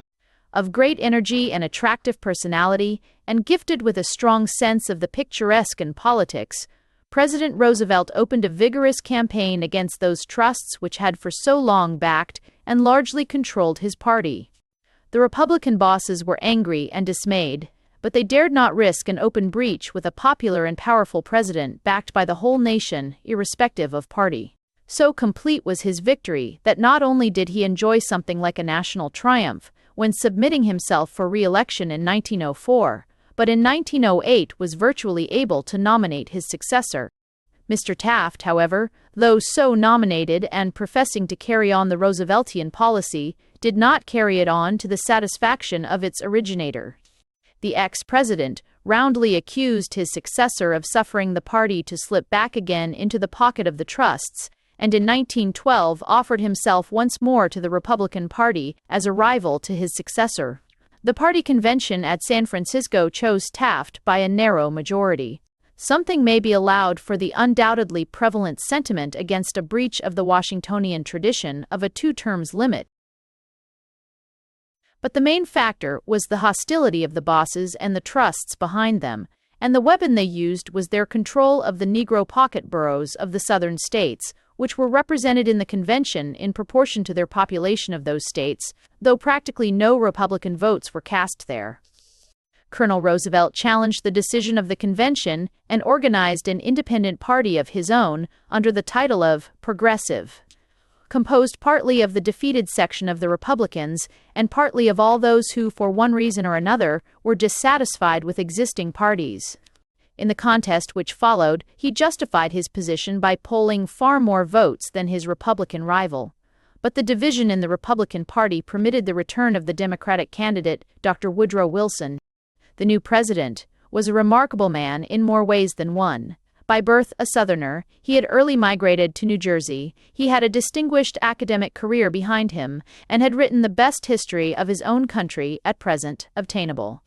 He had also held high office in his state, and his term had been signalized by the vigor with which he had made war on corruption in the public service. During his term of office, he was to exhibit another set of qualities, the possession of which had perhaps been less suspected, an instinct for the trend of the national will not unlike that of Jackson, and a far-seeing patience and persistence under misrepresentation and abuse that recalls Lincoln. For Mr. Wilson had been in office but a little over a year, when Prussia, using Austria as an instrument and Serbia as an excuse, forced an aggressive war on the whole of Europe. The sympathies of most Americans were with the Western Allies, especially with France, for which country the United States had always felt a sort of spiritual cousinship. England was, as she had always been, less trusted, but in this instance, especially when Prussia opened the war with a criminal attack upon the little neutral nation of Belgium, it was generally conceded that she was in the right. Dissensions there were, especially among the large German or German-descended population of the Middle West, and the Prussian government spent money like water to further a German propaganda in the States. But the mass of American opinion was decidedly favorable to the cause of those who were at war with the German Empire.